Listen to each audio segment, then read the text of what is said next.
bearing the supreme legacy of Taoism. One embarks on a journey as the son of Bibi Dong and the brother of Qian Renxue. Through a series of fortuitous events, he embarks on a noble quest to vindicate the spirit beasts and pave the way for harmonious coexistence between spirit beasts and humanity. Chapter 1. Douluo. A slender figure gradually approached the entrance of a resplendent palace. On either side of the palace stood two statues of six-winged angels, exquisitely lifelike. Above the entrance, a finely carved wooden plaque bore the three grand characters, Xuanxin Hall, painted in crimson. Upon reaching the palace door, the figure gently yet steadily knocked upon it. Knock, knock, knock. After finishing the knocks, the figure stood patiently to the side. After a brief moment, a crisp voice emerged from within the palace. Enter. The interior of the hall was adorned with vibrant decorations. The white jade floor shimmered with a gentle glow, while crystalline chandeliers above radiated bright light. The hall was furnished with a throne, screens, and incense burners on either side, from which fragrant smoke gracefully wafted. Seated calmly upon the throne was a young figure, legs crossed in meditation. The throne was covered in soft, exquisite furs, exuding an aura of comfort. As the slender figure approached the throne, he bowed slightly when he was about 2 meters away and said, "Your Highness Qian Xuan, it is time for your martial soul awakening. Please make your way." The Qian Xuan mentioned by the slender figure was indeed the young figure seated upon the throne. Upon closer inspection, the child appeared to be around 5 or 6 years old, with long black hair cascading past their shoulders.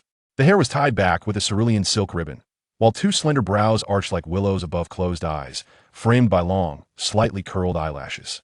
A noble nose complemented lips that resembled the soft petals of a rose. Although the eyes were shut, their chiseled beauty suggested that this child would undoubtedly mature into a striking young man. Dressed in a simple yet elegant white robe, the attire was devoid of excessive adornments, exuding an air of grace. Upon hearing the slender figure's words, Qian Xuan slowly opened his eyes, revealing orbs that shimmered with the essence of nature, devoid of impurities, clear, yet unfathomably deep. Is it time for the martial soul awakening? Qian Xuan murmured to himself. Understood. Thank you, Uncle Gue, for making this special trip. It must have been arduous, he said, descending from the throne to approach the slender figure, offering his hands to assist him. The slender figure, known as Ghost Dog Mei, was a notable figure within the spirit hall of Douluo continent, associated with the esteemed Juke Douluo Yuguan. However, at this juncture, Gue Mei had yet to attain the status of a title Doa and was merely a soul Doa. The Qian Xuan addressed by Gue Mei was none other than Bibi Dong's son and Qian Renxue's brother. At this moment, Qian Xuan remains an ordinary youth of the 21st century. Devoid of parents, having grown up in an orphanage, he is acutely aware of his lack of power and status, and does not consider himself a prodigy. Thus, he has diligently committed himself to his studies since childhood, striving to be a model student. After 20 arduous years, he finally secures a respectable job, only to be tormented by the ever-escalating housing prices. As a young man with no home, no car, and no savings, one of the many solitary souls, she finds himself amidst a mundane single life. In a moment of whimsy, he purchases 2 classic texts of Taoism, the Tao Te Ching and the I Ching, along with a volume of the Shanhai Jing, to explore the various mythical beasts. In ancient legends, he entertains the notion that even if he cannot fully enter the faith, he could at least become a Taoist priest. After all, it is widely rumored online that certain grand temples offer salaries exceeding 10,000 to hire monks if such high wages are afforded to foreign Buddhists. The compensation for our indigenous Taoists must surely be commendable. Most importantly, he wishes to escape the fate of remaining a lifelong singleton, as Taoism permits marriage and procreation. For reasons unknown, as Qian Xuan drifts into slumber, his mind is inundated with profound, esoteric voices echoing the content he had perused before sleep. The Tao that can be spoken is not the eternal Tao. The name that can be named is not the eternal name. Non-being is the origin of heaven, and earth being is the mother of myriad things. Hence, always embrace non-being to observe its wonders, always embrace being to witness its manifestations.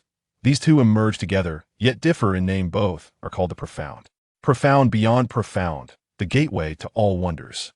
The Tao gives birth to 1-1, gives birth to 2-2, gives birth to 3-3, gives birth to all things. Heaven and earth are unkind, treating all beings as mere straw dogs. The sage is unkind, treating the populace as mere straw dogs.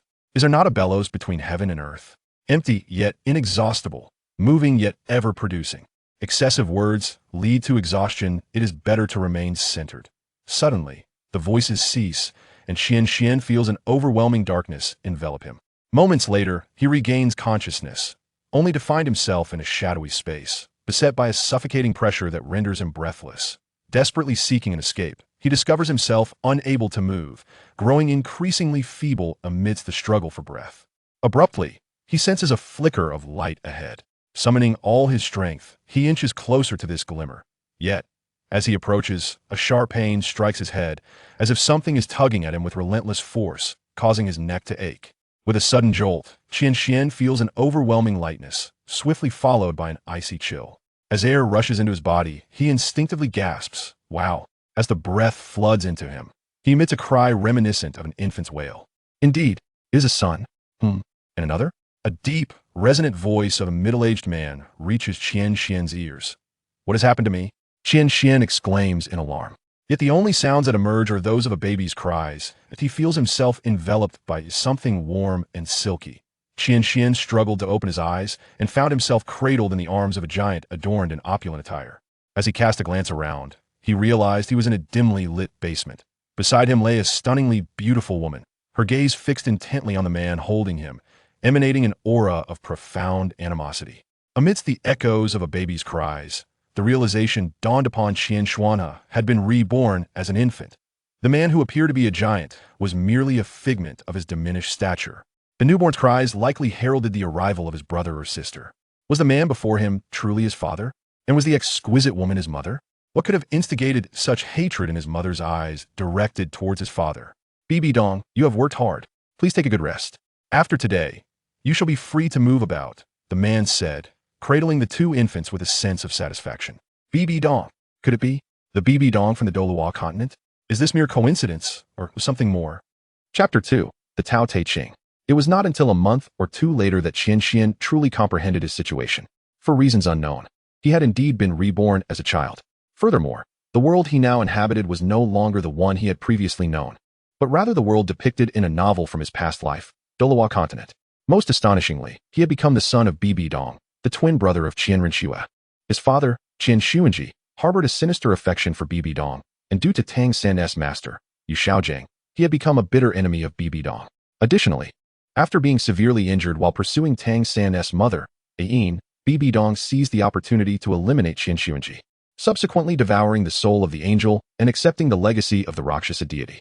His mother, Bibi Dong, also became an adversary due to the enmity linked to Tang San's wife, Xiao Wu's mother, along with the vendetta against Tang San's mother that was also attributed to Bibi Dong. Consequently, she was ultimately stripped of her divine status and killed by Tang San. His sister, Qian Renxue, serendipitously developed feelings for Tang San. However, in her effort to assist their mother, she too was deprived of her divine status. Her soul power reduced to the 89th level, rendering her unable to advance further and relegating her to a mortal existence. Qian had spent nearly 6 years in Douluo continent. Transitioning from initial shock and fear to eventual excitement and tranquility, he had fully embraced the reality of his circumstances. Resolute in his determination, Qian acknowledged that since he had arrived in this world and assumed the role of Bibi Dong's son, the brother of Qian Renxue, he must prevent his mother and sister from continuing down their previous paths. As for the issues between his parents, Qian remained in a state of indecision, uncertain of how to resolve them. To his astonishment, the Tao Te Ching had somehow accompanied him in his rebirth.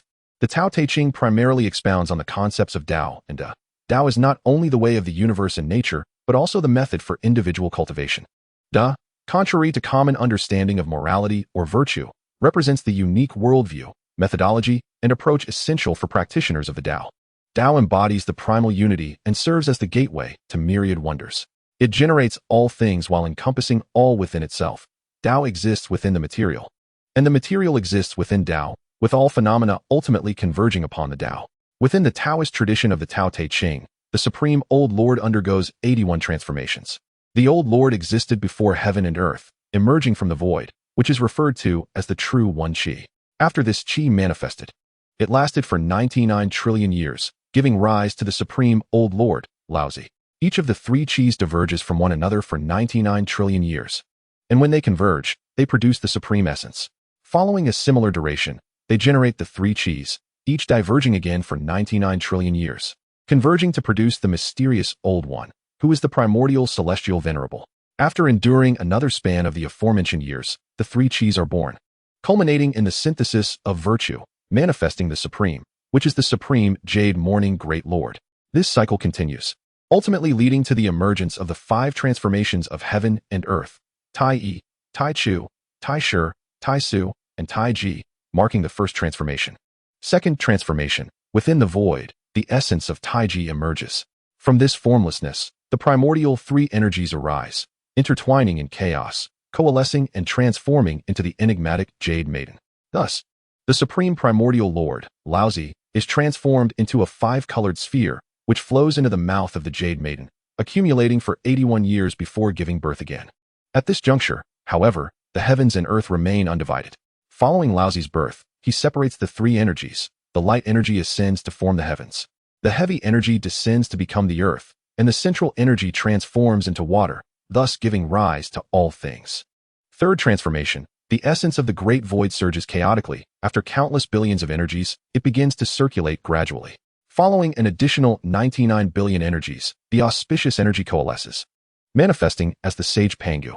After further transformations, the supreme Tao Lord is born, establishing the era of red radiance, simultaneously giving rise to the 9 elders, who are divided across the 9 heavens. After traversing through the aforementioned energies once more, the supreme Laozi is reborn, establishing the era of the celestial sovereign, during which the 8 lords are born, uniting the dual energies of yin and yang, thus completing the cosmos. Fourth transformation, after several billion years, Laozi separates his consciousness, transforming into a saint known as Nuoding, who molds clay to create humanity. 17th transformation, Laozi manifests his consciousness in the mortal realm as Li Er, founding a school of thought known as Taoism and composing the Tao Te Ching. Thus, it is calculated that during the 3rd transformation of the supreme Laozi, which occurred millions of billions of years post-birth, Pangu creates the universe. It is only during the 4th transformation that humanity is sculpted from clay, marking the true emergence of the human race. This signifies the genuine supreme power. The Tao Te Ching is the supreme text detailing the methods of Taoist cultivation, derived from Laozi's 17th transformation. Due to the profound depth of the teachings within the Tao Te Ching, the current generation finds it challenging to grasp its essence, resulting in the text itself sealing off nearly all advanced teachings, leaving only the foundational cultivation methods. Nonetheless, these foundational methods encompass the refinement of body, cultivation of soul, and the formation of the elixir. Although they are merely the basic techniques within the Tao Te Ching, they still contain the potential for physical refinement and soul cultivation.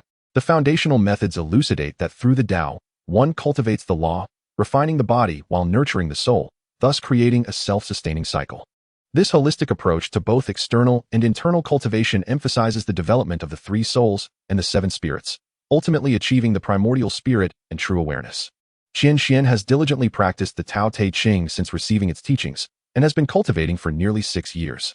Coupled with a life of luxury and the use of various medicinal herbs to enhance his physique, 2 years ago, Qian Xuan successfully attained the 2nd level of the foundational techniques. However, each time he seeks to break through further, he feels a lingering absence of something vital, leading to repeated failures in his attempts.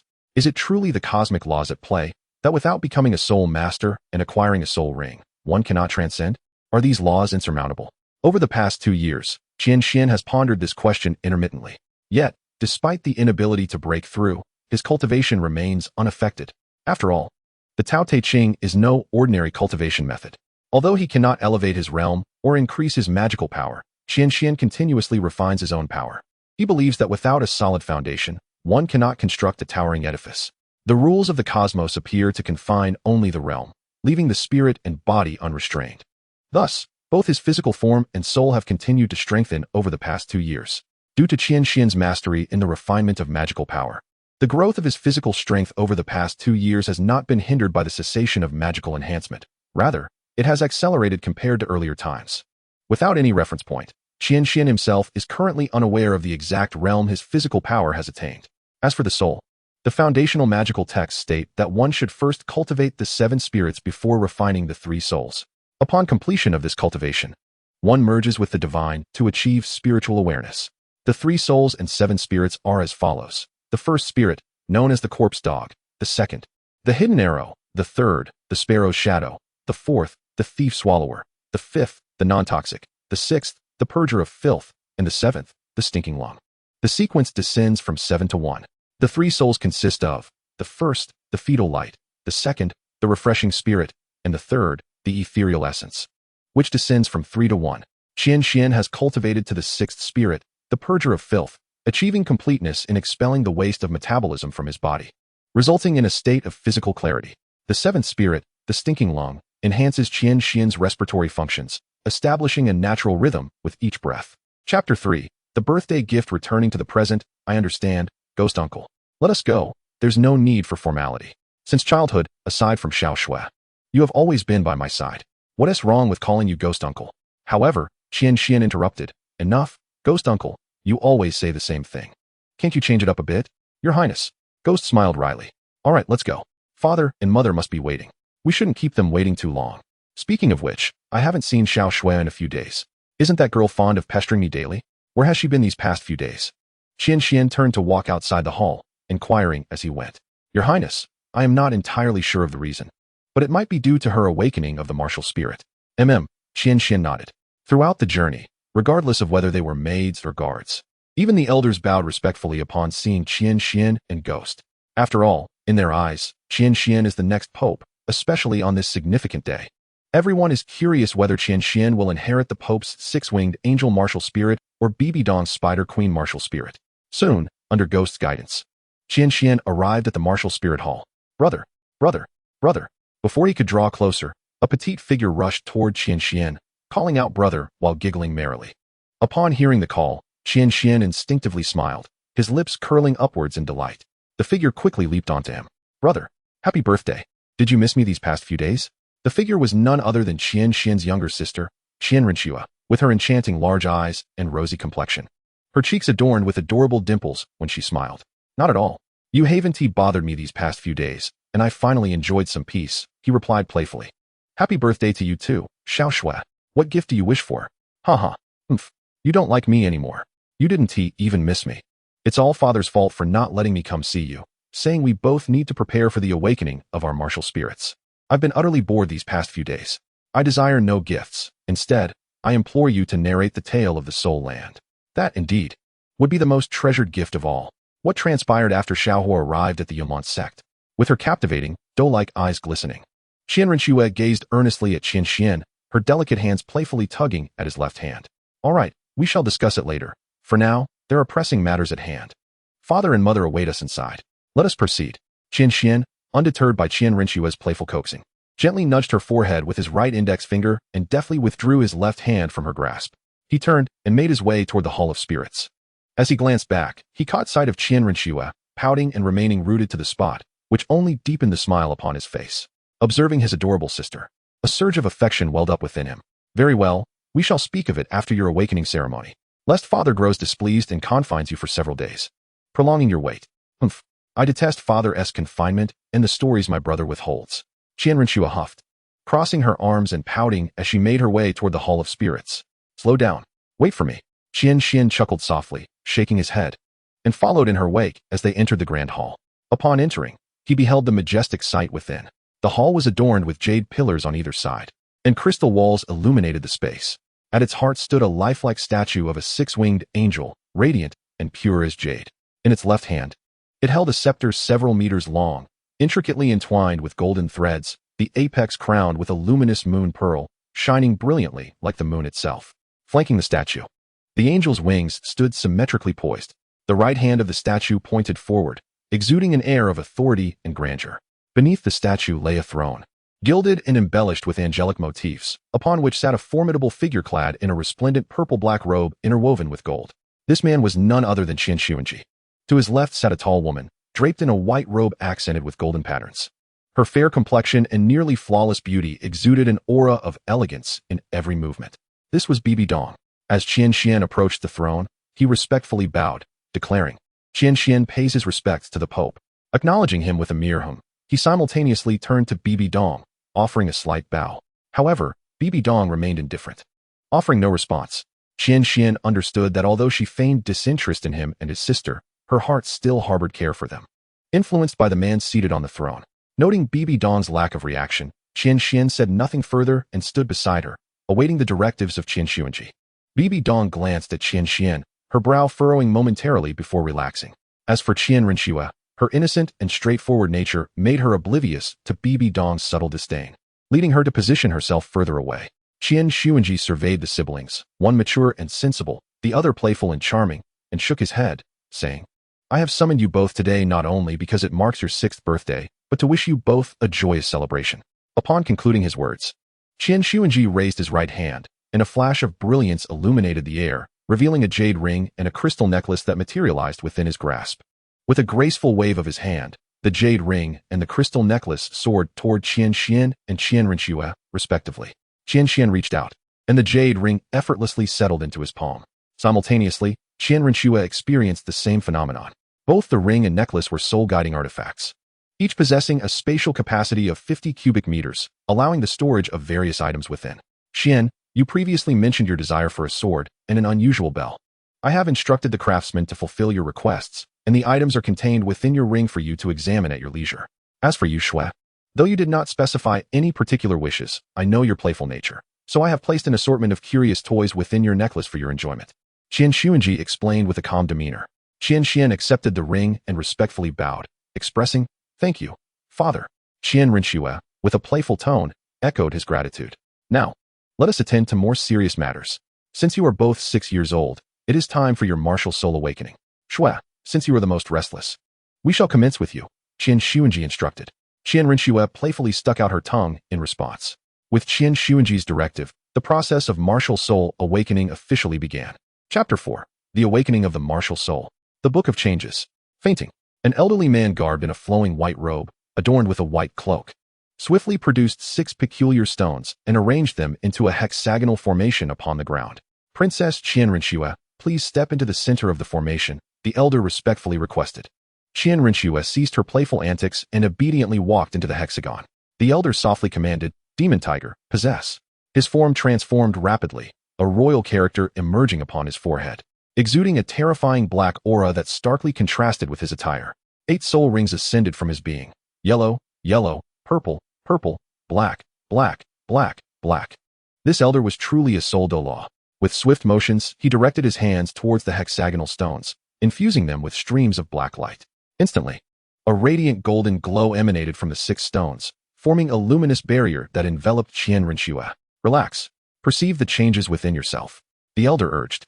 A brilliant white light suddenly burst forth from Qian Renxue's body, gradually coalescing behind her into 6 creamy white wings. The wings gently fluttered, sending forth a halo of white light that radiated outward from her, reminiscent of an angel's descent. Her martial soul is the 6-winged angel, the elder exclaimed with palpable excitement. Qian Xuan, seated upon his throne, instinctively clenched his hands tightly upon the armrests at the sight of this extraordinary event. He too sensed the hostility emanating from Bibi Dong, casting a fleeting glance in her direction yet remaining unfazed. The elder continued his instruction, while Qian Renxue, displaying remarkable intelligence, promptly retracted her martial soul. The elder, witnessing this, felt a flicker of admiration within himself. The elder raised his right hand, and a flash of blue light illuminated the surroundings as a crystalline sphere appeared within his grasp. Your Highness, kindly place your right hand upon the crystal sphere. Allow me to assist you in testing your soul power. Qian Renxue, undeterred, promptly placed her right hand upon the sphere. Instantly, a dazzling radiance burst forth, slowly revealing 2 numbers upon the surface of the crystal. 2. 10. Innate soul power. Level 20. The elder exclaimed in astonishment. Excellent. Qian Xuan added, his eyes gleaming with excitement as he gazed at the radiant Qian Renxue. Even Bibi Dong, who typically maintained a serene demeanor, felt a ripple of emotion at the sight. Although Qian Renxue was unaware of the specific significance of an innate soul power at level 20, her keen intellect allowed her to discern from her father's and the elder's expressions that it was indeed remarkable. With her head held high, she boldly declared to Qian Xuan, Am I not impressive? Come worship me. Haha.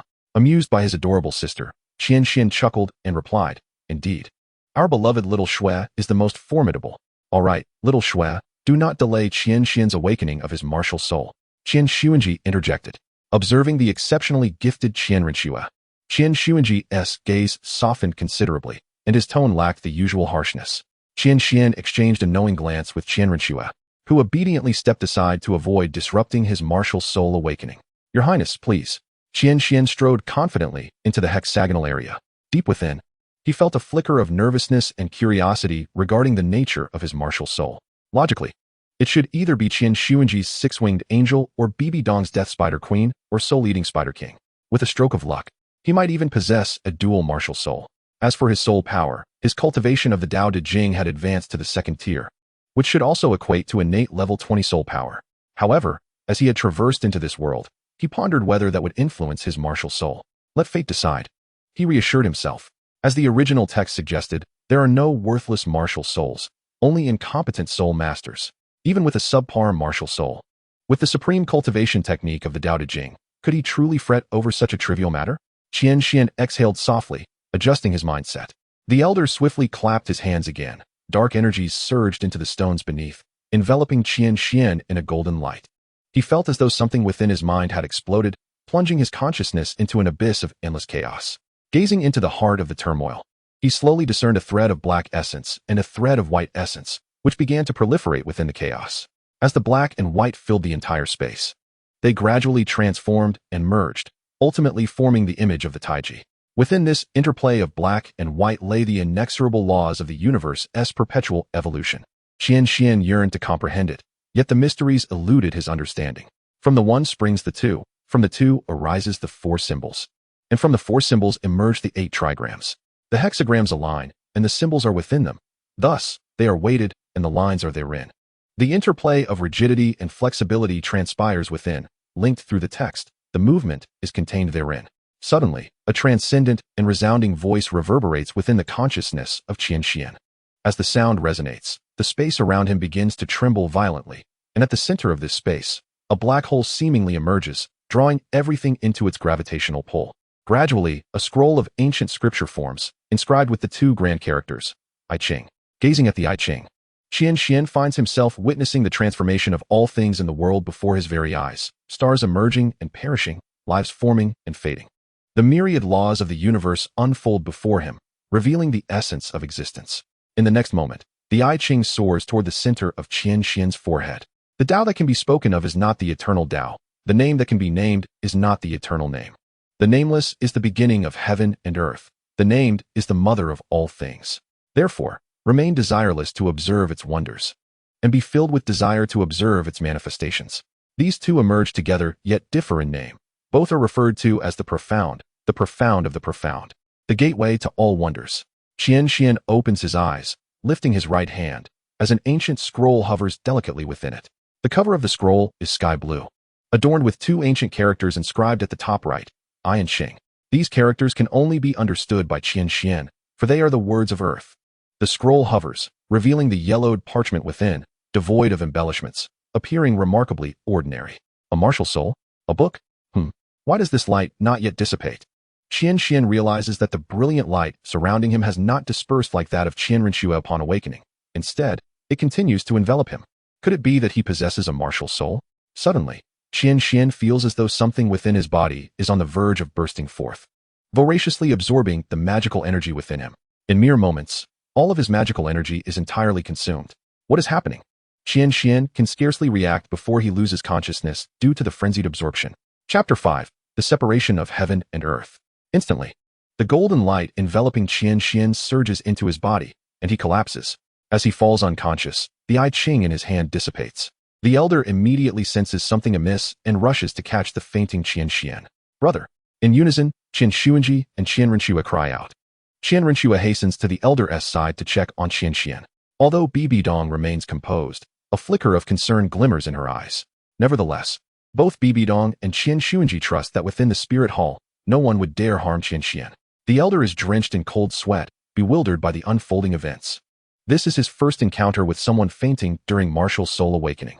If it were an ordinary person, it would be manageable. However, the individual before him is Qian Xuan, the son of the Pope, Qian Xuanji. A misstep could cost him his life.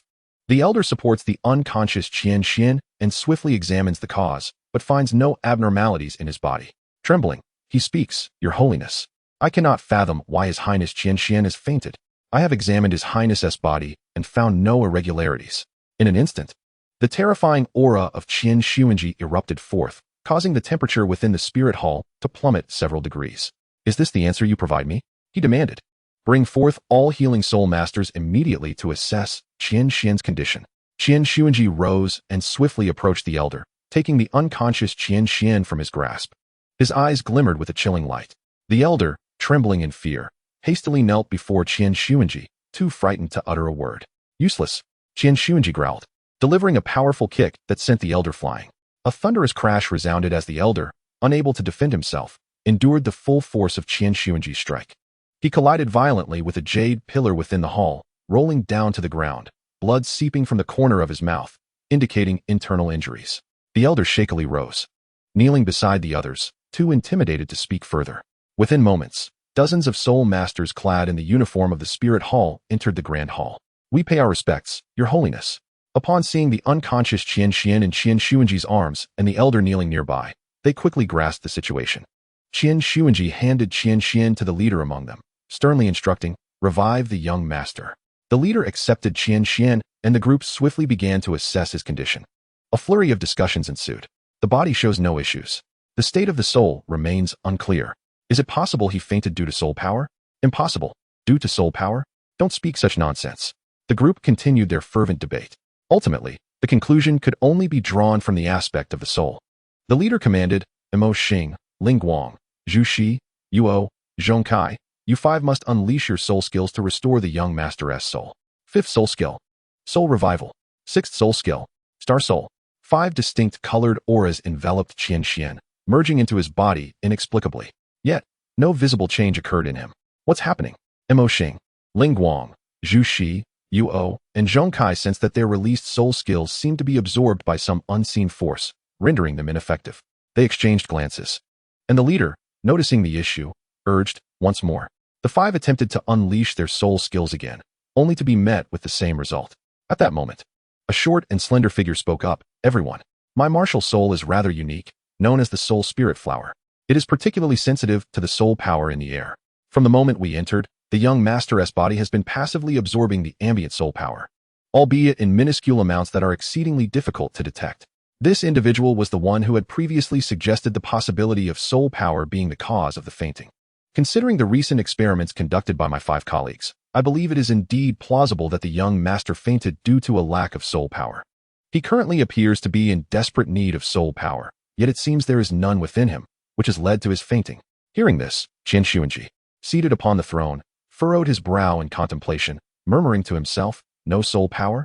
The individual spoke once more. To ascertain the veracity of this situation, one need only transmit some soul energy to His Highness Qian Xuan.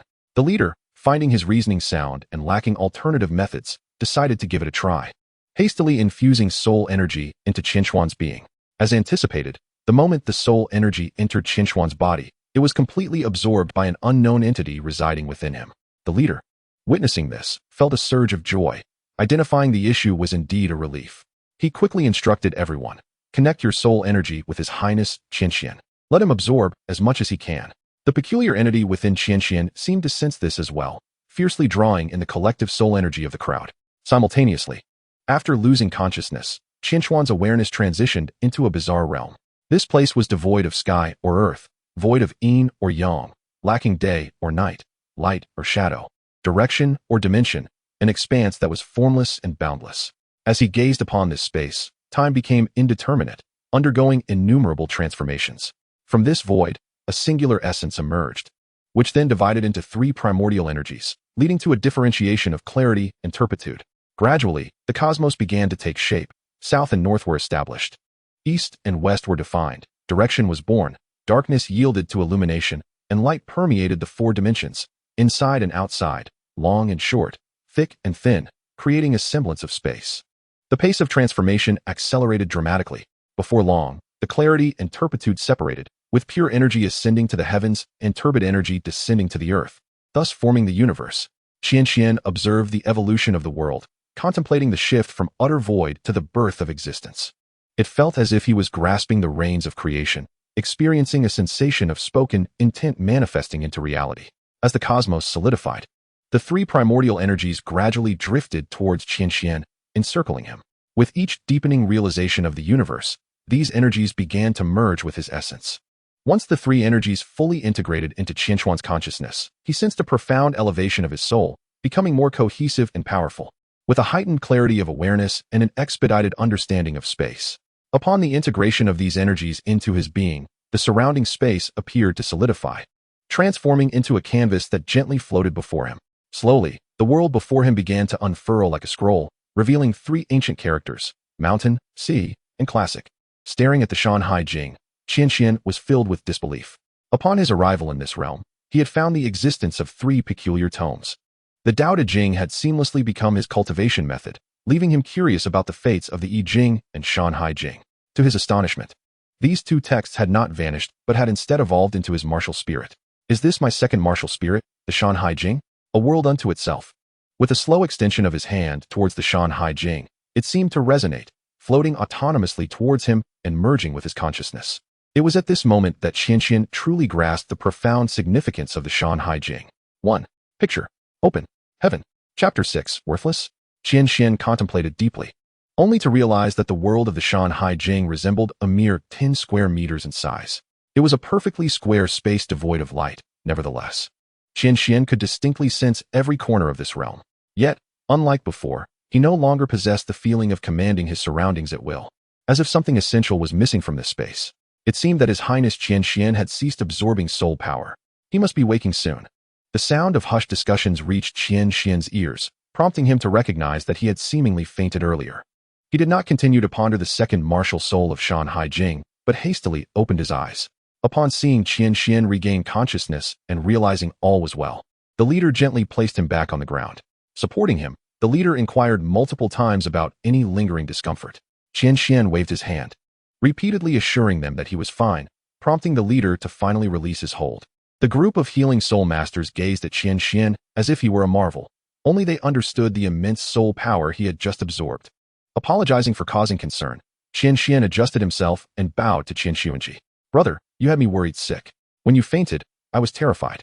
Qian Renxue rushed over and embraced Qian Xuan, her large, glistening eyes shimmering with moisture. Qian Xuan tenderly patted Qian Renxue's head, wiping away the tears from her eyes. It's all right, little Xue. There's no need to worry about your brother. I'm in great shape. What is your martial soul, little Qian? When you fainted, I vaguely saw what appeared to be a book. Qian Xuanji asked, his brow furrowed, a hint of disappointment in his tone. Qian Xuan detected the underlying meaning in his words and sighed.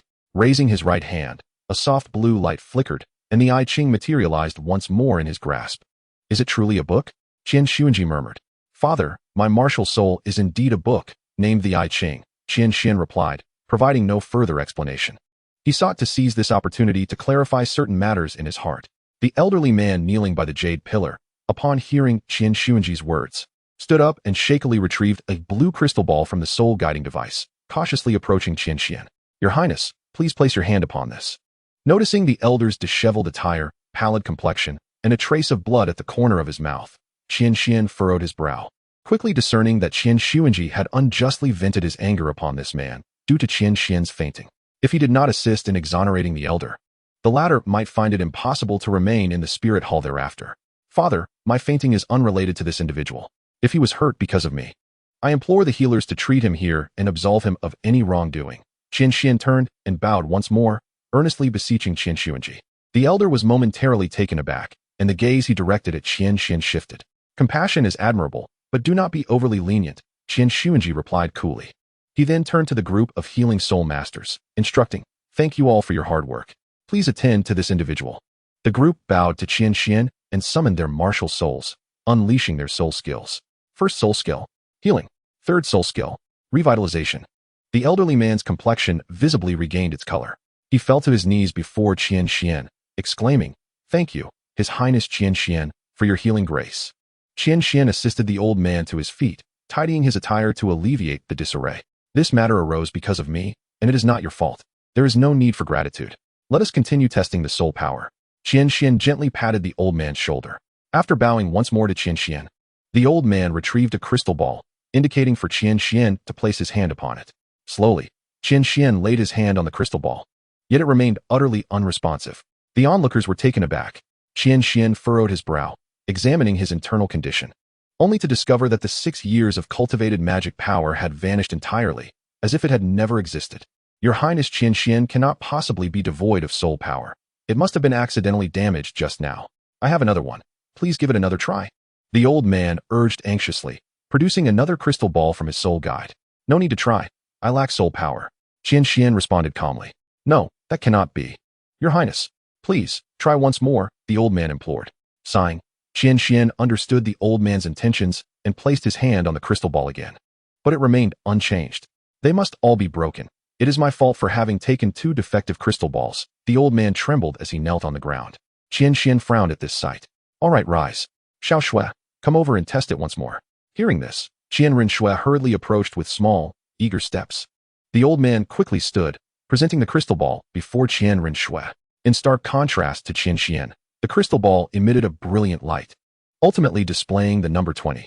In an instant, the gazes of most in the spirit hall shifted towards Qian Xuan, including that of Qian Sunji seated upon the throne. Some expressions reflected pity, others astonishment, and some even glee at his misfortune.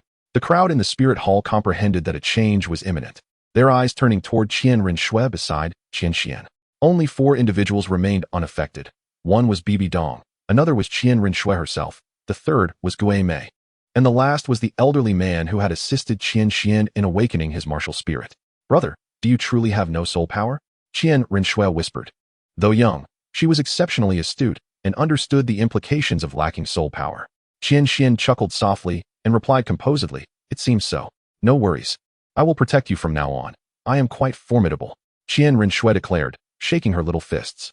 Qian Xuan affectionately ruffled her hair, feeling warmth in his heart at her sincere words. The old man continued to gaze at Qian Xuan, perplexed by his calm demeanor in the face of his own lack of soul power. Qian Xuan surveyed the old man and the surrounding crowd, absorbing their reactions.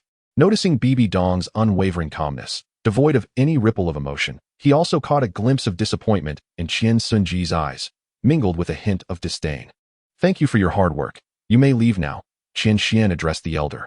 The elder bowed respectfully to Qian Xuan before slowly moving to stand on either side of the grand hall, awaiting the Pope's instructions.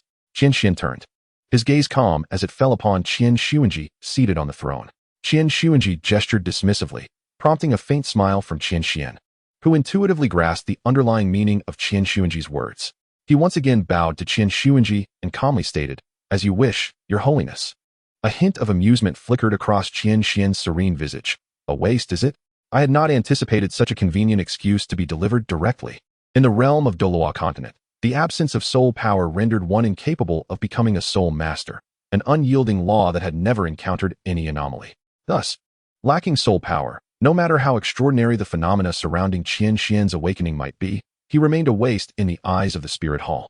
An immutable truth that could never be altered. Chapter 7. The Breakthrough. 2 years prior, Qian Xuan had resolved to seek an opportunity to leave the spirit hall immediately following his awakening of the martial spirit.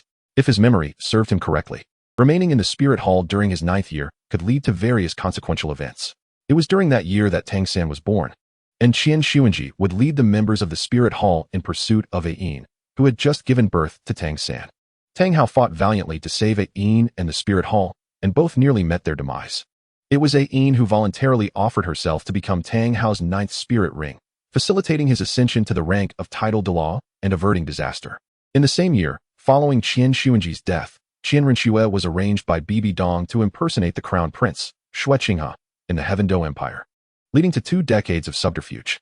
This death and the subsequent concealment caused a rift between mother and daughter. In the original narrative, Qian Renxue ascended to divinity even before Bibi Dong, and her initial thought upon achieving divinity was to eliminate Bibi Dong. Had it not been for Qian Douluo's explanations prior to his demise, Bibi Dong might not have fallen to Tang San, but would instead have met her end at Qian Renxue's hands.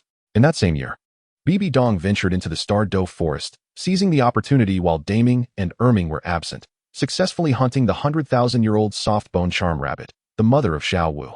She utilized its spirit ring as the 7th spirit ring for her second martial spirit, the soul-devouring Spider Emperor, and acquired a 100,000-year spirit bone. This event catalyzed Xiao Wu's determination to be reborn as a human, entering society to seek vengeance for her mother, ultimately leading to her fateful encounter with Tang San. It could be said that this year marked the inception of the entangled love and enmity that would unfold over the ensuing decades. Initially, Qian Xuan had been tormented by how to mend the relationship between Qian Xuanji and Bibi Dong, as both were his biological parents. However, Qian Xuanji's behavior today left Qian Xuan profoundly disheartened. He realized that in the eyes of this so-called father, he was merely a trivial entity. Having seen little of Qian Xuanji throughout his life, and with the original text portraying Qian Xuanji as a despicable character, Qian Xuan's impression of him had already been quite unfavorable. Coupled with the resoluteness evident in Qian Xuanji's words today, Qian Xuan accepted the situation without further attempts to alter his parents' fates. As for his sister, Qian Renxue, after 6 years of companionship, she had become a cherished treasure in Qian Xuan's heart. He would certainly not allow Qian Renxue to tread the path of the past again. Now, although plans are often thwarted by unforeseen changes, the events of today did not sway Qian Xuan's resolve to leave the spirit hall. After all, one cannot witness a rainbow without enduring the storms. Within the sheltered confines of the spirit hall, one's will is merely dulled. Qian Xuan also felt a flicker of curiosity regarding the absence of any magical energy within him, as he had unwittingly become what others referred to as a waste. He refrained from offering explanations, for it was through this silence that Qian Xuan could truly discern those around him, the sycophants from the ones who genuinely cared for him. The essence of the Tao is elusive, it cannot be named nor defined. Surrounding him, spiritual energy continuously surged into Qian Xuan's body. Before long, he opened his eyes, his face betraying an uncontainable joy. To his astonishment, he realized he had achieved a breakthrough. Indeed, Qian Xuan had ascended to the 3rd level of the foundational techniques of the Tao Te Ching. He had previously believed that only upon awakening his martial spirit and acquiring a soul ring could he break through. He never anticipated that the 2-year-long bottleneck would dissolve so effortlessly during the martial spirit awakening. Now, should Qian Xuan perfect his 3rd level of cultivation, it would be tantamount to possessing innate soul power equivalent to level 30, a terrifying potential previously unheard of. Most importantly, the amount of innate soul power directly influences the speed of subsequent cultivation. This implies that Qian Xuan's cultivation speed after acquiring a soul ring would experience a significant enhancement. Not only had he transcended his previous limitations, but he also discovered a notable increase in his strength. A single punch unleashed a series of sonic booms. The realm of his 6th spirit, now perfected, directly advanced to the 5th spirit, non-toxic. Crucially, this 5th spirit, non-toxic, gathers both energy and spirit, capable of dispelling various toxins within his body. Presently, typical toxins could not harm Qian Xuan, as they would be automatically expelled upon entering his body. He was astonished at how a mere martial spirit awakening could yield such a monumental breakthrough, a delightful surprise indeed. However, there remained a perplexing issue. The magical energy within him had inexplicably vanished without a trace, as if he had never practiced at all. Despite now having ascended to the 3rd level, he found himself needing to start anew from the 1st level. Furrowing his brow, Qian Xuan raised his left hand, dispersing a radiant spectrum of light, which soon coalesced. A golden-blue scroll materialized in his grasp, its ends adorned with embedded gems, forming a beautiful scroll. The body of the scroll was etched with intricate blue patterns, and inscribed in the center were 3 ancient characters, Shanhai Jing. If he recalled correctly, it was the Shanhai Jing that had caused him to faint. At that moment, the source of his magical energy had seemingly been absorbed by something, presumably the Shanhai Jing before him. Qian Xuan frowned as he regarded the scroll. Typically, upon awakening their martial spirits, individuals would receive a return of soul power from their spirits, thereby acquiring what is known as innate soul power. Yet, in his case, the Shanhai Jing had not only failed to bestow soul power upon him, but yet he had drained his own magical power to the very last drop, leaving not a trace behind, exhibiting unparalleled dominance. Upon unfurling the scroll, Qian Xuan discovered that it bore no illustrations or descriptions of the exotic beasts chronicled in his past life. Instead, it was an expanse of emptiness, devoid of any detail. Was it meant for him to depict, or perhaps to explore through other means? Pondering the blank canvas before him, Qian Xuan mused. Surprisingly, the realm within this painting was remarkably diminutive. He sensed that the space, which could only be estimated at around 10 square meters, was lacking in something essential, a sentiment he had experienced upon awakening his martial soul, albeit then dismissed as mere illusion. Now, upon closer inspection, he could distinctly perceive the anomalies within the Shanhaijing space. However, he remained uncertain about what was specifically missing, merely feeling that the space appeared to be just that, a mere space, starkly contrasting with what one might deem a world. Was it merely due to his current low rank? Or perhaps the absence of additional soul rings, that the Shanhaijing world had failed to evolve into its true form? Rubbing his head, Qian Xuan decided to take one step at a time, acknowledging his present weakness. Chapter 8. Researching the Shanhaijing. The future trajectory remained uncertain for the time being. The primary concern now was to thoroughly investigate the principal functions of his 2 martial souls. He then retrieved the white jade ring previously given to him by Qian Sunji at the Martial Soul Hall. After a cursory examination of its contents, he found not only some wealth in medicinal herbs, but also the sword and the peculiar bell that Qian Sunji had mentioned. Drawing forth the long sword and bell from the soul guide device, he unsheathed the sword, revealing a blade measuring 2 feet and 3 inches in length. It was slender and stood taller than Qian Xuan himself when upright. He plucked a strand of hair from his head and blew gently upon it, positioning the sword vertically against his chest with the blade facing upward. As his hair brushed against the blade, it split cleanly, demonstrating its sharpness under the light. The sword emitted a faint chill. Next, he picked up the peculiar bell, which stood approximately 20 centimeters tall, reminiscent of an ancient gong, albeit with a mouth no wider than a centimeter. Crafted from some unknown metal, it featured a handle, and within it lay a tongue. The top of the handle was shaped like a mountain, and the bell's surface was inscribed with enigmatic symbols and scriptures. Gently shaking it, the bell produced a series of clear, melodious chimes. Far from noisy, it was rather pleasing to the ear. Fortunately, he had received prior descriptions of the appearances and crafting methods of these two items before awakening his martial soul. Otherwise, in the current predicament, he would be at a loss for assistance in their creation, and even if someone could craft them, he would have no idea how long it might take. His situation remained somewhat awkward. Qian Xuan smiled, feeling quite satisfied with the bell in his hand. Unlike the long sword, he had no intention of storing the bell back in the soul guide device. Instead, he sought to place it within the world of the Shanhaijing. At this moment, Qian Xuan had not summoned the classic of mountains and seas, yet he was able to connect with the world of the classic in his mind. Ever since discovering the existence of this mystical space, Qian Xuan had been curious whether he could store his belongings within it. Now, he embarked on his inaugural attempt. Indeed, as Qian Xuan had surmised, even without summoning the classic, he could still establish a connection with its realm. Since he could connect, it was time to see if he could place items within. With a mere thought, the bell vanished from Qian Xuan's hand. He examined the classic space and found that the bell had entered its world. It seemed that the classic could indeed store items. However, it remained to be seen whether all items were permissible and, most importantly, whether living entities could be housed within its confines. Surveying his surroundings, Qian Xuan noted the absence of even a single ant, let alone any mosquitoes. He shook his head. It appeared that the ability to store life would have to be explored at a later time. Qian Xuan took out a white jade ring and attempted to place it into the classic space, uncertain if the two realms would conflict. In the next moment, the ring had already entered the classic's domain. Could it fit? Remarkably, it could. It appeared that the compatibility of the classic space was exceedingly high. However, he soon sensed a significant disturbance within the world of the classic. The white jade ring suddenly erupted, scattering its contents throughout the space.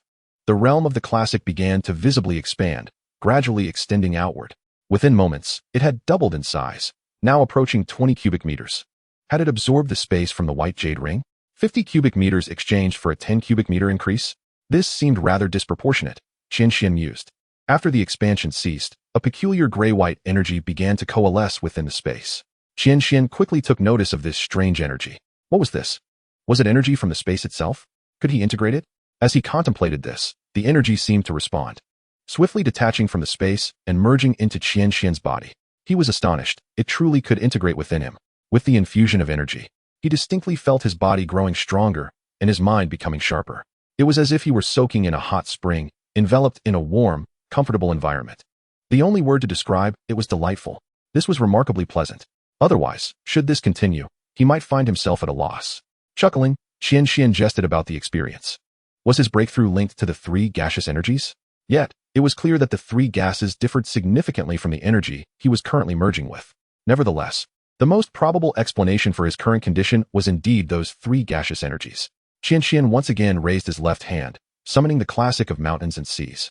His intention for this invocation was rather straightforward. He merely wished to ascertain whether the contents stored within the classic would manifest upon its surface. As the scroll unfurled, it revealed an expanse of emptiness. It appeared that this method could not leave an imprint upon the canvas. With a hint of regret, Qian Xuan extracted fragments of a white jade ring from the space of the classic. It seemed that the classic possessed the ability to devour other realms to expand its own, though whether it was the power to consume space or simply the act of engulfing it required further experimentation. After such consumption, the classic space was capable of returning a surge of energy, which he understood could enhance the vitality of his soul. Whether there existed additional functions of this energy remained to be determined. Given that the classic had previously absorbed the magical essence from his own body, it was evident that the expansion of the classic's world encompassed more methods than these. Under these circumstances, he would need to exercise greater caution when storing items within the classic. Should it consume something of significance, the loss would be irreparable. As for the contents of the scroll, Qian Xuan furrowed his brow, attempting to utilize the scant magical energy within him to depict some of the legendary beasts from his past life. However, he found himself unable to inscribe anything upon it. It seemed that the scroll's contents necessitated a more multifaceted approach. Presently, he was unable to effectively control the realm of the classic, which indicated that diligent cultivation was essential for him to master it with ease. After a brief overview of the classic, Qian Xuan summarized his findings and committed them to memory. With the classic assessed, it was time to turn his attention to his first martial soul, the I Ching. How fortunate it would be if it does not turn out to be as blank as the classic, he murmured to himself, as he raised his right hand. A flash of light, pale blue intertwined with a hint of yellow, illuminated the air. The light coalesced, and the I Ching materialized in Qian Xuan's grasp. Upon opening it, he was met with familiar characters that evoked a mix of nostalgia and relief. With a sigh, he steadied his mind and earnestly began to study the contents of the I Ching. The essence of change is rooted in the Taiji, which gives rise to the 2 principles, leading to the 4 symbols, and ultimately the 8 trigrams. The universe operates through 3 modes of transformation: simplicity, variability, and permanence. He reflected. The I Ching elucidated the profound truths of the cosmos and the evolution of all things. Qian Xuan mused over the arcane knowledge before him, captivated by the lessons on the principles of change. However, his thoughts were abruptly interrupted as he found himself unable to continue turning the pages. Is it due to the soul ring? He pondered, realizing that he would have to return to this later. He decided against being overly ambitious and began to revisit the knowledge within the I Ching from the beginning, only to discover that this second encounter yielded a perspective vastly different from the first. Indeed, it was not so simple after all. Qian Xuan gazed intently at the I Ching in his hands, his eyes ablaze with fervor. He began to peruse the text repeatedly, losing track of time as he immersed himself in its wisdom. Seemingly inspired, Qian Xuan rose from his seat, clutching the I Ching in his right hand, murmuring incantations under his breath. He moved swiftly within the grand hall, and the Tao Te Ching began to resonate in harmony with his actions. Yin and Yang arise from the supreme ultimate, from which the 2 forms emerge, leading to the 4 symbols, and ultimately to the 8 trigrams. Qian, Kuan, Zhen, Sun, Kan, Li, Zhen, Dui. These constitute the 8 trigrams. With each step, Qian Xuan's pace quickened, each movement embodying a unique rhythm, each footfall an unpredictable variation, devoid of any semblance to the last. Within his heart, he formed a formation based on the 8 trigrams of the I Ching, revealing an unexpected profundity in his steps that resonated with the principle of transforming misfortune into fortune. As his technique matured, the light in Qian Xuan's eyes intensified. Enraptured by the newfound footwork, he slowly opened his eyes after a moment. The knowledge embedded within the I Ching was indeed vast and profound. Even the introductory segment contained such a formidable legacy of movement. Uncertain if this technique bore a name, he resolved to christen it the Taiji Bagua step, as it drew upon the principles of Taiji and the 8 trigrams. The Taiji Bagua step comprises 8 distinct movements: the circular Taiji step, the Yang step of the 2 forms, the celestial and human step of the 3 talents, the circular step of the 4 symbols, the plum blossom step of the 5 elements, the interwoven step of the 6 directions, the star shift step of the 7 stars, and the Bagua step of Qian and Kuan. Each movement encapsulates the profound truths of Taiji. Though Qian Xuan had yet to fully comprehend the depth of these 8 steps, he recognized himself as a novice, requiring further practice to master them completely. Merely drawing from the initial knowledge of the I Ching had already provided him with immense benefits, and he could scarcely fathom the strength that would be bestowed upon him with the addition of a soul ring. With these 2 formidable martial souls, his heart brimmed with anticipation for the future. Yet he knew he could not recklessly cultivate his soul power, for he still deemed himself a failure. He must first allow them to confirm his perceived inadequacies before he could depart the spirit hall with ease. Qian Xuan contemplated, aware that the individuals within the spirit hall were not naive. Moreover, he remained oblivious to the events that transpired during his unconsciousness. It was imperative to ascertain what had occurred while he was in a stupor, and subsequently, to convince them of his ineptitude, thus facilitating his departure from the spirit hall. Suddenly, the door to the Xuanxin hall creaked open. Typically, the only person who would enter without knocking was Xiao Shui, but given today's circumstances, Qian Xuanji would likely not permit her presence. Firstly, Xiao Shui, possessing innate soul power at level 20, would undoubtedly be prioritized for soul ring acquisition, as any delay would hinder her cultivation. Secondly, Qian Xuan was perceived as a failure, and in their eyes, he and Xiao Shui belonged to entirely different realms. Thus, severing ties at an early age seemed the most prudent choice. Lifting his gaze, Qian Xuan beheld a tall figure entering. This individual radiated an air of nobility and elegance, with porcelain skin and an almost flawless visage that rendered her strikingly unique. It was none other than Bibi Dong. Qian Xuan was momentarily taken aback. He himself had not anticipated that Bibi Dong would visit him at this moment. Qian Xuan hurriedly descended from his throne. "Mother," he said respectfully. Bibi Dong appeared not to hear him, ignoring Qian Xuan as she surveyed the decor within the Qian Hall. It was her first time entering Qian Xuan's domain. Upon noticing the shattered white jade ring on the table, a fleeting glimmer of light sparkled in her eyes, but it vanished as swiftly as it appeared. Qian Xuan, meanwhile, had also realized that the ring, devoured and destroyed by the Shanghai Jing, lay atop the table. It seemed his mother had discovered the birthday gift he had inadvertently ruined. Bibi Dong gracefully approached the throne and seated herself, her enchanting gaze softly fixed upon Qian Xuan. This calm, yet indifferent demeanor exerted an immense pressure. Qian Xuan met her gaze with tranquility, seemingly unaffected by the weight of her presence. The hall was eerily quiet, so much so that one could hear the faintest of breaths from Qian Xuan. Suddenly, Bibi Dong's melodic laughter broke the stillness. Tomorrow, you shall leave the Wuhuan Hall and find a place of your own to pursue your desires, she stated coolly. Qian Xuan was momentarily taken aback, studying Bibi Dong's face in search of her true intentions.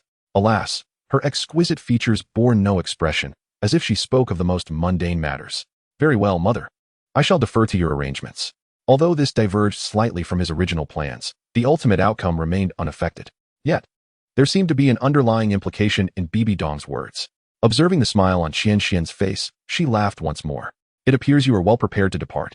My heart has its own deliberations. Mother, please do not trouble yourself. Qian Xuan candidly expressed his thoughts. Suddenly, Bibi Dong rose, her demeanor shifting to one of fierce intensity. A terrifying aura emanating from her.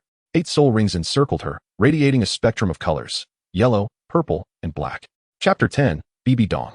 Bibi Dong's formidable presence bore down upon Qian Xuan.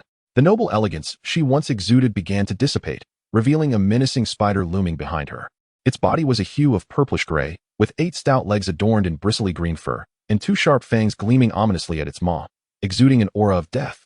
A typical 6-year-old child would have been paralyzed with fear, yet Qian Xuan remained steadfast, gazing calmly at Bibi Dong. Though his heart was in turmoil, he trusted that she would not bring him harm. Moreover, he sensed that despite the overwhelming pressure she exerted, she would surely restrain herself. Otherwise, he would not be standing there at all. As the spider behind Bibi Dong gradually melded into her form, she became enveloped in a layer of dark purple armor, obscuring even her face, leaving only her piercing eyes visible, glinting with a cold light. From her back sprouted 8 robust, elongated legs. If the former Bibi Dong had been a resplendent and noble angel, the current incarnation was a fallen, malevolent demon, exuding an intense aura of death that instilled the unsettling feeling that she could effortlessly harvest one's life. Suddenly, 2 spider legs lunged toward Qian Xuan's eyes. While their speed was not remarkable, it was certainly swift. Just as the legs were about to breach the threshold of his gaze, they abruptly halted mere millimeters from his eyes. The proximity was so acute that any slight movement would have resulted in dire consequences. Qian Xuan could discern every intricate detail and hair upon the spider legs before him. Why do you not evade? Bibi Dong's voice resonated ominously from her armored shell, her presence swelling with renewed intensity. Why should I? Qian Xuan retorted, seemingly unfazed by the mounting pressure. Are you not afraid of death? Bibi Dong's deep voice reverberated once more, observing Qian Xuan's lack of reaction to her oppressive aura, which intensified further. Feeling the weight of the escalating energy, Qian Xuan finally acknowledged a hint of pressure, yet he resolutely replied, I am afraid. Then why do you not flee? The intensity of Bibi Dong's presence surged once more. Because you are my mother, and I trust that you will not harm me. As Qian Xuan faced the formidable pressure emanating from Bibi Dong, beads of sweat began to form on his brow, his spirit feeling as though it were plunging into unfathomable depths, suffocated by the overwhelming force surrounding him. Bibi Dong fell silent, her gaze softening slightly, though the terrifying aura remained steadfast, continually bearing down on Qian Xuan. Struggling to withstand the weight, he felt yet another surge of Bibi Dong's energy, a slight increase that proved to be the final straw. In that moment, the I Ching in Qian Xuan's right hand materialized amidst the oppressive force, granting him a fleeting sense of relief. As the I Ching appeared, Bibi Dong's terrifying presence dissipated. With the vanishing energy, Qian Xuan felt a wave of weakness wash over him, teetering on the brink of collapse. However, with a swift motion of her right hand, Bibi Dong summoned a gentle breeze that lifted him effortlessly to the soft throne. Some things are beyond repair and do not merit retention. They are futile remnants, Bibi Dong declared, as she clenched her right hand, reducing the fragments of a white jade ring on the desk to mere dust, which scattered into the air. Remember, it was I who facilitated your departure from the spirit hall, not your own volition. As she turned to exit the hall, the 8 soul rings surrounding her began to fade, and the dark purple armor gradually receded. Tomorrow, others will escort you from the spirit hall. Prepare yourself accordingly. With that, Bibi Dong moved further away, her figure retreating into the distance. Creak. As the palace doors closed, Bibi Dong departed officially. Outside the palace, she gazed at the three characters inscribed on the gate of the Xuanqing Palace, a hint of a smile playing upon her lips. This, of course, was a matter unknown to Qian Xuan. Turning his attention to the vacant desk, Qian Xuan pondered the implications of leaving behind what was broken. Was it to suggest that the spirit hall had become irreparably damaged for him, rendering his presence unnecessary? Or did it subtly allude to Qian Sunji, implying that since he had forsaken Qian Xuan, there was no longer a need to honor the bond of father and son? Was it you who compelled my departure? Thus, do all responsibilities rest upon your shoulders? After all, in the spirit hall, Qian Sunji's words had effectively imprisoned him within the confines of the Xuanqing Palace. Yet, Bibi Dong had blatantly defied Qian Sunji's orders, orchestrating her own exit. Regardless of whether he deemed himself worthless, within the spirit hall, Qian Xuan would always be shackled in his freedom. Only by leaving could he break free from those constraints. As he contemplated this, warmth blossomed within him. Furthermore, he had not anticipated that Bibi Dong would catch him and transfer him to the soft throne just as he was about to fall. It seemed that his words still held sway over her. This exemplified the saying, a sharp tongue but a tender heart. A broad smile spread across Qian Xuan's face, filled with happiness. Such expressions were rare for him. After all, he had been an orphan in his previous life, relying solely on himself from a young age. While this had fostered remarkable independence within him, it often left him feeling profoundly lonely. However, the current Qian Xuan was different. He now had someone to rely on, his mother, Bibi Dong. Additionally, there was his adorable and exceedingly dependent sister, Qian Renxue. This newfound familial connection brought immense satisfaction to Qian Xuan's life, instilling within him a sense of gratitude. After a brief respite, he gradually rose from the throne. His mother's aura was indeed formidable. He could only wonder how much of her power she had wielded to exert such pressure upon him. Never mind, he murmured to himself. This matter is not of utmost importance. What truly matters is the purpose behind my mother's display of might. Was it merely to test my resilience or to ascertain whether I am truly worthless? The latter seemed more plausible. If his mother had begun to doubt his worthlessness, why then had she arranged for his departure from the spirit hall? After a moment's reflection, Qian Xuan remained perplexed by Bibi Dong's intentions. Rubbing his head in frustration, he thought, the heart of a woman is as inscrutable as the depths of the ocean. Forget it. I shall prepare myself properly. For tomorrow, I must bid farewell to the place I have called home for 6 long years. With a sigh, he surveyed the interior of the hall. First, I must prepare a parting gift for Xiaoxue. Otherwise, she will surely make a fuss the next time we meet. Unbeknownst to him, a night slipped away, and a new day was on the horizon. Chapter 11. Departure from the Spirit Hall.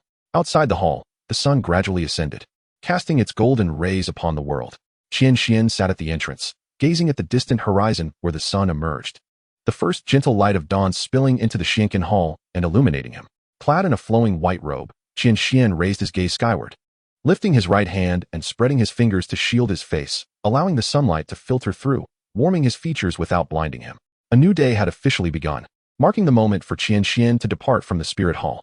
Although the hour was somewhat hurried, he found solace in the fact that he had long been prepared for this eventuality, sparing him from undue panic. Last night, he had refrained from training and instead enjoyed a peaceful slumber. His eyes remained fixed on the entrance of the hall, quietly observing. At the doorway, 2 figures gradually materialized, their shadows cast upon the ground by the sunlight, appearing remarkably large. They regarded the ajar doors of the hall and knocked thrice, seeking entry. Knock, knock, knock. Qian Xuan watched the 2 individuals, their faces obscured by the light. However, he recognized one of them as the elusive Guimei. The other figure seemed vaguely familiar, yet he could not ascertain their identity. Enter, Qian Xuan spoke calmly. As the 2 stepped inside, he was struck to discover that the familiar silhouette belonged to the elder who had awakened his powers in the spirit hall. The elder appeared much improved since yesterday. It seemed his injuries had healed considerably, yet Qian Xuan remained unaware of the elder's name. Feeling a flicker of curiosity, would this individual accompany him or merely escort him from the spirit hall? Greetings, Your Highness Qian Xuan, the 2 bowed respectfully, as if the events of the previous day had never transpired, with Qian Xuan still standing as the exalted figure he was. Guishu, there is no need for such formalities. I am but a worthless being now. And you? Qian Xuan inquired. Fengxian? He gazed at the elder before him. Guishu, Qian Xuan called out to Guimei, his eyes reflecting a question. His Highness Bibi Dong expressed concern for your safety during your journey. Thus she arranged for Fengxian to accompany and protect you. Originally, I was to see you off, but I had pressing matters to attend to today, hence my absence. Bibi Dong then designated Fengxian to escort you from the spirit hall, Guimei elucidated. Then I am in your debt, Fengxian. From now on, I shall refer to you as Feng Lao, Qian Xuan stated. It is my honor to serve you. Your Highness, you may address me as you wish. Feng Xian replied hastily. And where is Xiao Shui? Qian Xian asked. Princess Qian Renxue departed yesterday to accompany the Pope in hunting soul beasts for soul rings. So she will not be able to see you off, Guimei informed him. Qian Xian nodded, confirming his expectations. May I inquire where you intend to go after leaving the spirit hall? Guimei asked. Where? I have already decided upon my destination, which is none other than the city of Nuoding, the very origin of all tales, Qian Xian responded. Certainly, many may ponder why not directly choose the Holy Spirit village. Imagine you are Tang Hao, having narrowly escaped from pursuers, and finally discovering a suitable village to reside in. However, you soon realize that among the ordinary villagers, there exists a soul sect or even a soul king in seclusion, and astonishingly, this individual is merely a child of around 9 years old. Would you still opt to continue your concealment in the Holy Spirit village? Qian Xian harbors no confidence in perfectly masking his presence before a titled Douluo. Thus, selecting the city of Nuoding emerges as Qian Xian's most prudent choice. Nuoding City. Guimei, hearing of this place for the first time, inquired with a face full of curiosity. Qian Xian smiled gently and elucidated. It is a small city located in the Fasno province of the Tiando Empire's southwest. Though modest in size, it serves as one of the primary trading hubs for merchants from the two great empires, thus it is relatively prosperous. After Qian Xian's succinct explanation, Guimei gained a basic understanding of Nuoding City. Since your highness has determined a destination, shall we set forth immediately? Guimei inquired. Not in haste. There are still 2 matters I require your assistance with, Uncle Gu, Qian Xian responded with a calm smile. He then retrieved 3 items from his desk, 2 letters, and a book. What are your orders, your highness? Guimei asked, observing the items in Qian Xian's hands. Qian Xian extended the letters and the book towards Guimei. With both hands, Guimei accepted them, glancing briefly at the contents. The book appeared pristine, seemingly just bound, with the 4 characters Duhan Sangqiong inscribed on its cover.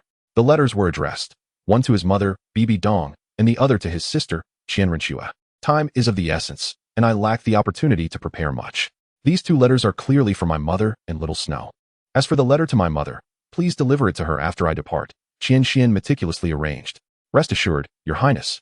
I shall ensure the letters and the book reach both Princess Qian Renxue and Princess Bibi Dong as per your instructions. You need not worry, Guimei assured.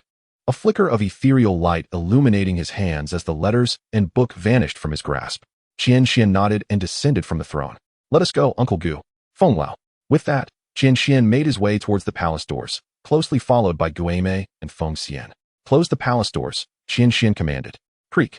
With the sound echoing, Guimei and Feng Xian swiftly shut the doors.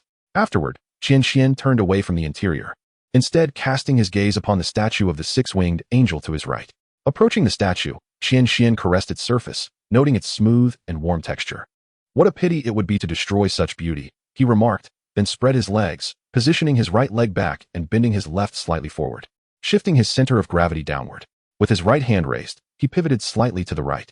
Boom! Qian Xian unleashed a powerful punch against the statue of the 6-winged angel. Accompanied by a resounding crash, the statue instantly became riddled with cracks, appearing on the verge of shattering entirely. The specter and Feng Xian gazed at the cracked statue, momentarily taken aback. Since Xiao Xue had received a book as a gift, let this statue serve as a gift from the mother, Qian Xian remarked with a smile. Let us depart. The sky is high, and the birds shall soar. The future is bound to be intriguing. Haha. Chapter 12. Trust and Gifts. The specter and Feng Xian observed the 6-winged angel statue, acutely aware of the formidable force behind Qian Xian's recent punch. Most significantly, neither of them sensed any soul power within that blow, indicating it was purely a manifestation of physical strength. Such a terrifying power was beyond their imagination, especially for one so young as Qian Xian, merely 6 years of age.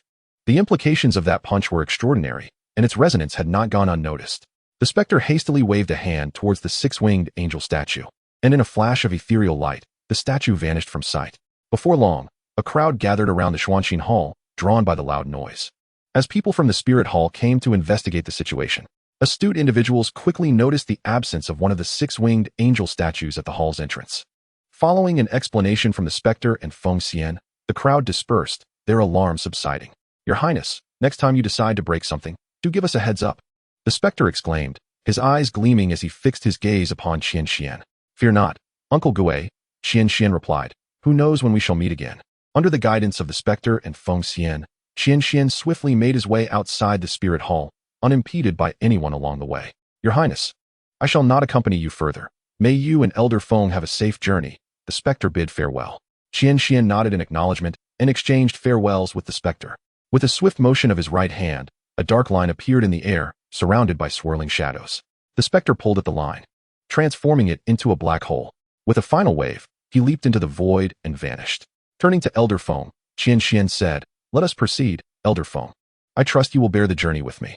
Please refrain from addressing me as your highness henceforth. Since we are leaving the spirit hall, simply call me by my name or, if you prefer, young master." Qian Xuan waved his hand dismissively. "Understood, young master," Elder Foam replied, feeling that using Qian Xuan's name lacked the requisite reverence, thus opting for young master. Meanwhile, within the opulent palace of the spirit hall, an elegant and noble figure sat upon a throne, gazing serenely in the direction of the spirit hall, lost in thought. Suddenly, a black circular void materialized, and the specter emerged from within, bowing respectfully to the figure in the chamber. "Your Highness, Qian Xuan and Elder Feng have departed the spirit hall, heading towards a small city named Nuoding City in the southwestern region of the Tiando Empire, specifically in the Nuoding province." Seated upon the throne was Bibi Dong. After listening to the report from Gui Mei, her gaze remained fixed on the horizon, directed towards the path of Qian Xuan as he departed from the spirit hall. After a brief moment, Bibi Dong spoke with an air of authority, uttering a single word, "You may leave." Once she had spoken, her eyes slowly closed, as if preparing to rest. "Your Highness." Gui Mei did not take his leave, but rather interrupted. Bibi Dong's expression was laden with impatience.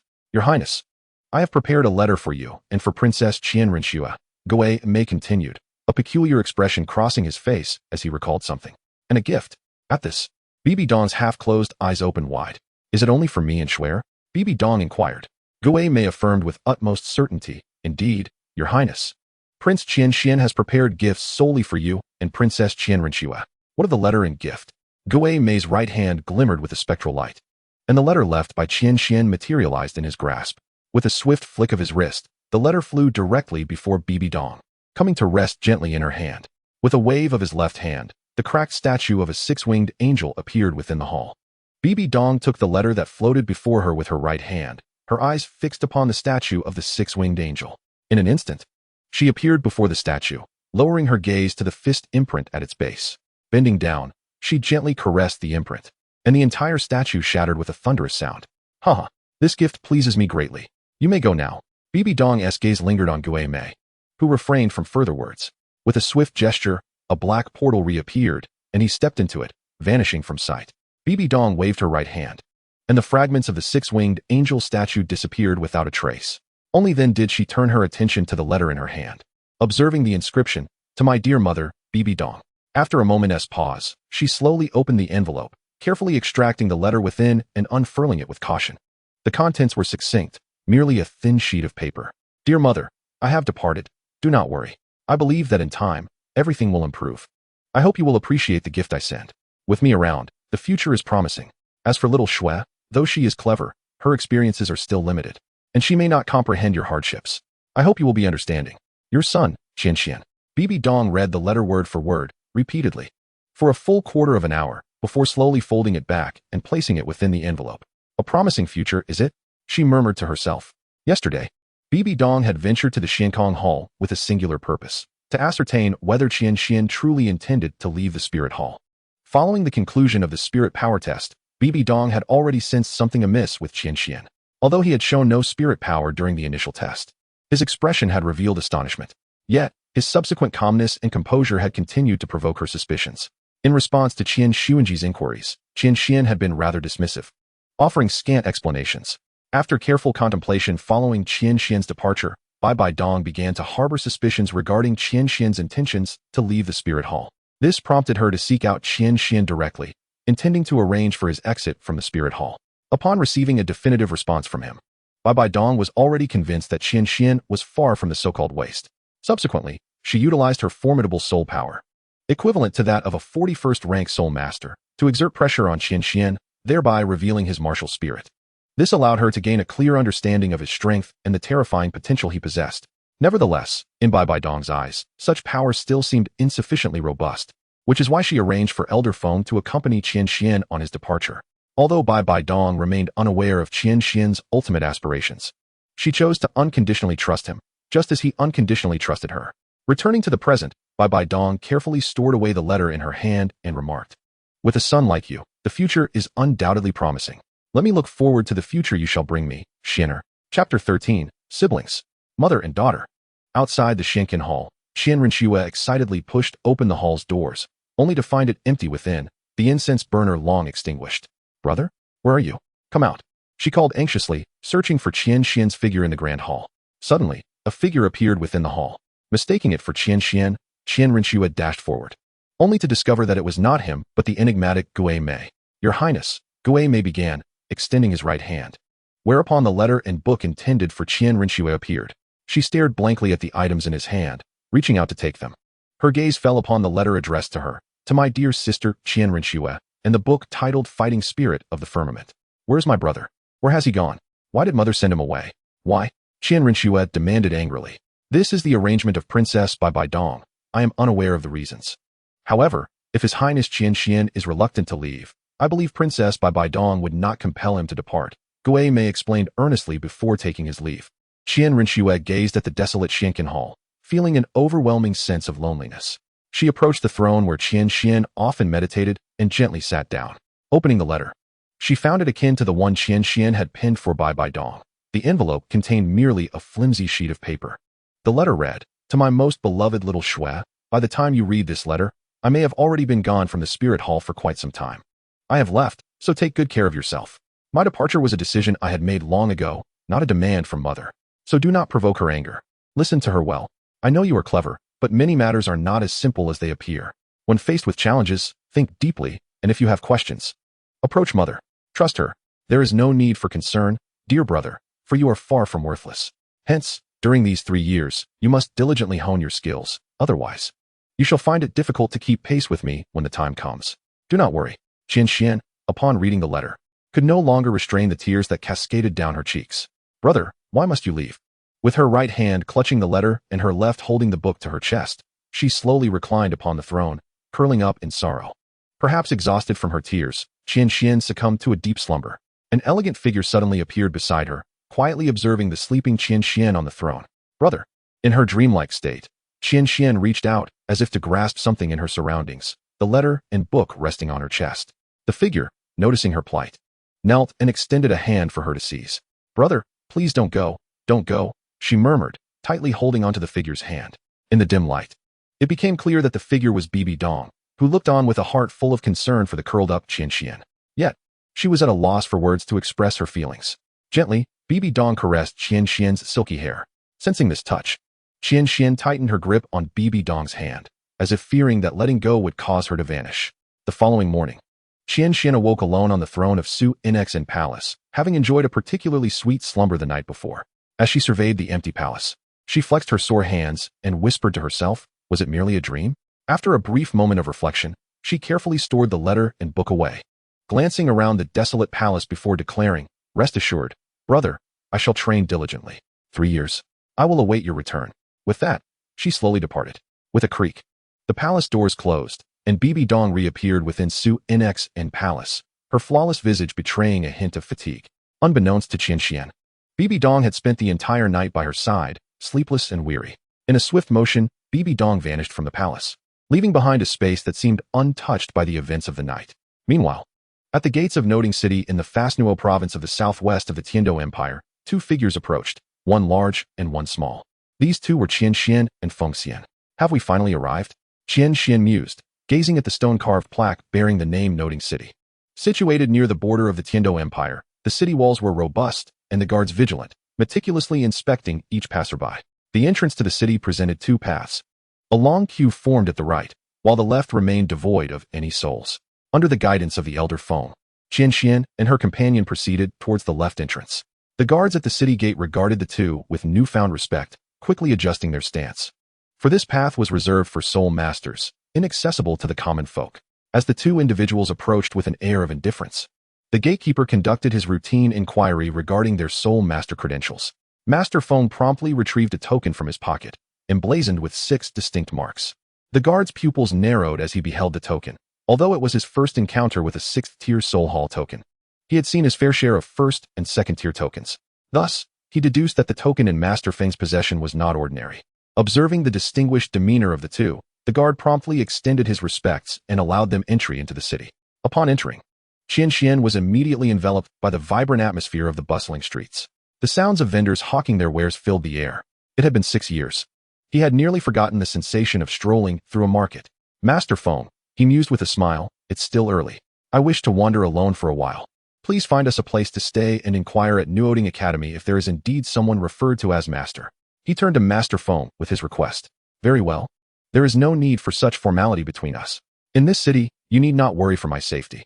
Go with peace of mind, he added with a grin. After Master Feng acquiesced, he departed on his own.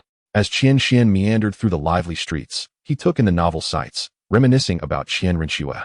If only that little girl were here, she would surely be overjoyed. He chuckled softly and continued on his way. Chapter 14, The Departure While Strolling. Qian Xuan encountered no peculiar adventures, nor was he troubled by any affluent youths. His journey remained tranquil.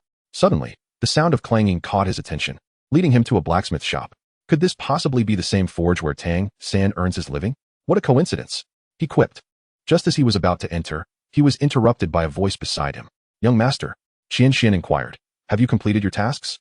Master Feng nodded, replying, I have secured your accommodation, and I also inquired at Nuoding Academy. Indeed, there is a person whom many refer to as Master. However, Qian Xuan could surmise the reason for Master Feng's hesitation. But is he also a waste? Master Feng quickly bowed his head, saying, Forgive me, young master. Qian Xuan waved his hand dismissively. It's fine. I have already stated that there is no need for such formality between us. Please, continue with what you know. Master Feng then lifted his head and continued. It seems this individual has only recently arrived in Nuoding City. He is called Master due to his focus on researching various soul spirits and for proposing what some deem an unrealistic notion of the 10 laws of soul spirits. However, he is merely a 29th level Great Soul Master. Ah, that must be him. I hadn't anticipated he would arrive in Nuoding City so soon, Qian Xuan reflected. Young master, do you know him? I do know him. Regrettably, he does not know me, Qian Xuan replied with a smile, stretching lazily. Noticing that Qian Xuan was not inclined to elaborate further, Master Feng refrained from asking more questions and swiftly led the way to their lodging. Moments later, Qian Xuan arrived at the place where he would reside for the next 3 years. Unlike the opulent palaces, this is merely a modest courtyard. Upon the opening of the gate, one is greeted by the courtyard, flanked by 2 willow trees. The layout within resembles that of a traditional Sihiyuan, with the main room visible upon entry, while a side room and kitchen lie on either side. Though the courtyard may appear small, it radiates an air of immaculate cleanliness, suggesting it is frequently tended to. Moreover, the interior is well equipped with all necessities. A gentle fragrance of incense wafts through the air, creating an inviting atmosphere that instills a sense of comfort.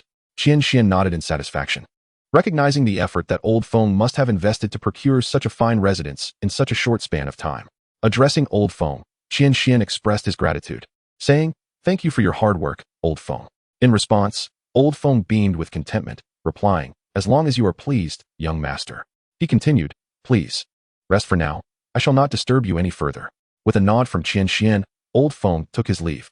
As Qian Xuan surveyed his surroundings, he promptly ascended to the bed and commenced his cultivation. The Tao that can be spoken of is not the eternal Tao. The name that can be named is not the eternal name. 3 full hours swiftly elapsed. Upon opening his eyes, Qian Xuan furrowed his brow. Despite his cultivation speed being magnitudes faster than before, the growth of his internal mana appeared stagnant. Why was this so? He began to examine his internal mana. After 3 hours of cultivation, if one were to liken Qian Xuan's mana to a vast river, it now resembled a meandering stream, perilously close to running dry. Soon, he discerned a peculiar change. The mana within him was denser than it had ever been, compared to his previous soul power. A single unit of his current mana equated to 10 units of the past. Strangely, a hint of a purplish-blue hue flickered within his mana. Was this transformation a result of his earlier awakening? A look of perplexity crossed Qian Xuan's face. During the 3 days spent in Nuoding City, Qian Xuan had been preoccupied with travel, leaving him no time for cultivation. Thus he had not noticed the changes within his mana. Moreover, he discovered that during these 3 days, the world of the classic of mountains and seas was autonomously absorbing the surrounding energy, which had captured his attention.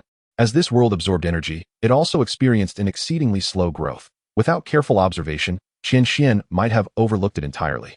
While sensing the mana within him, he found it difficult to ascertain whether the situation was favorable or unfavorable. Nevertheless, due to the transformation of his internal mana, he could distinctly feel the acceleration of both bodily and spiritual cultivation. Every misfortune carries within it a blessing. Although his cultivation speed might be affected, The benefits derived from the changes in his mana far outweighed the drawbacks, Qian Xuan concluded. 3 months later, in the familiar courtyard, within the well-known room, a familiar figure sat cross-legged upon a warm bed. Surrounding the figure was a delicate mist of purplish blue, undulating in harmony with the rhythm of his breath. Until the violet mist enveloping the surroundings was entirely absorbed by the figure, it finally slowly opened its eyes.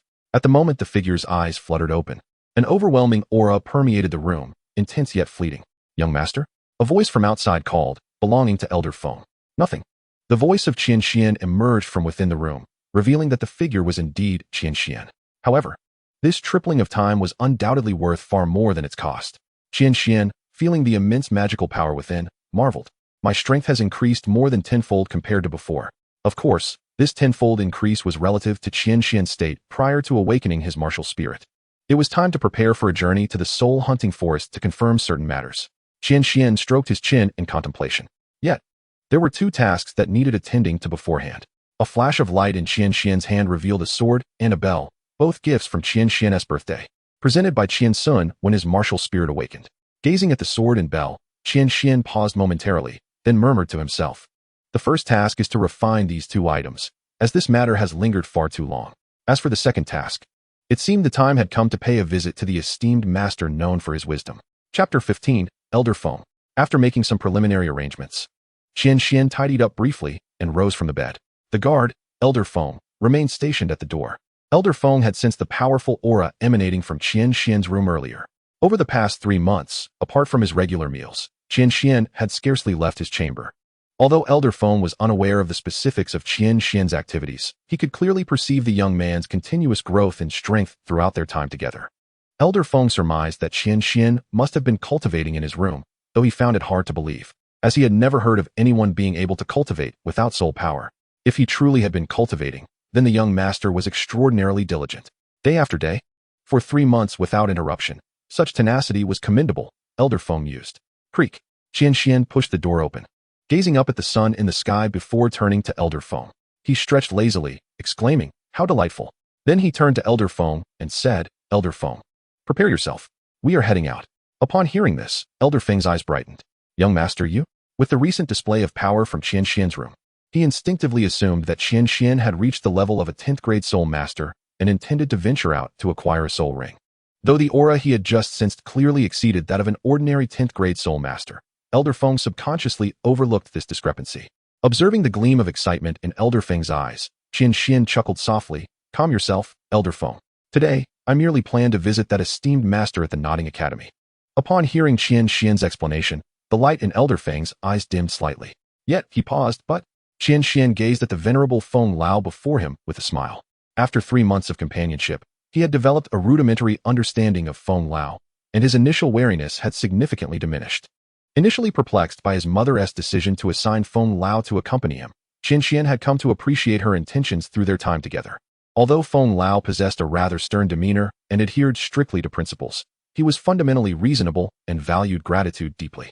Over the course of 3 months, Qian Xuan learned that Feng Lao had grown up within the spirit hall, joining at the tender age of 6 after awakening his martial spirit, and had now been a part of the spirit hall for a remarkable 70 years. In a world where strength and talent reigned supreme, Feng Lao, with his mere 89 levels of Douluo, could only occupy a minor role within the spirit hall.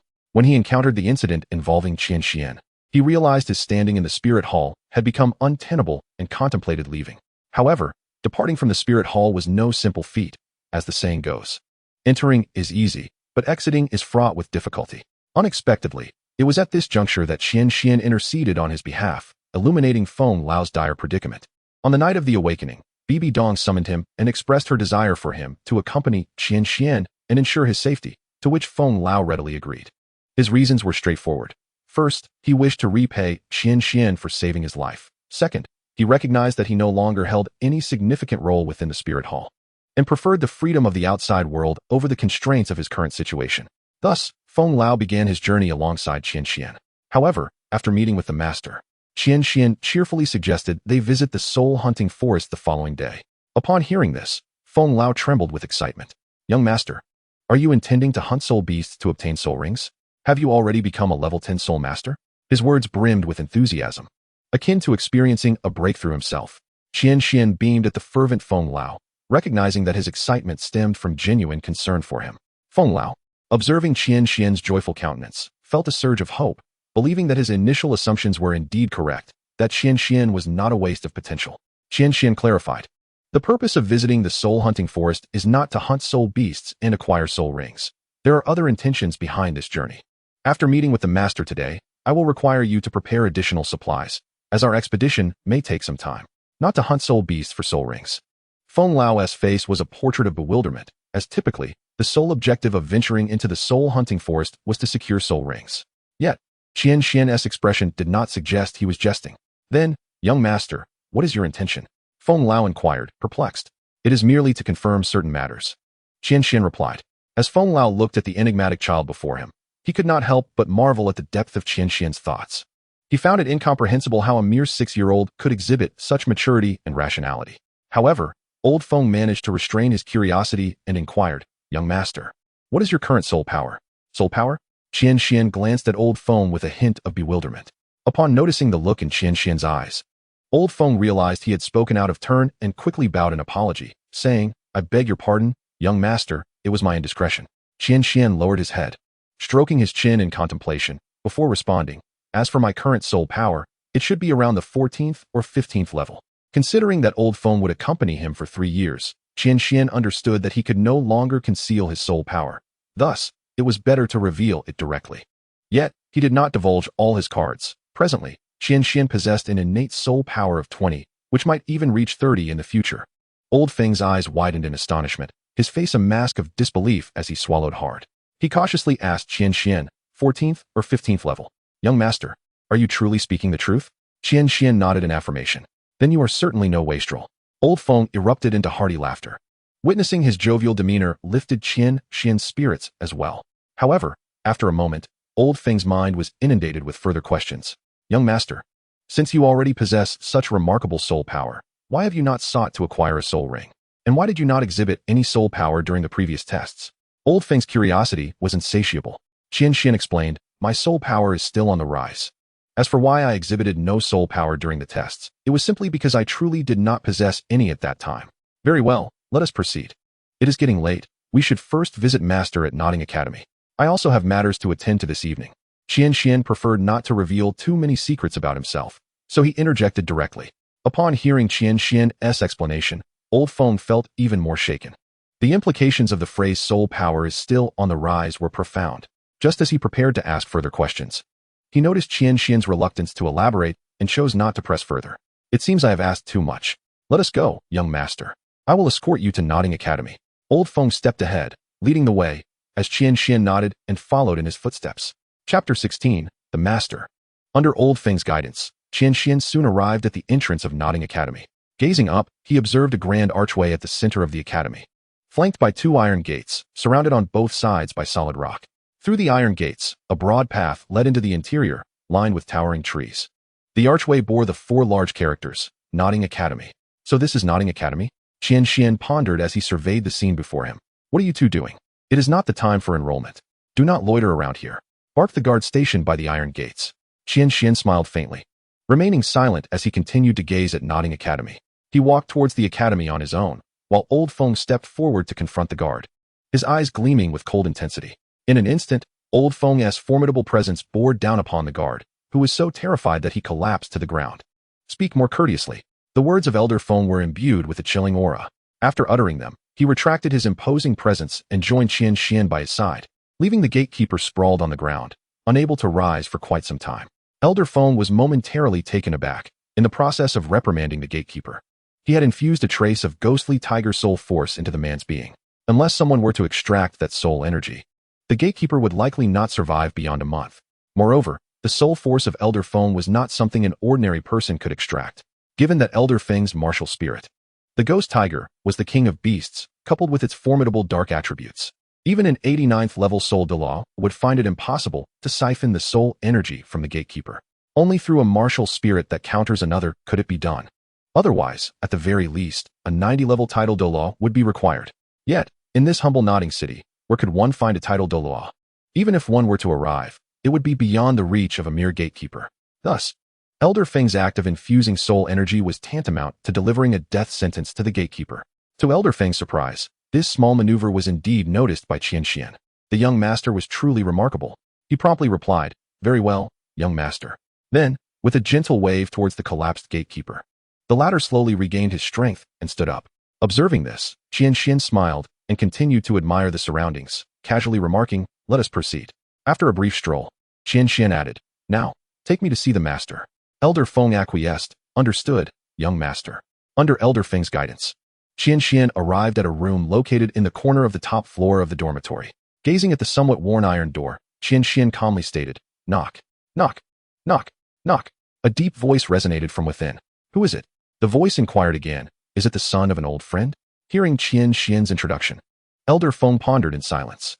With a clang, the door swung open. Before Qian Xuan stood a figure of average height, slightly slender, around 40 years of age, with short black hair and a rigid visage, exuding an aura of despondency. This person was indeed the master. The master addressed Elder Feng with a voice heavy with experience. "Who are you two?" Qian Xuan's tone, though calm, carried an undercurrent of tension. The master paused, then lowered his gaze to scrutinize Qian Xuan earnestly before slowly responding. "Come in." Upon hearing this, Qian Xuan stepped inside the master's room, surveying the surroundings. "Elder Feng, you shall remain outside. Do not allow anyone to enter," Qian Xuan instructed. As he regarded the bookshelves filled with tomes on either side, the master's hand, which had been poised to invite Elder Feng in, froze momentarily. "Close the door, master." Qian Xuan casually plucked a book from the shelf and began to leaf through its pages. The master, intrigued, observed Qian Xuan, pondering his true identity. With a clang, the iron door was shut. Qian Xuan continued to peruse the book in hand, seemingly awaiting the master's inquiries. "Child, who are you?" "I am Qian Xuan." Qian Xuan returned the book to the shelf and selected another one to examine. "Qian Xuan?" the master murmured to himself. Qian Xuan cast a glance at the contemplative master and continued, "It seems you have guessed my identity." A rare flicker of emotion crossed the master's rigid face. "What is your relationship with Bibi Dong?" The master forced a grimace onto his face and replied, "Did your mother send you? Is she well?" "I came of my own accord. My mother is unaware of this matter. Her well-being is of no concern to you." Qian Xuan regarded the master before him, his words betraying a sense of disdain. In Qian Xuan's eyes, the master had betrayed his mother's earnest intentions by choosing Lu Erlong. While it is often said that those embroiled in a situation are blind to its complexities, Qian Xuan did not believe the master to be such a person. Given his esteemed reputation for wisdom, whether within the Spirit Hall or in the later Golden Iron Triangle, the master's intellect was widely admired, which alone attested to his brilliance. Bibi Dong, fully aware of his martial soul's mutation and his inability to surpass the 30th rank, still chose to remain with the master, indicating that she did not regard him as a failure.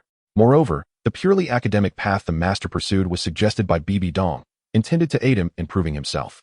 Later, she even bestowed upon him the papal order, promising him the title of honorary elder, which speaks volumes of her deep affection. In light of Bibi Dong's sudden coldness, the master, having ceased to smile after their separation, wore a permanently stiff countenance. Yet, given the depth of her feelings, why had he never sought her out? Qian Xuan could only surmise that the master was likely aware of Qian Xuanji's distorted teacher-student relationship with Bibi Dong and, under the pressure from Qian Xuanji, had succumbed to fear, unwilling to take the risk. After all, how could a man of his intellect fail to see through such matters? Faced with Qian Xuan's hostility, the master found himself at a loss for words and merely inquired further, "What brings you here?" In a hoarse voice, the master spoke again, "Very well. What you seek is understood." Qian Xuan approached the master, lifted his gaze to meet the master's eyes directly, and spoke in a calm tone that bore an undeniable weight. "Indeed, it is the papal order." Chapter 17, The Papal Order, a Sacred Artifact. The master instinctively recoiled, never having anticipated that a mere 6-year-old child could exert such an overwhelming pressure upon him. The master's raspy voice echoed once more, "Very well. I shall give it to you." He extended his hand and retrieved the papal order from the soul guide, presenting it to Qian Xuan. Receiving the papal order from the master, Qian Xuan tightened his grip around it and gazed at the master, stating, "In my eyes, you have always been a coward, both towards my mother and Lu Erlong. You cannot even confront your own heart, yet you choose to face the whispers of others. It is truly foolish. If I recall correctly, Lu Erlong has already severed ties with her own father for your sake, illustrating the depth of her feelings for you. A woman is willing to challenge societal norms for you, yet you evade responsibility here. If you suffer alone, that may be one thing. But why must you drag others into your misery? I have heard of a kind of love referred to as platonic love, which speaks of a connection that transcends the physical, embodying a bond that is purely spiritual. In such a love, The emotional connection is the most sincere and genuine. If you and Liu Erlong truly love one another, your shared bloodline should not serve as an obstacle. Should you dare to harm my mother once more, be prepared to pay with your life. Qian Xian's words were laced with a menacing intensity. Upon finishing, he stowed the tightly gripped papal order into the realm of the classic of mountains and seas. Clang, clang. Let us depart, old foam, Qian Xian said calmly. Making his way downstairs, old foam cast a glance around the room, contemplating the dazed expression of the master, who seemed lost in thought, before he followed closely behind Qian Xian. As they journeyed, Qian Xian pondered whether Bibi Dong would hold him accountable for his actions.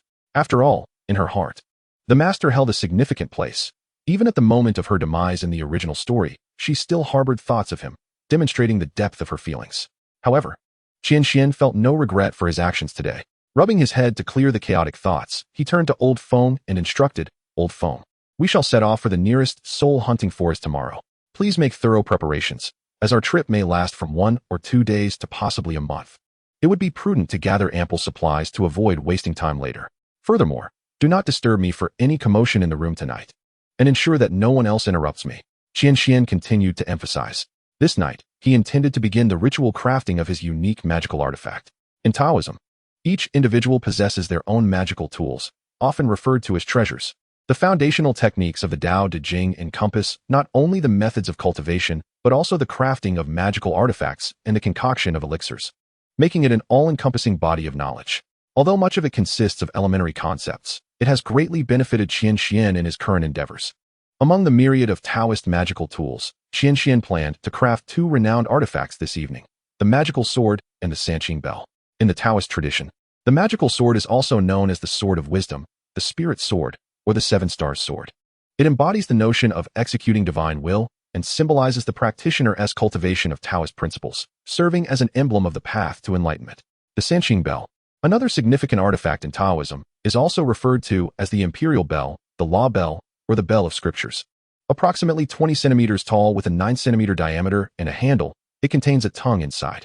The top of the handle, shaped like a mountain, represents the essence of the 3 pure ones in Taoism, believed to possess the power to summon deities and exorcise malevolent spirits, vibrating with the essence of the soul. To craft these magical tools, one must possess the corresponding embryonic forms of the artifacts. Qian Xian had already initiated preparations for the embryonic forms while at the Spirit Hall, but he had not anticipated that Qian Xuanji would present these 2 items as gifts. This fortunate turn of events spared Qian Xian considerable effort. Old Foam, upon hearing Qian Xian's instructions, was momentarily taken aback, his curiosity surging once more. Yet this time, he recognized that it was wise to remain silent and refrained from asking further questions, simply agreeing to the request. After bidding farewell to Qian Xian, he departed alone to prepare for the upcoming expedition to the soul-hunting forest the following day. Qian Xian gazed outside, where the sun shone brightly. With several hours remaining until nightfall, following the events of the morning, he found himself devoid of motivation to practice. Staring at the blank scroll, he sighed, hoping that the journey ahead would unfold as he envisioned. The purpose of Qian Xian's venture into the soul-hunting forest was to ascertain the connection between the Shanhai Jing and the soul beasts. Over the past 3 months, he had repeatedly attempted to leave corresponding marks upon the scroll of the Shanhai Jing, yet each endeavor had ended in failure. The Shanhai Jing of his previous life primarily chronicled various extraordinary beasts, but now, for reasons he could not comprehend, he was unable to record anything upon his own scroll. Consequently, Qian Xian could only speculate, based on his rudimentary understanding from his past life, that the evolution of the Shanhai Jing was likely related to the soul beasts. However, the precise nature of this connection remained elusive, prompting his expedition to the soul-hunting forest. Yet, within Qian Xian's heart lingered an undeniable obstacle, the increasingly apparent sensation of a missing element in the world of the Shanhai Jing as the space expanded. He pondered whether this void would affect his journey the next day, and whether it was this very absence that hindered the Shanhai Jing world from preserving life. This uncertainty fostered a sense of skepticism towards the so-called world of the Shanhai Jing. Qian Xian could only conclude that the current realm of the Shanhai Jing was not a world at all, but merely a rudimentary space. He speculated that the disparity within the Shanhai Jing world could stem from either the need for additional energy to evolve or the consequences of this missing element. The feeling of possessing something that lay beyond his control left Qian Xian profoundly unsettled. He looked upon the Shanhai Jing before him and mused that he could only take one step at a time. Chapter 18, Ritual Crafting of Artifacts. The extent of Elder Feng's preparations became evident. Qian Xian had always felt reassured by Elder Feng's diligence. Inside the room, Qian Xuan sat cross-legged on his bed. After a moment of meditation to dispel distracting thoughts, he retrieved the sword and bell from the space of the Shanhai Jing, examining them meticulously before formally commencing the ritual crafting of the artifact. With his right hand, he drew the sword from its sheath, positioning it horizontally before his chest. Observing the blade glinting with a faint chill, Qian Xuan inhaled deeply. He then brought his left hand's index and middle fingers together, holding the other 3 fingers firmly, and lightly traced the blade with his index and middle fingers, causing blood to flow from the tips. Holding his breath, he immersed himself in concentration, deftly etching a series of intricate runes onto the sword with his bloodied fingers. Before long, the sword's surface was adorned with a myriad of symbols. Once completed, Qian Xuan exhaled with relief, having successfully accomplished the first step of the ritual crafting. It was now time to proceed to the second step. He staunched the flow of blood from his fingers and recalibrated his mindset, silently reciting the incantation for the ritual. With the weapon stained by blood, infused with soul, and refined by magic, Qian Xuan began to slowly channel his soul power into the long sword while silently reciting incantations. As he infused the sword, he also circulated his internal magic to continuously temper the blade. At the outset, Qian Xuan felt significant resistance as his soul power entered the sword, resulting in considerable depletion of his energy. However, as time progressed, the sensation of obstruction diminished, allowing for a more fluid infusion of his soul power. Accompanying the infusion of soul energy and the tempering of magic, the runes painted in blood by Qian Xuan began to radiate a brilliant red glow. The process of refining the magical weapon is relatively straightforward. The initial step involves inscribing the appropriate runes onto the weapon's embryo, followed by the continuous infusion of soul power and the use of magic to integrate the runes into the weapon's essence. It is crucial that one remains undisturbed throughout this process, which is why Qian Xuan repeatedly cautioned Old Feng. As the brilliance of the sword flickered, the runes inscribed by Qian Xuan gradually merged into the blade, creating a subtle connection between him and the sword. With the ongoing infusion of soul power and the expenditure of spiritual energy, Qian Xuan's complexion began to pale, and a light sheen of sweat appeared on his forehead. He gazed at the long sword before him, where only a few remaining runes continued to glow red. The successful merging of all runes into the sword is essential for the refinement to be deemed a success. Failure would not only result in a wasted effort, but could also render the sword embryo useless, and worse yet, could lead to a backlash against Qian Xuan, causing loss of magic and potential harm to his soul. He had not anticipated that the refinement of a magical artifact would demand such a toll on both magical and soul energy. Fortunately, he had not rushed into the process. By refining the artifact upon recovering his initial level of magic, he had avoided a potentially disastrous failure. As he observed the last remaining rune flickering on the long sword, Qian Xuan felt a wave of relief wash over him. As time passed, he finally infused the last rune into the sword. The runes within the blade resonated together, causing the sword to tremble slightly, its cold radiance intensifying. Perhaps due to the influence of magic, a faint purplish-blue halo surrounded the sword. Qian Xuan gripped the sword tightly, and though his heart remained calm, a subtle stir of excitement arose within him. He focused on the sword in his hand, sensing its awakening as it vibrated gently in response. Infusing his internal magic into the sword, it underwent a rapid transformation. The blade appeared to be coated in a purplish-blue luminescence, emanating a sharp brilliance that caused the surrounding air to quiver. Exhilarated, Qian Xuan beamed with joy as he held the sword aloft. With a graceful flick towards a distant table and chairs, the sword unleashed a purplish-blue wave of energy, sending the furniture toppling over with a resounding crash. Under the immersion of his thoughts, Qian Xuan could distinctly perceive the formidable power of the sword in his hand. Outside, Old Feng heard the commotion within the room. Yet, recalling Qian Xuan's admonition, he refrained from intruding. It seemed imperative to seek a sword technique to master, Qian Xuan murmured, wiping the virtual sweat from his brow. He then assessed his condition, sensing that his internal magical energy still lingered, albeit noticing the nearly depleted soul force with a bitter smile. He promptly commenced his cultivation, striving to restore both his soul force and magical energy. After an entire hour of diligent practice, Qian Xuan finally regained his composure. Unexpectedly, due to the refinement of the magical sword, the soul force that had stagnated for 3 months achieved a breakthrough. His soul force ascended to the early stage of the 4th Soul Devourer. Upon completing the cultivation of the 4th Soul Devourer, his resistance to external intrusions would be significantly enhanced, not only guarding against toxins, but rendering him truly immune to all poisons. Furthermore, he would be capable of effectively resisting most forms of mental intrusion. Coupled with Qian Xuan's newfound progress, the refinement of the Sanqing bell proceeded exceptionally smoothly, culminating in success. Unlike the subtle brilliance of the sword, The moment the Sanqing bell was successfully refined, it stirred without wind, producing a series of clear, ringing sounds that seemed to resonate with a soul-shaking essence, leaving one dizzy. This time, Qian Xuan merely seated himself on the bed to contemplate the bell's functions, refraining from testing its might. Primarily due to the absence of a suitable target for experimentation and concern over causing unnecessary commotion within the house. Perhaps he would attempt it again in the soul-hunting forest tomorrow. It was also time to bestow names upon these artifacts. They could not simply be referred to as the sword and bell indefinitely. Given that they were his magical instruments, he decided to incorporate the character Qian for the sword, as it represented an ultimate weapon. In Taoist tradition, Tai signifies the highest existence. Thus he resolved to name the sword Tai Qian's sword. Gazing at the bell in his hand, he continued to ponder. This bell possessed the inherent ability to mesmerize and bewilder the soul, thus he would incorporate the character Han. Yet, the term bell felt somewhat inadequate. Suddenly enlightened, Qian Xuan recalled that the Sanqing bell was also known as the imperial bell. Hence, it was not merely a bell, but a bell of profound significance. Thus, he named it Qian Han Bell. After finalizing the names of his two magical artifacts, Qian Xuan stored the Qian Han Bell within the confines of the Shanhai Jing space and resumed his meditation for recovery. The refinement of magical artifacts was inherently taxing on the spirit, and having directly refined two artifacts in a single night, he was utterly exhausted. Once recuperated, Qian Xuan fell into a deep slumber. Within his dreams, it seemed he experienced a vision. In the dream, Qian Xuan's long, jet-black hair floated ethereally without wind. As he hovered in midair, gripping an extraordinary long sword measuring 2 feet and 7 inches, its blade as delicate as a cicada's wing. Inscribed at the sword's apex were the characters Tai Qian, beneath which coiled a peculiar black dragon, ascending with a faint, chilling glow.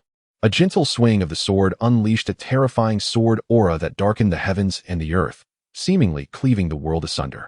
In his left hand, he held an ancient small bell, encircled by a manifestation of 100 beasts roaring towards the heavens, as if protesting against the injustice of the celestial order. Within the bell, there seemed to be incantations, divine figures, and scriptures subtly manifesting. With a gentle shake, the myriad beasts depicted upon it appeared to come to life, collectively roaring toward the heavens. The resonant sound of the bell reverberated, shaking the earth and sky, relentless and unending. Young master? Young master? Hearing calls from outside, Qian Xuan slowly opened his eyes, still somewhat dazed. Was it a dream? He pondered little on it, rubbing his slightly muddled head and tidying himself up before descending from his bed to open the door. Creak. The commotion from the previous night had indeed been considerable, with the sounds of shattering objects followed by the strange tolling of the bell. Given Qian Xuan's prior instructions, it was manageable. However, today, the punctual Qian Xuan had not stirred at the usual hour, prompting Old Feng to speculate whether something had transpired last night. Yet, respecting Qian Xuan's earlier admonitions, Old Feng tentatively called out a few times from outside the door. His plan was to check on Qian Xuan if he received no response. Upon seeing Qian Xuan emerge, Old Feng felt a significant weight lift from his heart. Young master, he said, after observing the sun fully risen in the east. Qian Xuan could surmise why Old Feng had been calling for him. Qian Xuan nodded and said, "Thank you for your hard work last night, Old Feng. Please take some time to rest. We shall set off in the afternoon." Old Feng replied reassuringly, "No need for that, young master. As long as you are prepared, I am ready to depart at any moment, provided it does not delay your plans."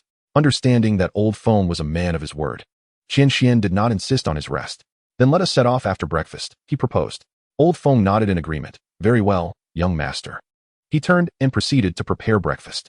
Watching Old Feng, who was wholeheartedly dedicated to his well-being, Qian Xuan secretly made a decision.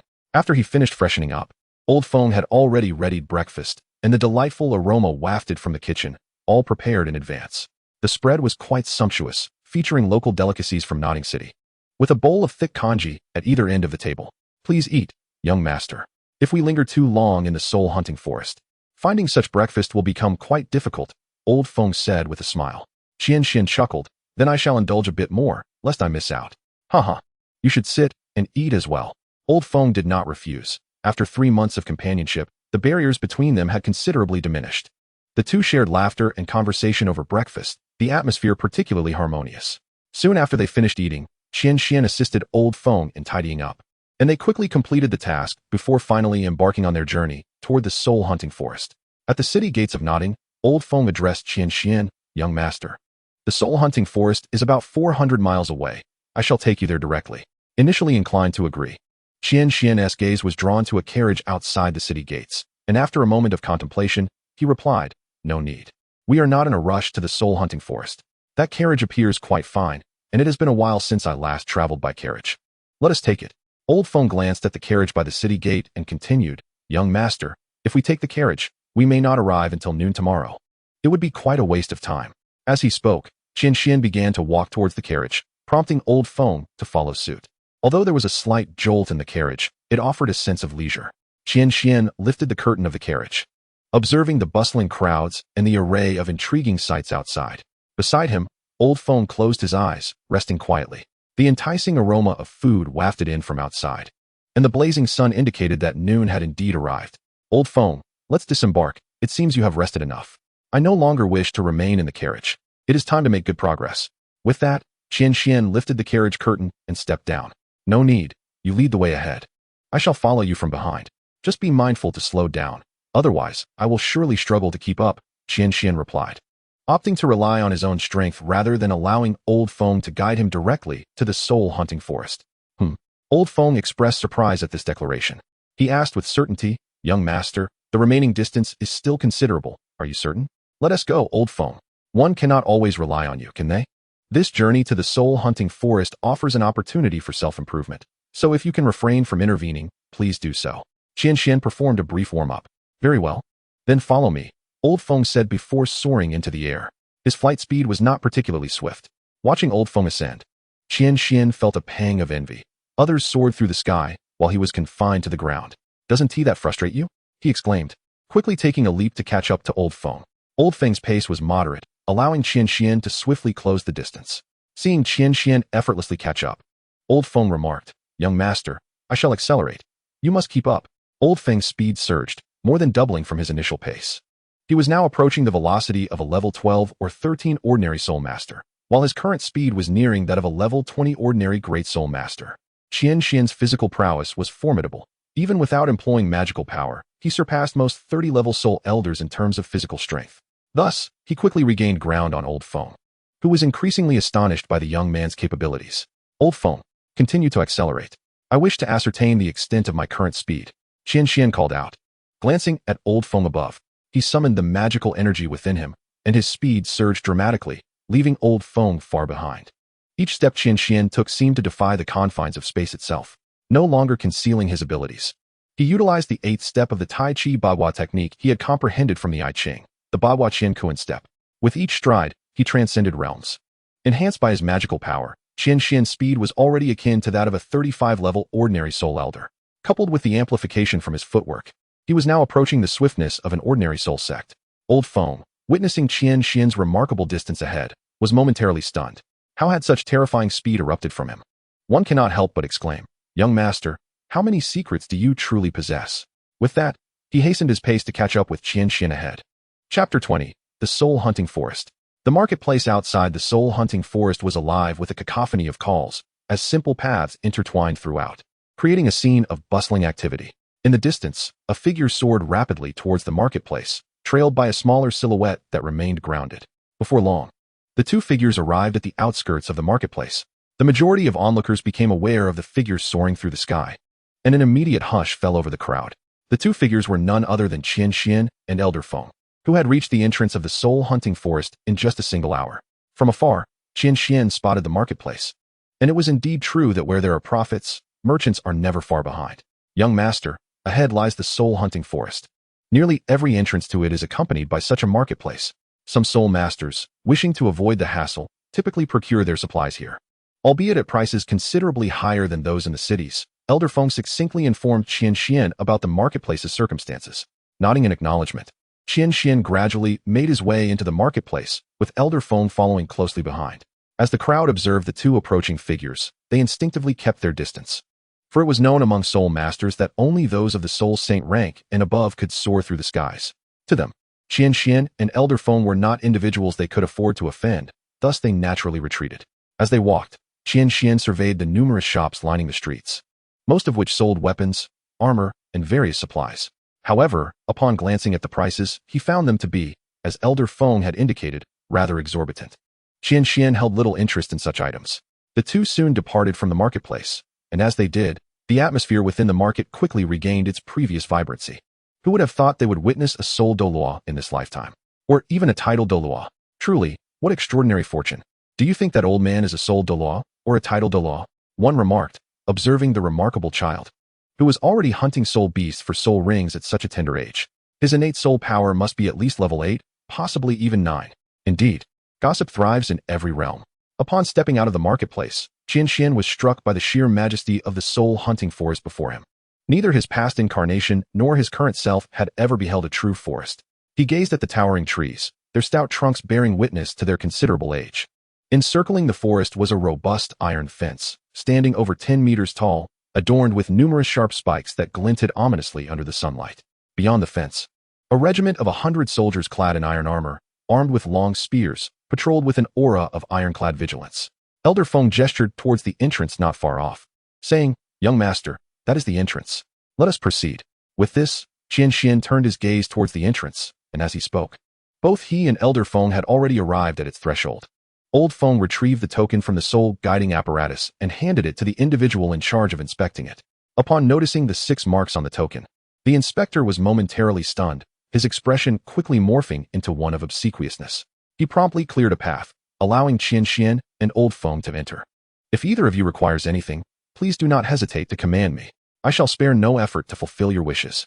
Old Feng, however, chose to disregard the man's flattery, quietly following Qian Xuan as they ventured into the soul-hunting forest.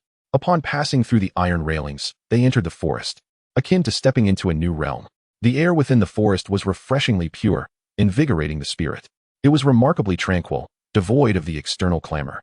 Only the sounds of chirping insects and singing birds resonated. "Young master, we have arrived at our destination. May I inquire as to your purpose for this journey? Is there anything I can assist you with?" Old Feng inquired with curiosity. Nodding, Old Feng replied, "Very well, young master." In the soul-hunting forest, most individuals would find the journey fraught with peril, fearing that at any moment they might encounter an insurmountable soul beast, leading to their demise. Yet, Qian Xuan and Old Feng strolled leisurely, as if wandering through a garden. Qian Xuan pondered whether their luck was remarkably fortuitous or unfortunate. Despite having traversed nearly half an hour without encountering a single soul beast, he began to question the authenticity of the soul-hunting forest. "Old Feng, is this truly the soul-hunting forest? How is it that we have yet to see a single soul beast?" Qian Xuan expressed his frustration. Turning to Old Feng for answers, Old Feng furrowed his brow in contemplation. He too found the situation peculiar, as his senses revealed an absence of soul beasts in their vicinity since their arrival.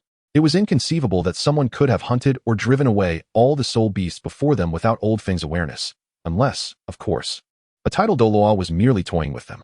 Yet, that scenario seemed implausible. "Young master, there may have been some disturbance in the soul-hunting forest, causing all the soul beasts to vanish. We must venture further in to investigate. This forest is classified as a medium-sized one, typically housing soul beasts no older than 1,000 years, and it is unlikely for 10,000-year soul beasts to appear. Even if there has been a disturbance, there is no need for alarm," Old Feng asserted confidently, bolstered by his own strength. With a resigned sigh, Qian Xuan replied, "Very well then, let us proceed." The two continued deeper into the soul-hunting forest. Suddenly, a mournful and chilling sound echoed from the heart of the forest, accompanied by an overwhelming aura of malevolence that radiated in all directions. Qian Xuan felt the oppressive force engulf him, as if he had plunged into an icy abyss. The aura surged swiftly and dissipated just as rapidly, the sound reminiscent of a deathly wail vanishing with it. Qian Xuan moved his stiffened hands and lifted his gaze to the imposing figure of Old Feng standing before him, appearing remarkably formidable. Feeling the dissipating aura, Old Feng's tense body relaxed somewhat. He turned to Qian Xuan and inquired, "Young master, are you well?" With a grave expression, Old Feng continued, "Logically, there should not be any soul beasts in the soul-hunting forest that have existed for over 10,000 years. Even if they did, they would generally just have crossed the 10,000-year threshold. However, that aura we just sensed is clearly not something a mere 10,000-year soul beast could possess. It is the presence of a soul beast nearing 50,000 years." Qian Xuan was momentarily taken aback. "A 50,000-year soul beast? Indeed, young master," Old Feng affirmed. "Moreover, based on the aura we just encountered, that 50,000-year soul beast possesses an exceptionally strong dark attribute. In that instant, my martial soul, the ghost tiger, was overwhelmed by a sense of attribute suppression." The gravity on Old Feng's face did not diminish. "Young master, something must have transpired within this soul-hunting forest. Should we proceed deeper?" He sought Qian Xuan's opinion, asking, "With the aura we just experienced, do you believe you can defeat that 50,000-year soul beast? Or at least repel it?" Suddenly, Qian Xuan sensed a disturbance within the space of the classic of mountains and seas. Hiss, hiss, hiss, boom, boom, boom. Young master, be cautious. The soul beasts are in turmoil. Old Feng swiftly grasped Qian Xuan and ascended into the sky. With a commanding voice, he proclaimed, Demon Tiger, merge. 8 soul rings, yellow, purple, and black, spiraled around Old Feng, radiating an overwhelming aura that spread outward. Old Feng expressed relief. Fortunately, most of these are but century and decade-old soul beasts. If they were 1,000 or 10,000-year beasts, we would have no choice but to flee. Under Old Feng's formidable presence, the surrounding soul beasts instinctively retreated, creating a 4-meter exclusion zone around him and Qian Xuan. The multitude of soul beasts dared not approach, let alone attack. Meanwhile, Qian Xuan, filled with astonishment, observed the peculiar reaction of the classic of mountains and seas as they encountered the soul beasts, indicating that his instincts were indeed correct. Old Feng, let us head directly to the center of the soul hunting forest, Qian Xuan urged. His decision was driven by 2 reasons. First, the disturbance in the classic of mountains and seas suggested that the closer they got to the forest's center, the more pronounced the anomaly would become. Second, he was curious as to why such an ordinary soul-hunting forest would undergo such a significant change. Old Feng, slightly taken aback by Qian Xuan's excitement, decided against questioning him and simply flew towards the center of the forest. The corpse of an 800-year-old moonshadow wolf. Its soul ring is still floating. It has only been dead for less than an hour, Old Feng explained, gazing down at the carcass from above. Qian Xuan could also sense the classic of mountains and seas reacting to the corpse of the soul beast and its floating soul ring. Is it trying to devour and absorb the soul ring, as well as the corpse on the ground? Qian Xuan analyzed carefully, guided by his intuition. After Elder Feng concluded his words, he continued to lead Qian Xuan towards the heart of the soul-hunting forest. As they drew nearer, the corpses of soul beasts became increasingly abundant, and the signs of battle grew ever more apparent. Young master, this should be the center of the soul-hunting forest, Elder Feng remarked, furrowing his brow as he surveyed the surroundings. Floating in the sky alongside Qian Xuan, he spoke with a hint of concern. Qian Xuan was equally astonished by the scene before him. What sort of cataclysmic battle had transpired here? The forest, which should have been lush and green, now revealed a starkly different tableau from the sky. Towering trees lay broken and toppled, their trunks marred by numerous claw marks from various soul beasts. Gigantic craters dotted the landscape, pulsating with energies of diverse attributes, while the remnants of slain soul beasts littered the desolate area within a 100-meter radius. Each corpse was adorned with a floating soul ring, indicating that these soul beasts had perished no more than an hour prior. At the very center of this expanse was a deep pit, measuring 20 to 30 meters in width, filled with a terrifying dark energy. A chilling aura emanated from the pit, palpable even to Qian Xuan in the sky. Surrounding the pit lay the bodies of 4 soul beasts, distinct from the others, as their soul rings shimmered in a deep purple hue with hints of black, signifying that they were nearing 10,000 years of age. Elder Feng, why does it seem that all the powerful soul beasts in this forest have met their demise here? Could it be that the one responsible is the 50,000-year dark attribute soul beast? Qian Xuan inquired, sensing the menacing dark energy from the pit. Young master, it appears so. However, there is a troubling issue. There are no black soul rings present, nor are there any corpses of 10,000-year soul beasts. This suggests that the 50,000-year soul beast is still alive. Moreover, the evidence of battle indicates that these soul beasts were recklessly attacking that formidable creature, Elder Feng replied, his face etched with confusion as he continued to regard the terrifying chill emanating from the pit. Furthermore, it is possible that this soul beast possesses not only the fearsome dark attribute, but also an exceptionally powerful ice attribute. Ice and dark attributes, you say? Qian Xuan murmured to himself. Recalling the original narrative, he understood that ice attribute soul beasts typically resided in the extreme north, where conditions favored their cultivation. If it were a weaker soul beast, Qian Xuan could comprehend its presence, but why would such a powerful ice attribute soul beast appear in the soul-hunting forest, provoking an entire horde of soul beasts to unite against it? What deep-seated enmity could exist to summon the collective wrath of the entire forest? Younger master, can you sense the presence of that 50,000-year soul beast nearby? Elder Feng shook his head and replied, Young master, I have been observing since our arrival and have detected no trace of that soul beast. Logically, there should not be a 50,000-year soul beast in this forest. Upon our arrival, I even questioned whether I had misjudged the situation. After a meticulous examination of the pit, it is evident that a 50,000-year-old soul beast has indeed made an appearance here. Elder Feng, with a perplexed expression, continued, However, what is peculiar is that this soul beast seems to have sustained severe injuries, and within those wounds lingers a trace of the aura of a thunder tribulation. Thunder tribulation? A 50,000-year-old soul beast? Ice and dark attributes? This situation is becoming increasingly intriguing, thought Qian Xuan as he pondered the connections within. Yet, the most pressing matter at hand is not this. It is the numerous corpses of soul beasts, soul rings, and the space of the classic of mountains and seas surrounding us. Chapter 22. The repercussion of the classic of mountains and seas. Elder Feng inquired of Qian Xuan. Young master, what shall we do next? Qian Xuan's gaze swept across the vast pit, resting on the 4 corpses of soul beasts. Pointing to the remains, he asked, Elder Feng, can you identify these 4 soul beasts? Could you briefly describe their attributes and their ages? Qian Xuan's attention was fixed on the 4 corpses, each adorned with a trace of black soul rings. Elder Feng chuckled, young master, you have come to the right person. The knowledge of soul beasts is a fundamental course for everyone. Since you have been preoccupied and unable to study, you must rely on me. Elder Feng was thoroughly devoted to the spirit hall. Due to his role in assisting individuals with their spirit awakenings, he had to be well-versed in nearly all information concerning spirit beasts. After the awakening, it is essential to assess a person's talent based on their spirit information and innate soul power. Over the past decade, while helping others awaken their spirits, Elder Feng had encountered a myriad of spirits and mastered the knowledge of soul beasts with great depth. Thus, Qian Xuan's simple inquiry posed no challenge for him.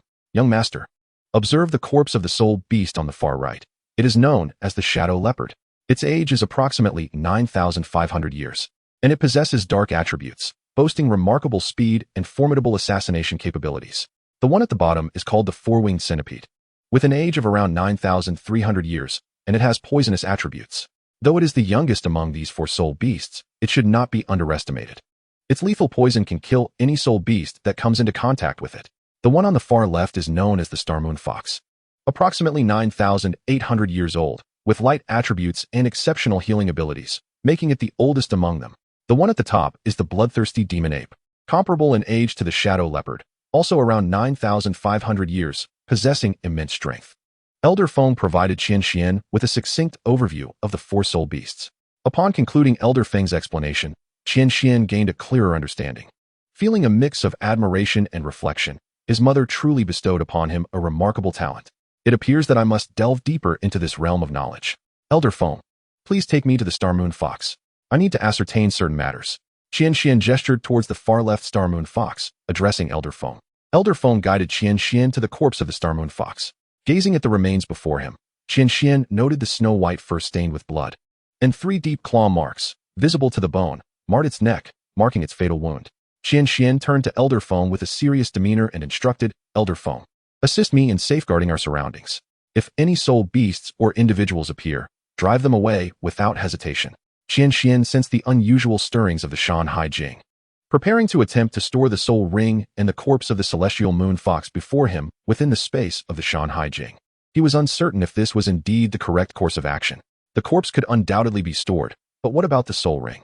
Qian Xuan fixated on the soul ring hovering above the corpse. In the original narrative, nothing could contain a soul ring. Hunters of soul beasts either awaited the soul ring's disappearance or absorbed it directly. With resolve, Qian Xuan first placed the celestial moon fox's corpse into the space of the Shanhai Jing. After a brief moment, he discerned that there was no change within the Shanhai Jing. It was not absorbed as the previous Bai Yu ring had been. Frowning, Qian Xuan pondered why the Shanhai Jing reacted to the corpse, but not after its absorption. Was the method flawed? Or was the Shanhai Jing's reaction not in reference to the corpse itself, but rather to something upon it? Never mind. He would first attempt to absorb the soul ring. Qian Xuan endeavored to draw the soul ring in the air into the space of the Shanhai Jing. It was futile. His brow furrowed in concentration as he gazed at the motionless soul ring above. He then glanced at Elder Feng, who was vigilantly surveying their surroundings. Noticing Qian Xuan's gaze, Elder Feng inquired, Is something troubling you, young master? Qian Xuan shook his head, returning to his contemplations. Did he need to summon the Shanhai Jing?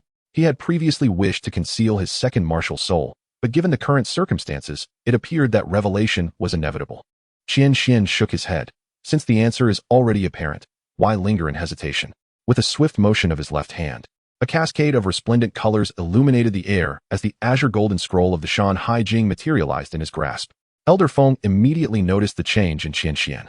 With a look of astonishment, Elder Feng regarded the Shanhai Jing in Qian Xuan's hands, murmuring to himself, Is this the second martial soul? Qian Xuan smiled at Elder Feng while the latter gazed deeply into Qian Xuan's clear eyes. Elder Feng returned the smile, saying, Young master, continue your endeavor. With me here, not even a bird could intrude. Nodding with appreciation, Qian Xuan redirected his attention to the soul ring suspended in the air. He unfurled the scroll in his hands and, with his consciousness, beckoned the soul ring toward the Shanhai Jing. Finally, the previously motionless soul ring began to stir, slowly drifting towards the Shanhai Jing above Qian Xuan's hands. The Shanhai Jing began to emit waves of luminous energy as the soul ring floated closer, hovering just above its blank canvas. Suddenly, Qian Xuan felt the familiar tremors within the Shanhai Jing once more. This vibration resembled that of the Baiyu ring, yet it was more pronounced. As the space quaked, the soul ring above the Shanhai Jing seemed irresistibly drawn, swiftly merging into the blank surface of the scroll. Qian Xuan sensed that as the soul ring entered the canvas, the space of the Shanhai Jing was undergoing inexplicable changes. As the soul ring melded into the canvas of the classic of mountains and seas, it appeared as if a painter were at work. The brush danced gracefully, akin to flowing clouds, and with mere strokes, the essence of the scene materialized instantaneously. Within mere seconds, a lifelike moonlight fox emerged vividly upon the canvas of the classic of mountains and seas. Suddenly, an unexpected occurrence transpired. Qian Xuan could distinctly sense that the moonlight fox on the scroll was but a final stroke away from complete manifestation upon the classic of mountains and seas. Yet, for some inexplicable reason, that last stroke could not be laid down. The space of the classic of mountains and seas began to tremble violently. As the tremors intensified, the very fabric of the classic of mountains and seas quaked in response. The moonlight fox on the canvas seemed to dissipate, as if struck by some unseen force. The dark purple soul ring once again materialized above the classic of mountains and seas. Along with it, Qian Xuan suffered a severe backlash. His chest churned with surging blood. He spat a mouthful of blood directly onto the ground. Chapter 23. Transforming into the way, the mountains and seas as boundaries, the Supreme opens the heavens. Young master, are you all right? Old Feng hastened to Qian Xuan's side, his voice tinged with urgency.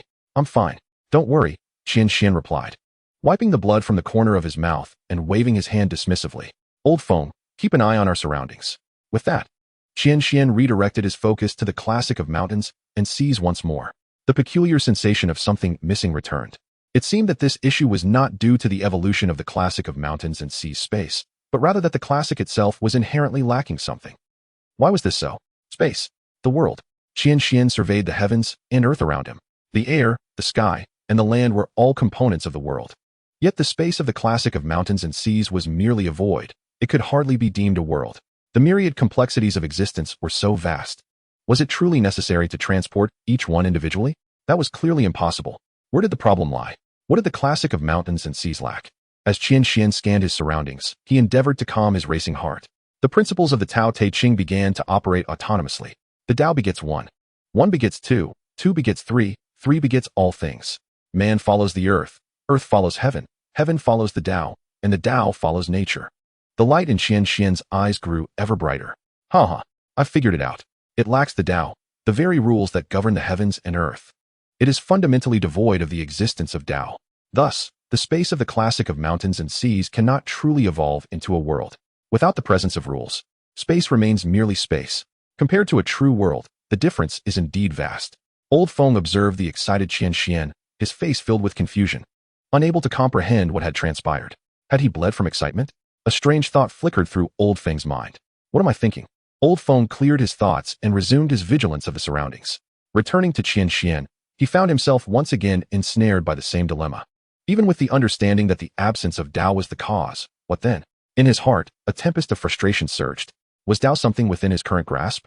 Even the deity of this world, in Qin Xuan's heart, is merely recognized by a certain rule within the Douluo realm. Thus, the so-called divine inheritance exists. A celestial rule can only be wielded by a single individual. As Tang Xin remarked about Zhou Weiqing at the conclusion of Tianzhu Bian, he merely ascended to the level of a god. Only by accepting the divine inheritance can one truly become a deity. Only with the acknowledgement of the heavens can one attain godhood. This highlights the significance of these celestial rules. Qian Xuan has even contemplated that the so-called divine inheritance is merely a shackle set by the heavenly path to control all things in this world. Hence, those who inherit divine positions must shoulder the responsibility of safeguarding the world and eliminating those who defy the heavenly path, or rather, the beasts. Of course, these are merely the speculations of Qian Xuan. The veracity of these thoughts requires further time for validation. Thus, even a god only receives partial acknowledgement of the Tao to wield their powers. Alas, is this truly the end? At this rate, It seems that the classic of mountains and seas cannot even attach spirit rings. Does this mean my mountain and sea martial soul must await my ascension to godhood before it can truly manifest its potential? The crucial point is that even after becoming a god, it remains uncertain whether any genuine transformation will occur. Does this not equate to a complete waste? Qian felt a wave of helplessness. Yet, he swiftly adjusted his mindset. As the saying goes, what I gain is my fortune, what I lose is my fate. The Tao operates naturally, not through force. Qian murmured to himself. It appears that the cultivation of my martial soul can only rely on the I Ching. The I Ching? The Tao? A ripple stirred within Qian Xuan's tranquil heart. Do I not already possess a ready-made Tao? The I Ching elucidates the transformations of all things in heaven and earth.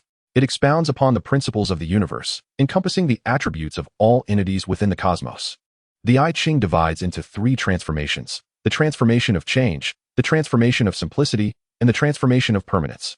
The transformation of change refers to the ever-changing nature of all things in the world. The transformation of simplicity pertains to the essence of the word itself. The character represents the sun and the moon. Thus, the sun above and the moon below are embodying the duality of yin and yang. This signifies the interdependent nature of all things in the world. The transformation of permanence. Although the myriad complexities of the world fluctuate endlessly, there exists one constant: the laws of nature. This refers to the rhythmic cycles of the heavens and the seasons. Therefore, do my 2 martial souls complement each other? Whether there exists an interactive relationship between my 2 martial souls necessitates my exploration. After encountering so many events along this journey, I can only hope that no further disturbances arise in the end. Qian raised his right hand, and a faint blue light shimmered, revealing the I Ching upon his palm. The process of summoning the I Ching was exceedingly smooth, and Qian felt no sense of conflict whatsoever. Gazing at the classic of mountains and seas and the I Ching floating between his hands, he sighed with relief. Now, the only concern is how to resolve the spatial issues of the classic of mountains and seas. Qian attempted to merge the I Ching in his right hand into the classic of mountains and seas in his left, and this process also proceeded remarkably well. Qian exclaimed, "This must be correct now. The classic of mountains and seas seems to resonate with this." The Book of Changes also appears to be drawn towards the classic of mountains and seas. As the Book of Changes approached the classic, it transformed into a radiant beam of light, merging seamlessly into the classic. Qian immediately began to explore the space of the classic of mountains and seas. After the Book of Changes integrated into it, it manifested within the space of the classic, gently floating and exuding an immense and ethereal charm. In the primordial era, there was neither heaven nor earth. The void was undivided, and purity and turbidity were indistinguishable. During the time of chaos, the primordial unity governed all calamities, leading to the formation of myriad things. At the dawn of creation, heaven and earth began to separate, purity and turbidity were discerned, and from the primordial chaos emerged forms. The arrangement of north and south was established, the orientation of east and west was determined, darkness gave way to light, and the 4 dimensions, up, down, inside, and outside, were delineated, along with the distinctions of length, brevity, thickness, fineness, femininity, masculinity, white, black, size, and hierarchy, all akin to the nocturnal journey. With the separation of purity and turbidity, the pure essence ascended to become heaven, while the turbid essence descended to form the earth, thereby establishing the 3 principles. Concurrently, a voice of supreme authority resonated within Qian's mind, unexpectedly lifting part of the seal on the teachings of the Tao Te Ching that resided in his consciousness. This portion of the teachings was the supreme opening of heaven scripture. As the transmission of this scripture was unlocked, Qian instinctively began to cultivate it. As he practiced, the Book of Changes in the space of the classic emanated a powerful radiance. The space of the classic began to evolve. The previously dark realm transformed into a state of chaotic formlessness. Gradually, the chaotic essence within the space split into 2. The light and pure elements slowly ascended to become heaven, while the heavy and turbid elements gradually descended to form the earth. At this moment, the space of the classic of mountains and seas truly became the world of the classic. In the 24th chapter, the realm of mountains and seas. As the space of the classic evolved, Qian's internal magical energy was entirely consumed by this transformation. With the depletion of his magical energy, the evolution of the classic of mountains and seas came to a halt, and the Book of Changes within the space began to dissipate. Qian commenced an investigation into the changes within the space of the classic. The space remained approximately 25 cubic meters in size, although its dimensions had not altered. A thick, turbid gas was slowly floating beneath. Above, although Qian could not perceive any visible changes, he could distinctly sense the presence of a faint membrane. It seemed there was now a flow of gas within the space. Qian Xuan could clearly perceive everything within the space, devoid of any barriers or feelings of loss. He believed that the current space of the classic of mountains and seas was now capable of sustaining life. As the evolution of the world demanded immense energy, Qian Xuan's meager magical energy, merely at the 20th level, was insufficient to uphold the complete transformation of the classic of mountains and seas. Yet, the space was no longer merely a space. It had become the world of the classic, a true realm, the realm of mountains and seas. Deep within Qian Xuan's heart, tumultuous waves surged. Finally, it had come to fruition. He gazed at the scene of the classic of mountains and seas, where, at the very bottom, a delicate layer of dark ink had been outlined, resembling the contours of the earth. It appears that the evolution of the Shanhai Jing will manifest within the imagery itself. Qian Xuan lamented, however, this evolution consumes an exorbitant amount of magical energy. Merely a few seconds of transformation have depleted my internal mana entirely. It is as if it voraciously devours magical power. Yet, one wonders whether this soul ring will assist in the evolution of the Shanhai Jing. Qian Xuan's eyes burned with fervor as he gazed at the purple-black soul ring still suspended in the air. If it could indeed help, it would save me a significant amount of time and effort. Qian Xuan once again invoked the Shanhai Jing in an attempt to summon the soul ring hovering above. The soul ring responded to the call of the Shanhai Jing, reappearing above it before merging into the text. In the realm of heaven and earth, where the void is birthed, life emerges from the formless and intangible, each influenced by a singular essence. Pure essence represents heaven, while turbid essence signifies earth. As the soul ring integrated, the Taishang Kaitian Jing within Qian Xuan began to operate autonomously. On the canvas of the Shanhai Jing, the ink and colors flowed like clouds and water. In mere seconds, the vivid image of the starry moon fox re-emerged, more lifelike than before. Unlike prior attempts, the depiction of the starry moon fox was completed with remarkable ease. At the moment of completion, an exhilarating cry resonated in Qian Xuan's mind. Within the realm of the Shanhai, a purple-black soul ring manifested itself. Gradually, a figure of pristine white began to materialize above the soul ring. With the completion of the illustration on the Shanhai Jing, the figure seemed to come alive, breaking free from the soul ring and joyously frolicking about the Shanhai realm. As the figure departed, the soul ring scattered into countless points of starlight, dispersing throughout the Shanhai realm. The realm appeared to sense the drifting starlight and began to absorb it. The tranquil Shanhai realm commenced its evolution once more. Moments later, the starlight was nearly consumed. As the starlight diminished, a gray-white energy re-emerged at the very center of the Shanhai realm, appearing denser and more complete than the energy previously absorbed from the white jade ring. The turbid essence within the Shanhai realm became more substantial, while the pure essence grew clearer. Upon the completion of this absorption, Qian Xuan was momentarily taken aback by the jubilant sound echoing in his mind. What is this sound? He began to explore the changes within the Shanhai realm. Is that the starry moon fox? Qian Xuan then noticed a white figure within the Shanhai realm, which was none other than the starry moon fox that had emerged from the soul ring he had absorbed. Observing the figure's flawless white fur and the faint purple starry mark on its forehead, he realized it bore an uncanny resemblance to the corpse he had previously collected. Except this starry moon fox lacked the 3 fatal wounds on its neck and was considerably smaller than the former. Pondering in confusion, Qian Xuan mused. Is this the spirit of the starry moon fox? Does the Shanhai realm, while absorbing this soul ring, grant the starry moon fox a chance at rebirth? Is this the essence of natural law? The way of nature dictates that from loss, there is gain. It seems that the realm of mountains and seas harbors countless secrets yet to be uncovered. However, now is not the time to ponder such matters. Qian Xuan gazed fervently at the hundreds of colorful soul rings floating within a radius of 100 meters. It appears that the 50,000-year soul beast has bestowed upon me a monumental opportunity. The primary objective now is to assimilate all the soul rings within this area into the classic of mountains and seas. Feeling the depletion of his magical energy, Qian Xuan couldn't help but smile wryly. He wondered if he could absorb it all. What is that? Qian Xuan's spirits lifted as he noticed a grayish-white energy hovering at the center of the mountain sea realm.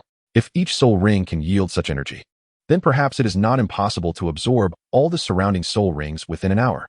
With time pressing, Qian Xuan wasted no further thoughts and swiftly began to absorb the grayish-white energy in the space around him. As the energy flowed into him, his magical power rapidly restored, and both his physical body and soul experienced significant enhancement. After a brief moment, the energy within Qian Xuan had nearly returned to its former state. He marveled, exclaiming that this was akin to a supreme restorative elixir. Now, let the grand endeavor of absorbing the soul rings commence. His face beamed with excitement. Perhaps due to the transformation of the mountain sea realm, Upon summoning the classic of mountains and seas, Qian Xuan could distinctly sense everything within a 25-meter radius. Of course, this was contingent upon having sufficient magical power to support it. Yet, with the peculiar grayish-white energy aiding his recovery, a virtuous cycle ensued between the two. It was precisely for this reason that Qian Xuan felt confident in absorbing all the soul rings within several hundred meters in just 1 hour, as Qian Xuan anticipated. With the invocation of the classic of mountains and seas, all the soul rings within a 25-meter radius began to soar towards it. On the surface of the classic, vivid images were intricately etched. Within the mountain sea realm, soul rings gradually materialized, and as figures emerged from them, the soul rings transformed into twinkling starlight, scattering throughout the realm. The mountain sea realm trembled violently, beginning to evolve swiftly. Qian Xuan found himself gradually immersed in the evolution of the mountain sea realm. As the realm transformed, the surrounding soul rings began to autonomously drift towards Qian Xuan's classic, with the area of influence expanding ever wider. Not far away, Old Feng observed in astonishment as the surrounding soul rings seemed irresistibly drawn, all converging towards the mysterious martial soul in Qian Xuan's grasp. The shock in his eyes was beyond words. Young master, what on earth is your martial soul? Chapter 25, Resting in Peace. Within the mountain sea realm, as the assimilated soul rings increased in number, the entire realm became suffused with luminous points. With the integration of these lights, the murky air beneath the mountain sea realm thickened, gradually settling into the earth. Simultaneously, the clear air above began to evolve, giving rise to white clouds and a sky. In the heavens, the scattered points of light began to coalesce, slowly forming the sun and moon, thus bringing light and darkness to the mountain sea realm. With the initial transformation of the mountain and sea realm complete, the remaining light points gradually melded into the surroundings, causing the space of the mountain and sea realm to expand. 50 cubic meters, 100 cubic meters, 200 cubic meters. Ultimately, the mountain and sea realm evolved to a majestic size of 480 cubic meters, resonating with the 48,000 scrolls found in the Book of Creation. Each scroll comprising 48,000 words. Qian Xuan perceived the entirety of the mountain and sea realm manifesting from nothingness, witnessing the transformation of all things, from clarity to muddiness. As the world took its initial form, he felt as though he had attained enlightenment. He fervently absorbed the energy around him, drawing in nearly all the energy within a 100-meter radius, creating a vacuum-like space that enveloped him in a layer of white mist. Between each breath, a hint of violet and azure hue emerged, gradually causing the surrounding white mist to transform as if infected, evolving into a rich violet and azure color. As Qian Xuan's tightly shut eyes suddenly opened, it was uncertain whether the violet and azure mist surrounding him had influenced it. But a faint violet and azure tint appeared in his gaze. With the opening of his eyes, the surrounding mist seemed to find an outlet, forming a vortex of violet and azure that surged violently towards him. In that fleeting moment when all the mist rushed into his body, Qian Xuan expelled a breath of turbid energy from his heart, which manifested as a wave of energy that dispersed forward, stirring up a cloud of fine ash. Standing up, he stretched, his entire body crackling with energy. He was astonished by the magnitude of this harvest. After assessing his condition, Qian Xuan murmured to himself. His state was unprecedentedly good. While the Book of Mountains and Seas consumed immense magical power to draw in the surrounding soul rings, it simultaneously absorbed the grayish-white energy feedback from the soul rings, continuously replenishing his magical power. This cycle of consumption and restoration made his magical power more resilient, with the violet and azure hue within it deepening, significantly enhancing his recovery speed. However, as the violet and azure color increased, Qian Xuan found it increasingly challenging to condense his power, causing a notable decline in his cultivation speed. Nevertheless, he was fortunate that due to this fortuitous encounter, his magical power had reached the threshold of level 25. After a brief introspection, he realized that if relying solely on his own cultivation, it would take nearly a year to reach the third layer's perfection, which corresponds to level 30. Yet, with the existence of the Book of Mountains and Seas, he was confident that he could break through to level 30 in considerably less time. Most importantly, his physical strength had significantly increased, along with an elevation in his spiritual realm and the enhancement of the Book of Mountains and Seas. Having absorbed a substantial amount of grayish-white energy, Qian Xuan's physique had undergone a remarkable transformation.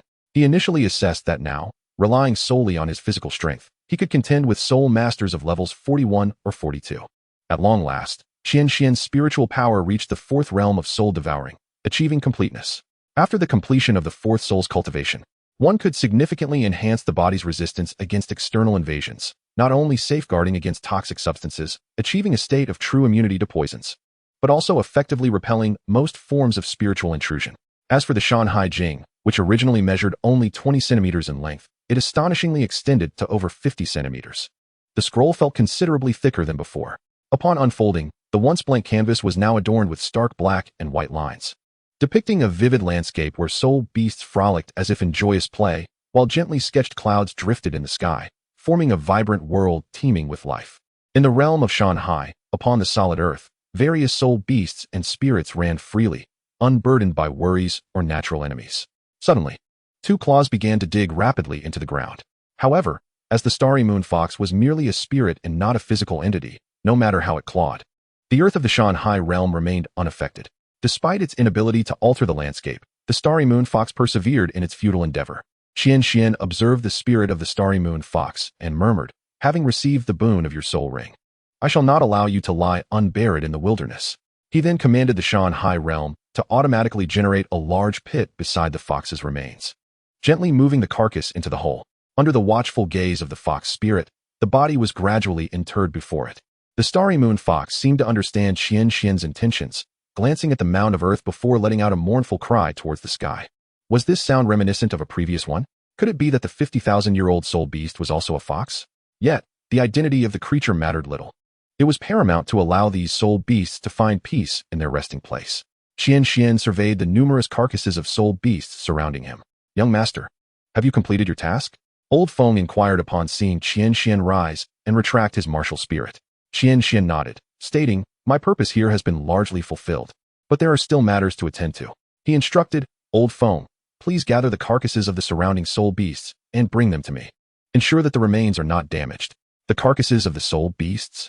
"Very well, young master." Despite his doubts, Old Feng promptly set to work.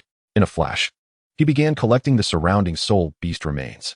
Without hesitation, Qian commenced gathering the carcasses into the Shanghai realm, meticulously interring them in the earth under the watchful eyes of their corresponding spirits. Unbeknownst to Qian, each time a carcass found its final resting place in the Shanghai realm, a subtle shift in the aura surrounding him would occur, detectable only by the soul beasts. With Old Feng's assistance, the surrounding bodies were soon amassed before Qian. Old Feng gazed at Qian, his eyes reflecting a hint of surprise as he exclaimed, "Young master, what is it?" "There is a soul bone." "A soul bone?"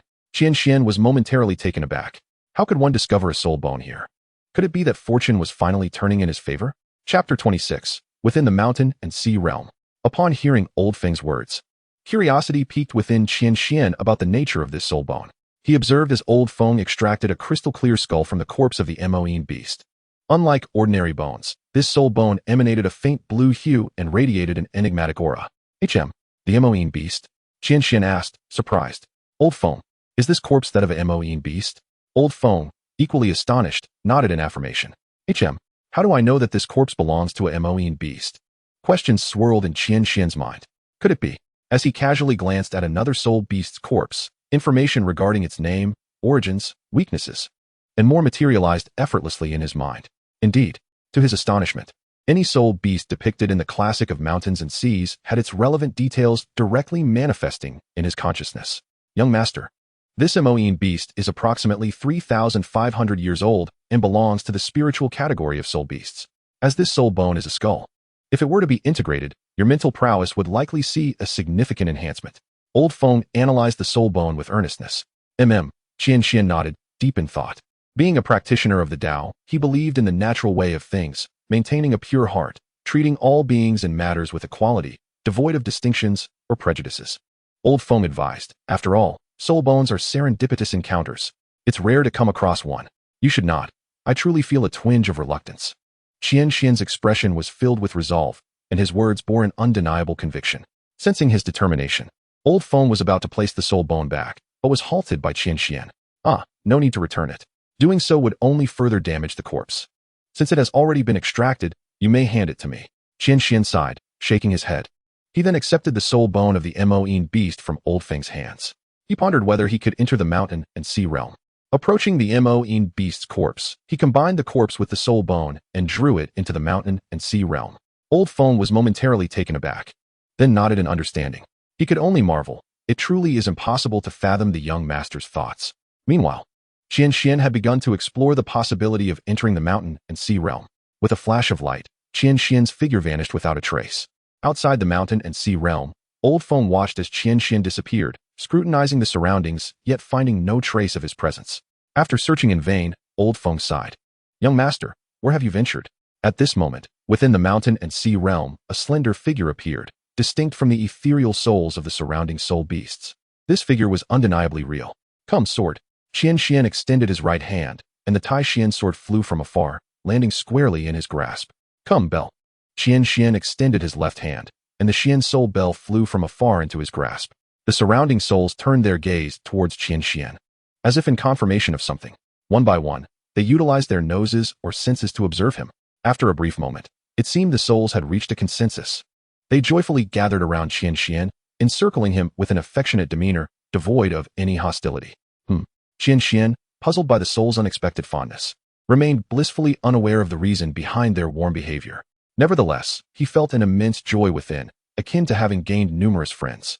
He lifted his gaze towards the sun in the sky, murmuring to himself, I wonder if this will work. With a flick of his right hand, the Tai Xian sword shot skyward, racing towards the sun. Although the sun within the mountain and sea realm did not possess the searing heat of the true sun from the outside world, the scorching aura it emanated was not something an ordinary being or object could withstand. As the Tai Xian sword drew near, the surface of the sun parted, allowing the sword to soar directly into the blazing sphere. The terrifying temperatures seemed as though they would melt the sword, fiercely scorching it. The essence of the sun, both supreme and unyielding, continuously tempered the Tai Xian sword. It truly works. Qian Xuan beamed with delight as he gazed at the sun high above. Just as he had envisioned, he could indeed harness the power of the mountain and sea realm to refine his two magical artifacts. Consequently, he no longer needed to worry about his artifacts lagging behind his own progress.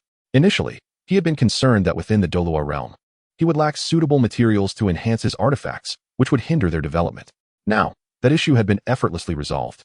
With a flick of his left hand, the Qian soul bell soared towards the moon, directly merging into its luminous form. Unlike the Tai Xian sword, Qian Xuan chose not to utilize the sun's scorching essence to refine the Qian soul bell. Instead, he opted to draw upon the moon's gentle and cooling energy. As the saying goes, the Tao follows nature. Yin and Yang, the perfect balance. After accomplishing these two tasks, Qian Xuan did not depart from the mountain and sea realm. Rather, he turned his attention to the recently acquired corpse of the demon sound beast. In a flash, he arrived at the site of the corpse. Observing the spirit of the demon sound beast nearby, he crouched down, gently caressing the spirit, and spoke. I apologize for damaging your remains. I will not use the soul bone. Rest assured, I shall bury both the soul bone and your remains together. With that, Qian Xuan began to dig a hole in the ground with his own hands. Rather than summoning the mountain and sea realm to create the pit, he took it upon himself to excavate. Soon, he had dug a sizable hole in the earth. Then, with solemnity, he placed the corpse of the demon sound beast into the grave and set the soul bone beside it. Howl, howl, howl. The spirit of the demon sound beast emitted sorrowful cries in response. Within the realm of the soul beast, Qian Xuan gently covered the remains of the demon sound beast with handfuls of earth until it was entirely concealed. Chapter 27. The little fox. After interring the demon sound beast's carcass, Qian Xuan meandered through the mountainous expanse before departing the realm. Once outside the bounds of the mountain sea realm, Qian Xuan's figure re-emerged. Old Feng, gazing at Qian Xuan's return, expressed his astonishment. Young master, where have you been? I could find no trace of your passage. Upon hearing this, Qian Xuan gained a clearer understanding of the mountain sea realm's concealment capabilities. With a smile, he explained, I merely ventured into another world for a brief exploration. Now, let us attend to the remaining carcasses. As he surveyed the few remaining spirit beast remains, he spoke slowly. In less than half an hour, all the remains had been respectfully interred within the mountain sea realm. After a cursory examination of the surroundings, Qian Xuan contemplated for a moment before stating, let us use this as our center and commence from the direction we arrived. We shall leisurely wander around the soul-hunting forest. If I encounter a spirit beast I require, I shall let you know. Old Feng nodded in agreement. Very well. Young master, let us proceed. With that, Qian Xuan turned and sprinted back toward their previous path. Soon, they reached the location where they had previously encountered the remains of the ghost moon wolf. They were now at the outermost edge of the battlefield. Let us change direction. After advancing another 10 meters, Qian Xuan remarked, observing the faint traces of ghost moon wolf blood still staining the ground. Suddenly, a faint rustling sound reached Qian Xuan's ears, prompting him to halt and glance behind. Old Feng, did you notice any disturbances on our way here? Were there any spirit beasts in the vicinity? Old Feng furrowed his brow. Although he believed there should be no threatening spirit beasts within the soul-hunting forest, He remained on high alert after the events concerning the 50,000-year-old spirit beast. He was certain that, during their passage, he had detected no spirit beasts nearby. Yet, the sound behind them undeniably existed. Young master, I did not sense any disturbances a moment ago. I suspect it may be the 50,000-year-old spirit beast. Old Feng responded with gravity. Qian Xuan, intrigued by what spirit beast could provoke an entire forest to attack, cautioned, please be careful, young master. Old Feng summoned his martial soul, ready for combat at any moment. The towering trees around them stood eerily silent. Old Feng diligently surveyed the area, yet found no signs of spirit beasts. Young master, I cannot detect any spirit beasts. It seems this one is quite adept at concealing its presence, he said, casting wary glances around. Cannot find it. Allow me, Qian Xuan declared, summoning the Mountain Sea Classic. Projecting the realm around them, he felt an empowering sense of control, enabling him to clearly discern all movements within a radius of over 40 meters. Soon, Qian Xuan discovered a slender figure seemingly asleep among the fourth tree trunk in the southeast direction, utterly motionless. The consumption of magical energy was indeed alarming. After expressing his exasperation, Qian Xuan promptly informed Elder Feng of his finding. Elder Feng, the fourth tree trunk in the southeast direction? Elder Feng swiftly directed his attention to the specified tree. After a thorough investigation, he found no signs of activity on it. He inquired, young master, are you certain? Qian Xuan nodded affirmatively, pointing to a spot on the trunk, right there. In an instant, Elder Feng flashed to the indicated position. After a careful examination, he discovered a remarkably concealed hollow in the trunk. First soul skill, demonic tiger claw, boom. As the trunk fell, it resonated with a thunderous noise. Suddenly, a fox-like figure leaped from the tree, landing on the ground and gazing at Elder Feng in the sky, emitting a fierce cry. Upon closer inspection, the fox's pure white fur was stained with blood, and its body was riddled with wounds. Its dark eyes reflected an indomitable spirit, and a peculiar black mark adorned its forehead. Is this a star moon fox? No, the mark on a star moon fox is a pale purple crescent moon symbol. Moreover, this fox's aura suggests it is barely 500 years old. A 500-year-old star moon fox should at least measure 1 meter in size. Yet this one is only half a meter. How could such a young fox evade my detection? Elder Feng swiftly analyzed the unknown fox on the ground, pondering the implications. Concurrently, Qian Xuan also noticed the little fox and sensed its aura was indeed under 500 years. However, no information about this fox surfaced in his mind. It appeared that this fox was not depicted in the classic of mountains and seas. To his astonishment, he had encountered a desired spirit beast so swiftly. After confirming his thoughts, Qian Xuan called out to Elder Feng, Elder Feng, do not take action. This spirit beast is of use to me. Initially, Elder Feng intended to eliminate the little fox, believing that its ability to evade his scrutiny posed a potential threat. However, its aura unmistakably indicated it was a 500-year-old spirit beast. If it could escape his investigation, could it not also fabricate its own aura? Thus, for Elder Feng, it was preferable to err on the side of caution rather than risk an unexpected outcome. Moreover, this spirit beast had evaded his first soul skill. Upon hearing Qian Xuan's words, Elder Feng halted his impending strike, still exerting his formidable presence upon the little fox not far away. His eyes remained fixed on the fox as he cautioned, young master, this fox is not ordinary. Proceed with caution. Qian Xuan nodded, understanding that the little fox's ability to evade Elder Feng's detection undoubtedly indicated its exceptional nature. Under Elder Feng's imposing aura, the little fox's gaze was filled with unwavering defiance. As the formidable presence of Elder Feng drew near, the ordinary spirit beasts, under the weight of his aura, had long since succumbed, kneeling in submission. Yet this little fox, despite trembling under the pressure, and with wounds that seemed to have only recently scabbed over beginning to bleed anew, still held its head high, its eyes steadfastly fixed on the approaching Elder Feng, unyielding and defiant. Chapter 28. Carving a New Direction. Qian Xuan observed the little fox before him. Feeling a stir of astonishment within, he noted the blood seeping from the creature's wounds, as the serene Shanhaijing stirred with unusual activity. Qian Xuan's gaze brightened once more, indeed. As he had surmised, the Shanhaijing responded not only to spirit rings, but also to the remains of spirit beasts. If every time he encountered a new spirit beast, he had to slay it to depict its likeness in the Shanhaijing, such a practice would contradict his pursuit of the Tao. A practitioner of the Tao values natural law, eschewing the pursuit of fame and fortune, showing no covetousness for worldly possessions. With the vast diversity of spirit beasts in the world, if each depiction required the sacrifice of a life, the consequences would be profoundly unsettling. Furthermore, Qian Xuan had an aversion to bloodshed, potentially shaped by the ethical framework established in his past life. Although he preferred to avoid conflict, he was not one to shy away from confrontation. As the ancient saying goes, if one does not offend me, I shall not offend them. If they offend me, I shall yield threefold. If they persist, I shall retaliate. And if they continue, I shall eradicate the root. This had always been Qian Xuan's guiding principle.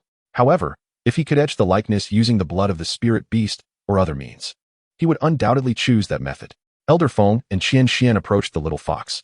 With a swift motion, Elder Feng seized the creature, restraining it in his grasp. Observing the little fox enveloped in a yellow aura, its wounds exacerbating and blood flowing freely, Elder Feng confirmed that it was indeed around 500 years old, and his wariness diminished slightly. Gazing at the injured little fox in Elder Feng's hold, Qian Xuan pondered with a heavy heart. What trials had this creature endured to sustain such grievous injuries? He wondered if the little fox could comprehend his words. And he quickly added reassuringly, "Do not struggle, we mean you no harm." He then summoned a wisp of grayish-white energy from the Shanhaijing and infused it into the little fox's body. He contemplated whether this would be effective for others. As he had never administered this energy to anyone before, previously, he had lacked control over it. However, since the Shanhaijing had completed its evolution, he could now manage everything within it, including the grayish-white energy. As the energy merged with the little fox, its bleeding wounds rapidly ceased, scabbing over, while the yellow aura surrounding it deepened. The creature's vitality surged, and a mysterious black mark upon its forehead shimmered momentarily. Sensing the swift transformation within, the little fox's wariness softened, and its struggles diminished significantly. The little fox turned its gaze towards Qian Xuan, a hint of perplexity evident in its expression. It sniffed cautiously, though it seemed unaware of the scent it had detected. Yet, the gentle demeanor of the little fox swiftly transformed back into a fierce glare, as it let out a menacing growl directed at Qian Xuan. Hiss, hiss, hiss. Observing the peculiar little fox before him, Qian Xuan was at a loss.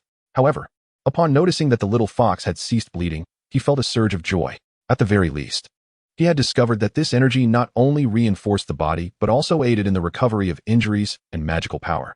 Yet, he remained uncertain whether it could restore mental damage. Without delay, Qian Xuan collected a sample of the little fox's blood and summoned the classic of mountains and seas. Attempting to inscribe it with the blood, unsure of the correctness of his approach, he cautiously brought the little fox's blood closer to the illustrations in the classic. As he observed the illustrations gradually absorbing the blood, his anxious heart began to settle. With the operation of the supreme opening scripture, the likeness of the little fox slowly began to emerge upon the classic.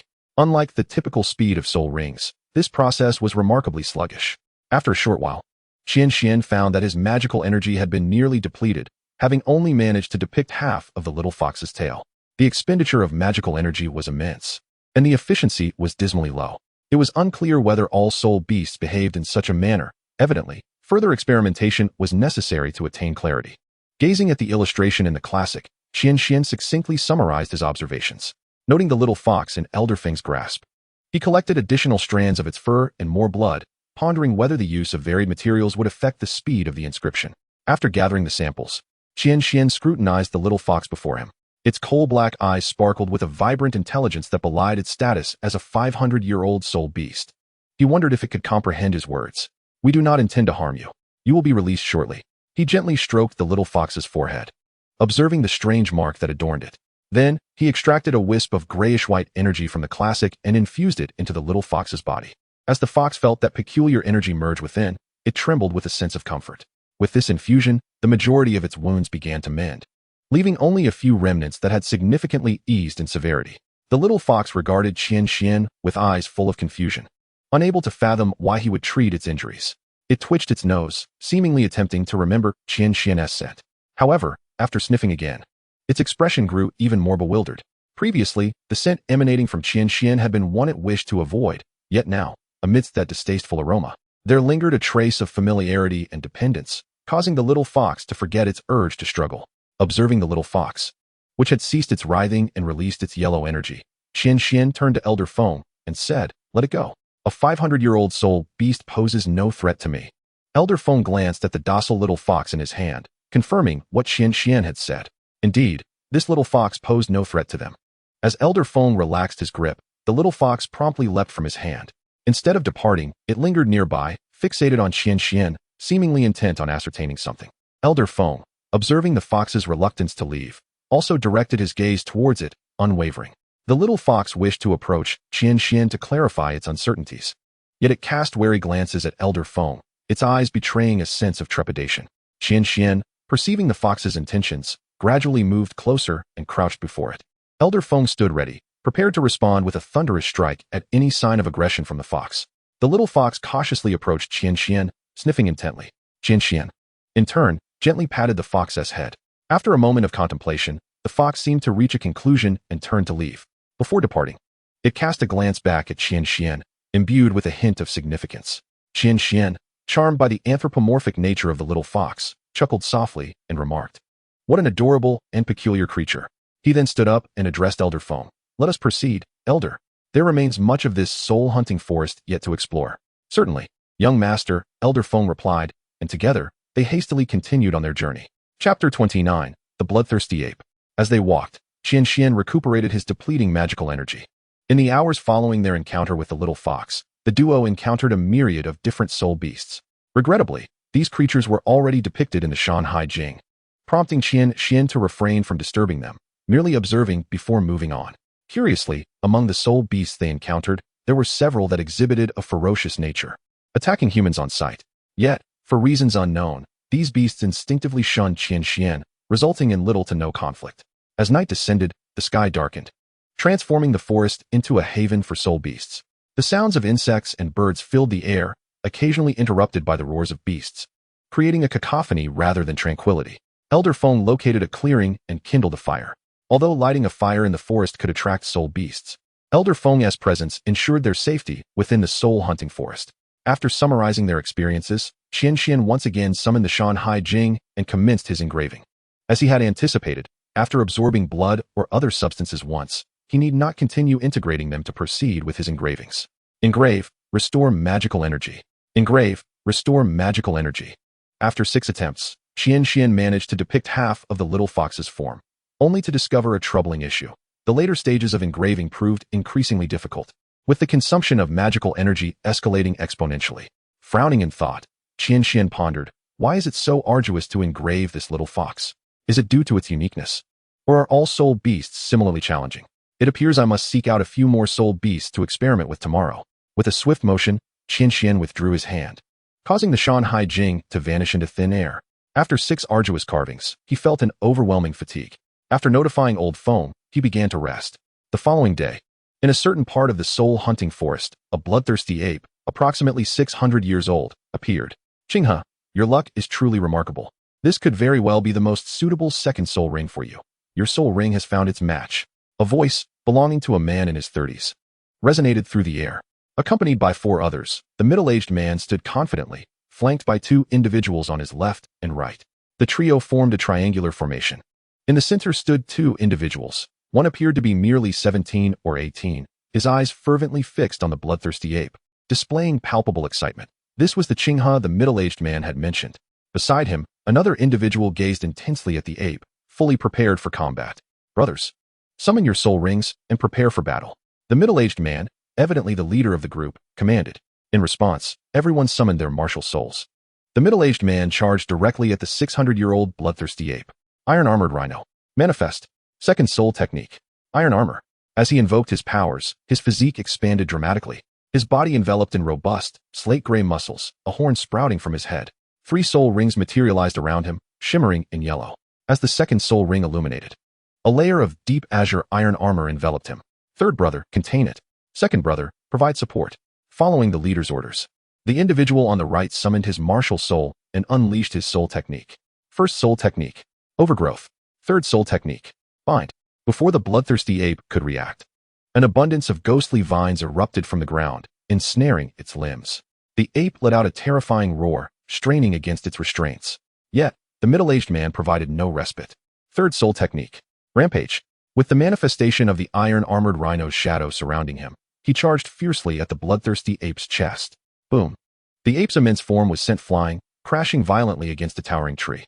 Concerned that the ape might still possess fighting strength, the middle-aged man did not pause. He swiftly approached the ape.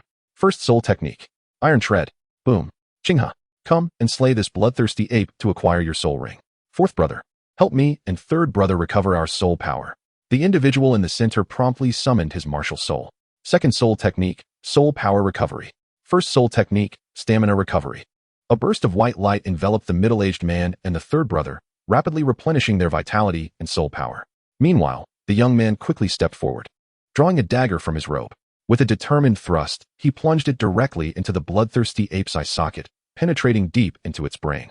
The bloodthirsty ape fell silent. A yellow soul ring ascended from its lifeless body. The young man swiftly settled into a cross-legged position, preparing to absorb the soul ring. Wait, someone is approaching. Suddenly, the silent second oldest spoke, his gaze growing serious as he stared deep into the soul-hunting forest. For a team so mutually supportive and well-coordinated as theirs, the greatest adversaries within this forest were not the soul beasts, but rather humans. Upon hearing the second oldest's words, the middle-aged man's expression turned grave as well. Moments later, the 5 individuals beheld 2 figures, one large and one small, one elderly and one young, emerging from the depths of the soul-hunting forest. These figures were none other than Qian Xuan and Elder Feng. Qian Xuan regarded the 5 before him. They were the first individuals he had encountered in the soul-hunting forest. The 5, in turn, looked at Qian Xuan and Elder Feng, their expressions darkening rather than brightening. To them, the fact that this elderly man and young boy had emerged from the depths of the forest unscathed indicated the formidable strength of the elder. The middle-aged man respectfully addressed Elder Feng, inquiring about their purpose in this place. The gazes of the 5 then shifted to Qian Xuan. Qian Xuan was already aware of the battle that had transpired here, given the considerable commotion it had caused. Soon, he discerned the remnants of the conflict around him, as well as the carcass of a soul beast and the floating yellow soul ring not far away. His eyes lit up.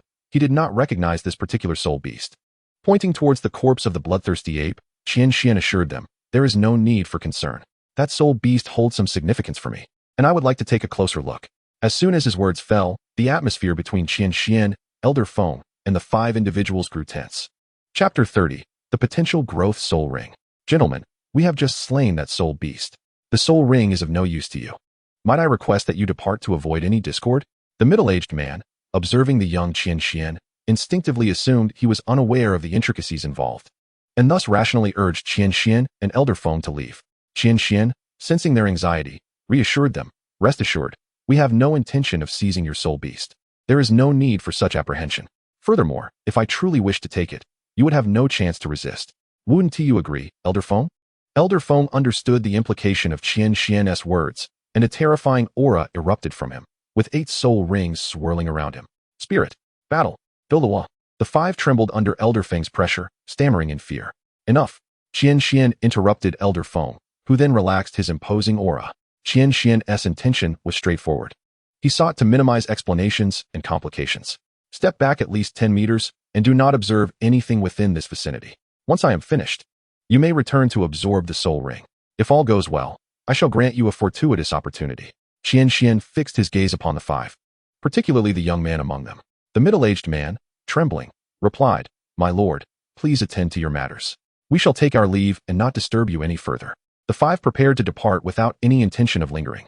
Even though the youth were reluctant to part with the ethereal soul rings, they dared not voice their sentiments, fearing the ire of Qian Xuan and his companion, which could jeopardize their lives.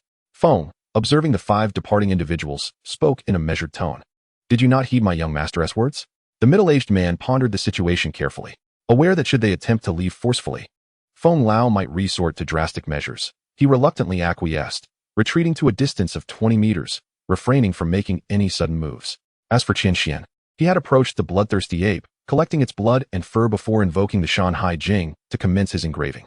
Unlike the intricate process of inscribing the image of the small fox, the portrayal of the bloodthirsty ape proceeded remarkably smoothly, requiring only half of Qian Xuan's spiritual energy to depict approximately 1/3 of the creature's likeness. It was indeed the uniqueness of the little fox that rendered the task so arduous. Why, despite both being century-old soul beasts, was there such a disparity in difficulty? It seemed further experimentation was warranted. After contemplating, Qian Xuan chose not to continue his engraving. Instead, he fixated on the soul ring hovering above the bloodthirsty ape's lifeless form. Deep in thought, he wondered if it would be feasible. With determination, he summoned the soul ring from the air, using the Shanhai Jing. Although the bloodthirsty ape was not vanquished by him, the soul ring still responded to the call of the Shanhai Jing. As the soul ring integrated into his being, Qian Xuan resumed his cultivation, swiftly completing the engraving of the bloodthirsty ape's image on the Shanhai Jing. Simultaneously, the spirit of the bloodthirsty ape emerged from the soul ring within the Shanhai realm, prompting Qian Xuan to cease his practice. The soul ring, which was on the verge of dissipating, remained intact in the Shanhai realm due to Qian Xuan's interruption. Rather than absorbing the soul ring, he extracted it from the Shanhai realm, allowing it to once again hover above the bloodthirsty ape's corpse. Excellent. Now, we shall see if my next step is successful. Qian Xuan mused, observing the floating soul ring. He quickly transported the bloodthirsty ape's remains into the Shanhai realm, burying them before the spirit of the bloodthirsty ape. He then addressed Feng Lao, saying, Feng Lao, summon them here. For the 5 individuals, every passing moment felt like an eternity in the throes of anxious anticipation. The middle-aged man, upon hearing Feng Lao's words, replied hastily, Understood, my lord. He turned to reassure his companions, Let us proceed. Only time will reveal whether this is a blessing or a curse. Alas, the young man, upon hearing Qian Xuan's words, felt the fervor in his eyes rekindle. Though he struggled to contain it, he glanced at the leading middle-aged man, seeking his counsel. After receiving a nod of approval, the young man, emboldened, approached Qian Xuan, settling beside him in a meditative posture, ready to absorb the soul ring. Summoning his martial spirit, a yellow soul ring ascended from beneath him. His martial spirit took the form of a mighty gorilla, which indeed made the bloodthirsty ape an ideal second soul ring for him. With effortless command, the young man summoned the floating soul ring, which swiftly merged into his martial spirit. As the soul ring integrated, he emitted a series of resonant sounds that, rather than indicating pain, seemed to express a profound sense of enjoyment. In mere moments, the young man has successfully absorbed the soul ring. 2 yellow soul rings now encircle him. With a mixture of joy and a hint of confusion, he rises to his feet. Simultaneously, the soul rings and the martial spirit begin to dissipate. He had not anticipated that the absorption would proceed so smoothly. It appears that your absorption was exceptionally seamless. Was it not surprising? Qian Xuan observes the young man's beaming expression, seemingly having foreseen this outcome. Should you not express your gratitude to the esteemed one? The middle-aged man seems to have gleaned a hint of insight. Although he is unaware of the specifics, it is evident that Qian Xuan has played a significant role. He quickly addresses the young man. The young man, though not as seasoned as the middle-aged man, is nonetheless quite obedient to his words. Promptly bowing to Qian Xuan in gratitude, Qian Xuan smiles and waves his hand, continuing, There is no need for such formality. After all, I initially seized this bloodthirsty ape. You summoned the soul ring. I still need to attempt one more thing. If successful, it will be your true fortune. The young man does not hesitate and directly summons the soul ring. Qian Xuan fixes his gaze upon the young man's second soul ring, then retrieves the soul of the bloodthirsty ape from the realm of mountains and seas. The onlookers gaze at the ethereal form of the bloodthirsty ape's soul, their eyes filled with curiosity. Qian Xuan, undeterred by their thoughts, focuses intently on the soul of the bloodthirsty ape, recognizing that it shows no resistance to the soul ring. He encourages the soul in his hand, saying, Go ahead. It's all right. Hearing Qian Xuan's words, the bloodthirsty ape's soul, now reassured, leaps from his hand and directly merges into the young man's second soul ring. It has succeeded. The young man's second soul ring bursts forth with a brilliant yellow light, imbued with a new vitality.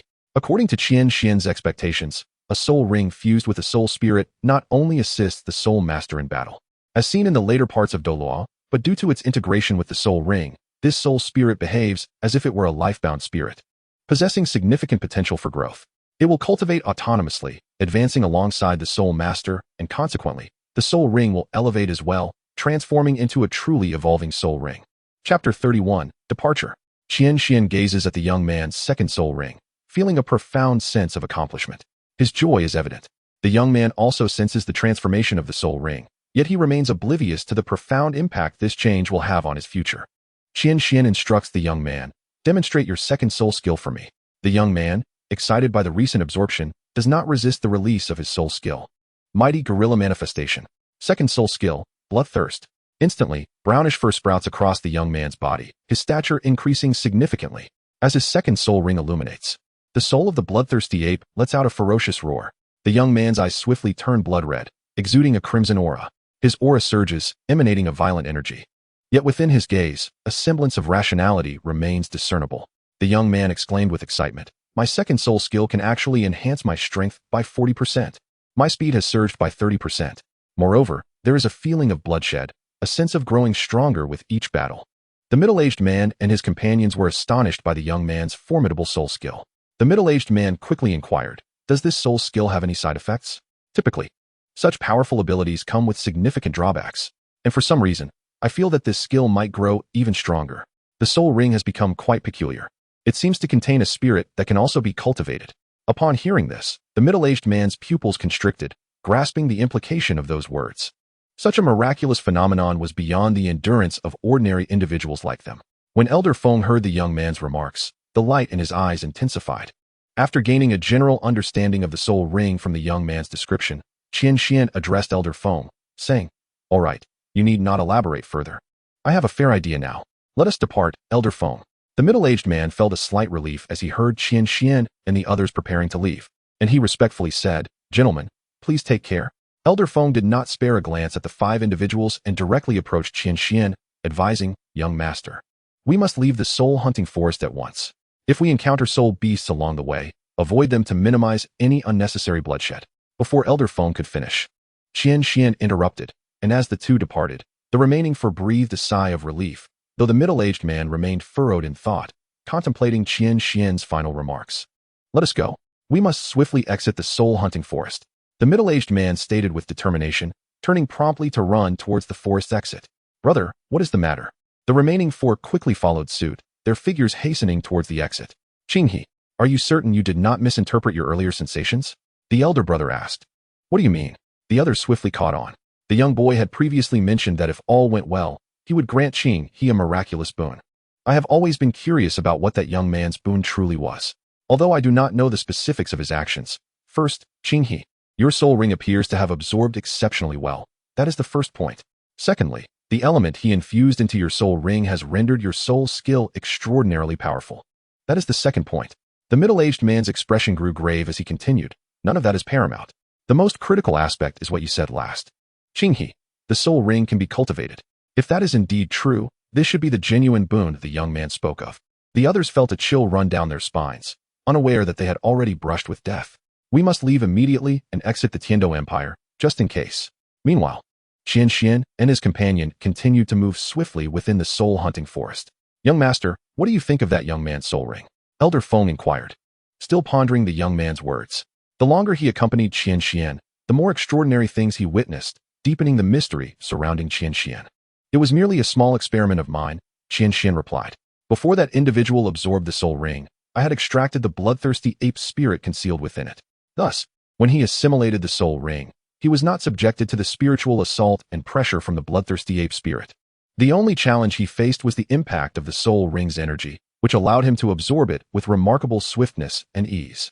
Subsequently, I integrated the essence of the bloodthirsty ape spirit into his soul ring. As a result, his soul abilities seem to have grown stronger. Moreover, with the spirit's presence, it is likely that his soul ring can cultivate autonomously." Elder Feng, increasingly astonished, expressed his excitement. "Young master, are you implying that this individual's soul ring can evolve?" Qian Xuan nodded affirmatively, saying, "Indeed, barring unforeseen circumstances." Elder Feng continued, "Do you realize the magnitude of the impact your actions may have on the entire Douluo continent? If those driven by greed were to discover this, what peril would you face? We cannot allow those 5 to remain a threat." Elder Feng urged. Qian Xuan reassured him, "Fear not. In the face of absolute power, no one can harm me. Furthermore, given that individual's innate talent, he would likely reach no higher than the Spirit Master or Spirit King level in his lifetime. Who would take notice of him? If those 5 possess any sense, they have already vacated the soul-hunting forest. Having bestowed upon him such fortune, it is a matter of destiny. Let things unfold naturally. I am not concerned about any repercussions he may have on me." Elder Feng, observing Qian Xuan's unwavering confidence, understood that he possessed his own convictions and realized that he could not sway the young man's resolve. Yet, the implications of this matter were vast, prompting Elder Feng to remain vigilant, secretly remembering the 5 individuals and planning to take precautions when an opportunity arose. Chapter 32, Companionship. Qian Xuan was aware of the lingering concerns in Elder Feng's heart and thus sought to divert the conversation. He embarked once more on the quest to find new soul beasts. After parting ways with the 5 individuals, Qian Xuan encountered 3 soul beasts that were not depicted in the classic of mountains and seas. He merely collected some of their fur without causing them harm. As night fell again, in a clearing beneath a grand tree, Qian Xuan continued to sketch the 3 soul beasts he had encountered that day. The forest was alive with rustling sounds. To his surprise, Qian Xuan noticed that a soul beast was approaching him. Ever since the transformation in the mountain and sea realm, the soul beasts he encountered seemed to refrain from attacking him and would often retreat upon their approach. Moments later, a petite figure emerged from the forest, gazing at Qian Xuan with a mixture of curiosity and caution. Its large, dark eyes glimmered with a hint of green in the night. It cautiously made its way closer to him. "Oh, it's you again, little one," Qian Xuan exclaimed with a smile as the figure approached. It was the little fox from before. "Come here, it's all right," Qian Xuan said, putting away the classic of mountains and seas and beckoning the small fox. With a soft yip, The little fox bounded over to Qian Xuan in just a few steps. Unlike before, when it was covered in blood, the little fox is now immaculate. However, Qian Xuan notices that there are new wounds on its pristine white fur, still stained with blood, suggesting it was injured not long ago. How did you get hurt again? Qian Xuan gently caresses the soft, snowy coat of the little fox, speaking slowly. He then draws forth a wisp of grayish-white energy from the realm of mountains and seas, infusing it into the little fox's body. The little fox emits a contented sound, aware that Qian Xuan is aiding in its healing. With a gentle leap, it lands atop Qian Xuan's crossed legs, nuzzling against him affectionately. Qian Xuan smiles at the sight of the little fox perched on his legs and cradles it in his arms with his left hand, while his right hand tenderly rubs its adorable little head. The little fox seems to revel in this attention, snuggling closer in Qian Xuan's embrace. Do you not have family or friends? Why are you wandering alone in the depths of this soul-hunting forest? Although merely an ordinary soul-hunting forest, its depths are home to soul beasts that have existed for over a millennium. Qian Xuan is intrigued by how a 500-year-old soul beast like the little fox could find itself alone in such a perilous place. Upon hearing Qian Xuan's words, the little fox emits a melancholy sound, its eyes brimming with solitude. Qian Xuan is taken aback, surprised by the little fox's keen intelligence in comprehending his words. Coupled with the difficulties depicted in the classic text, Qian Xuan cannot help but wonder about the identity of the little fox before him. Old phone, please provide me with some food, Qian Xuan requests. Aware of the purpose behind the request, Old Phone retrieves some jerky from his soul-guiding device and tosses it to Qian Xuan. Catching the jerky, Qian Xuan places the little fox on his lap and offers a piece to it. The little fox sniffs the jerky hesitantly. Go on, eat. It's all right, Qian Xuan encourages gently. At last, the little fox happily snatches the jerky from Qian Xuan's hand and begins to nibble anxiously on his lap. Take your time. There's more, Qian Xuan remarks as he watches the little fox devour the food eagerly. After satisfying its hunger, the little fox does not immediately depart, but instead lies down on Qian Xuan's legs to rest. Qian Xuan, finding the journey rather dull, does not chase it away, appreciating the added amusement of having the little fox accompany him. Once the little fox drifts off to sleep, Qian Xuan refrains from continuing his cultivation, choosing instead to rest alongside it. As the sun rises, Qian Xuan stretches and stands, only to find the little fox has vanished. It had awakened and departed before dawn. Certainly, this did not escape Qian Xuan's awareness, yet he chose not to hinder the little fox's departure, allowing it to go free. Young master, that little fox's species remains a mystery, but its level of intelligence rivals that of 1,000-year-old soul beasts.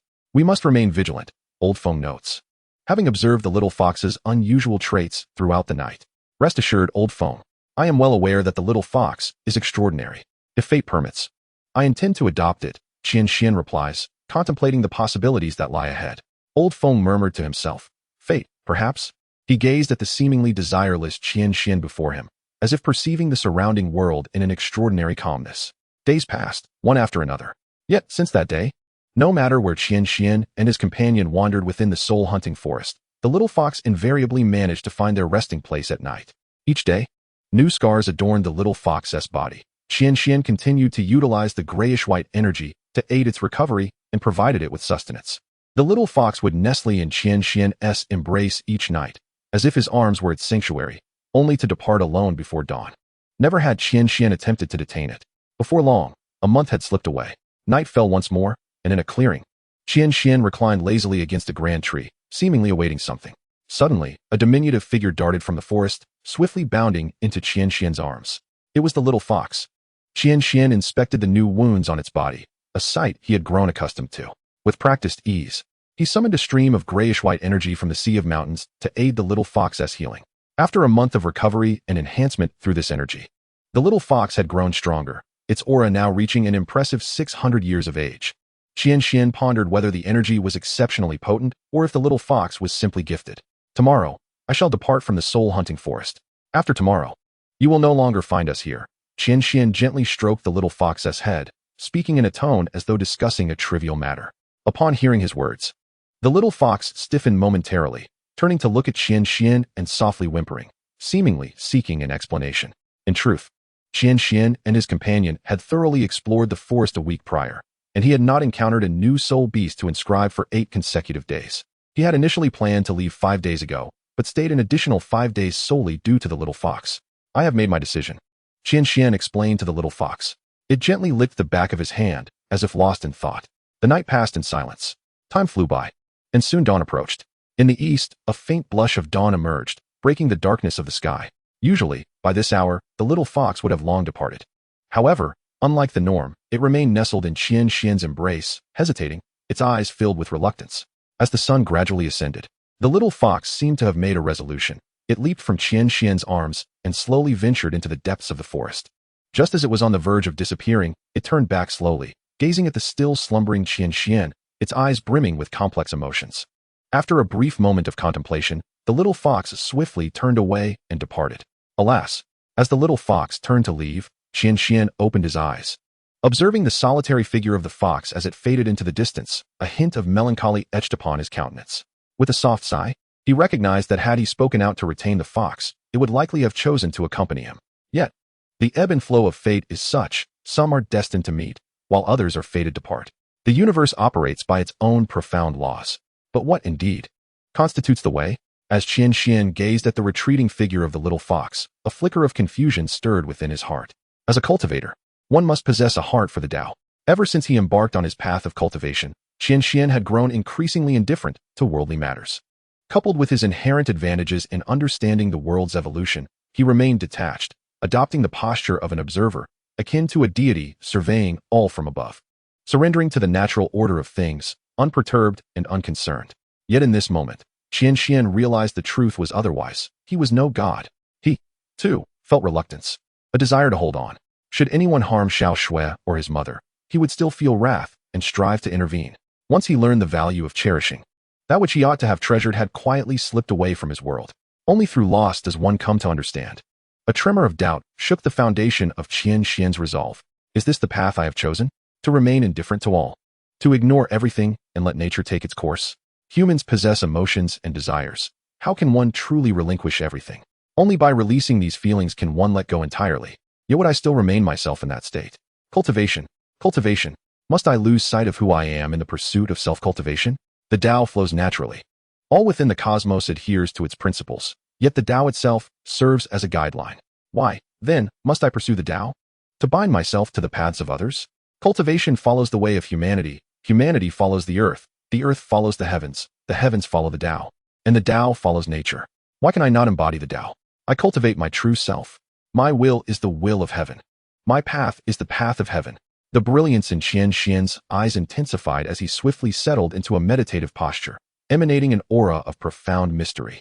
With clarity emerging in his thoughts, a portion of the seal within the Tao Te Ching was once again lifted, and a transcendent, majestic voice echoed within his mind. If one seeks to cultivate the Tao, one must first observe the heart. The heart is the master of the spirit. Movement and stillness originate from the heart. In stillness, there is no thought, no existence. Devoid of heart and action, movement arises from the heart. For countless eons, observe the heart to attain the Tao, for when the heart is unbound, one risks eternal descent into oblivion. To cultivate the Tao, one must first cultivate the heart. The Supreme Heart Sutra, the unparalleled method of refining the heart.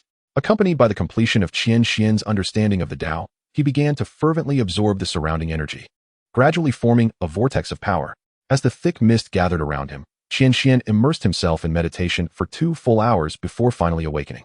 Observing the energy fog that had nearly coalesced into liquid, he made no hesitation and absorbed it all into the Shanghai realm. The Shanghai realm welcomed the sudden influx of energy with open arms, swiftly assimilating it. Outside the Shanghai realm, Qian Xuan seemed transformed, his entire demeanor altered. The calm and detached presence he once exhibited had evolved into something altogether different. Now he appears exceptionally confident. His smile is as warm and inviting as the gentle spring breeze. Elder Feng gazes at Qian Xuan before him, perplexed by the remarkable transformation that has taken place within such a brief span of merely 2 hours. Of course, it is not only Qian Xuan's demeanor that has shifted. His realm has also ascended, successfully breaking through to the 27th level of magical prowess. Undoubtedly, the most significant breakthrough is in his soul's domain. With his Tao heart reaching completeness and his spirit in harmonious accord, Qian Xuan's original 4th soul, the swallowing thief, has directly advanced to the 3rd soul, the sparrow's shadow. Now perfected, he stands but a hair's breadth away from the 2nd soul, the hidden arrow. The 3rd soul, sparrow's shadow, governs the body's vital essence, significantly enhancing his recovery and repair abilities. If his physical form is sufficiently robust, even the rebirth of severed limbs is not beyond the realm of possibility. Young master, are you well? Elder Feng, unaware of the trials Qian Xuan has endured, can only ascertain that the little fox's departure was met with an unmistakable glance of reluctance from him. Qian Xuan, with a smile, reassured him, "I am fine." With that, he swiftly set off in the direction the little fox had vanished. Elder Feng hurried to keep pace, a smile gracing his features as he teased, "Young master, did you not say to embrace fate? Why are you now so intent on capturing and taking it with you?" Upon hearing Elder Feng's jest, a chuckle escaped Qian Xuan's lips. "Hee, I have merely come to understand a few things. Let us go. This little fox will be difficult to locate." The two figures darted through the forest with remarkable speed. In a certain part of the woods, a fierce exchange of roars erupted. A large and a small figure faced each other, one dark as night, nearly 2 meters tall, its powerful limbs and sharp claws gleaming with a cold light, radiating a yellowish glow, an almost 800-year-old nether panther. The other was the little fox. For reasons unknown, the nether panther's gaze towards the little fox was filled with disdain. Suddenly, the nether panther launched an attack, its form flickering as it swiftly closed the distance to the little fox, its massive maw snapping viciously towards it. The little fox, having anticipated this, leaped high into the air, landing directly atop a large tree. The nether panther seemed aware that its initial strike would miss. A shadow flickered, suddenly appearing above the little fox, an ethereal clone of the nether panther. As the little fox settled on the tree, the clone had already raised its muscular claw, glinting ominously in the sunlight, and swung viciously at the little fox perched on the trunk. The little fox, caught off guard by this sudden apparition, could only channel its yellow energy to brace for the impact, enduring the clone's strike. A flash of cold light passed, leaving 3 crimson gashes across the little fox's form. Seizing the moment of vulnerability, the nether panther, seeing the little fox wounded, swiftly pursued, poised to deliver a final, fatal blow. It leapt high into the air, embodying the ferocity of a tiger pouncing on its prey, aiming directly for the little fox. The little fox's dark eyes fixated on the airborne nether panther, its yellow energy coalescing, as if it had foreseen this predicament and was fully prepared for the impending clash. Seeking death, a chilling declaration resonated between the little fox and the nether panther. In an instant, a flash of sword light surged forth. The once ferocious shadow panther was abruptly cleaved in two mid-air, its blood spilling onto the ground. Meanwhile, a figure emerged before the little fox, illuminated by sunlight. Gazing coldly at the lifeless body of the shadow panther, wielding a long sword that glimmered with a sharp, icy brilliance. Though not particularly tall, this figure now seemed imposing. "Yep," the little fox called softly to the figure. The figure sheathed the sword, turned to face the little fox, and crouched down, gently stroking its head, saying, "What a coincidence. We meet again. It seems our fates are intertwined, so you should come with me." This figure was none other than Qian Xuan. Chapter 34. Departing from the soul-hunting forest, the little fox gazed at Qian Xuan, its small mind lost in thought. Noticing the fox's hesitation, Qian Xuan decisively scooped it up and declared, "We're leaving. I made up my mind before coming here. If you refuse to come, I'll carry you away." "Yep." As the little fox lay in Qian Xuan's embrace, its previously uncertain gaze softened upon meeting Qian Xuan's steadfast eyes, and it let out a gentle sound, seemingly in agreement. "It's all right. Judging by your appearance, you must have been an orphan for quite some time, enduring much hardship. But fear not. From now on, you will no longer fight alone." Qian Xuan smiled broadly, a rare and genuine expression of joy and comfort after many years. "First, let us give you a name," he continued. "You are gentle and beautiful in stillness, yet sharp and uncanny in motion. There is an ancient weapon named Emosia that embodies these qualities, much like you. My clever little companion. How about we call you Emosia? Qian Emosia?" It seemed the little fox was quite fond of this name, responding with a cheerful yip and gently licking Qian Xuan's hand.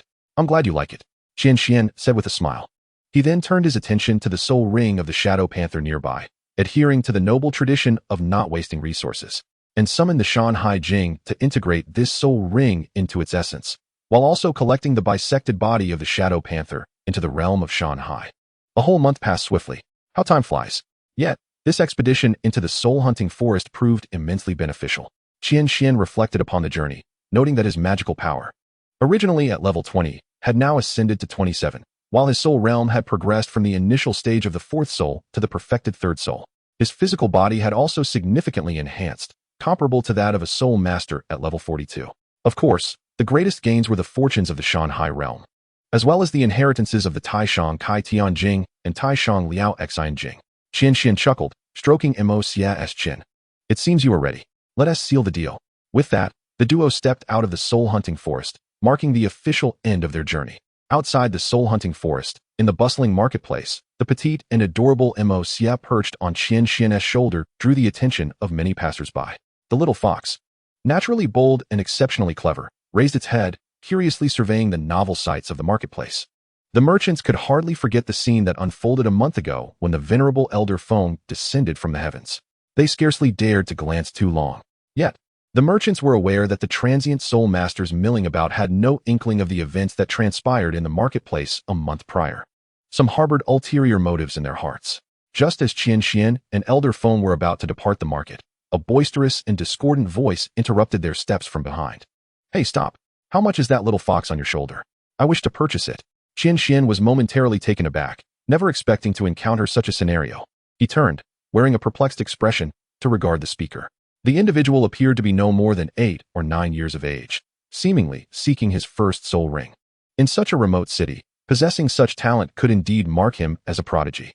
His attire exuded opulence, and his face was adorned with arrogance. Accompanied by 6 middle-aged men, likely bodyguards, trailing behind him, it was evident that he was a pampered scion of a wealthy family, spoiled due to his innate gifts. "Moyan is my friend. She is not for sale, my apologies," Qian Xian replied, disinterested in engaging with such a privileged youth, though curiosity piqued within him. Based on the melodramatic narratives he had encountered in his past life, he wondered if, upon his refusal, this affluent boy would indeed command his subordinates to seize Moyan by force. Upon hearing Qian Xian's refusal, the wealthy youth puffed up with indignation, boasting, "Do you even know who I am? I am the son of the Lord of Shiduan City, with innate soul power at level 7. I became a soul master at the tender age of 8, here to acquire soul rings from the soul-hunting forest. I am destined to become a soul sage, or even a soul Douluo. While I am still in good spirits, you should promptly hand over that little fox." Qian Xian chuckled softly before replying, "So, if I refuse you, will you resort to violence to seize her?" The wealthy youth was momentarily taken aback, though he was not certain how Qian Xian had discerned his intentions. Nevertheless, he retorted with irritation, "Then you had better hurry and deliver her to me." It seemed he was incapable of comprehending Qian Xian's words. "Moyan will not be given to you. You would do well to focus on hunting your soul beast to obtain your soul ring and refrain from provoking unnecessary trouble. Some individuals are not ones you can afford to offend." Qian Xian found no merit in engaging further with such an inexperienced and arrogant child. He turned to Elder Feng and said, "Let us depart, Elder Feng. You dare to disregard me.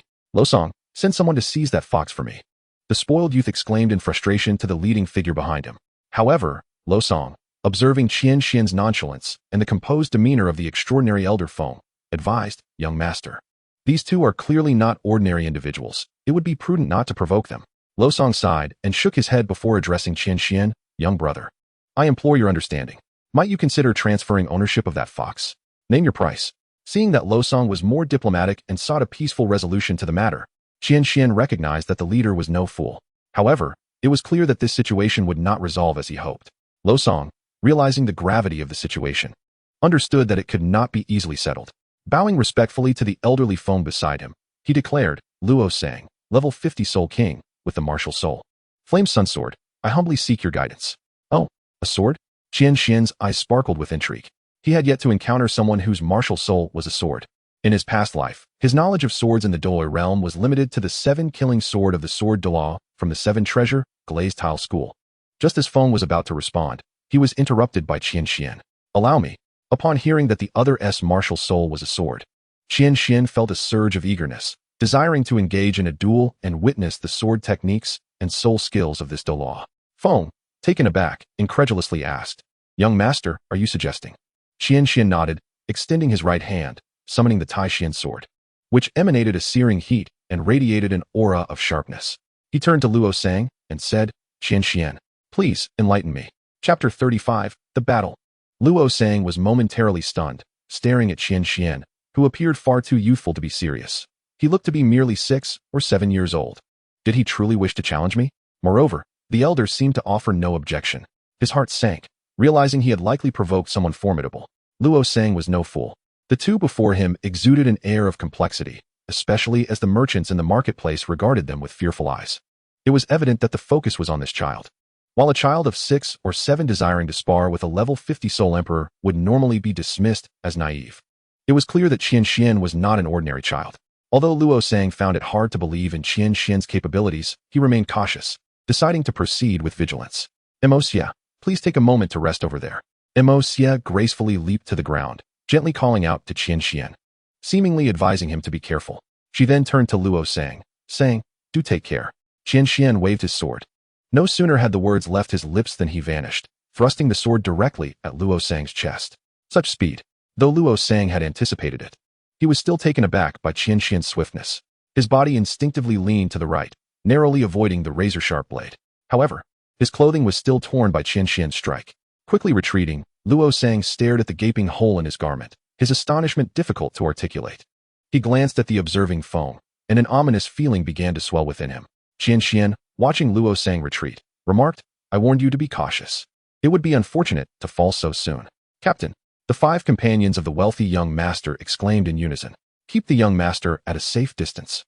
Regardless of what transpires, you are not to intervene."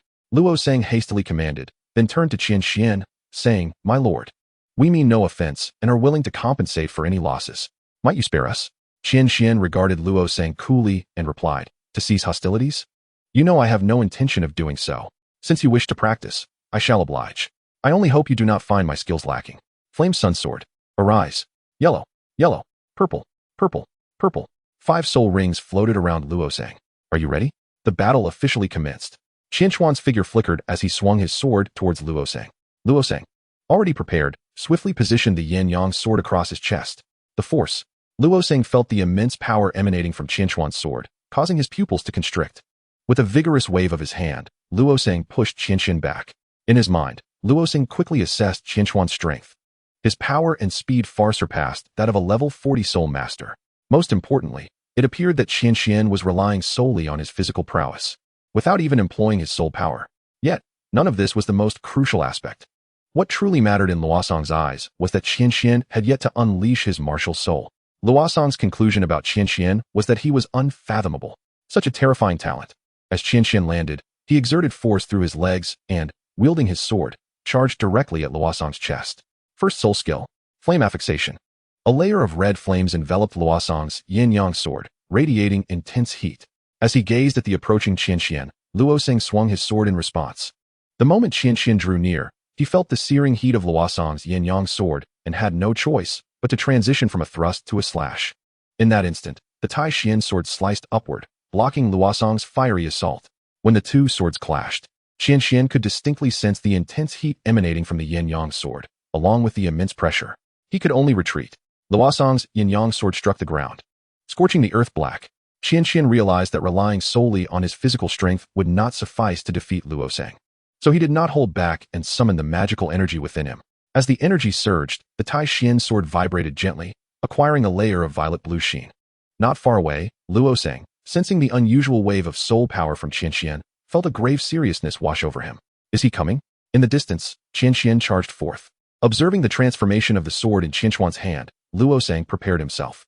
As Qian Xuan swung his sword, Luo Sang could distinctly feel an increase in Qian Xuan's strength and speed. This won't do. I must end this quickly.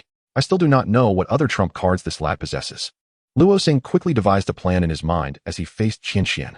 Third soul skill, Unity of Man and Sword. Instantly, Luosang's speed and strength surged dramatically. The pressure that Qian Xuan had just alleviated intensified once more. Luo Sang swiftly launched a ferocious series of attacks against Qian Xuan. Initially able to suppress Qian Xuan, Luo Sang gradually found himself being pressured instead. Seeing that he was on the verge of losing control over Qian Xuan, Luo Sang feigned a normal sword strike. Just as Qian Xuan was about to block, Luo Sang suddenly shouted, "Second soul skill, Yin-Yang Slash." A blazing red sword energy erupted from the Yin-Yang sword. Qian Xuan was caught off guard by the sudden sword energy, disrupting his footing. Although he managed to block it, he was still sent flying by Luosang's strike. Blood seeping from the corner of his mouth. A soul skill, truly formidable. Qian Xuan marveled at the overwhelming power of the soul skill. Although the augmentation of magical power and pace could barely allow one to contend with a level 50 Soul Emperor, and merely an instrument Soul Emperor at that, it is evident that prior to reaching level 70, an instrument martial Soul Emperor is inherently weaker than a typical beast martial Soul Emperor. Upon witnessing Qian Xuan's injury, Luo Sang felt a pang of anxiety, realizing that the situation had turned dire. He had initially intended to suppress Qian Xuan and compel his surrender, never anticipating that he would lose control and unleash an offensive soul skill. He cast a glance toward the elder Feng, whose cold and unyielding gaze was fixed upon him, causing Luo Sang to shudder involuntarily. The sheer intensity of the elder's stare revealed the profundity of his mastery. Qian Xuan noticed Luo Sang's attention shift to the elder Feng, and, wiping the blood from the corner of his mouth, urged, "Continue. Let me witness your fourth and fifth soul skills." Qian Xuan perceived Luo Sang's hesitation, influenced by the elder Feng's presence, which rendered him reluctant to execute his fourth and fifth soul skills, prompting him to cease his offensive and retreat slightly. "Very well. Direct your fourth and fifth soul skills toward this vacant space," he suggested. Seeing Qian Xuan extend an olive branch, Luo Sang nodded eagerly and unleashed his fourth soul skill. 3 Sundays, followed by his fifth soul skill, Flame Explosion. With a fierce swing of his Sunfire sword, Luo Sang executed 3 formidable slashes, unleashing 3 terrifying waves of sword energy akin to the blazing sun. These not only distorted the vision of those nearby, but also possessed terrifying offensive power. The fifth soul skill, Flame Explosion, caused the solar-like sword energy to erupt with a deafening blast, generating an overwhelming heat and razor-sharp winds that transformed the surrounding area into a scorched wasteland riddled with deep fissures. Qian Xuan, observing Luo Sang's fourth and fifth soul skills, realized that had Luo Sang employed his offensive soul skills earlier, he would have undoubtedly faced defeat. It was clear that Luo Sang had refrained from utilizing his full power for fear of causing him harm. Through this battle, Qian Xuan gained a clearer understanding of his own strength. Chapter 36, Wolf Thief. As Qian Xuan gazed at the panting Luo Sang in the distance, he discerned the considerable exhaustion of his soul power. "No need. My injuries have already healed, and I have not exerted myself significantly," Qian Xuan replied, having only sustained minor wounds which, with the aid of the third soul bird's yin, he had swiftly recovered from. "Emosia, come here." Emosia leapt onto Qian Xuan's shoulder, nuzzling against his cheek gently. Qian Xuan then addressed the elder Feng. "Let us depart." "Certainly, young master. However, we must administer a lesson to them before we leave, so they may remember that not everyone is to be trifled with." Upon hearing the elder Feng's words, Luo Sang internally lamented his misfortune. In a flash, the elder Feng appeared before Luo Sang, whose pupils dilated in shock at the sudden proximity. Without a moment's hesitation, the elder Feng delivered a resounding slap to Luo Sang's face, sending him flying. The elder did not pause, advancing directly toward the remaining 5 guards with a sweeping glance. The 5 individuals gazed into Old Feng's eyes, which glimmered with a terrifying chill, causing an involuntary shiver to ripple through their bodies. Suddenly, a cacophony of sounds erupted, slap, slap, slap, slap, slap, as the 5 bodyguards behind the wealthy young man were sent hurtling backward. Only the affluent heir remained, trembling in fear. The sight of Old Feng's menacing gaze overwhelmed him, rendering him helpless, and he collapsed to the ground, wailing inconsolably. "Enough, Old Feng. A lesson is sufficient. He will surely think twice before bullying others again. After all, he is merely a slightly larger brat," Qian Xuan interjected, observing the young man sobbing on the ground. Feeling that the matter had escalated sufficiently, "Let us depart," Qian Xuan reiterated. This time, Old Feng did not linger, joining Qian Xuan as they left together. As the duo exited, the marketplace erupted once more into a flurry of chatter and speculation. Meanwhile, Lo Song and the remaining 5 guards, still dazed and disoriented, gradually regained their footing, each bearing a distinct imprint of a palm on their faces. The 6 reconvened, exchanging glances filled with relief and resignation. At that moment, Qian Xuan and his companion had already journeyed several dozen miles away. Spotting faint wisps of smoke rising in the distance, Qian Xuan inquired, "If memory serves, there lies a small village ahead, does it not? I recall seeing rows of vibrant trees upon my arrival."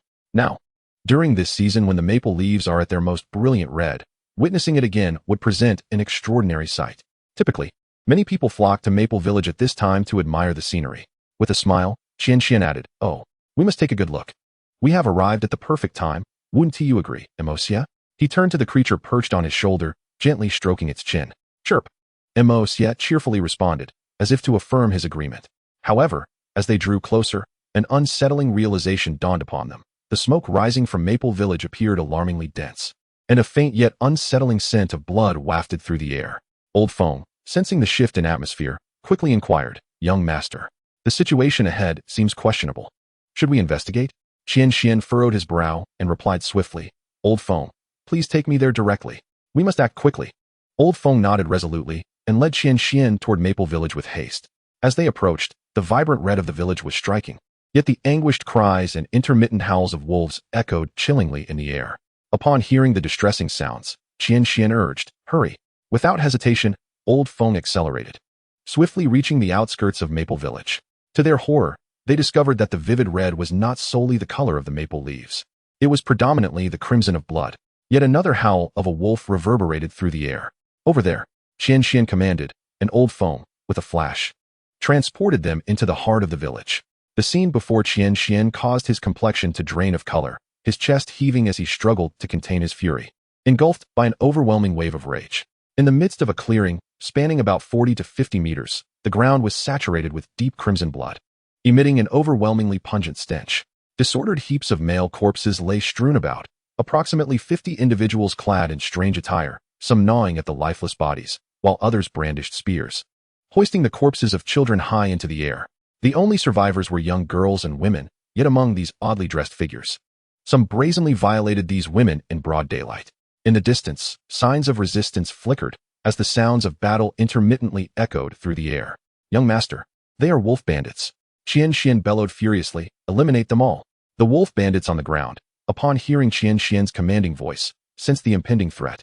A chorus of howls erupted throughout the village. The 50 or so bandits turned their gazes towards Qian Xuan, an elder Feng in the sky, unleashing a barrage of wind blades directed at them. With gritted teeth, Qian Xuan commanded, "Remember, not a single one must escape. Slay them all."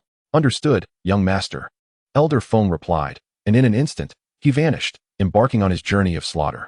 Meanwhile, Qian Xuan's attention was drawn to the distant sounds of combat, prompting him to dash towards that direction. Outside Hongfeng village, two middle-aged men, battered and bruised, stood back to back, panting as they surveyed their surroundings. 3 soul rings, white and yellow, circled around each of them. 5 wolf bandits menacingly glared at the pair, with a bandit's corpse lying between them. "Alas, it seems we cannot leave here alive. What a pity we couldn't take down more of these beasts." One middle-aged man spat disdainfully at the corpse of the bandit, his eyes filled with despair. The other managed a feeble smile. "Fear not. We shall be brothers in the next life." Just as he finished speaking, a chorus of howls erupted from the village, echoed by the 5 surrounding bandits. "What is happening?" Both men froze, exchanging glances. Once the howls ceased, the 5 bandits bared their teeth, seemingly eager to attack. They launched themselves at the 2 men, who could hardly defend themselves against the onslaught. As the deadly wind blades approached, the 2 men, devoid of any means of resistance, closed their eyes, awaiting the arrival of death. Chapter 37, Slaughter and Burial. To their astonishment, the lethal wind blades never struck. Instead, a cacophony of commotion filled their ears. Slowly, they opened their eyes to witness a child, no more than 6 or 7 years old, wielding a sword and engaging in close combat with the 5 bandits. Remarkably, the child swiftly pierced the hearts of 2 bandits with his blade. That figure was none other than Qian Xuan. Upon witnessing the demise of their comrades, the remaining 3 bandits showed no fear. Rather, their eyes turned bloodshot as they launched into a frenzied assault. In a swift display of skill, Qian Xuan dispatched the remaining 3 wolf bandits with a single stroke of his sword. After the battle, he gazed upon the fallen bodies, his chest rising and falling in agitation, his complexion pale once more. These bandits, after all, were akin to men. This was Qian Xuan's first experience of taking a life. Previously consumed by fury, he now found himself returning to a state of calm. Yet, as he surveyed the 5 bandits he had slain, even with his unwavering determination from 2 lifetimes, he found his mind drifting into a haze. "Master," Old Feng observed Qian Xuan's dazed expression and ashen visage, and the scattered corpses of the bandits offered him an understanding of the situation. "As a soul master, you will inevitably encounter and endure bloodshed, young master. You must realize that these bandits deserve their fate. Had you not acted, they would have continued their reign of terror, endangering countless lives. In essence, you have saved others. Do not carry the weight of guilt upon your shoulders." Old Feng's words were laced with concern, for in his eyes, no matter how mature or resolute Qian Xuan appeared, he remained a mere child of not yet 7 years. Upon hearing Old Feng's comforting words, Qian Xuan felt a slight alleviation in his heart. Although his pallor and fatigue lingered, while his burden of guilt had lessened, adapting to the reality of taking lives would not be an easy journey. It would require considerable time and experience to forge his spirit. Old Feng approached Qian Xuan, supporting him as he continued to offer solace. "Let us check on those 2 individuals. By the time I arrived, they were nearly on the brink of collapse. I hope they have weathered the ordeal." Qian Xuan pointed towards the 2 men lying on the ground, then gestured to indicate he was no longer in dire straits. As he drew closer, Qian Xuan was struck by the severity of their injuries. Both middle-aged men bore wounds deep enough to expose bone, with blood seeping from numerous lacerations. It was evident that they had endured a fierce battle prior to Qian Xuan's arrival. Observing their chests still trembling with labored breaths, he hurriedly summoned 2 streams of grayish-white energy from his realm, infusing them into the men's bodies. With the energy's infusion, their wounds began to heal swiftly, the bleeding gradually subsiding and their breathing becoming steadier. Only then did Qian Xuan breathe a sigh of relief. However, given the severity of their injuries, recovery would undoubtedly require at least a month or two of careful recuperation. What is the situation in the village? Qian Xuan inquired. Old Feng shook his head, responding, only a few women remain. Nearly everyone else has perished. The bandits commenced their slaughter of the remaining women as soon as I intervened. Had I not acted swiftly, even those few would have met a grim fate at the hands of the bandits. Qian Xuan clenched his fists tightly, unable to fathom the extent of the tragedy he had encountered. Had he not been delayed by the affair with the wealthy young heir, he might have been able to save these individuals. Yet, the whims of fate are inscrutable. No one can predict the course of events. With a heavy sigh, Qian Xuan murmured, first, let us escort these two men to the village, then find a resting place to lay them to rest. The surviving women should also be permitted to rest. I imagine their current condition is far from favorable. Once we have completed these tasks, we shall return to the village to bury the deceased. After settling the two middle-aged men and several surviving women in a relatively spacious house by the village's edge, Qian Xuan and his companion made their way into the village. Upon entering, Qian Xuan was met with the sight of hundreds of villagers' corpses, his heart tightening as his complexion paled once more. He had managed to suppress his nausea until now, but the even more gruesome scene before him overwhelmed him, and he could no longer contain his retching. Clutching a shovel he had found in the village, he found himself unable to dig, despite his best efforts. Young master, perhaps you should rest for a while. I can handle this, Old Feng said, observing Qian Xuan's continual vomiting and silently acknowledging that the young master was still but a child. Such a sight would be unbearable for any adult, let alone for him. The gentle Moxie, resting on Qian Xuan's shoulder, began to tenderly lick his face, as if offering solace. After a long while, Qian Xuan gradually regained his composure. Yet his pale cheeks and the way he gripped the shovel to steady himself revealed the torment he had just endured. I am fine. Let us begin and lay them to rest as soon as possible, he declared with resolve. Old Feng sighed, but continued to urge him. If it truly becomes unbearable, young master, please take a moment to rest. You need not worry. I will manage everything here. Qian Xuan nodded in acknowledgement and began to dig. 1 scoop, 2 scoops, 3 scoops. Each shovelful revealed earth stained a deep crimson, testament to the blood that had soaked this ground. Moxie, with a soft cry, leapt from Qian Xuan's shoulder and began to dig with its claws. After 3 full hours, Qian Xuan and the others had finally interred the hundreds of bodies, some of which could scarcely be recognized as human remains. Throughout this harrowing ordeal, Qian Xuan retched multiple times, especially when burying the bodies of children impaled upon spears. Yet, he never chose to turn away and rest. Instead, he persevered from beginning to end. Now, Qian Xuan appeared somewhat frail. While physical exhaustion was manageable, the toll on his spirit was far more challenging to alleviate. Young master, all the bodies have been buried. Let me take you to rest. Old Feng said as he swiftly approached Qian Xuan and supported him. Very well, Qian Xuan conceded, understanding that he desperately needed rest after enduring so much. The night had fallen outside, enveloping the village in a profound silence. A gentle breeze stirred the air, causing the red maple leaves to rustle softly, and a few crimson leaves floated down gracefully, creating a stunning sight. Yet, as these red leaves mingled with the bloodstains on the ground, they rendered the tranquil village all the more hauntingly beautiful. Such an eerie spectacle, however, was one none wished to witness. Chapter 38. Return to Nuoding City.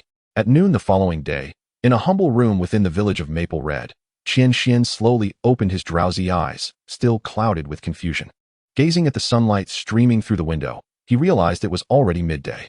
Rubbing his bleary eyes in an attempt to awaken himself, he gradually sat up, only to find Mo Xie silently watching him from the head of the bed. Chirp! Mo Xie softly called out to the newly awakened Qian Xuan, then gracefully leaped onto his lap.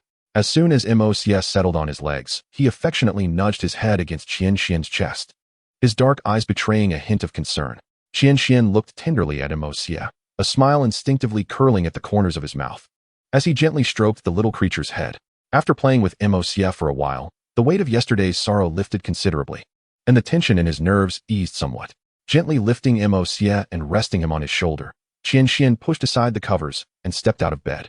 After tidying himself up briefly, he approached the window, gazing out at the vividly red Maple Red village under the bright sun, his fists clenched tightly.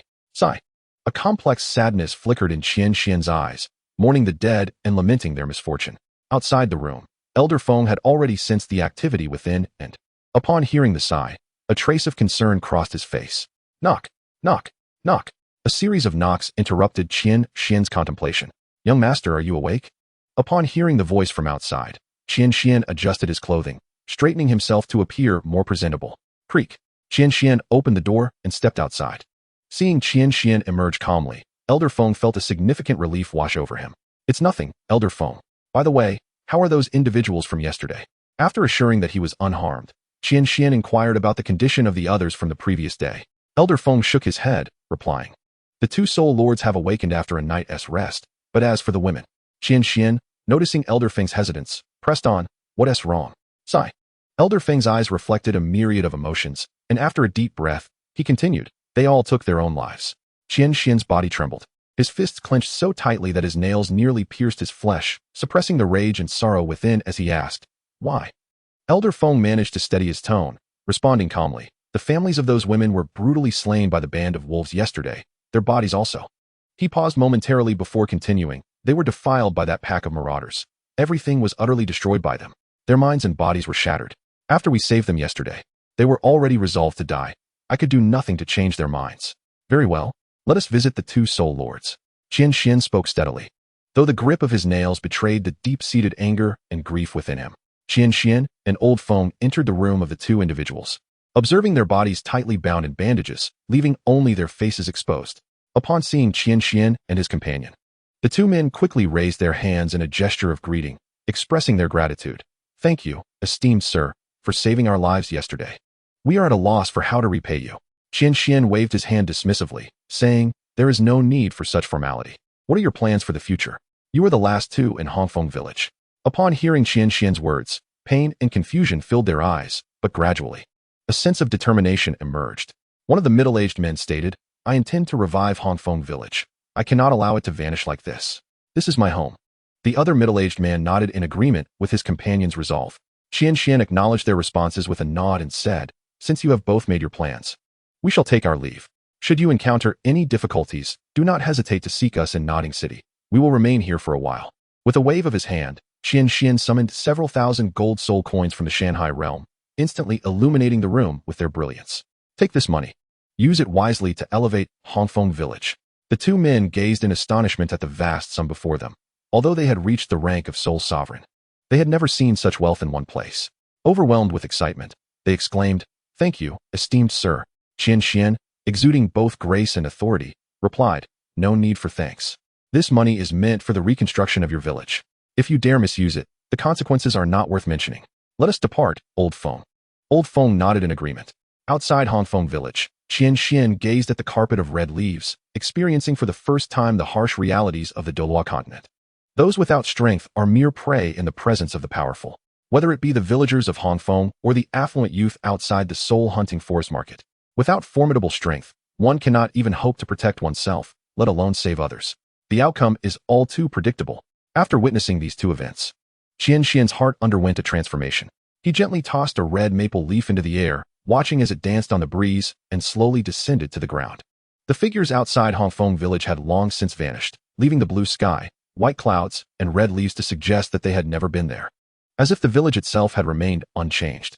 As they approached Nuoding City, the two men and a fox drew nearer. The journey back was uneventful, yet for some inexplicable reason, Qian Xuan encountered a series of bizarre misfortunes along the way. Occasionally, bird droppings would land on his head, and fine sand would inadvertently find its way into his eyes. Throughout the journey, a string of unfortunate events seemed to perpetually surround him. Old Feng looked at Qian Xuan with a puzzled expression, bewildered by his sudden streak of bad luck. On several occasions, he nearly burst into laughter, but upon seeing Qian Xuan's furrowed brow, he restrained himself. At the gates of Nuoding City, Old Feng once again presented his token for inspection by the guards. Though Qian Xuan's brow was furrowed in distress, his attire remained remarkably tidy despite the unfortunate events that had transpired. He managed to react swiftly and evade danger. Yet the myriad of changes along the way left him quite perplexed, questioning the reasons behind his incessant misfortune. Soon after they entered the city, an incongruous voice rang out from behind him. "Hey, you there. That fox on your shoulder has caught my eye. If you know what is good for you, bring it to me at once." Chapter 39, Trivial Matters. Qian Xuan's face twitched in irritation, and his gaze sharpened. He slowly turned to face the source of the voice, which belonged to an individual who appeared several years older than the wealthy youth he had encountered earlier. Clad in an extravagant outfit adorned with gold thread, he exuded an air of affluence, his plump face and narrowed eyes glinting as they fixated on the fox, Emosia, perched on Qian Xuan's shoulder. Accompanying him were two peers of similar age. Repeat what you just said. Qian Xuan enunciated each word with deliberate slowness, his tone laced with a chilling edge and his eyes glimmering with menace. The wealthy scion, perceiving the hostility in Qian Xuan's voice, smirked dismissively, his expression dripping with contempt. You should consider it a blessing that I desire your fox. Before he could finish, Qian Xuan had already flashed to his front, leaving the scion no time to react. A cold smile crept onto Qian Xuan's lips as he delivered a powerful punch directly to the scion's abdomen. The youth let out a pained scream, soaring through the air in an elegant arc before crashing against the wall with a resounding thud, eliciting another cry of agony amidst the cacophony of impact. Panic ensued in the vicinity as bystanders hastily sought refuge, wary of the unfolding chaos. Qian Xuan calmly inquired, "Do you two also wish to claim MOCF from my shoulder?" He tightened his fists, his tranquil gaze sweeping over the remaining two companions, while MOCF's dark, piercing eyes mirrored a ferocity that matched Qian Xuan's demeanor. Casting a glance at the unconscious scion sprawled on the ground, Qian Xuan was satisfied with the efficacy of his strike. It was evident that the young man had suffered more than mere discomfort. His ribs were likely fractured, and even with the aid of a healing soul master, he would require at least a week or two to recuperate. Content with his actions, Qian Xuan turned to depart. At that moment, a commotion of hurried footsteps approached, and soon a contingent of city guards arrived, cordoning off the area. Given that Nuoding City lay on the border of two nations, the security measures were notably robust. Qian Xuan, observing the guards surrounding the scene, felt a slight easing of his earlier tension, though irritation resurfaced as he pondered the multitude of troubles he had encountered on this journey. The guards hoisted the motionless scion from the ground, and the leader's expression shifted upon seeing the young man's pallor. He promptly instructed his subordinates to summon a healing soul master from the spirit hall. Stepping forward, the leader inquired loudly, who was responsible for this? The two individuals behind Qian Xuan, upon spotting the city guards, appeared as if they had encountered their saviors. They excitedly rushed to the leader, embellishing their account of events. After listening to their tale, the leader bellowed, "You there, did you strike first? Do you even comprehend the identity of the individual you have harmed?" However, Qian Xuan was utterly disinterested in the leader's words, lost in contemplation over the chaotic events that had transpired. Was it truly because he was the protagonist? The surrounding city guards gradually closed in, when suddenly, Old Feng flashed to Qian Xuan's side, casting a frosty glare at the encroaching guards. Startled by this unexpected appearance, the guards hesitated, too intimidated to advance. The leader shouted again, "I did not expect accomplices. Capture them all. Advance." The crowd, reassured by his command, began to approach Qian Xuan and Old Feng slowly. "Very well, young master. Depart." A terrifying reprimand echoed like thunder in the minds of the guards, causing them to recoil in fear. Observing their retreat, Qian Xuan dismissed the situation from his mind and proceeded directly home, with Old Feng closely following. The guards, paralyzed by Old Feng's formidable presence and his fearsome roar, were too daunted to obstruct their passage. The leader, equally startled, stood frozen, unsure of how to proceed, merely watching as Old Feng and Qian Xuan departed. Only after their departure did the tense guards exhale a sigh of relief, drenched in the sweat of anxiety. The leader recognized that neither Old Feng nor Qian Xuan were individuals his men could provoke, so he decided to take the affluent young man on the ground for treatment, instructing another to follow Old Feng and Qian Xuan to ascertain their residence within Nuoding City. Once the guards had left, the road regained its former liveliness, as people began to discuss the recent events. Meanwhile, Qian Xuan and Old Feng had reached the threshold of their home. Along the way, they had already sensed someone tailing them. Qian Xuan, preoccupied with the myriad occurrences of the day, felt little inclination to intervene, recognizing that should the city guards truly wish to investigate their residence, it was merely a matter of time before they would do so. Outside the door, just as Old Feng was about to enter, he heard a commotion from within. Furrowing his brow, he remarked, "Young master, there is someone inside." Qian Xuan, taken aback by the prospect of trouble so close to home, sighed and shook his head, saying, "Ah, let us enter." Inside, it seemed the intruder had also heard the noise outside and rushed into the courtyard, attempting to escape over the wall. At that moment, Qian Xuan and Old Feng entered the courtyard, coming face to face with the figure. Their eyes met in mutual surprise. The intruder, clad in ordinary attire and obscured by a mask, appeared unremarkable, moving with a lack of agility that suggested he was merely an ordinary person. He bore a brown-gray bundle on his back, which seemed to contain numerous items. "Old Feng, seize him," Qian Xuan exclaimed, bemused. "I never anticipated encountering a thief." Hearing Qian Xuan's words, the thief quickened his pace, eager to escape before being captured. With a swift motion, Old Feng appeared before the thief. Just as he was about to restrain the miscreant, the thief, realizing escape was futile, promptly knelt before Qian Xuan, fervently bowing his head. As he bowed, he hastily removed his satchel and began to extract its contents one by one, pleading, "My lord, spare my life. I am but a fool for attempting to steal from you. I shall return everything at once. You, noble sir, possess a heart of generosity. I implore you to grant me a chance to live." Qian Xuan could not help but chuckle at the thief's antics, feeling somewhat uplifted. Observing the assortment of trinkets being retrieved, he noted that they were mostly trifles of little value. After instructing Old Feng to conduct a cursory inspection of the premises, it was confirmed that nothing of significance had been lost, for the valuable items were secured within Qian Xuan's dimensional realm and Old Feng's soul guide. It appeared that the thief's initial instinct was to flee, with no intent to harm, which rendered him not entirely villainous. Given the myriad of vexations Qian Xuan had encountered on his journey, he ultimately decided to allow Old Feng to let the thief go. No sooner had he settled into bed than a sharp crack echoed from beneath him. The wooden frame, seemingly unable to bear his weight, collapsed with a resounding crash, sending a cloud of dust into the air. Chapter 40. The Cursed Fox. As the dust settled, Qian Xuan alighted from the remnants of the bed, his expression stiff as he stared at the splintered pieces. A torrent of frustration surged within him. Emosia, shaking off the dust, gazed at the broken bed with an inscrutable expression, curling up as if blaming itself. A soft, pitiful sound escaped Emosia's lips, revealing its discomfort. Noticing Emosia's unusual demeanor, Qian Xuan gently lifted it from his shoulder, offering solace with gentle strokes. He had yet to ponder the cause of Emosia's distress when a knock at the door interrupted him, accompanied by Old Feng's concerned voice. "Young master, are you well? I heard something break within your chamber. Do you require my assistance?"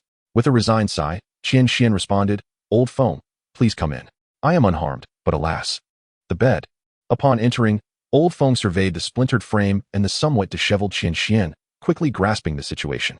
He noted the string of misfortunes that had befallen Qian Xuan, his brow furrowing in contemplation. Facing the now unusable bed, Qian Xuan remarked, "Old Feng, it seems I shall need your help to procure a new bed." His words interrupted Old Feng's musing. If the first incident was a mere coincidence, the subsequent events could not be brushed aside as such. Qian Xuan inquired further, "Old Feng, have you ever encountered any cursed soul techniques capable of influencing one's fortune?" Old Feng, upon hearing this, began to ponder seriously, his face betraying a look of confusion. Meanwhile, Emosia nestled even tighter in Qian Xuan's embrace. Sensing Emosia's odd behavior, Qian Xuan felt a flicker of concern and asked, "What troubles you, Emosia? Are you unwell?" Old Feng's attention shifted to Emosia as well, intrigued by its peculiar state. Uncertain of the cause, his eyes suddenly gleamed with realization as he spoke slowly. "Young master, there indeed exist soul skills of the curse type, capable of influencing luck. However, your situation does not seem to stem from such a phenomenon. Firstly, these elusive and intangible mysterious soul skills undoubtedly require a substantial amount of soul power to be unleashed. In the past few days, I have not sensed any significant fluctuations of soul power in our surroundings. Even if we were to consider the possibility that a lesser amount of soul power was needed, I have not detected any soul skills aimed at you. Furthermore, even if the caster managed to evade my attention while casting such a curse upon you, they would still be unable to escape my scrutiny. My martial soul is inherently a powerful dark type, coupled with my nearly tidal Douluo level strength. Had you fallen victim to a curse-type soul skill, I would have easily identified it. Thus, it can be concluded that it is not a soul skill that has impacted you. Moreover, had your misfortunes begun before encountering that wealthy scion outside the soul-hunting forest market? Upon hearing Elder Feng's explanation, Qian Xuan found himself somewhat bewildered. If it was neither the influence of a soul skill nor the fault of that affluent young man, could it truly be mere bad luck? If his misfortunes had indeed commenced prior to meeting the wealthy heir, one would have to trace back further. Considering the various fortuitous encounters within the soul-hunting forest, he should not be deemed unfortunate. Thus, it must have occurred when exiting the forest. However, nothing peculiar happened during his exit, save for the presence of Emosia by his side. Emosia? Qian Xuan's gaze sharpened as he focused on Emosia in his arms. It seemed that Emosia, sensing Qian Xuan's scrutiny, trembled and called out in distress. "Eep, eep, eep." Qian Xuan hurriedly sought to soothe it. "Young master, have you come to the same realization? Indeed, everything appears to be intricately linked to Emosia in your embrace." Elder Feng's gaze remained fixed on Emosia, who quivered even more upon hearing his words. "Young master, I have sensed something peculiar about Emosia since our time in the soul-hunting forest. Firstly, how does it evade my detection? Moreover, despite being merely a 500-year-old little fox, why does it attract relentless attacks from numerous soul beasts, leaving it battered and bruised? Even amidst fierce competition among soul beasts, it seems improbable that they would single it out for constant aggression. I never anticipated its abilities to be so formidable. If my conjecture holds true, Emosia ought to possess the power to influence the luck of those around it and the soul beasts, which is why they regard it with such trepidation and attack it relentlessly. Young master, even with your brief interaction, it has rendered you so profoundly unfortunate. This speaks volumes of its power. Listening to Elder Feng's words, Qian Xian's eyes reflected a complex array of emotions as he pondered silently, murmuring, "The celestial disastrous lone star?" In his arms, Emosia continued to tremble, and upon hearing Qian Xian's murmurs, it raised its head to gaze at the lost in thought Qian Xian. In its dark, expressive eyes, it seemed to be bracing itself for something, yet the sorrow within was unmistakably evident. After a moment of contemplation, Qian Xian gently caressed the lifted head of Emosia, refraining from reproaching the creature in his arms. Instead, he raised Emosia to his gaze and calmly inquired, "Is this the reason you were reluctant to depart with me at that time?" Emosia's dark, expressive eyes quietly met Qian Xian's clear and profound gaze, and the trembling of its body gradually ceased. It appeared that Qian Xian's pure and luminous eyes bestowed upon Emosia an extraordinary sense of courage and security. A subtle smile graced Qian Xian's lips as he placed Emosia upon his shoulder, continuing to stroke its soft fur, and soothingly remarked, "Do not worry, Emosia. Never forget your name. You are indeed Qian Emosia. When I bestowed this name upon you, I had already embraced you as my family. Do I seem like the sort to abandon my kin?" Emosia, upon hearing Qian Xian's words, was momentarily taken aback, and a hint of moisture began to glisten in its large eyes as it fixed its gaze intently upon Qian Xian's profile, lost in thought. Qian Xian playfully flicked Emosia's small head and said, "Do not even think of running away on your own. We are family now. And you mustn't become a treacherous fox that abandons its own." With a plaintive cry, Emosia leapt from Qian Xian's shoulder and wrapped itself around him, fervently licking him as if to engrave this moment in its memory. "Young master, are you certain you wish to keep this ill-fated fox?" Old Feng remarked earnestly. Understanding Old Feng's concerns, Qian Xian responded with utmost seriousness, "Old Feng, as I have stated before, Emosia is my family. Cast aside your disordered thoughts regarding this matter. It shall not be mentioned again." It was the first time Old Feng had witnessed such gravity in Qian Xian, who seemed to have seen through his thoughts. With a deep sigh, Old Feng acquiesced, "Very well, since you have made your decision, I shall refrain from further argument. I will prepare a new bed for you."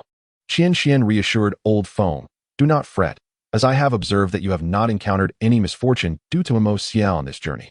It seems its powers do not affect those of great strength. With my aptitude, Emosia will soon pose no impact upon me. Besides, with you here to protect me, even the most unfortunate events will not cause significant concern." Old Feng nodded in agreement and said, "Then, young master, please rest for a moment while I prepare your bed. If I delay any longer, you may find yourself without a place to sleep tonight." Qian Xian gazed at the sun, now nearly obscured, and considered their unfortunate circumstances. Old Feng's words held a grain of truth. "Then go quickly, Old Feng, otherwise I may indeed find myself sleeping on the floor tonight." Chapter 41. The Future. It promises to be extraordinary. In the courtyard, a man and a fox reclined lazily in chairs, savoring the breathtaking beauty of the sunset, enveloped in a serene and tranquil atmosphere. However, this peace was abruptly disrupted by a cacophony of noise from outside. "Come forth and encircle this house. Not a single fly shall escape." A stern voice belonging to a middle-aged man resonated from outside the courtyard. Qian Xian, hearing the commotion at the door, recognized that trouble was brewing once again. He turned to the side and, with a gentle smile, addressed Emosia, saying, "Emosia, trouble has arrived. This is your doing. You should open the door. We wouldn't want them to damage it, or else we'll have to repair it again." "Humph," Qian Xian reassured, "it's all right. No need to worry."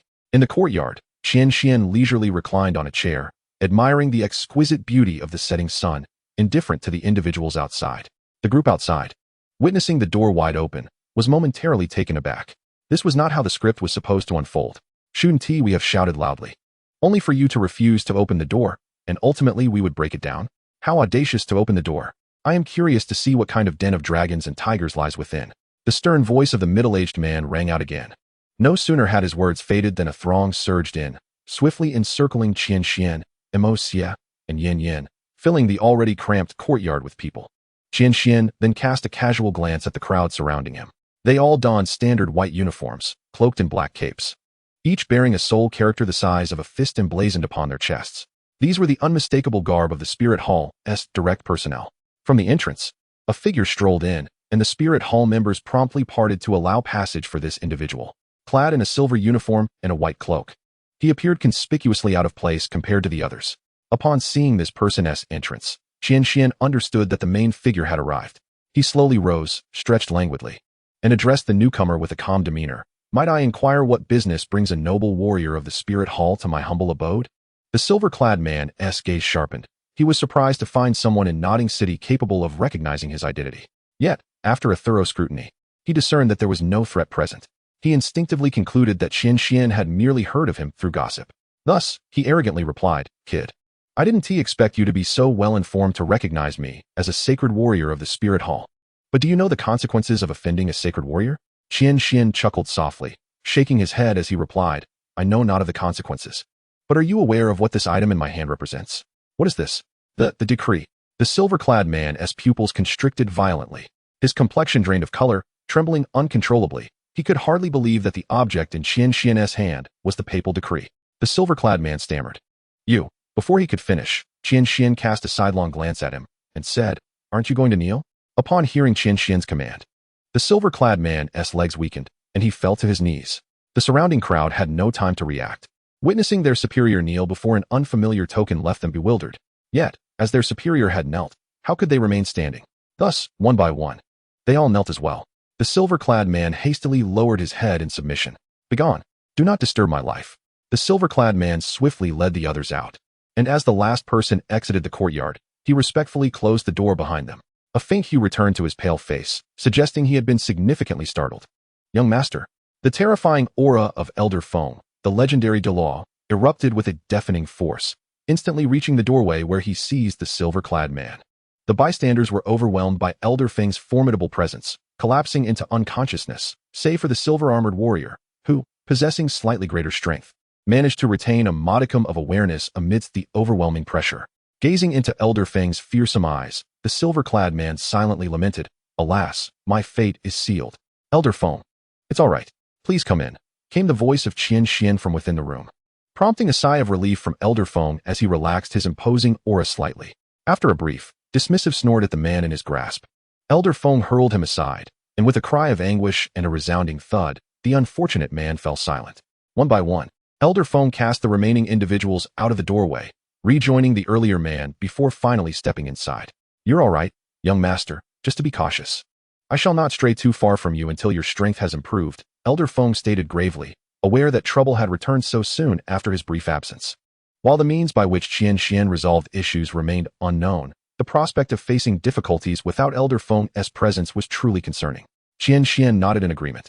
Recognizing that misfortune is an elusive specter, when it strikes, it can threaten one's very existence. Moreover, the might of the temple warriors far surpassed that of Losong. It is worth noting that the minimum requirement to become a temple warrior of the Spirit Hall is to possess the strength of a Soul King at the 51st level. Had it not been for his Pope's decree, resolving this matter would have proven exceedingly challenging. Qian Xuan's thoughts then turned to his rest for the night. "It seems I am not so unfortunate after all," he chuckled. Elder Feng cautioned, "Young master, do not rejoice too soon when misfortune befalls a person. Even drinking water can lead to trouble. Exercise caution, especially during your training." Qian Xuan acknowledged this, and Elder Feng ceased his admonitions, moving into Qian Xuan's chamber to prepare a new bed for him. Reclining in a chair, Qian Xuan contemplated his training. His soul power had reached the 27th level, just 3 levels shy of the 30th, at which point he could hunt for soul beasts to acquire soul rings. Primarily, it was crucial to diligently cultivate his strength to mitigate the influence of Emosia. In that moment, he glanced at Emosia, who lay quietly beside him. Emosia, sensing Qian Xuan's gaze, questioned him softly, then approached and nestled against him. "It's nothing," Qian Xuan replied, stroking Emosia's soft fur as he continued to ponder. Secondly, he needed to consider the various soul beasts depicted in the classic of mountains and seas. Among these illustrations was Emosia's likeness, yet there remained 10 soul beasts whose depictions were incomplete. The other 9 had posed no significant challenge, but capturing the essence of MOX proved increasingly arduous. What kind of soul beast could you possibly be? I eagerly anticipate the feedback regarding the completion of the Shanghai Jing. At this moment, Qian Xuan's focus once again converges upon Emosia. The third task at hand is to determine the direction and duration for acquiring the 3 soul rings. With the vast knowledge encapsulated in my own I Ching, I should be capable of obtaining any type of soul ring. The direction of acquisition primarily hinges on my current needs. There is no rush on this matter. The aspect of duration warrants careful consideration. The endurance for the age of the soul rings can be divided into two facets. First, the physical resilience. Second, the strength of the soul. However, due to the nature of the Shanhai Jing, there is no need for concern regarding the soul aspect, as I can also transform the soul rings into ones that can grow. Nevertheless, if I can acquire a 10,000-year soul ring, I would certainly not opt for a 1,000-year one. After all, I do not wish to expend excessive energy nurturing these soul rings. With my formidable physicality, a 10,000-year soul ring should pose no issue. Therefore, my first soul ring could be chosen from a range of 10 to 20,000 years, while the second could exceed 20,000 years. The third soul ring should also comfortably be in the range of 40,000 years. At this thought, Qian Xuan felt a surge of inexplicable excitement. "Young master, the bed is ready. You may come in and rest now," came the voice of Elder Foam from within the room, interrupting Qian Xuan's contemplation. Yet, the excitement within Qian Xuan was not easily quelled. He gazed out into the starry night, murmuring, "The future will undoubtedly be splendid." He then turned and entered the dwelling. Chapter 42. Discussion before departure. 6 months had passed in the blink of an eye. Inside a humble home in Nuoding City, a handsome youth sat cross-legged on the bed with his eyes tightly shut. This youth appeared to be about 1.30 meters tall, with long, dark hair cascading over his shoulders. Beside him, a petite and exquisite little fox sat sleeping peacefully. Surrounding the youth was a layer of violet-blue mist, which thinned with each breath he took. As time progressed, the mist gradually vanished, and with its disappearance, the youth emanated a powerful aura that stirred the air around him. Meh. The little fox, seemingly startled by the sudden surge of the youth's aura, let out a mournful sound.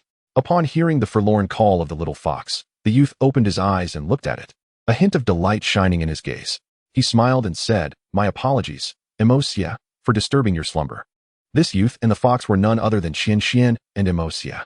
With a swift motion, Qian Xuan lifted Emosia into his arms. "Since you are awake, let us take a stroll." During these past 6 months, Qian Xuan had seldom ventured outside, for he had encountered a series of misfortunes each time he did, including run-ins with thieves, rampaging horses, and fugitives.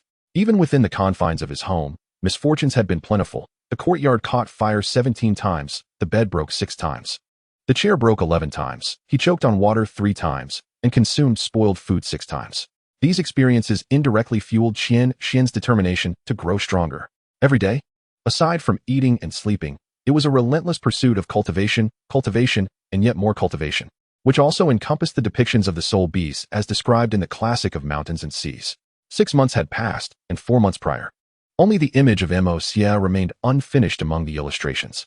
Remarkably, 99% of it had been completed, yet for some inexplicable reason, the final 1% remained elusive, leaving Qian Xuan engulfed in profound confusion.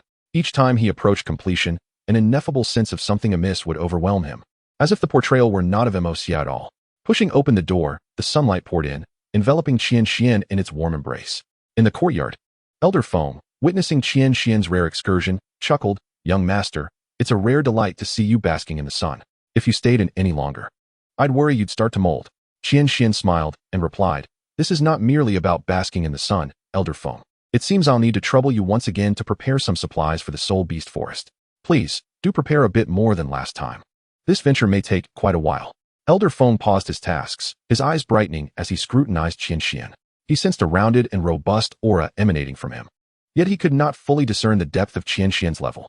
However, he surmised the implications of Qian Xuan's words and inquired excitedly, "Young master, have you reached level 20? Are we going to the Soul Beast Forest to hunt for soul rings?" Qian Xuan shook his head and replied, "Elder Foam, your understanding is partially correct." Elder Foam, taken aback, asked, "Partially correct? Young master, what do you mean? Are we not going to the Soul Beast Forest?" Raising his right index finger, Qian Xuan gently shook it, stating, "Firstly, I indeed need to obtain a soul ring for my breakthrough, which you are correct about. However, it is not the Soul Beast Forest we are headed to, but rather the Stardow Forest.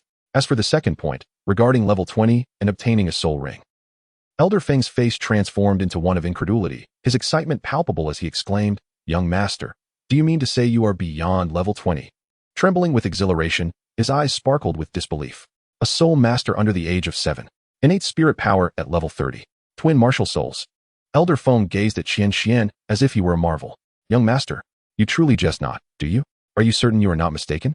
I brought a crystal ball for soul power detection. Shall we measure it?"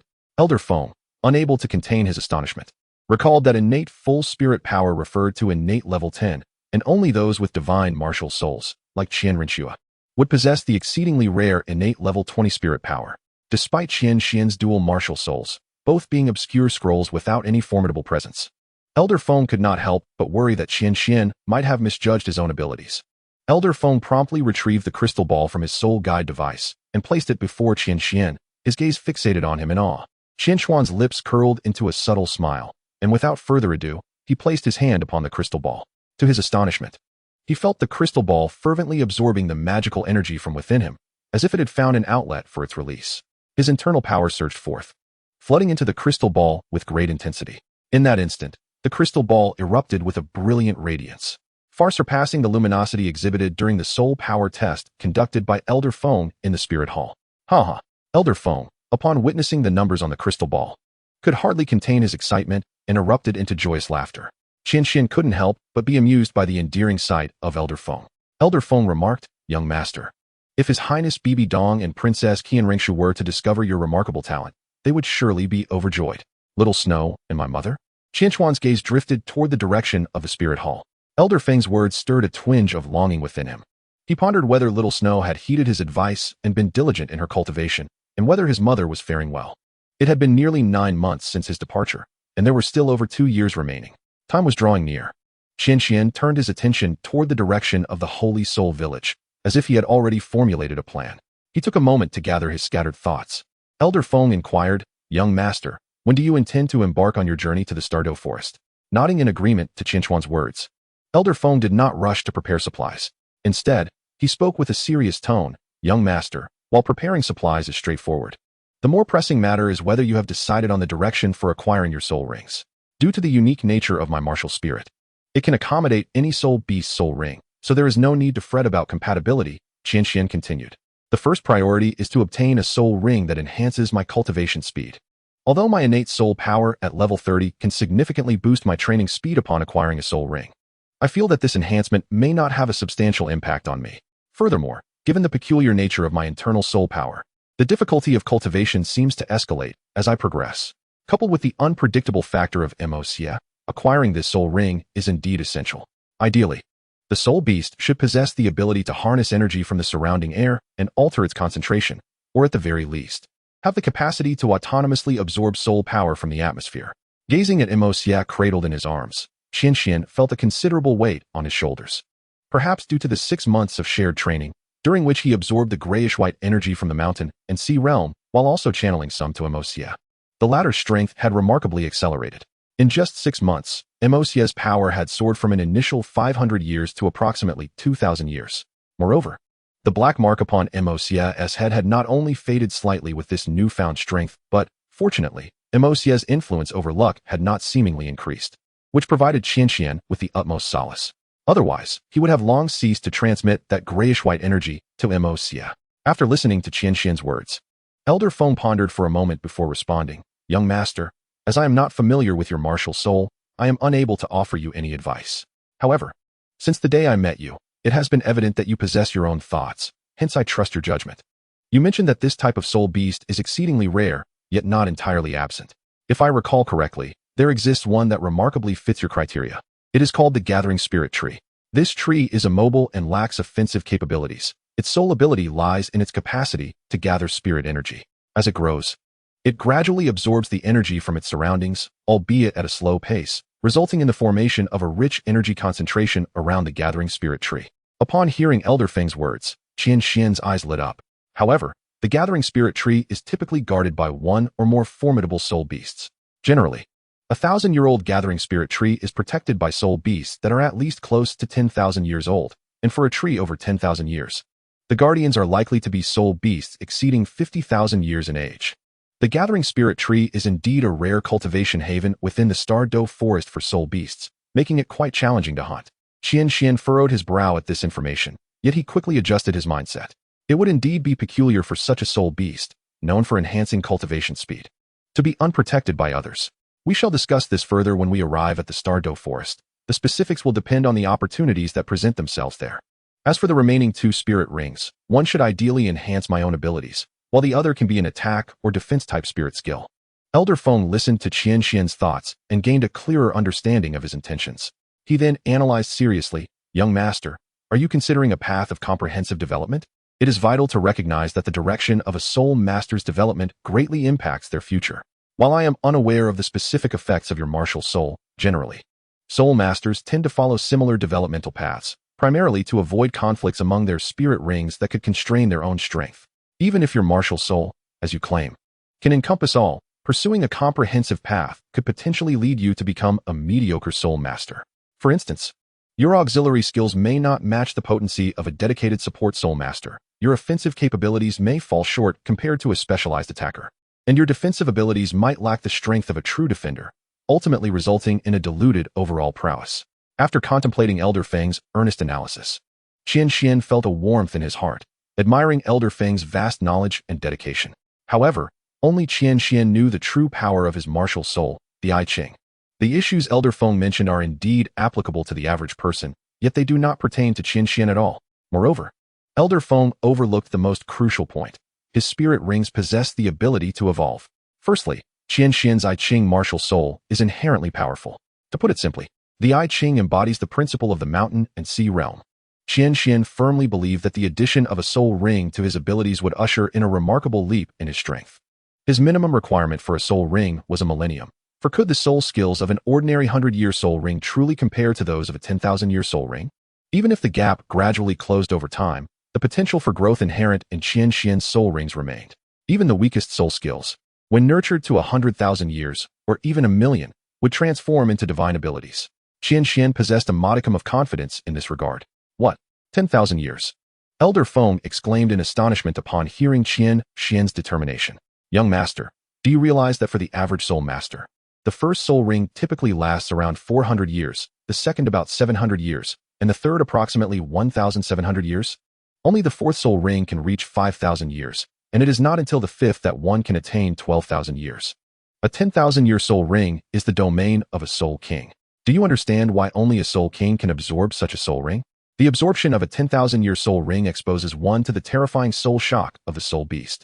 Only by reaching the 50th level can a soul king's capabilities be sufficiently developed, with their mental strength also attaining a certain level, allowing them to barely absorb a 10,000-year soul ring. Young master, while your physical prowess is formidable, even if you can withstand the energy surge of the soul ring, should your spiritual realm be disrupted by the soul shock, you could become a fool. Do you comprehend? Listening to Elder Feng's anxious words, Qian Xuan smiled gently, replying, "There is no need for concern regarding this matter. Have you forgotten that I can extract the soul beast spirits from within the soul ring? Once extracted, the only worry in absorbing the soul ring pertains to its energy impact. The soul shock you mentioned will be of no consequence. After successfully absorbing the soul ring, I can also merge the soul beast spirits into the ring, transforming it into a growth-capable soul ring." Simultaneously, he mused to himself, "Moreover, even if there is soul shock, with my formidable spiritual strength, such concerns are unfounded." Elder Feng, recalling the events that transpired in the soul-hunting forest, realized his oversight, as concern often breeds confusion. He then ceased his objections and continued, "Since the young master has made all necessary preparations, I shall not dwell further on that. However, there remains one crucial issue, the Moxia upon your shoulders." Qian Xuan fell silent, aware that Moxia's presence would undoubtedly impact his ability to acquire a soul ring, particularly in the perilous Stardow forest, where Moxia's influence would be even more pronounced. "Young master, the Stardow forest is unlike the soul-hunting forest. As you mentioned, if you intend to hunt a 10,000-year soul beast for your first soul ring, we must venture deep into the Stardow forest. For one cannot encounter such beasts in the periphery. However, once we delve deeper, the hidden threats within are not something I can easily manage alone. Even if I were to journey into the depths of the Stardow forest by myself, it would be fraught with challenges. Moreover, your current misfortune, attributed to Moxia, makes our journey together rather precarious. Should we venture into the depths of the Stardow forest, where ancient soul beasts abound, we might unwittingly encounter a 100,000-year soul beast. My life may be of little consequence, but your safety is paramount." Qian Xuan cast a glance at Moxia in his arms, who, aware of the potential influence he exerted over Qian Xuan, curled up in a distressed manner, emitting a series of plaintive sounds. Qian Xuan had pondered this matter extensively, but could not devise a satisfactory solution. The only course of action he could conceive was to allow Moxia to enter the mountain and sea realm. However, being a part of his own world, Qian Xuan was uncertain if Moxia's influence would extend beyond this realm. After all, luck is an elusive concept, difficult to articulate. We must simply try. Upon hearing Qian Xuan's explanation, Moxia nodded his small head in agreement. Qian Xuan then carefully placed Mo Xie into the mountain and sea realm, subsequently scrutinizing Mo Xie's presence within. After all, this was the first time another being had entered the realm besides Qian Xuan himself. As Mo Xie entered, he began to curiously survey his surroundings. The myriad souls within the mountain and sea realm quickly sensed Mo Xie's presence and scrutinized him with apprehension, retreating as if confronted by a malevolent spirit. Qian Xuan noted this peculiar scene and, without much thought, assumed that these souls were merely wary of being afflicted by Mo Xie's misfortune, thus keeping their distance. Observing that Mo Xie exhibited no adverse reactions, Qian Xuan felt reassured. Old foe, let us proceed together. We shall test whether my fortune improves. If not, we shall devise another plan. Old foe, observing Qian Xuan's decision to conceal Mo Xie, was unsure of its efficacy, but resolved to take each step as it came. Very well, young master. With the sound of the door closing behind them, the two departed the dwelling, embarking on their preparations for the journey to the Douluo forest. In Nuoding City, Qian Xuan and Old Feng traversed various shops, and although their outing was devoid of any chaotic incidents, they did find themselves lingering longer than anticipated to procure some common items. It appeared evident that Mo Xie's presence in the mountain and sea realm had significantly mitigated his influence over Qian Xuan. However, whether this effect would continue to diminish over time remained to be seen. The journey to the Douluo forest was lengthy, providing ample opportunity for further observation. Reflecting on the afternoon's experiences, Qian Xuan nodded in agreement. Suddenly, his form vanished from the room, reappearing beside Mo Xie within the mountain and sea realm. Upon seeing Qian Xuan, Mo Xie joyfully leaped toward him. Qian Xuan embraced the exuberant Mo Xie, gently stroking his little head as he recounted the events of their afternoon shopping excursion. Though there was a trace of reluctance in Mo Xie's gaze, he still nodded in agreement, for he did not wish for Qian Xuan to be ensnared in mortal peril on his account. In the realm of mountains and seas, Mo Xie lay alone upon a gentle slope. His deep, obsidian eyes shimmered with an unusual wisdom, incongruent with his years. Unbeknownst to Qian Xuan and Elder Feng, whenever the starry forest was mentioned, a flicker of enigmatic brilliance would flash within Mo Xie's eyes, a meaning known solely to him. Qian Xuan, a melodious voice, as soothing as a babbling brook, unexpectedly flowed from Mo Xie's lips. Had Qian Xuan been present, he would have been rendered speechless by the astonishing sight of Mo Xie speaking. Typically, only soul beasts with a century of cultivation could possess the gift of speech. Yet, here was Mo Xie, with merely around 2,000 years of prowess. Moreover, it appeared that he could have spoken long ago. In the soul-hunting forest, Mo Xie had concealed his presence even with a mere 500 years of strength, eluding the keen senses of the 89th-ranked soul Douluo, Elder Feng. How much more so now, with his current 2,000 years of power? If Mo Xie truly wished to mask his aura, neither Qian Xuan nor Elder Feng would have been able to detect him. Sensing that Qian Xuan had finally found rest, Mo Xie gradually rose from the hillock. Suddenly, a formidable aura erupted from him. The haunting cries of a fox echoed throughout the realm of mountains and seas.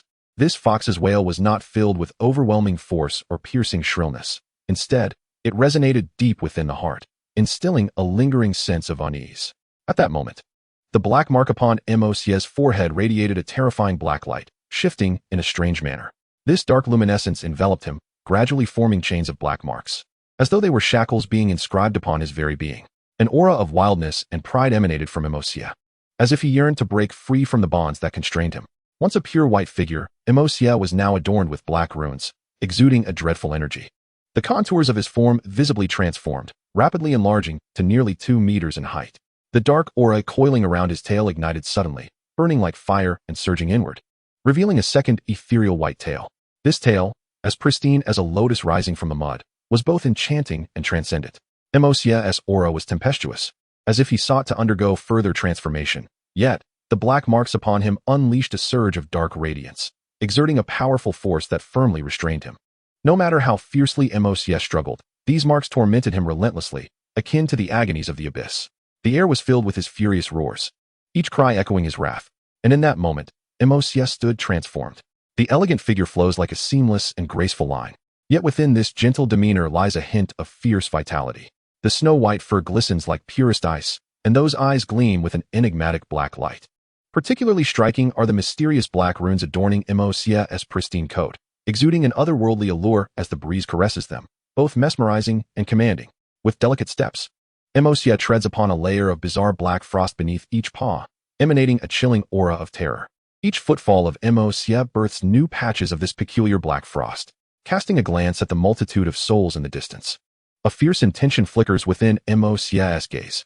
However, a twinge of concern arises, pondering the repercussions of slaying these souls on Qian Xuan, causing the murderous intent to gradually dissipate. Mo slowly approaches a grand tree within the realm of mountains and seas. With each stride, the figure diminishes, the black runes upon the body fading away. The dark mark upon Mo's forehead reverts to its previous state, and the eerie black frost behind vanishes as if nothing had transpired. Beneath the tree, Mo's appears unusually fatigued, soon succumbing to slumber. The following morning, at the appointed hour, Qian Xuan awakens automatically. The first task upon rising is to ascertain Mo's condition, discovering it still peacefully asleep beneath the tree, which brings a sense of relief. After a brief tidying up, Qian Xuan opens the door to find Elder Feng waiting outside with breakfast prepared. "Young master, since you are awake, please have your breakfast. Once you are ready, we can set off," Elder Feng remarks, having meticulously arranged everything within the dwelling and gesturing towards the meal nearby. Nodding in agreement, Qian Xuan joins Elder Feng for breakfast. Once they have finished their simple meal and tidied up, they step outside. "Let us depart." Qian Xuan's voice resonates as they officially embark on their journey towards the Starry Forest. Chapter 44, The Stone Workshop. The Starry Forest lies to the southeast of the Baloch Kingdom, with a small section bordering it. Nuoding City belongs to the Fastner Province, which shares a boundary with the Baloch Kingdom. Thus, setting forth from Nuoding City, Qian Xuan and Elder Feng have traveled for a full 4 days. During these 4 days, as Mo's remained within the realm of mountains and seas, its influence on Qian Xuan has significantly diminished, nearly to the point of absence. Consequently, their journey has been exceptionally smooth. Despite the long distance and exhausting travel, Qian Xuan finds rare moments of relaxation, free from the misfortunes brought by Mo's. The need to be constantly vigilant of his surroundings has lessened. Qian Xuan ponders if Mo's, perhaps feeling too bored in the realm, has led to him often discovering that Mo's is merely asleep, were it not for the occasional sighting of Mo's wandering about the mountains and seas. Qian Xuan might have suspected that something was amiss with Mo's. Nevertheless, the tension of these 6 months has not been without benefit, as Qian Xuan's spiritual realm has finally advanced to the early stage of the second soul as quiver. The second soul, known as the commanding spirit, governs consciousness. Upon achieving the pinnacle of cultivation, one shall give birth to divine awareness. The spirit resides in the heart, guiding and imparting laws to the heart, enabling it to comprehend its essence, and allowing for the exploration of external realities as well as introspection. Once the divine awareness becomes sufficiently potent, it can command all things, even sever the heads of adversaries from 1,000 miles away. As night descended, 2 figures arrived in a quaint town approximately 100 kilometers from the Douluo forest. "Young master, let us rest here for the night. We are merely a little over 100 kilometers from the Douluo forest. Venturing any closer may result in the absence of suitable lodging." This voice belonged to Elder Feng. Accompanying him was Qian Xuan. They had finally reached this location on the night of the 4th day. Unlike the markets outside the soul-hunting forest, this town was at least 4 times larger, bustling with various shops and hotels, resembling a small city. After a brief observation, Qian Xuan noted that the establishments primarily offered an array of items related to spirit masters. "We cannot find lodging any closer?" Qian Xuan discerned the crux of Elder Feng's words. The very positioning of this town highlighted the perilous nature of the Douluo forest. "You see, young master, unlike the domesticated spirit beast forests of the nation, the wild spirit beast habitats like the Douluo forest are distinctly different. These spirit beasts are not only ferocious, but some from the outskirts often venture beyond the forest confines. Hence these towns are strategically placed at a considerable distance." Elder Feng elucidated the circumstances surrounding the Douluo forest. "Understood. Elder Feng, please seek out suitable accommodation. I shall peruse the vicinity for a while. Once you have secured a place, do come find me." Qian Xuan's voice resonated amidst the clamor of the market. Elder Feng nodded in agreement, offering a few brief words of caution before departing alone. Given that Qian Xuan was unencumbered by Mo's, Elder Feng felt at ease allowing him to wander alone in this small town, a decision he would have certainly opposed previously. As Qian Xuan meandered, he was drawn to a shop named the Stone Workshop. Unlike the bustling vendors surrounding it, this establishment was relatively quiet, with few patrons. Yet, its existence undoubtedly held significance. Curiously, he stepped inside. The shop was modest, perhaps 30 square meters, allowing for a complete view at a glance. Inside were several cabinets, each displaying an assortment of stones. Only 2 or 3 individuals were present, meticulously inspecting the stones on display. "Little one, this is not a place for you. You must leave at once." A voice, tinged with age, echoed from nearby. Qian Xuan looked up to see a middle-aged man, perhaps in his 40s or 50s, adorned with a full beard. Judging by his attire, He appeared to be the proprietor of the stone workshop. "Hello, may I inquire what this stone workshop specializes in?" Qian Xuan asked. The middle-aged man cast a curious glance at Qian Xuan, then surveyed the sparsely populated stone shop before opting not to hasten Qian Xuan's departure. Instead, he began to elucidate. This stone shop, as its name suggests, is a place where stones are sold. The stones displayed on the cabinets around us are indeed for sale. Naturally, you must be wondering what makes stones so desirable. There is a reason behind it. All I can tell you is that these customers are purchasing what lies within the stones. He gestured toward two individuals nearby, who were examining stones intently. However, the business has become increasingly difficult. Stone shops are now rare. Before long, I too may have to close my doors. What's hidden within the stones? Is it gambling on stones?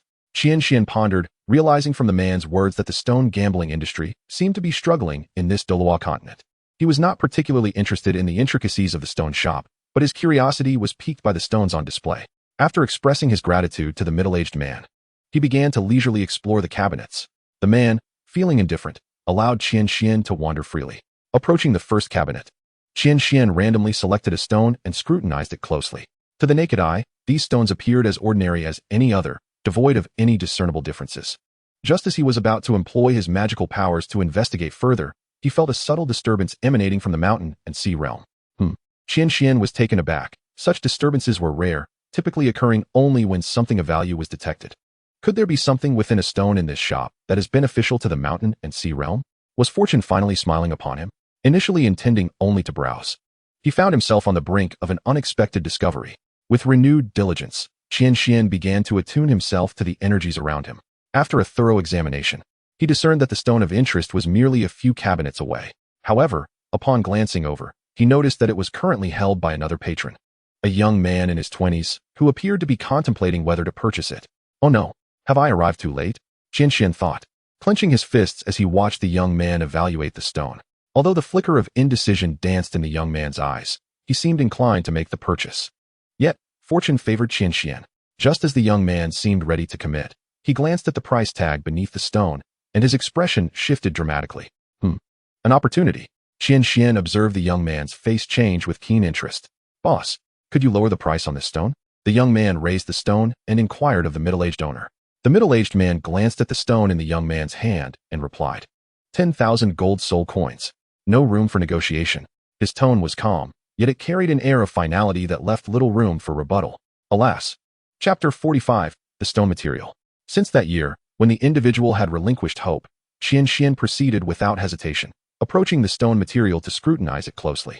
The stone was remarkably smooth, approximately 30 centimeters in diameter, and exuded a grayish-black hue, appearing rather unremarkable at first glance.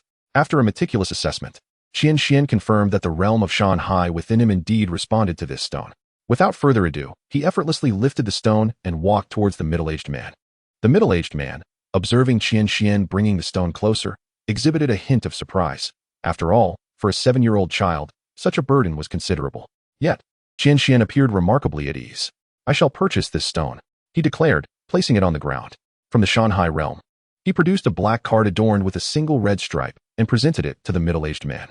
The man was momentarily taken aback. Recognizing the black card in Qian Xuan's hand, he understood that this card was a soul coin savings card from the Spirit Hall, akin to soul rings. Available in 5 colors: white, yellow, purple, black, and red. Each color corresponded to a different denomination: 10, 100, 1,000, 10,000, and 100,000. The black card with a red stripe indicated a balance of 10,000 gold soul coins. Each additional stripe represented another 10,000. Thus, a black card always contained at least 10,000 gold soul coins. The previously languid middle-aged man sat upright, fixated on Qian Xuan, lost in thought. The other 2 individuals in the stone workshop also took note of Qian Xuan's actions, particularly the young man who had previously handled the stone before putting it down, his eyes gleaming with an enigmatic light. "Young lad, while I am uncertain how you possess such wealth, it would be wise to secure your money. If you truly wish to make this purchase, perhaps you should summon an adult from your family. I can hold this stone for you. Also, remember, when alone, do not display your money to strangers.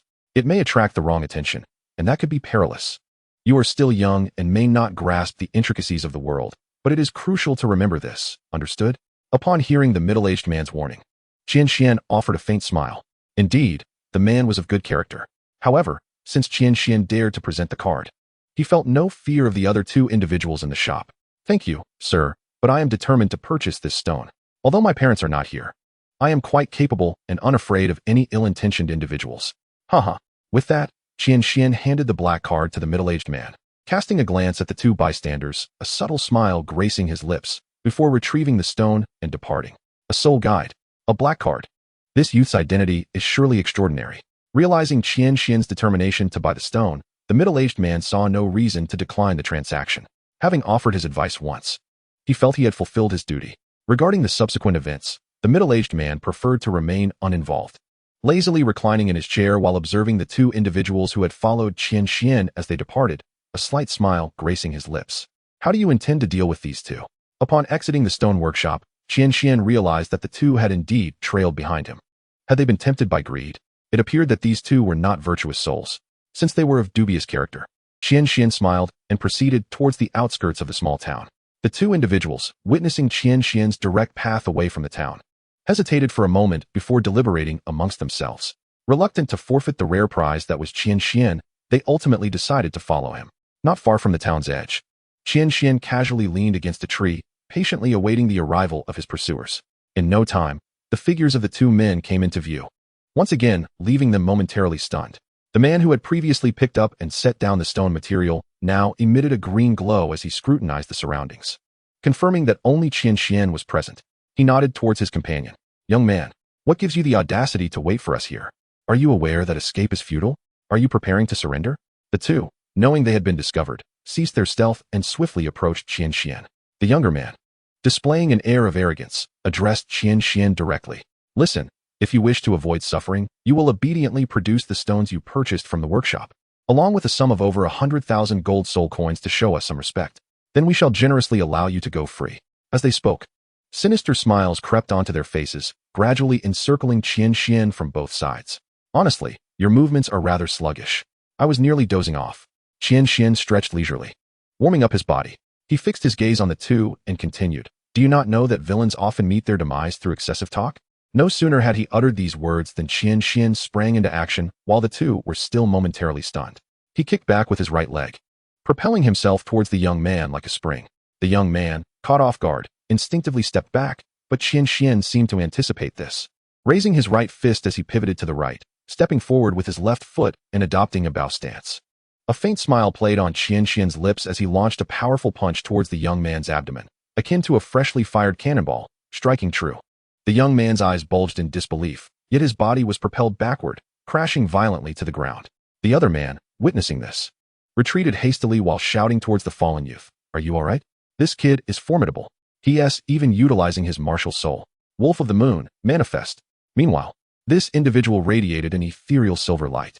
As the shimmering glow enveloped him, his muscles swelled dramatically, his hair transformed into a lustrous silver and grew rapidly. His cheeks protruded slightly forward, revealing menacing fangs. A crescent moon emblem manifested upon his forehead, and his hands morphed into lethal claws, glinting ominously in the moonlight. Beneath his feet, 3 soul rings emerged, white, yellow, yellow. As for the young man who had been sent flying by Qian Xuan, it took him a moment to slowly rise to his feet, his complexion pale and breath rapid. Only after spitting out a mouthful of blood did he begin to regain some color. Green heart vine arise. A peculiar green vine materialized in the young man's hand, gradually winding around his right arm while emanating a vibrant green glow. As the light flickered, the young man's visage regained a hint of vitality. 3 soul rings also appeared beneath him. Yellow, yellow, yellow. At this moment, the battle had officially commenced. Chapter 46, The Battle. Observing the martial spirits of both opponents, Qian Xuan swiftly devised a strategy. One possessed the moon wolf spirit, and it was imperative to ascertain whether he was an agile or a brute force soul master. The other wielded the green heart vine, indicating he was likely a control-type soul master. Given that both were soul venerates, it became clear that, regardless of the moon wolf's classification, the most significant threat lay with the control-type soul master in the distance. With his formidable physical prowess, Qian Xuan believed he could withstand their assaults, though he remained vigilant regarding their individual soul skills. In the blink of an eye, Qian Xuan was resolute, focusing his gaze upon the green heart vine soul master and accelerating towards him. The moon wolf soul master reacted swiftly. After feeling the force of Qian Xuan's punch, he realized that they were no match for him. However, with no choice but to act, he joined forces with the green heart vine soul master to swiftly eliminate the approaching Qian Xuan. The Moon Wolf Soul Master was already closer to the Green Heart Vine Soul Master than Qian Xuan, and although Qian Xuan was significantly faster, the Moon Wolf Soul Master arrived first at the side of the Green Heart Vine Soul Master. Alarmed by Qian Xuan's terrifying speed, the Moon Wolf Soul Master did not hesitate. He raised his sharp claws high, and the white soul ring beneath him ignited. First soul skill, Moon Slash. The Moon Wolf Soul Master crossed his claws and slashed downward, unleashing 2 silver-white claw blades. The first soul skill indeed. This indicated he was likely a brute force soul master, necessitating caution regarding the potency of his soul skills. Qian Xuan's energy surged, and he raised his right hand, gripping the Tai Xian sword horizontally. As he infused his power into the sword, it radiated a purple-blue glow. With the sword held horizontally, he lunged forward while simultaneously shifting his body to the right and backward. Meanwhile, the silvery claws had already approached Qian Xuan, who swiftly swung his sword horizontally. A violet-blue wave of magical energy surged forth from the blade, and upon contact with the opposing force, a powerful shockwave erupted. After a brief pause, Qian Xuan positioned the sword's tip against his chest with his right hand, while his left hand supported the hilt, preparing to thrust towards the chest of the Moon Wolf Spirit Master. The Moon Wolf Spirit Master had never anticipated that a mere first spirit ability could defeat Qian Xuan. His intention in unleashing it was solely to delay Qian Xuan's onslaught and diminish his speed. As Qian Xuan's pace finally showed a slight decline, a smile emerged on the face of the Green Heart Vine Spirit Master standing behind him. First spirit ability, Vine Whip. The first spirit ring beneath the Green Heart Vine Spirit Master illuminated, and with both hands, he conjured green vines, which lunged towards Qian Xuan from either side. One vine aimed for Qian Xuan's head, while the other targeted his legs. However, Qian Xuan did not reduce his speed. He charged forward undeterred, ducking his head to evade the incoming attack, while deftly leaping to avoid the other. Both combatants still possessed 2 spirit abilities each. Witnessing Qian Xuan's tenacity, the Green Heart Vine Spirit Master's smile broadened as the third spirit ring beneath him radiated brightly. Third spirit ability, Vine Cage. The vines that had hovered above Qian Xuan's head and beneath his feet transformed into 4, enveloping him like a prison, closing in from all directions in an attempt to confine him completely. Simultaneously, the Moon Wolf Spirit Master did not relent. His third spirit ring blazed with brilliance, and the crescent mark on his forehead emanated a silvery glow. A powerful silver beam coalesced, shooting forth directly towards Qian Xuan from his brow. Third spirit ability, Silver Moon Ray. The silver ray sped toward the confines of the vine cage. The strategy devised by the Green Heart Vine Spirit Master and the Moon Wolf Spirit Master was indeed flawless against an ordinary adversary. The Moon Wolf, with its aggressive assault, aimed to slow the enemy's advance, providing the Green Heart Vine Spirit Master with the opportunity to feign an assault while secretly setting the stage for the third spirit ability. Any inattentive opponent or slow to react would inevitably fall into the trap laid by the Green Heart Vine Spirit Master, and once ensnared, they would be met with the Moon Wolf Spirit Master's fierce attack. Under their coordinated efforts, an average Spirit Master would surely suffer a significant setback. However, Qian Xuan had not anticipated such seamless cooperation between these two. Their abilities complemented one another remarkably well, maximizing their offensive potential. Unfortunately for them, they faced Qian Xuan, who had remained vigilant against their spirit abilities from the outset. His focus had consistently been on the Green Heart Vine Spirit Master, and as he observed the transformation of the vines above and below him, he swiftly recognized the impending danger. Indeed, one must never underestimate any spirit master. Taiji Bawa Step. 7-star shifting steps. Within Qian Xuan's body, the mystical energy surged downward, instantaneously flooding into his legs, propelling his speed to an astonishing height. With the stance of stepping on the 7 stars, he seemed to weave through the fabric of time and space, leaving only a fleeting shadow behind in the cage, while the true Qian Xuan had already appeared behind it. At that moment, the third soul skill of the Moon Wolf Spirit Master penetrated the cage, yet regrettably, it struck merely the remnant image of Qian Xuan. This silvery wave of energy passed through the illusion and collided with the ground, resulting in an explosion as dust erupted into the air upon contact. The Green Heart Vine Spirit Master, witnessing the Moon Wolf Spirit Master's silvery beam hit Qian Xuan's shadow, was filled with exhilaration, believing he had struck true. This insufferably arrogant brat, he shall either perish or shed his skin. Meanwhile, the Moon Wolf Spirit Master furrowed his brow. Sensing that his soul skill had not truly struck Qian Xuan, his gaze fixated on the swirling dust. Amidst the haze, Qian Xuan suddenly emerged, sword in hand. Be careful. This fellow is unharmed. The Moon Wolf Spirit Master's pupils constricted as he shouted urgently to the Green Heart Vine Spirit Master behind him. The latter, taken aback by the outcry, displayed an expression of disbelief. Mind yourself, I shall hold him off. If we do not deal with this brat, we shall both suffer. How? Second soul skill. Howl of the Moon. The Moon Wolf Spirit Master radiated a brilliant silver light, his aura transforming into a fierce tempest as he charged directly towards Qian Xuan. An amplification soul skill, is it? If so, there is nothing to fear, Qian Xuan thought, a slight smile gracing his lips as he met the Moon Wolf Spirit Master head-on. The Moon Wolf Spirit Master, undeterred by Qian Xuan's advance, bore a bloodthirsty grin. As Qian Xuan drew nearer, the Moon Wolf Spirit Master lunged with his right claw towards Qian Xuan's sword, while his left claw aimed for Qian Xuan's abdomen. However, to his astonishment, the Moon Wolf Spirit Master found himself grasping at nothing but air. The Qian Xuan before him gradually faded away, revealing that he had merely targeted a shadow. Oh no! The Moon Wolf Spirit Master cursed internally, swiftly turning to warn the Green Heart Vine Spirit Master. Yet, Qian Xuan would not afford him that opportunity. Aware of the Moon Wolf Spirit Master's soul skills, Qian Xuan ceased to hold back. In a heartbeat, he activated the 7 stars shift once more, creating another shadow to divert the Moon Wolf Spirit Master's attention, while he deftly maneuvered around to confront the Green Heart Vine Spirit Master directly. The latter stood poised, awaiting an opening, but had no time to react as Qian Xuan plunged his sword into the Master's chest. Against foes, one must never show mercy, for otherwise, the repercussions will be endless. Although these two would not significantly impact Qian Xuan's future, he chose not to hold back. Upon witnessing this, the Moon Wolf Spirit Master was overwhelmed with terror, his spirit shattered, and he fled in the opposite direction from Qian Xuan. Chapter 47. The Deprivation of Martial Souls. The Soul Master of the Green Heart Vine felt blood oozing from the corner of his mouth as he was pierced through the chest by Qian Xuan's sword. The terrifying heat emanating from the Tai Xian sword ignited a searing blaze within him. Slowly, the Green Heart Vine Soul Master collapsed before Qian Xuan. Young Master, are you unharmed? Qian Xuan cast a fleeting glance at the swiftly escaping Moon Wolf Soul Master, his words laced with an icy chill. Very well, young Master.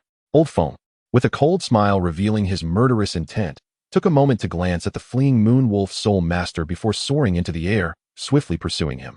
Desperate times. The Moon Wolf Soul Master halted his escape and turned to face Old Foam, who was now only a few meters away. The 3 soul rings beneath him began to glow simultaneously, preparing for a life-or-death struggle. However, before Old Foam, he was like an insignificant insect. With a single punch from Old Foam, the Moon Wolf Soul Master was sent flying backward like a kite with a severed string. Landing on the ground like a lifeless mass, utterly still, Old Foam approached and seized him, carrying him back toward Qian Xuan. Meanwhile, Qian Xuan observed the nearly lifeless Green Heart Vine Soul Master and pondered the 3 soul rings on the verge of dissipating beneath him. I wonder if this is possible. With a glint of determination in his eyes, Qian Xuan waved his right hand, and the Green Heart Vine Soul Master vanished from sight, reappearing in the realm of mountains and seas. Upon entering, Qian Xuan activated the Taishan Kai Tian Jing, attempting to extract the 3 soul rings from within him and channel them back to the realm. As the Taishan Kai Tian Jing was set into motion, a torrent of power surged toward the Green Heart Vine Soul Master in the realm.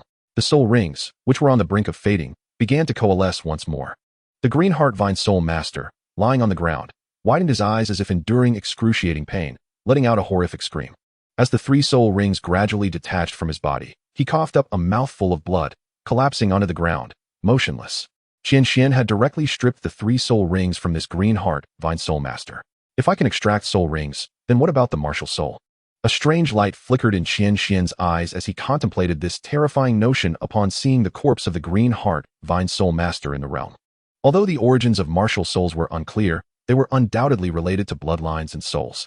If the realm could extract the souls of soul beasts from their soul rings, then why could humanity's souls, or martial souls, not be extracted as well? Martial soul extraction. Qian Xuan invoked the rules of the realm, concentrating on the corpse of the Green Heart Vine Soul Master. With the infusion of power from the realm, the corpse, which had long been still, began to tremble violently. Gradually, green specks of light emerged from around its body. Qian Xuan meticulously examined these specks, and, as he had surmised, each one contained the essence of the Green Heart Vine Soul Master's bloodline power and soul power, along with a vast and profound force. It was this force that fused the bloodline power and soul power within the green specks, leading to the creation of the so-called martial soul. It appears that this peculiar power is a manifestation of the rules inherent to the Douluo continent. This force of regulation is beyond my current comprehension. However, the martial soul. Qian Xuan observed as the green dots on the corpse of the Green Heart Vine Soul Master gradually coalesced into a vine approximately 1 meter in length. The excitement in Qian Xuan's eyes was palpable. If it is possible to impart this to others, Could I not become a prodigy capable of mass-producing twin or even triple martial souls? Yet, the distinction between such bestowal and natural endowment requires extensive testing and experimentation to ascertain. Now is not the time for such contemplations. First, I must see if I can confer this power. Is this not a ready-made subject for experimentation? Qian Xuan cast a cold smile at the Moon Wolf Soul Master lying on the ground, and with a wave of his right hand, he drew the Moon Wolf Soul Master into the Shanghai realm. Under the guidance of Elder Foam, Qian Xuan arrived at what could be deemed the finest inn in the small town. In the room, Qian Xuan's form vanished, reappearing within the Shanghai realm. The moment he materialized, Mo Xie, who had been resting with eyes closed, instantly opened them and dashed toward Qian Xuan. Seeing Mo Xie sprinting towards him, Qian Xuan smiled gently, crouched down, and embraced Mo Xie. "Did you miss me?" he inquired softly, stroking Mo Xie's soft fur. Mo Xie rubbed against Qian Xuan with vigor, demonstrating his affection through action. "All is well now. Tomorrow, I shall enter the Star Doe Forest. In just a few days, you will be able to venture out." After soothing Mo Xie, Qian Xuan approached the Moon Wolf Soul Master. Extending his right hand, the Green Heart Vine Martial Soul materialized in his grasp, and without hesitation, he infused it into the Moon Wolf Soul Master's body. As the Green Heart Vine integrated, the previously unconscious Moon Wolf Soul Master seemed to be jolted awake.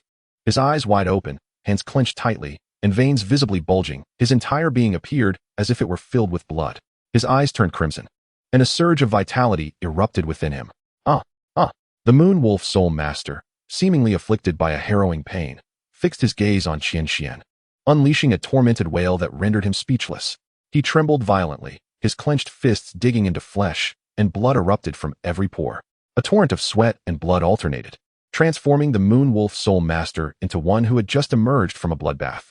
Is the fusion of martial souls truly this agonizing? Is it because the process alters his bloodline and soul? Qian Xuan furrowed his brow, watching the Moon Wolf Soul Master writhe in pain.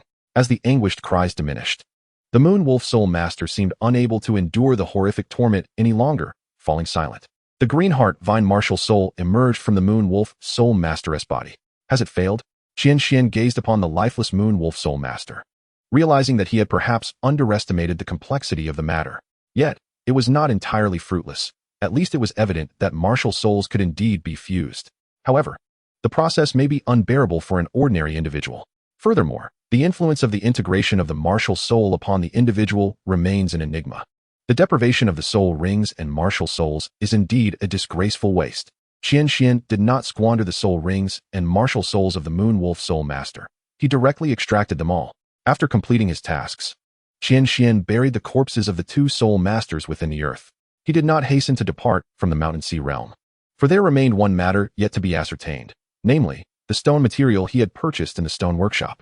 Upon placing the stone material into the Mountain Sea realm, a fierce desire to absorb the unknown substance within it surged forth. However, due to the delay caused by the two soul masters, Qian Xuan forcefully stabilized the Mountain Sea realm within him and refrained from absorption. Now that all matters had been resolved, it was time to investigate the contents of the stone material. With a motion of his right hand, the stone material automatically flew before him. Qian Xuan summoned the power of the Mountain Sea realm to gradually peel away the layers of the stone, cautious not to damage whatever lay within by acting too hastily. As he meticulously stripped away layer after layer, the reaction from the Mountain Sea realm intensified.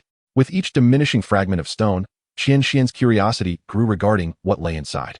Originally over 30 centimeters in size, the stone had been reduced to merely the size of a fist, yet the contents had yet to reveal themselves.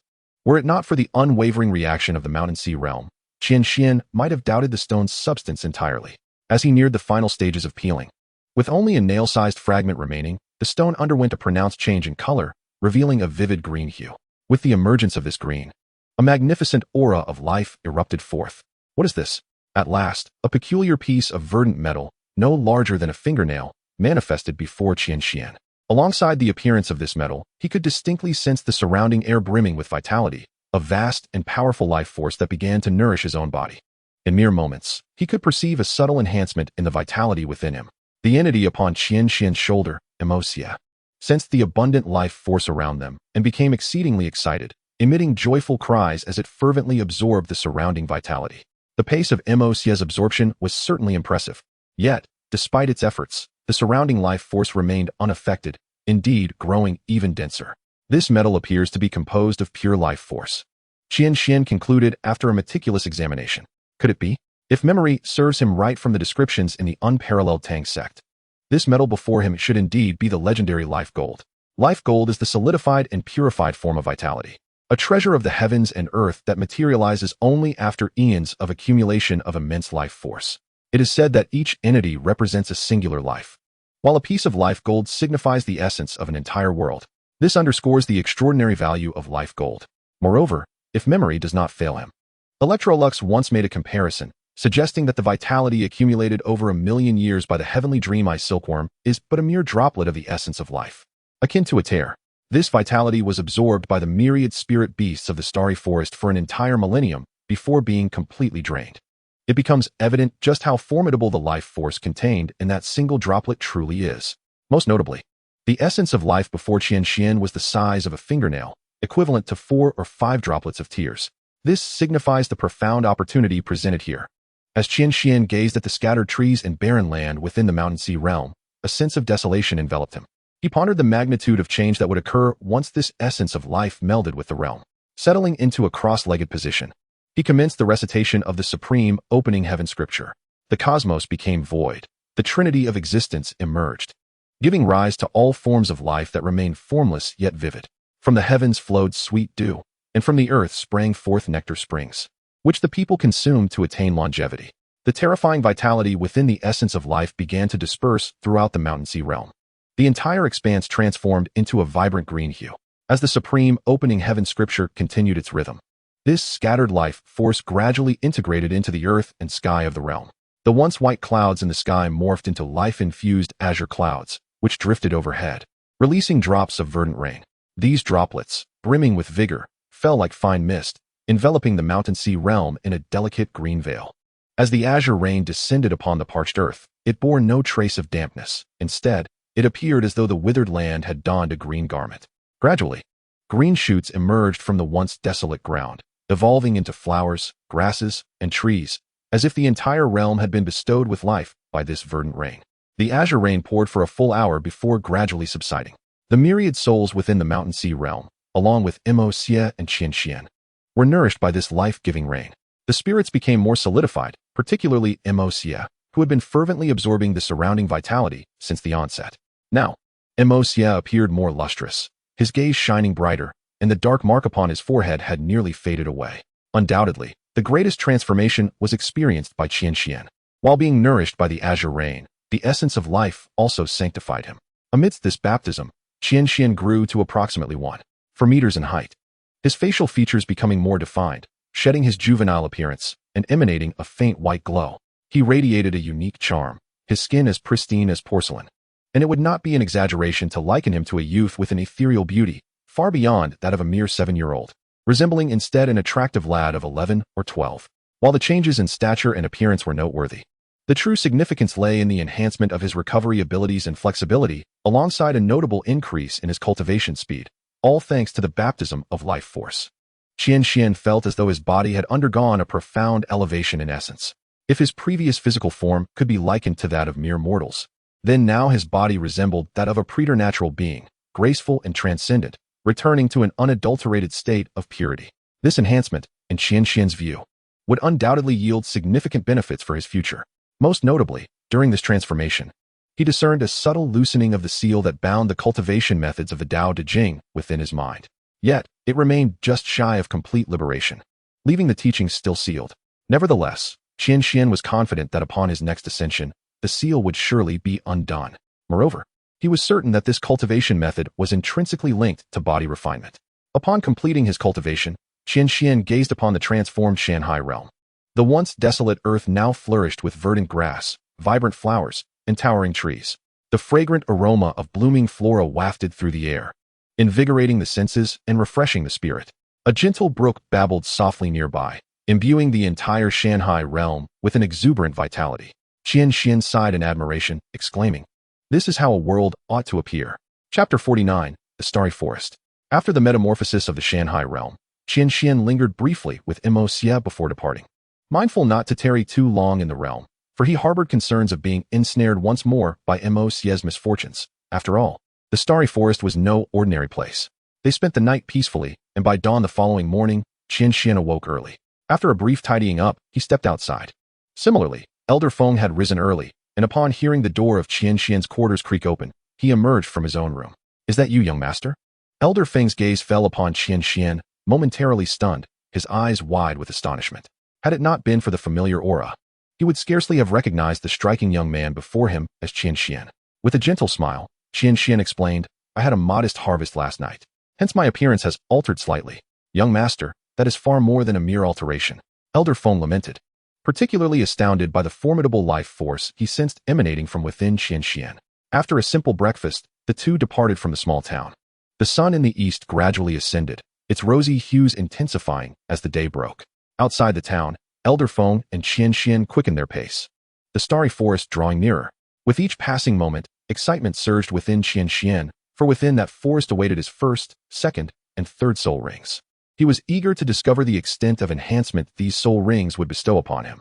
Before even approaching the starry forest, Qian Xian could feel refreshing breezes brushing against him, laden with the scents of flora and earth, invigorating and indescribably pleasant.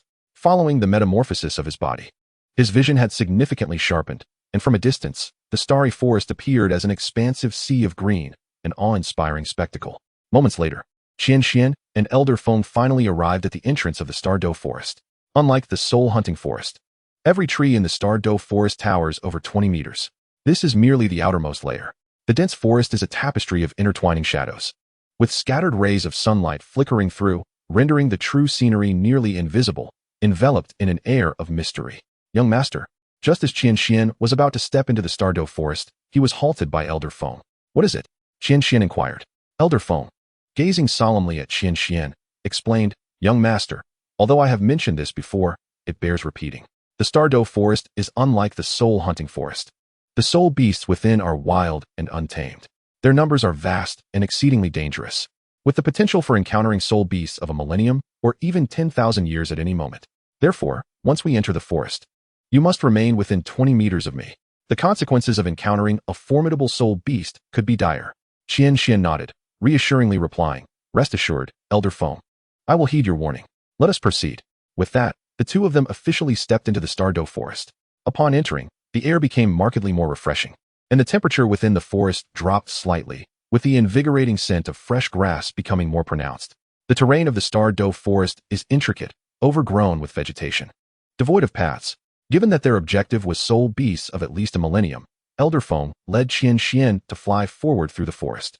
However, Elder Feng maintained a cautious pace, even while skirting the forest's periphery. Not long after entering, they encountered a pack of soul beasts, a group of approximately 30 phantom wolves, with the lead beast already reaching around 200 years in age. Qian Xian glanced at them and said, "Let us bypass them." Elder Feng nodded in understanding and veered to the right. Qian Xian could not help but marvel. Indeed, the Stardow Forest harbors myriad dangers.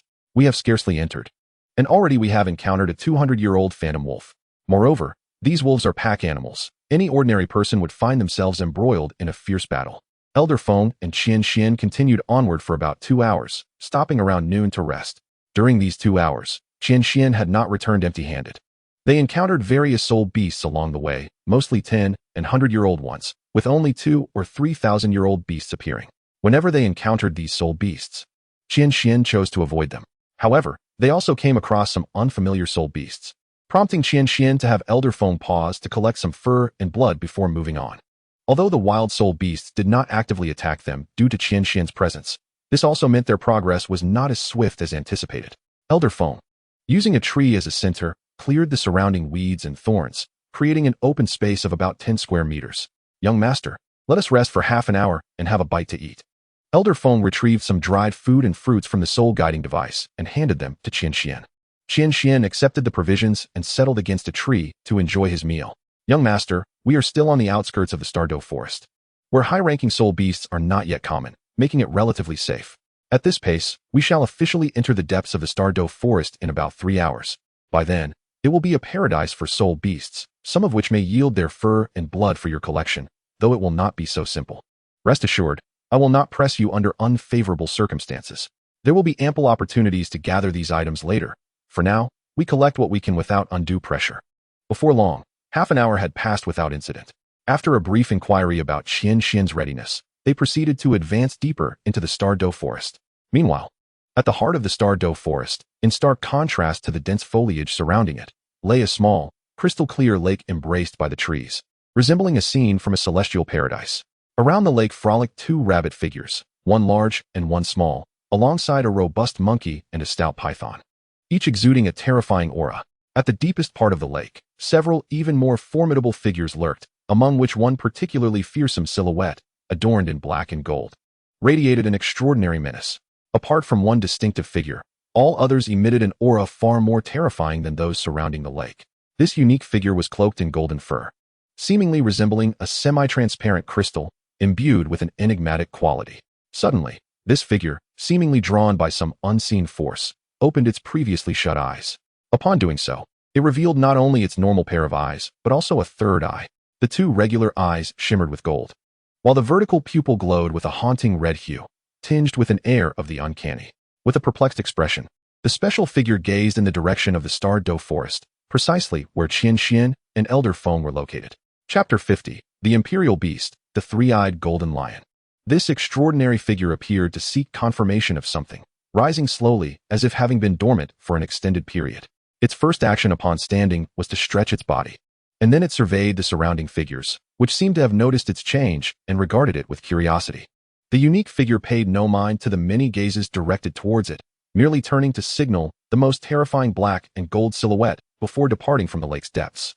After the unique figure departed, the black and golden silhouette shifted its gaze towards a fiery red figure not far away. After a brief exchange of gestures, the fiery red figure nodded in understanding and followed the unique figure, departing together. Outside the small lake, for silhouettes continued to indulge in their idle amusements. Suddenly, the waters of the small lake began to bubble vigorously, and soon after, a pure golden figure soared from its depths, landing not far from them. This figure was indeed the unique silhouette from the depths of the lake. The four figures were momentarily taken aback by the sudden appearance of the unique figure. But after a brief pause, they seemed to recognize who it was and bowed in deference. The unique figure, with its golden eyes, cast a fleeting glance at the four figures before diverting its attention towards the direction of Qian Xuan and Old Feng. It seemed to have confirmed something and immediately dashed towards Old Feng with the speed of a golden flash. Just as the unique figure departed, the fiery red silhouette leaped from the lake's depths, causing the four figures to instinctively take a step back in fear as they sensed the immense aura emanating from it. The fiery red figure paid no heed to them and flew directly towards the unique figure. Meanwhile, Qian Xuan and Old Feng were nearing the depths of the Douluo forest. Old Feng's speed had once again diminished. Within the densely packed jungle, light was already scarce, and with the onset of dusk, the already dim forest grew even darker. Amidst the silence of the woods, distant sounds occasionally broke the stillness, creating an oppressive atmosphere. Young master, we have reached the depths of the Douluo forest. Let us rest here for the night and continue our search for soul beasts tomorrow, Old Feng suggested after carefully surveying their surroundings. Indeed, there is no need to rush, Qian Xuan replied. Old Feng led Qian Xuan to a sturdy tree approximately 30 to 40 meters tall, where he found a suitable spot on the trunk and directly carved out a hollow for their resting place. Young master, the dangers lurking in the depths of the Douluo forest are far greater than during the day. It would be safer for us to rest within the tree trunk, Old Feng cautioned. Just as Old Feng was about to finish his thought, his expression shifted as if he had sensed something, and he turned his gaze towards the depths of the Douluo forest. What is it? Is a soul beast approaching? Qian Xuan inquired, sensing Old Feng's change in demeanor. Young master, a soul beast approximately 5,000 years old is rapidly approaching us. Old Feng's expression grew grave. Qian Xuan, observing Old Feng's serious countenance, sensed the gravity of the situation. 5,000 years. Is there a problem? This soul beast seems to be specifically targeting us. Moreover, for a 5,000-year-old soul beast to roam freely in the depths of the Douluo forest is highly unusual. Soul beasts possess a strong territorial instinct. Typically, they do not intrude upon one another's domains. Furthermore, this soul beast appears to have emerged from the very depths of the Douluo forest. Young master, it is coming. Upon hearing Elder Feng's words, Qian Xuan turned his gaze in the direction indicated. A figure, resplendent in pure gold, was rapidly approaching the two of them with astonishing speed. Even with his current capabilities, Qian Xuan could not discern the exact form of this golden figure. Elder Feng instinctively positioned himself in front of Qian Xuan. Young master, please retreat, he urged in a grave tone. He summoned his martial spirit, and 8 soul rings emerged, radiating an overwhelming aura directed towards the golden figure. The night within the depths of the Douluo forest was far from tranquil, Elder Feng feared that a confrontation might attract other soul beasts. Thus, he sought only to intimidate the approaching golden figure with his formidable presence. The rustling sounds grew louder, unmistakably indicating the swiftness of the golden figure's advance. The creature soon recognized Elder Feng's location and, despite the 8 soul rings adorning him, showed no sign of fear, continuing its rapid approach towards Elder Feng and Qian Xuan. Remarkably, it remains unaffected by my aura. This speed far exceeds that of a 5,000-year soul beast. Even an ordinary 10,000-year soul beast could not match such velocity. Furthermore, I cannot ascertain its species. It is not recorded among the numerous soul beasts documented in the Spirit Hall. Elder Feng contemplated the situation, realizing that this creature was indeed heading towards them. Young master, it appears we are destined for battle. I shall resolve this swiftly. During the fight, ensure your own safety. His voice resonated with urgency before Qian Xuan, whose eyes were fixed intently on the golden figure, filled with confusion, particularly regarding the glimmer of red light upon its forehead that evoked a sense of familiarity he could not quite place. Elder Feng, let us not act hastily. I have yet to discern the true appearance of this soul beast. I sense that this situation is more complex than it appears, Qian Xuan replied, focusing intently on the golden figure, now only a few hundred meters away. At last, the golden entity halted a mere 5 or 6 meters from them. Lifting its proud head, its golden eyes, and a singular blood-red vertical eye scrutinized Qian Xuan and Elder Feng, as though attempting to confirm something. What is this? The imperial beast, the three-eyed golden lion? Qian Xuan gasped in astonishment as he gazed upon the creature that fixated on them. Its pupils constricted in realization. The 3 eyes, 2 golden and 1 red. Its 4 clawed limbs resembling a dragon, and the golden flames beneath its feet rendered it a magnificent sight. As if formed from translucent crystal, this golden figure embodied all of Qian Xuan's knowledge of the 3-eyed golden lion. If memory served, this creature should still be deep within the Stardow forest, absorbing the life force and spirit power of the celestial dream golden silkworm. Why had it suddenly emerged, seemingly drawn to them? Young master, do you recognize this soul beast? Elder Feng, who had been preparing to strike, paused upon hearing Qian Xuan's exclamation. With a look of astonishment, I gazed at Qian Xuan behind me, utterly surprised that he was acquainted with the mysterious soul beast beneath the tree. Old Feng, you must not take action, Qian Xuan urged solemnly. He recalled the tales from the Supreme Tang sect, which spoke of a formidable guardian accompanying the 3-eyed golden lion. What constitutes a ferocious beast? Such entities are terrifying existences that far exceed the 100,000-year soul beasts. Should Qian Xuan and Old Feng encounter a 100,000-year soul beast that chooses to attack, they would undoubtedly perish in this Stardow forest, let alone face a beast far surpassing that age. Qian Xuan fixed his gaze intently on the 3-eyed golden lion below, earnestly examining himself to ascertain what might have awakened the creature from its slumber. The 3-eyed golden lion observed the duo beneath the tree, seemingly in search of something. Chapter 51. The 3-eyed golden lion and Moxia. Old Feng, perplexed, inquired, Young master, what is the matter? Why must we refrain from action? This soul beast is called the 3-eyed golden lion. It is an ancient, auspicious beast. In ancient times, soul beasts ruled the continent, and whenever an auspicious beast appeared, it was revered as an emperor, hence the title Emperor Auspicious Beast. Most importantly, it is surrounded by ferocious beasts serving as its guardians. Had you acted earlier, the consequences would be dire. Qian Xuan solemnly elucidated the origins and significance of the 3-eyed golden lion to Old Feng. Upon hearing this, Old Feng's pupils constricted. Had Qian Xuan spoken more slowly, he would have realized that any action taken would invite the wrath of a ferocious beast. Cold sweat drenched him as he realized he had narrowly escaped a fatal encounter. Young master, you are familiar with the 3-eyed golden lion. How shall we resolve this predicament? It seems unwilling to let us depart. Old Feng had not anticipated encountering such a situation so deep within the Stardow forest. Since action was not an option, they could only contemplate retreat. However, the 3-eyed golden lion was clearly approaching them. How could they possibly leave so easily? Qian Xuan furrowed his brow, astonished by the turn of events.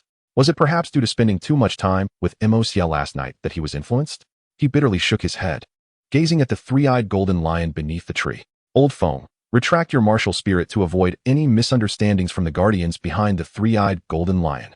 Let us descend. This creature is exceptionally astute and typically does not initiate aggression unless provoked. Although I am uncertain about its purpose here, we shall inquire. Old Feng, unsure how to proceed in the presence of such an extraordinary being, complied with Qian Xuan's directive and withdrew his martial spirit. Together, they approached the base of the tree. Once they descended, the 3-eyed golden lion took several graceful steps forward, positioning itself merely 2 to 3 meters away from Qian Xuan and Old Feng. Its expression still filled with curiosity. Qian Xuan noted Old Feng's transformation and understood that unless they resolved this matter, they might be unable to leave the Stardow forest. Esteemed Emperor Auspicious Beast, what brings you to this place? If we have inadvertently offended you, we are willing to offer our sincerest apologies. The three-eyed golden lion gazed intently at Qian Xuan, meticulously sniffing the essence that enveloped him. Human, though I remain oblivious to the deeds you have performed to garner such profound recognition from these soul beasts, their approbation bears no significance for me. A melodious and gentle female voice emanated from the mouth of the three-eyed golden lion. Qian Xuan was taken aback. He had not anticipated that this mere 5,000-year-old creature could articulate human speech. Elder Feng's pupils contracted upon hearing the words of the three-eyed golden lion, which fundamentally altered his perception of soul beasts. Soul beast recognition? Qian Xuan was momentarily stunned. This concept was entirely new to him. Could this be the reason why those soul beasts refrained from attacking him? Human, what is the purpose of its summoning you here? Reveal to me its whereabouts and intentions. The Millennium Pact has yet to reach its term. Does it seek to act prematurely? The voice of the three-eyed golden lion resonated once more, tranquil as a still lake, devoid of any discernible emotion. Qian Xuan's face was a mask of confusion. He could not fathom who the lion referred to. He and Elder Feng had merely ventured into the Stardow forest to seek soul rings. Unbeknownst to him, before he could articulate his thoughts, a disturbance from Mo Xie interrupted him. Within the Shanhai realm, Mo Xie was inexplicably expressing an urgent desire to leave. However, due to the presence of the three-eyed golden lion, Qian Xuan dared not permit Mo Xie to emerge. Firstly, it was safer for her to remain within the Shanhai realm. And secondly, he was apprehensive about the potential chaos that might ensue should she step out. Thus, he anxiously communicated to Mo Xie. Mo Xie, something critical is unfolding outside. Remain inside for your safety. I shall release you later. Qian Xuan, let me out. I am aware of what is transpiring. A gentle and melodious female voice unexpectedly issued from Mo Xie. Qian Xuan froze in disbelief, questioning whether he had misheard her. Stumbling, he continued, Mo Xie, you can speak? Outside the Shanhai realm, the three-eyed golden lion observed Qian Xuan, who was caught in a whirlwind of confusion and astonishment. Allow her to emerge. Although I am unaware of her hiding place, I can sense her essence. This matter pertains to the fateful contest between her and me, and no one else may intervene. Before Qian Xuan could fully comprehend the situation, the voice of the three-eyed golden lion echoed in his ear. He gazed vacantly at the creature while within the Shanhai realm. Mo Xie lifted her head towards the sky, her eyes filled with unwavering resolve. Qian Xuan, let me out, or the three-eyed golden lion will not permit your departure. I shall provide you with clarity later. Just release me. Seeing the steadfastness in her gaze, Qian Xuan was beset by an ominous premonition. What was the nature of the bond between Mo Xie and the three-eyed golden lion? The Millennium Pact? The struggle of fate? So many secrets lay entwined within this enigma. And all that remained for Qian Xuan was to acquiesce and release Mo Xie. A flash of white light illuminated the scene, and Mo Xie had already emerged from the realm of mountains and seas into Qian Xuan's embrace. After her emergence, Mo Xie cast a fleeting glance at the three-eyed golden lion, yet instead of bowing in reverence like other soul beasts, she gracefully leaped onto Qian Xuan's shoulder, affectionately nuzzling against him. The three-eyed golden lion regarded the petite Mo Xie with mild astonishment and remarked, Impudent fox, you have actually sealed yourself. It seems your trial of 5,000 years has not been successfully navigated. Are you aware that you have no chance left and have come here to meet your demise? Upon hearing the words of the three-eyed golden lion, Qian Xuan felt a heaviness in his heart and turned to look at Mo Xie on his shoulder with a grave expression. Do not worry, Qian Xuan. Step back a bit. There are matters that need addressing. Once I resolve them, I will bestow upon you a great fortune. For now, you need not inquire further. I cannot elucidate everything at this moment. Mo Xie's voice resonated from his shoulder, disregarding the three-eyed golden lion and addressing Qian Xuan instead. Reassured by her words, Qian Xuan retreated approximately 30 to 40 meters before halting. His voice echoed behind Mo Xie, while her tone remained resolute and calm. Chapter 52, The Dark Eye Seal of the Enigmatic Fox. Mo Xie advanced step by step towards the three-eyed golden lion, each stride inducing significant transformations. With her first step, Mo Xie grew to about 1 meter in height, and the mark on her forehead began to emit a black glow. By her second step, she expanded to 2 meters.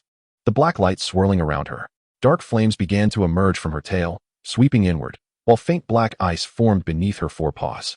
With her third step, Mo Xie had reached 3 meters, and the surrounding black light had coalesced into various mysterious runes floating around her. Her tail split into 2, and black flames flickered anew, seemingly giving rise to a third tail. The black ice beneath her claws thickened, radiating an aura of chilling cold. Upon her fourth step, Emosia reached 4 meters, and the enigmatic runes seamlessly integrated into her form. Unlike those in the realm of mountains and seas, this time the runes underwent a remarkable transformation in both quantity and hue, swirling in shades of gray and black around her entire being. 3 tails had successfully formed, and the surging black flames showed no sign of abating, as if on the verge of manifesting a fourth. The black ice beneath her claws emanated an even more intense chill. The 5th step marked the culmination of Emosia's transformation, bringing her within a mere 10 meters of the 3-eyed golden lion. At this moment, Emosia's stature approached 5 meters, her body adorned with gray-black runes radiating a dark luminescence, seemingly poised to suppress her once more. It was then that she halted her transformation. Now, Emosia stood at 5 meters, her form elegant and fluid, graceful as if sculpted from the finest lines, yet concealing an undercurrent of fierce vitality. Her snow-white fur resembled glistening ice, adorned with peculiar gray-black runes, while her eyes flickered with an eerie black light, and the black ice beneath her paws exuded a terrifying chill. In contrast to the pure, exquisite beauty of the 3-eyed golden lion, Emosia's allure was both bewitching and commanding. Qian Xuan gazed at Emosia from a distance, his heart filled with awe. At last, one comprehends why the Shanhai Jing has never been able to fully depict Emosia. There exists a peculiar sensation, an uncanny feeling that, despite their similarities, something is amiss with the portrayal of Emosia. Is this perhaps due to the seal within the mouth of the 3-eyed golden Qian? The image of Emosia in the Shanhai Jing, as sketched by Qian Xuan, continuously evolves. Initially, only a mere 1% remained to be inscribed, and this modification required little magical energy. However, even this last fragment consumed nearly all of Qian Xuan's power before it was finally completed. Gazing upon the image of Emosia in the Shanhai Jing, Qian Xuan's heart swelled with joy. He swiftly turned his gaze towards Emosia, who, sensing the completion of the inscription, also turned to look back at Qian Xuan. Their eyes met, one human, one fox, each reflecting a subtle change. As Qian Xuan beheld Emosia, memories of her essence flooded his mind, the cursed ice demon fox. Throughout history, all creatures have been aware of her existence. Whenever a beast of auspicious omen emerges, it is revered as an emperor. Such a creature is deemed an imperial auspicious beast. Yet, alongside the birth of the imperial auspicious beast, a calamity beast also arises. And Emosia is the calamity beast born simultaneously with the 3-eyed golden Qian, the imperial auspicious beast. If the imperial auspicious beast is favored by heaven, then the calamity beast bears the curse of heaven. Unlike the auspicious power of the 3-eyed golden Qian, Emosia embodies the force of disaster. At the moment of the calamity beast's birth, its parents are inevitably doomed to perish under its influence. And the calamity beast brings forth continuous misfortune and calamity in its wake. Its very presence can impede the cultivation speed of those nearby, with severe cases leading to madness. One could assert that the calamity beast is an enemy to the world from the moment of its inception, finding no refuge in either human society or among soul beasts. Before the imperial auspicious beast, no matter how powerful the soul beast, it must bow in reverence. Conversely, the calamity beast incites fear and avoidance among all soul beasts. They instinctively flee when confronted with the calamity beast, and if it comes too close, they will attack to drive it away. Yet no soul beast dares to slay the calamity beast, for doing so invites its curse, resulting in a fate most dire. Of course, there exists one exception, the 3-eyed golden Qian, the imperial auspicious beast. The imperial auspicious beast faces but a singular calamity in its lifetime. Surviving this trial ensures a smooth journey ahead, free from disaster, with the prospect of ascension to divinity. The calamity beast, however, is bound by a unique fate. Every 1,000 years, it faces a tribulation, each tribulation corresponding to a tale. 9 tribulations over 9,000 years may grant it the power of 9 tales. While the 10,000-year tribulation is represented by the 3-eyed golden Qian before it. The initial 9 tribulations, though challenging, do not threaten life or death. However, the 10,000-year tribulation signifies a life and death struggle for Emosia. Should she survive, she may seize the auspicious power of the imperial beast, thereby achieving a destiny dominated by disaster.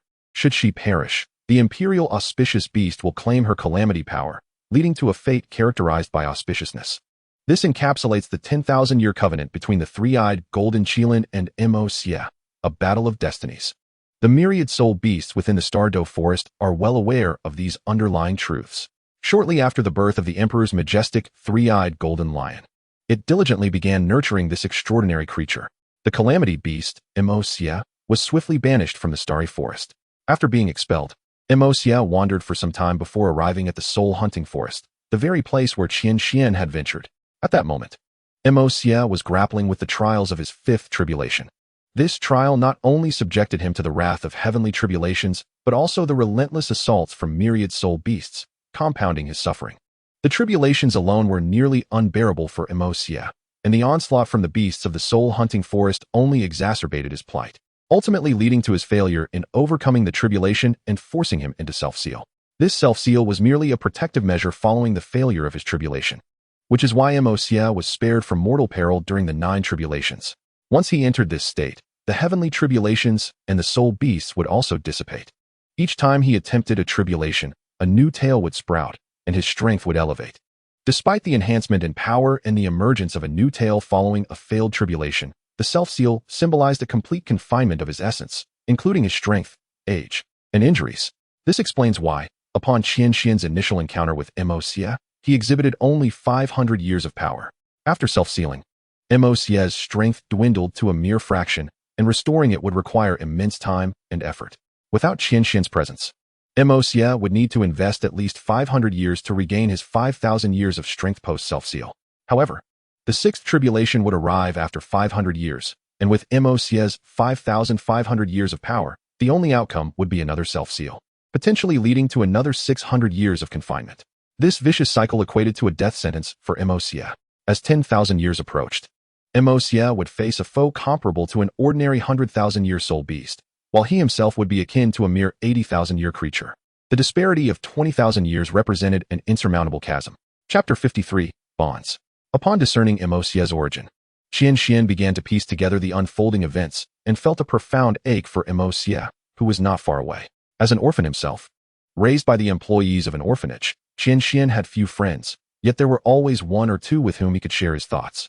During moments of solitude and melancholy, they would venture out to clear their minds and engage in conversation. Having experienced a similar plight, Qian Xuan could empathize deeply with all that Mo Xia had endured. But what of Mo Xia? Throughout his life, he had borne the animosity of all soul beasts, enduring everything in isolation. When the long night fell, he could only suffer alone, enveloped in silence amidst loneliness and despair, with all joy and beauty existing solely in his imagination, unknown to Qian Xuan. At the very moment when Mo Xia was enveloped in the depths of his self-seal and despair, Qian Xuan appeared. Like a beacon of hope rescuing Mo Xia from a millennium of icy desolation, his presence was the sole glimmer of light in Mo Xia's shadowed existence, allowing him to experience warmth for the very first time. At this moment, the delicate flutter of Qian Xuan's wings set the future on an entirely new trajectory. The initial encounter in the Soul Hunter Forest, followed by a deepening understanding over the course of a month, transformed Qian Xuan into a warm sanctuary for Mo Xia. When Mo Xia learned of Qian Xuan's intention to depart, a tremor of anxiety surged within. Hesitation gripped its heart, filled with reluctance to part from Qian Xuan's comforting embrace. It realized the profound imprint and bond this young child had inscribed upon its soul. Yet, Mo Xia was acutely aware that Qian Xuan was human, and it understood the potential repercussions of its own calamity-inducing powers on Qian Xuan. Thus, in the end, it chose to leave. Before departing, Mo Xia yearned for Qian Xuan to call it back, even if just with a single word. Had Qian Xuan spoken, Mo Xia would have halted its steps, but Qian Xuan remained silent. Though filled with sorrow, Mo Xia remained resolute after its departure. 5 millennia of experience had endowed it with an unwavering strength. Just when it had resolved to cherish Qian Xuan deeply within its heart, it was unexpectedly met with Qian Xuan, sword in hand, boldly re-entering its world.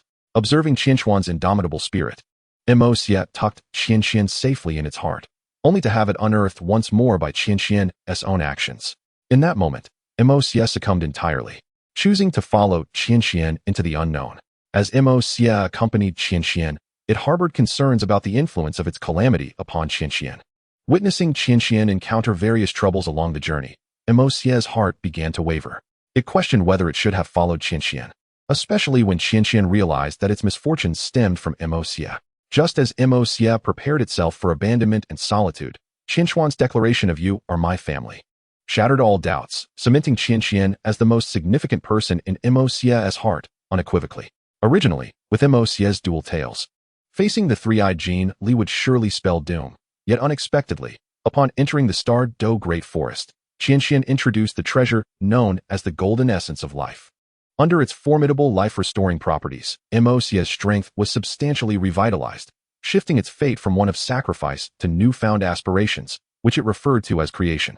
Qian Xuan understood that this matter was beyond the involvement of itself and elder foam. Any deviation from their course would invite a cataclysmic force. However, Emosia appeared to still bear incomplete seals. Qian Xuan fixed its gaze intently on the three-eyed Jin Li, pondering how to assist Emosia. The three-eyed Jin Li possessed attributes of ultimate light and fire, along with terrifying mental properties, while Emosia wielded the powers of ultimate darkness and ice, as well as mysterious sealing capabilities. Their attributes and abilities were mutually restraining, making it imperative to discover a means to help Emosia withstand mental assaults. With this thought, Qian Xuan's eyes gleamed. While it would require contemplation for other matters, when it came to resisting mental attacks, Qian Xuan had a solution, the Qian Soul Bell. However, the sole concern now lies in whether the Xuanguang Bell can effectively assist Emosia in resisting the mental assault of the formidable three-eyed golden lion, a creature with a power that has endured for 50 millennia. Contemplating this, Qian Xuan felt an unsettling uncertainty within, gazing upon the myriad of souls within the Mountain Sea realm, as well as the soul bone buried deep within. A remarkable thought dawned upon Qian Xuan. Regardless, for the sake of Emosia, he felt compelled to apologize to the soul of the demon sound beast. He would make amends in due time. Without hesitation, in the Mountain Sea realm, the soul bone of the demon sound beast emerged from the earth. The Xuanguang Bell also floated forth from the moon. Fusion. The forces within the Mountain Sea realm surged, as the soul bone of the demon sound beast was directly disassembled by its power into strands of pale blue light. These luminous traces, akin to finely carved etchings, merged into the Xuanguang Bell, which began to emanate waves of soft blue radiance. As the fusion progressed, an intricate carving of the demon sound beast gradually appeared upon the surface of the bell. Qian Xuan, taken aback by the sight of the carving, felt a strange familiarity, as if he had encountered it before. However, he had no time to ponder this, swiftly probing the changes within the Xuanguang Bell. After a thorough assessment, he noted that both its defensive and offensive capabilities had been elevated to a new echelon. Yet, facing the three-eyed golden lion, it still seemed insufficient. It appeared that the reliance would fall upon the multitude of souls. Qian Xuan's gaze shifted to the numerous spirits around him. Although their levels barely reached 9,000 years, their sheer quantity was impressive. His voice resonated throughout the Mountain Sea realm, akin to a decree from the heavens. As his words echoed, the Xuanguang Bell manifested upon the ground, and countless souls surged towards it. Waves of ethereal light flickered across the bell, its aura growing increasingly dense, and the silhouettes of beasts multiplying upon its surface. When the final soul merged with the Xuanguang Bell, it underwent a transformation, radiating a kaleidoscope of colors that enveloped it entirely. The bell, ancient and weighty, bore an array of beastly figures, exuding an extraordinary aura. It bore a striking resemblance to the visions from his dreams. Qian Xuan gazed at the Xuanguang Bell within the Mountain Sea realm and recalled the source of this familiarity. It was indeed from the dream that followed the ritual of forging a magical artifact. Surprised, Qian Xuan mused, could that dream be a glimpse of his future self? Yet, there was no time to dwell on such thoughts. Emosia's well-being was of utmost importance. Having exhausted all possible efforts, Qian Xuan merely hoped that the Xuanguang Bell would prove effective. In the Mountain Sea realm, he casually fashioned a necklace from a portion of gold soul coins, threading the Xuanguang Bell through it before retrieving it from the realm. Emosia, where this? Qian Xuan exclaimed as he hurled the Xuanguang Bell towards Emosia, who stood nearby. Chapter 54. Emosia confronts the three-eyed golden lion. All eyes were fixed upon the Xuanguang Bell suspended in midair, as a terrifying aura instinctively probed towards it. Regardless of how it scrutinized, this artifact, not belonging to the Douluo continent, revealed no trace of anomaly. The Xuanguang Bell gracefully settled upon Emosia's neck, without a sound interrupting its descent. You wretched foxes! How long must you watch? The voice of the three-eyed golden lion reverberated, interrupting the intense gaze shared between Qian Xuan and Emosia. Emosia's dark, piercing eyes shimmered with an icy glint. Three-eyed beast. It's been a while. A cold smirk crept across Emosia's face as he perceived the note of pity in the golden lion's tone. I do not require your sympathy. Do not feign understanding. You are aloof and elevated, while my words hold no weight with you. Come now, strike. Let me witness the extent of your progress. The one who is adored by the stars. Emosia's formidable aura erupted forth, and the dark ice beneath his claws radiated a chilling terror as it surged towards the three-eyed golden lion. From a lofty vantage point, one could observe the golden flames spreading like a fiery halo, centered around the three-eyed golden lion. Everything within its vicinity appeared to be under the lion's dominion, while all that encountered the flames outside were reduced to ashes. You are sealed. You cannot defeat me. Without your seal, you might have a fighting chance. The three-eyed golden lion's golden and crimson eyes fixated on the defiant Emosia. The once dim forest, illuminated by the golden flames, became strikingly bright. As the flames continued their relentless advance, they were rapidly closing in on Emosia's claws. At that moment, Emosia smiled and sprang into action. He crouched slightly, and in the next instant, a surge of ice erupted, instantly freezing the dispersing golden flames, causing Emosia's figure to vanish from sight. In its place, a flash of white light appeared, showcasing Emosia's terrifying speed. In an instant, he stood before the three-eyed golden lion, his pristine claws already imbued with the ominous dark ice, viciously aiming for the lion. For agile foxtails lunged toward the lion's body. Emosia astutely opted for close combat. Due to the seal, he found himself somewhat inferior to the three-eyed golden lion in terms of soul power, speed, and strength. Thus, he relied on his combat skills and reflexes to highlight his advantages. Emosia's past was rich with diverse battles, allowing him to remain calm and analytical against various foes, always seeking the most efficient and least damaging methods to conquer them. In terms of battle experience and technique, the pampered three-eyed golden lion could not compare to Emosia. As Emosia advanced, the three-eyed golden lion reacted with remarkable swiftness. Observing Emosia's approaching claws and tails, it deftly retreated. Aware that engaging in close combat would be disadvantageous, it wisely chose not to resist, instead swiftly creating distance. As the three-eyed golden lion withdrew, the flames beneath its claws roiled, surging towards Emosia in an attempt to force him back. Anticipating this, Emosia conjured a vast expanse of dark ice that dispersed toward the fiery onslaught, transforming into a thick cloud of white mist beneath the golden flames. However, Emosia's movements did not cease. The claws that had originally reached for the three-eyed golden lion were suddenly slammed down onto the ground. Like a spring, Emosia utilized the dense white mist for concealment and soared into the sky. Unbeknownst to the three-eyed golden lion, a towering tree obstructed its retreat. In midair, Emosia coiled its four tails towards the great tree, landing directly upon it, where its sharp claws gripped the bark securely. With its obsidian eyes fixed upon the three-eyed golden lion below, which was drawn by the sound of the impact yet hindered in vision and perception by the dark icy mist, a chill flickered across Emosia's form as it swiftly lunged at the lion. At that moment, the three-eyed golden lion remained focused on the dark icy mist, its soul detection rendered ineffective by the obscuring fog. It was particularly drawn to the sudden sound of the impact, initially intent on dispersing the surrounding mist, only to become fixated on the source of the noise, apprehensive of an impending ambush from Emosia. Yet, little did the three-eyed golden lion anticipate that after the sound echoed, all movement ceased at that spot. It realized this would place it in a passive state, and thus, golden flames erupted around it, causing the temperature to rise significantly, swiftly dispersing the mist as it prepared to locate Emosia's presence. Just then, a disturbance above caught its attention, leaving the three-eyed golden lion no time to react. Emosia's four claws descended with ferocity, unleashing a flurry of sparks. Amidst the crimson flames lay flecks of gold, the very essence of the three-eyed golden lion's scales. A piercing pain surged through the lion, igniting its fury as it lashed out angrily at Emosia. In response, Emosia regarded the enraged creature with a cold smile as its claws descended. For snow-white tails ensnared the three-eyed golden lion, hurling it skyward with tremendous force. The lion's considerable bulk was tossed as if it were a mere plaything, soaring nearly 10 meters into the air. Simultaneously, Emosia had already ascended the tree, lightly stepping forth to swiftly close the distance to the airborne lion.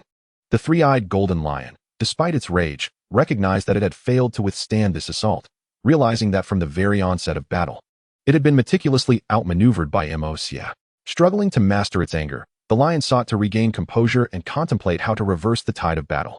Emosia, with its sagacious eyes, meticulously analyzed the current situation, aware that such an opportunity was singular, should the three-eyed golden lion regain its wits. Seizing another chance would prove exceedingly difficult. As Emosia spun gracefully in the air, its four long, snowy tails emanated a spectral glow of black and white, harnessing the momentum of its rotation to strike with the force of a warhammer towards the three-eyed golden lion suspended in midair. The lion, reacting swiftly, was enveloped in a radiant golden aura, resembling armor that fiercely safeguarded its form. The crimson vertical pupils on its forehead glowed ominously, unleashing a terrifying mental assault directed at Emosia. The three-eyed golden lion attempted to alleviate Emosia's assault with a mental attack. But Emosia had anticipated this move long ago. Prepared for such an eventuality, the mysterious soul bell around Emosia's neck emitted a faint glow, successfully deflecting approximately 70 to 80% of the three-eyed golden lion's mental onslaught. As Mo Xie felt the almost negligible impact of the attack, his eyes brightened, and he glanced down at the mysterious soul bell, revealing an expression of intrigue. As the three-eyed golden lion launched another attack, Mo Xie's four tails remained unyielding, seemingly gaining even more momentum as they descended fiercely upon the beast. With a resounding crash, the golden armor that adorned the three-eyed golden lion could not withstand the force for long, shattering instantly under the weight of Mo Xie's onslaught. The impact of Mo Xie's four tails struck the lion with tremendous force, leaving no doubt of the damage incurred. In the moment the three-eyed golden lion was hurled back, it gazed incredulously at Mo Xie suspended in midair. Chapter 55, The Flame of Aurora. The moment the three-eyed golden lion hit the ground, a thunderous sound echoed, showcasing the formidable power of Mo Xie's tail strike. Just as Mo Xie prepared to pursue his advantage, a tremendous roar resonated from the depths of the forest. Soul beasts within a 10-mile radius were so terrified by this roar that they prostrated themselves, immobilized by fear. Yet, Mo Xie remained unaffected as the roar approached him. It seemed to dissipate, transforming into nothing more than a faint whisper in his ears. However, both Qian Xuan and Elder Phone were left reeling from the force of the roar, with Qian Xuan even exhibiting signs of bleeding from his 7 orifices. In an instant, a flash of red light appeared, and a fiery silhouette materialized before Qian Xuan and Elder Phone. Once the crimson figure settled, its true form became apparent. It was a magnificent creature exceeding 5 meters in length, resembling a lion but possessing 3 identical heads, each with a diameter of over a meter and fearsome fangs radiating a golden hue. This was none other than the Crimson King. As Mo Xie prepared to capitalize on his momentum, he abruptly halted his assault, his gaze fixated on the Crimson King, emanating a chilling aura of menace as he growled. "Crimson King, what do you intend to do?" The Crimson King's 3 pairs of eyes were locked onto the mysterious soul bell dangling from Mo Xie's neck, filled with astonishment and intrigue. Once the fateful battle commenced, no soul beasts could participate. Those who did would be subjected to varying degrees of backlash from the forces of destiny, regardless of the battle's outcome. Thus, the Crimson King's earlier roar nearly vanished as it approached Mo Xie. The Crimson King spoke in a chilling tone, his words laced with frost, while simultaneously fixing his 6 eyes upon Qian Xuan in the distance. The oppressive aura radiating from him rendered the already injured Qian Xuan pale with fear. "Crimson King, cease your actions. If you dare to strike, you shall face dire consequences." Witnessing the Crimson King's intent to attack Qian Xuan, Mo Xie was instantly consumed by rage, exuding a terrifying black aura that enveloped his surroundings. The runes adorning his body began to manifest vividly, growing fainter as black flames swirled around his tail, suggesting the imminent emergence of a 5th tail. The calamity beast, from beginning to end. I merely intended to slay an unrelated individual and had no part in the fateful battle between you and the Emperor of Beasts. Do not think to pressure me with the power of destiny. The peculiar little bell around your neck is yours to relinquish at your own discretion. I do not compel you. Understand this clearly.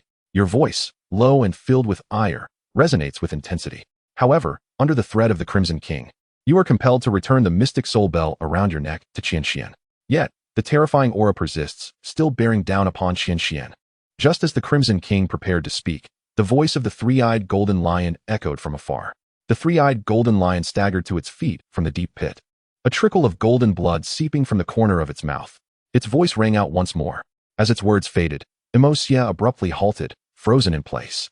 It must be noted that from the very moment the Crimson King engaged Qian Xuan, Mo Xie's heart was thrown into disarray. Should Mo Xie cease combat to assess Qian Xuan's injuries, unlike the active interference of the Crimson King, Qian Xuan would be passively drawn into their struggle of fate. Even in passive participation, after the battle concludes, Qian Xuan would inevitably suffer the backlash of destiny. Though it may not be severe, given Qian Xuan's strength, this backlash would be quite formidable. "Thank you, 3-eyed beast," Mo Xie said after casting a deep glance at Qian Xuan. Upon hearing the words of the 3-eyed golden lion, Qian Xuan was momentarily taken aback, but soon rallied encouragement for Mo Xie. "Go, Mo Xie. You need not worry about me. I shall wait here for you." Mo Xie nodded appreciatively before turning her attention to the nearby 3-eyed golden lion, bracing herself for the impending confrontation. Though unaware of what particular qualities this human possesses to gain the recognition of so many soul beasts, it is clear that there must be something extraordinary about them. The 3-eyed golden lion scrutinized Qian Xuan with a curious gaze before also preparing for battle. Thus began once more the fateful clash between the 3-eyed golden lion and Mo Xie. This time, having suffered losses, the 3-eyed golden lion exhibited heightened vigilance. As the battle commenced, it unleashed terrifying golden flames around itself, denying Xie any opportunity to engage closely. After each exchange, the three-eyed golden lion swiftly distanced itself from Xie. Aware of Xie's formidable combat experience, it recognized that despite their differences in capability, Xie's terrifying battle instincts could significantly narrow the gap between them. So it is, after your self-imposed seal, you must have known that during the Millennium Pact, one would surely meet their demise. Although I am unsure how you managed to so swiftly lift your seal, you must realize that once you seal yourself away, the subsequent calamity will also inevitably seal itself. The disparity in our strengths will only grow. Thus, seizing this moment of relative equality in strength, do you intend to take a risk? In the forest, the golden and white figures danced in a relentless interplay, the searing golden flames clashing against the chilling dark ice. As the three-eyed golden lion and Xie had already exchanged blows countless times. Observing Xie's unwavering resolve, the three-eyed golden lion bore no anger. Suddenly, a radiant light enveloped the surroundings, forming several terrifying platinum rays that surged towards Xie. With elegant agility, Xie danced amidst the beams, effortlessly evading every single one. An explosive sound erupted as all the rays emitted by the three-eyed golden beast detonated instantaneously, unleashing a terrifying shockwave that sent Xie's form tumbling through the air. Observing this, the three-eyed golden beast smiled faintly, its aura erupting in full force, the red light of its frontal eye blazing forth.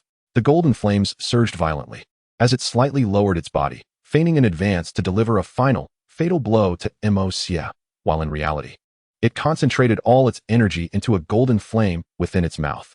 The Aurora Flame. The golden light was about to erupt from the three-eyed golden beast's maw, creating a terrifying gust that incinerated the surrounding flora within several meters to ashes in an instant. At the moment of release, the three-eyed golden beast appeared visibly fatigued. As the golden flames ignited, a flicker of panic flashed in Xie's eyes, which only fueled the confidence of the three-eyed golden beast further. Did you think I would approach you for a lethal strike? In midair, Xie hastily gathered a black and white energy sphere, which took shape just as the Aurora Flame approached. Xie could only expel the energy sphere from his mouth, radiating a black and white glow. However, the sphere was insufficient to withstand the onslaught and was swiftly consumed by the Aurora Flame. The flame struck Xie in midair, erupting with a terrifying energy. Chapter 56. The Death of the Three-Eyed Golden Beast. The Aurora Flame is the ultimate technique of the three-eyed golden beast, a perfect fusion of pure light and fire, enriched with its formidable mental assault. Even in peak condition, the three-eyed golden beast could not unleash it multiple times. Xie's strength paled in comparison. And against this sudden full-force strike from the three-eyed golden beast, the energy sphere he conjured in panic was utterly inadequate. Boom. As the Aurora Flame made contact, its horrific energy erupted upon Xie, the intense light and fire flickering like a sun amidst a dark night, extraordinarily blinding. The trees within a 10-meter radius were incinerated to ashes in that fleeting moment, transforming the area into a desolate wasteland. Xie's body, suspended in the air, fell helplessly to the barren ground, his once pristine white fur now charred black, while his four chaotic tails lay scattered on the ground, presenting a woeful sight. He lay still upon the wasteland, devoid of any movement. Xie, young master, victory. In an instant, voices erupted around. Qian gazed at the motionless Xie on the ground, anxiety and despair coursing through him as he called out.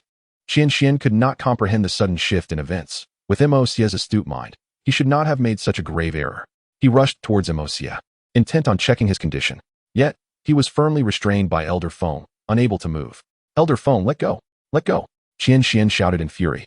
But Elder Feng remained unmoved, resolutely holding Qian in place, preventing any action. In the distance, the Crimson King felt a surge of joy upon witnessing the unfolding events. He paid little heed to the two elders beside Qian Feng. The three-eyed golden lion panted heavily, clearly exhausted from the previous battle with the Aurora Flame. Observing the unmoving Xie on the ground, the creature, despite its fatigue, proudly lifted its head, exuding confidence akin to that of a victor as it approached Xie. You foul fox, you have indeed lost. Were it not for the conflict of fate, I believe we could have become friends. The melodious voice of the three-eyed golden lion echoed, tinged with a hint of regret. Is that so? Xie lay on the ground, his dark eyes feebly fixed upon the three-eyed golden lion before him. Indeed, the three-eyed golden lion raised its right paw, poised to deliver the final blow to Xie. No, don't. Qian cried out in anger from afar. Hearing Qian's desperate call, the three-eyed golden lion cast a glance back at the furious elder. Do not worry, I shall let that human go. Upon hearing this, a rare smile graced Xie's lips. Thank you. But I wish to bid farewell to Qian Xuan myself. As soon as Mo spoke, an unexpected transformation occurred. A terrifying aura erupted from within him, causing the runes surrounding his form to flicker and vanish. Mo coughed up a mouthful of blood, as if suffering from a violent backlash. In response, the three-eyed golden lion, intent on ending Mo's life, exerted its claws, yet at that moment, Mo's four tails ensnared the lion's limbs with unyielding strength, rendering its lethal strike futile. The black flame swirling at Mo's tails intensified, and a fifth tail manifested, immediately lunging towards the lion's neck. You! The three-eyed golden lion roared in fury, its golden flames surging wildly as it struggled to break free. Mo's, already gravely injured and further weakened by the backlash from forcibly lifting his seal, found his five tails unable to resist the searing heat of the golden flames. Blood flowing profusely and revealing stark, white bones beneath. You cannot escape. Mo's voice was laced with chilling resolve as he disregarded the wounds on his tails and raised his sharp right paw. With my blood, with my tails as seals, and my life as the binding seal. The five tails entwined around the three-eyed golden lion transformed into mysterious black markings, creating a luminous barrier that enveloped the lion. The blood surrounding them instantly boiled, merging into the seal, which morphed into a blood imprint. As the blood imprints fully formed, they erupted with a terrifying force, firmly suppressing the three-eyed golden lion within the barrier.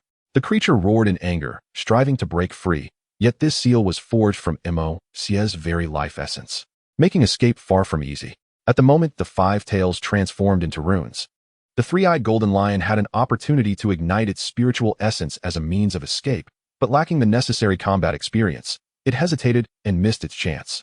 Once the blood imprint was established, even igniting its own life force would not suffice to evade Mo's binding seal. As the blood seals on the mask gradually merged into the body of the three-eyed golden lion, with each seal absorbed, its aura diminished significantly. These blood seals were not mere bindings. They resembled a reversal of time itself. The form, strength, intellect, and presence of the three-eyed golden lion were relentlessly regressing, while a faint crimson hue began to permeate the sky. 5,000 years, 4,000 years, 3,000 years, 500 years, 10 years, within mere moments.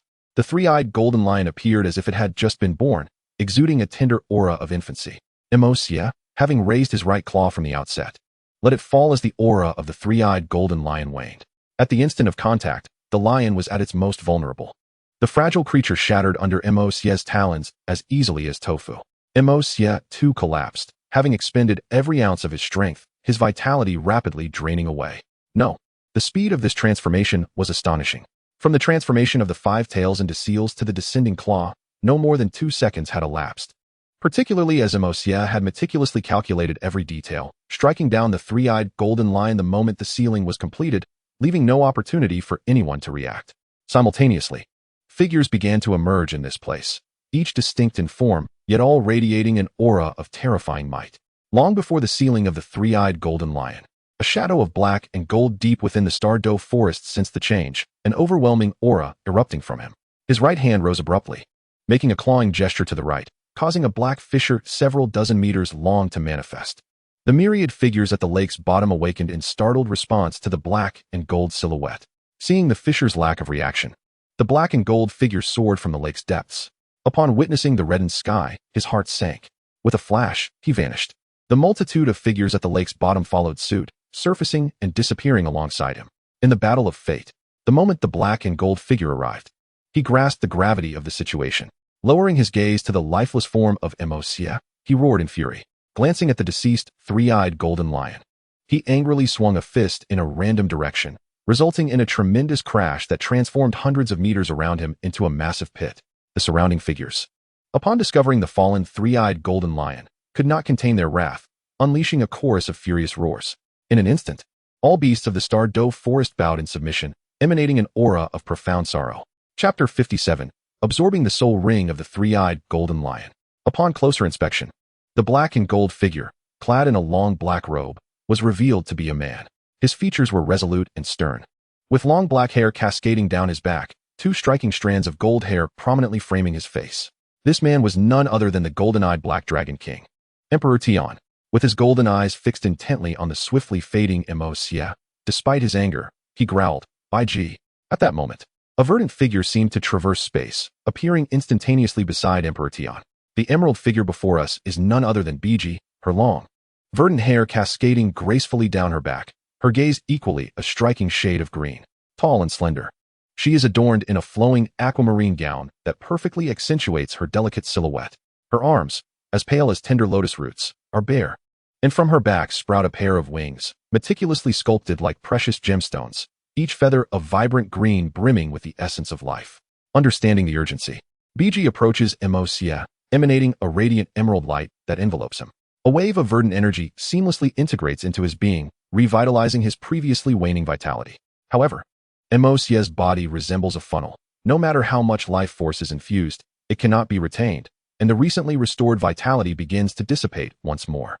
Biji furrows her brow, her entire form aglow with emerald brilliance, resembling a crystalline gem of verdant hues, life as salvation. Yet, as the green light fades, the life force within Emosia swiftly declines again. Cease this. The calamity beast sealed the Emperor's divine beast with its own life. Even if you bestow more vitality, it will gradually evaporate. The deep voice of Di Tian resonates, his golden eyes devoid of emotion, leaving no one privy to his thoughts. To trade life for life. What is your purpose? Is it for that human? Upon his arrival, Di Tian had already noticed the two elders, Qian Xuan and Feng Lao. But due to the circumstances surrounding Emosia and the Emperor's divine beast, he had not paid them much heed. However, he did observe that Emosia's gaze remained fixated on the imprisoned Qian Xuan. With a flick of his right hand, a black fissure appears anew. He reaches into it, and simultaneously, a similar crack emerges before Qian Xuan. Only upon confronting it does one realize the immense, inexorable pull emanating from within. Even under Feng Lao's suppression, Qian Xuan is perilously close to being drawn in. Just as Di Tian's hand emerges, Qian Xuan is swiftly seized and brought before him. Young master. Upon witnessing this, Feng Lao's eyes blaze with fury. Instantly, he channels his martial spirit and lunges at Di Tian, yet before he can near, he is effortlessly flung away by Qi Wang. Despite this, Feng Lao continues to roar in rage, unleashing his martial spirit's true form and recklessly charging towards Di Tian. Feng Lao, do not engage. I am unharmed. At the sound of this voice, Feng Lao halts his reckless assault, though his blood-red eyes remain fixated on Di Tian. Qian Xuan, firmly held captive in Di Tian's grasp, cannot move.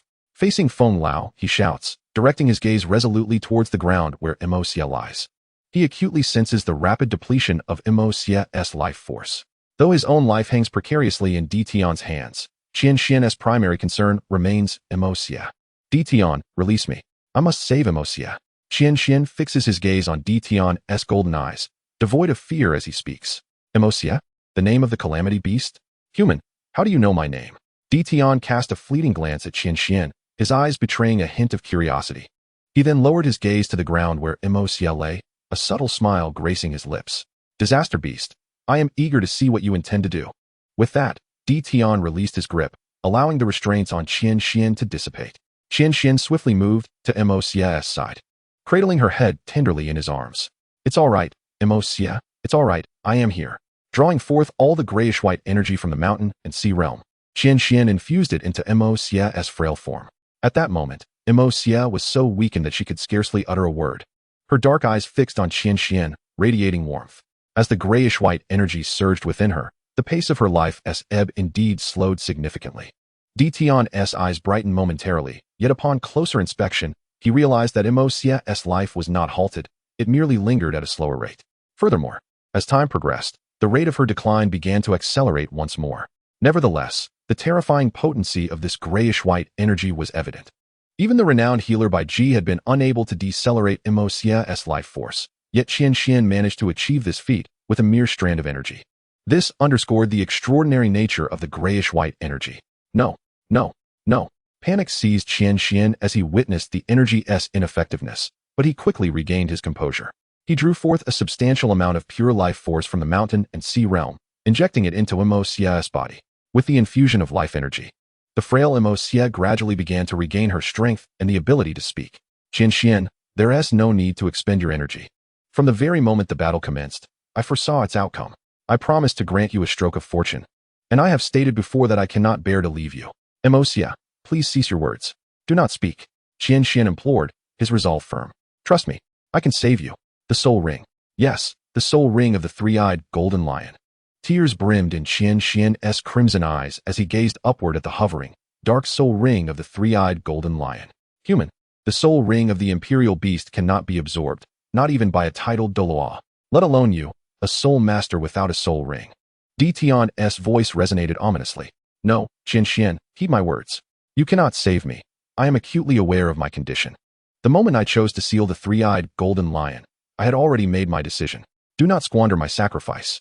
Emosia, who had been frail, suddenly became animated, her tone rising with fervor. Listen closely, Qian Xuan. You must absorb the soul ring of the three-eyed golden lion as your first soul ring. This is the fortune I vowed to bestow upon you.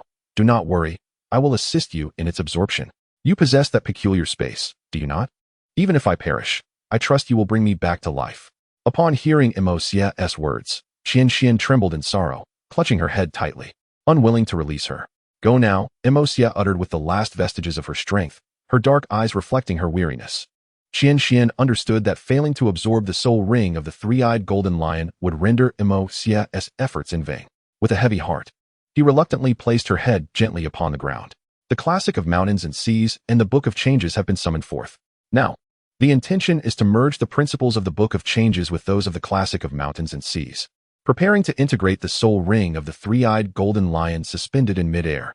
Qian Xuan's initial choice for the additional soul ring is naturally the Book of Changes. However, he wishes to retain the soul of the three-eyed golden lion as a precaution and to modify the soul ring. Emosia's frail eyes reveal a glimmer of relief as the soul ring of the three-eyed golden lion gradually flies towards Qian Xuan. Determination shines in Emosia's gaze, suggesting that he is resolute in his preparations. Chapter 58, The Sacrifice. As the soul ring of the three-eyed golden lion is absorbed into the classic of mountains and seas, the voice of Tion resonates at that moment. Disaster Beast. Are you prepared to make a sacrifice? Tion's tone carries a hint of astonishment, not comprehending why Emosia would make such a decision, and noting that Emosia seems to have anticipated this moment. Tion's golden eyes scrutinize Qian Xuan on the ground, reasoning that he does not interrupt Qian Xuan's absorption of the soul ring. Firstly, because he believes that, even with Emosia's assistance, Qian Xuan cannot absorb the soul ring. Secondly, he is curious about why Emosia is willing to sacrifice for a human. And thirdly, he observes the numerous acknowledgments from soul beasts surrounding Qian Xuan. What is it about you, human, that is so special? Are you an enemy or a friend?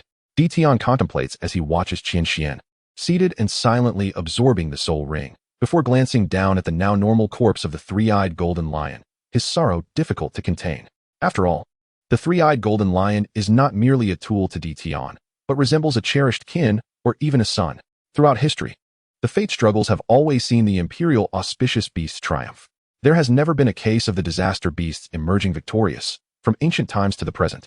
Disaster beasts have served as stepping stones for the imperial auspicious beasts, enabling them to ascend ever higher. This has led Tion to be negligent in his vigilance against the disaster beasts. He never anticipated that a disaster beast would sacrifice its life to aid a human. On the ground, Emosia witnesses the soul ring of the three-eyed golden lion fully enter the classic of mountains and seas, a faint smile struggling to form at the corners of his mouth. A long, haunting howl of a fox echoes through the air. Red flames begin to blaze from Emosia's body. These are not mere flames, but a uniquely special blood flame, consuming Emosia's blood, cultivation, and the rapidly dwindling essence of his life. Deeply focused on absorbing the soul ring of the three-eyed golden lion, Qian Xuan remains oblivious to the external happenings. The blood flame intensifies, gradually shifting from red to a dark crimson, emanating an extraordinary blood light, forming a vast red magnetic field that envelopes both Emosia and Qian Xuan, rendering all within it as if bound by an invisible force. Tion is also within this magnetic field, yet he seems unaffected, his golden eyes observing the unfolding events with detached interest. As Emosia's body succumbs to the burning blood flames, it gradually becomes translucent, resembling an increasingly transparent red crystal. Ultimately, Emosia's form vanishes entirely, the red crystal dispersing into a massive gray-black circular ring, enveloping Qian Xuan within it. The ring slowly contracts, merging into Qian Xuan's being, while simultaneously, a gray-black light penetrates into Qian Xuan's head. In the realm of mountains and seas, the soul of the three-eyed golden lion had detached itself from the soul ring, and it gazed at everything with an expression of profound curiosity. In the air, the dark black soul ring gradually merged into the essence of the I Ching. As the soul ring of the three-eyed golden lion integrated, waves of terrifying golden energy surged violently through Qian Xuan's body. The magical power within Qian Xuan ignited, flickering with a purple-blue light, clashing wildly with the encroaching golden energy. In that moment, Qian Xuan's body trembled violently. As the purple-blue magical power battled against the golden energy, Qian Xuan's skin, fascia, and flesh felt as though they were being torn apart. The immense pain originating from his nerves assailed Qian Xuan's consciousness. He understood that if he fainted at this moment, it would mean a complete failure. Qian Xuan immediately opened his mouth wide, letting out a tortured roar. His eyes bulged, filled with crimson veins. A fine layer of blood beads began to seep from his skin, and gradually, his entire body turned blood red and scalding hot. The tiny blood beads were vaporized by the searing skin into a faint red mist that enveloped him. Within the mist, one could hear the anguished cries and the crackling of bones, revealing the horrific suffering that Qian Xuan was enduring. In the realm of mountains and seas, everything turned a blood-red hue. As if influenced by Qian Xuan, the entire realm began to tremble, the world shrouded in an ominous gloom, reminiscent of the apocalypse.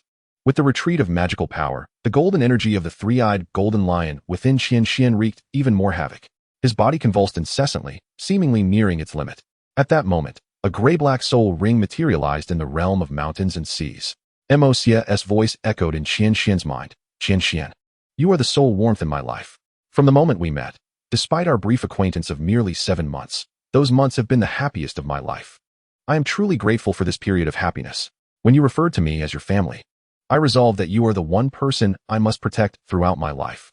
Without you, I would have remained alone in the soul-hunting forest, enduring a solitary and arduous existence, ultimately succumbing to the three-eyed golden lion when the 10,000-year promise arrived, becoming merely a stepping stone for it. However, after encountering you, I wish to change everything, to be with you always. Yet, the 10,000-year promise remained unalterable. Initially, I thought that quietly accompanying you for the rest of your life would leave me without regrets. But you are destined to be no ordinary individual. The soul ring will always pose an obstacle to progress.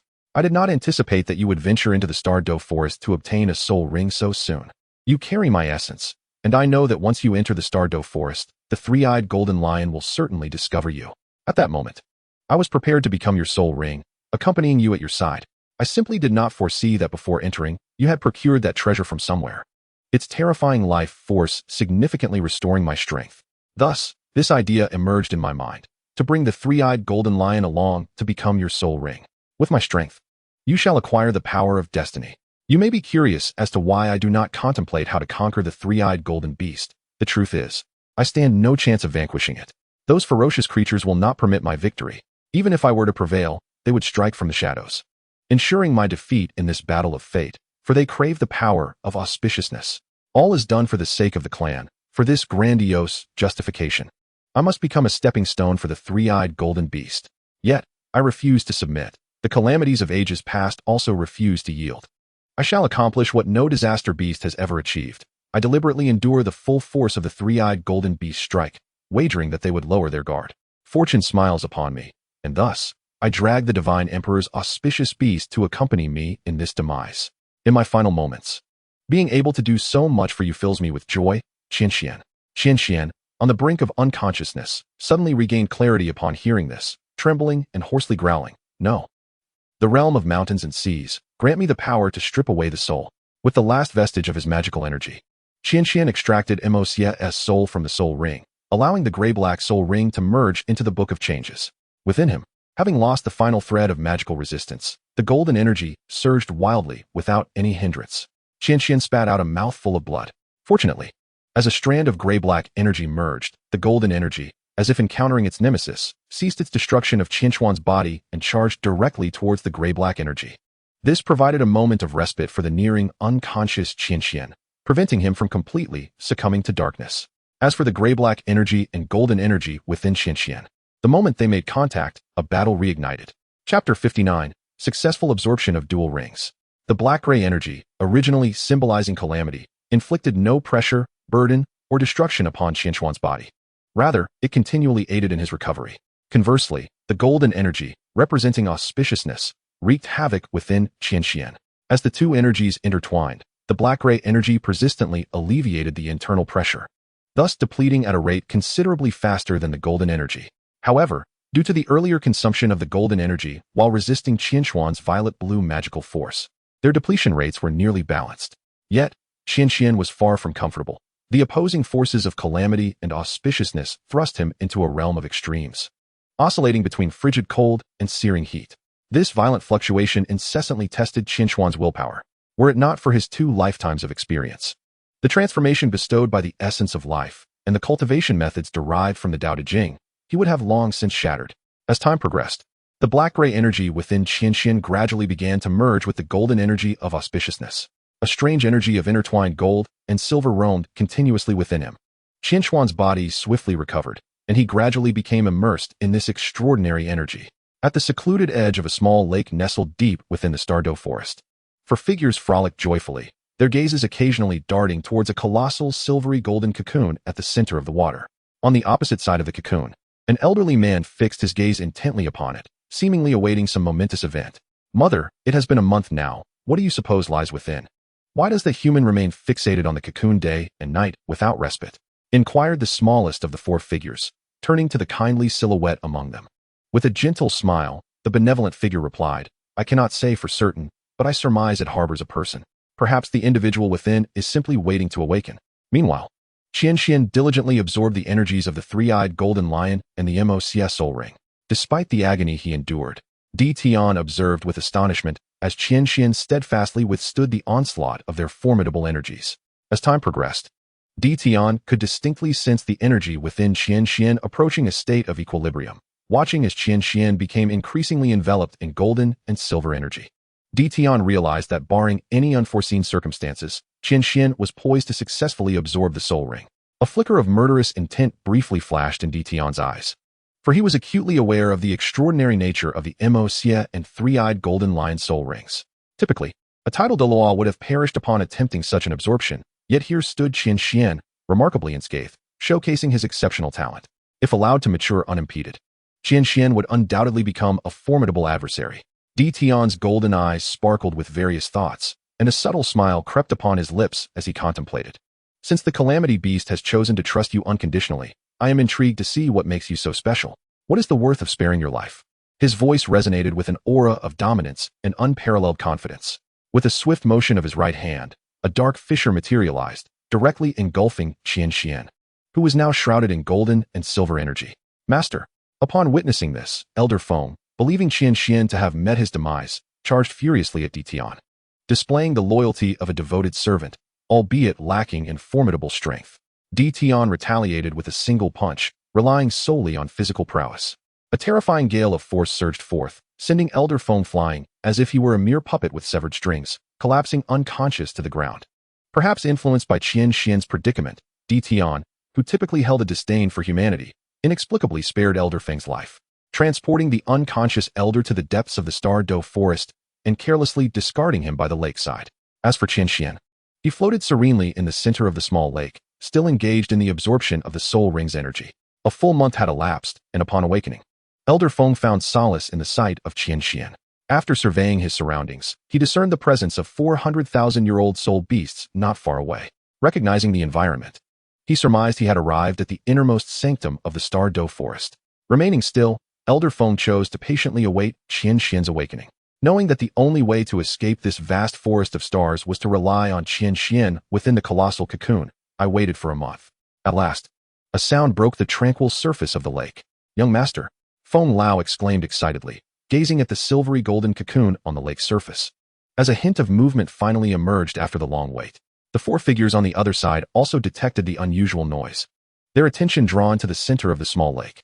In the heart of the lake, accompanied by a series of cracking sounds, fissures began to appear on the once smooth surface of the cocoon. With each crack, more and more appeared. Suddenly, a piece of the cocoon fell away, scattering into shimmering points of gold and silver that floated around.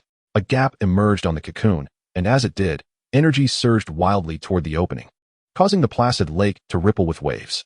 With a series of cracking sounds, the surrounding cocoon shattered completely, transforming into countless points of golden and silver light that hovered in the air. Dense energy gradually coalesced into white mist, while the scattered golden and silver points sparkled like stars in the daytime, creating an enchanting sight amidst the white fog. The water in the lake churned violently, and 2 figures, one black and one green, leaped from the depths, soaring into the sky. The dark figure was Di Tian, and the green one was Bai Ji. Both gazed down at the unfolding changes in the center of the lake. The white mist swirled, carrying the golden and silver points towards the center. As the mist began to dissipate, a strikingly handsome young man emerged at the heart of the lake, surrounded by two peculiar soul rings, one rose-black and the other gray-black. Seated cross-legged on the surface of the lake, he did not sink, with a third of his jet-black hair submerged in the water. His eyes were tightly closed, framed by long eyebrows resembling willows, and his exquisitely sculpted face was akin to a masterpiece, while his hands rested on his chest, holding an extraordinary object radiating a unique light. With each breath, he emanated a distinctive aura that made him appear celestial, untouched by the mundane world. This figure was Qian Xuan. Finally, as the last wisps of white mist merged into his being, Qian Xuan's tightly closed eyes gradually opened. Once dark, one eye now gleamed pure gold, while the other shimmered pure silver, emanating an extraordinary light. His gaze bore no emotion, simultaneously evoking a sense of unease, as if everything beneath those eyes was subject to his control. After a moment, Qian Xuan fully regained his awareness. His clear eyes fell upon the object in his hands, revealing it to be a soul bone from the head, exuding a familiar aura, the essence of Emosia. Emosia. Overwhelmed, tears streamed from Qian Xuan's controlled eyes, falling precisely onto the soul bone. Chapter 60, Tion's Probe. Qian Xuan composed himself and hurriedly delved into the realm of mountains and seas to search for Emosia's soul, gazing at the ethereal spirit of Emosia. Peacefully resting upon the grassland in the realm of mountains and seas, the sorrow within my heart began to dissipate significantly. Suddenly, a tremendous force seemed to strike the very spot where Qian Xuan had been seated moments before, sending waves surging several meters high into the air, splashing water in every direction. Qian Xuan traversed the surface of the water, standing quietly at a distance, his gaze directed not at the tumultuous waves, but upwards towards the two figures in the sky. Was this a test?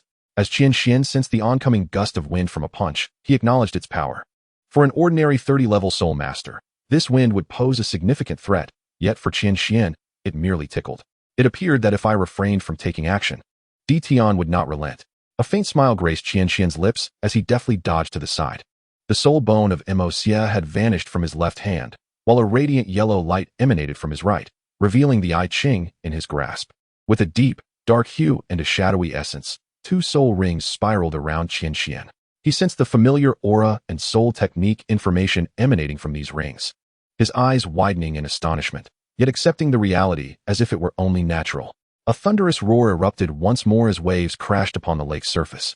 Gather, Qian Xuan declared, and simultaneously, the dark soul rings surrounding him blazed to life. As he flipped through the pages of the I Ching, he halted at a specific page, upon which two ancient Chinese characters, Gather Spirit, were inscribed in golden ink. Mysterious runes, akin to an intricate formation, adorned the surrounding text. The ancient characters radiated a golden brilliance, transforming into four beams of light, each imbued with enigmatic symbols, which instantaneously merged into the ground in the four cardinal directions, spaced 10 meters apart. As these golden rays integrated into the earth, the peculiar runes began to materialize, enveloping the 100-square-meter area as if it were a domain. A domain-type soul technique? Tion, suspended in midair, observed the transformations below with a flicker of surprise in his eyes. Yet, he did not halt his assault. He continued to unleash a flurry of punches towards Qian Xuan, this time not merely one, but a series of strikes, each angled with precision that left Qian Xuan with no room to evade. Unfazed by the tumult above, Qian Xuan pointed towards the scattered droplets of water in the lake. Water, he commanded. At his utterance, the droplets, as if responding to a decree, gradually coalesced into dozens of water swords. Consolidate, Qian Xuan urged, and in an instant, the water swords transformed into ice swords.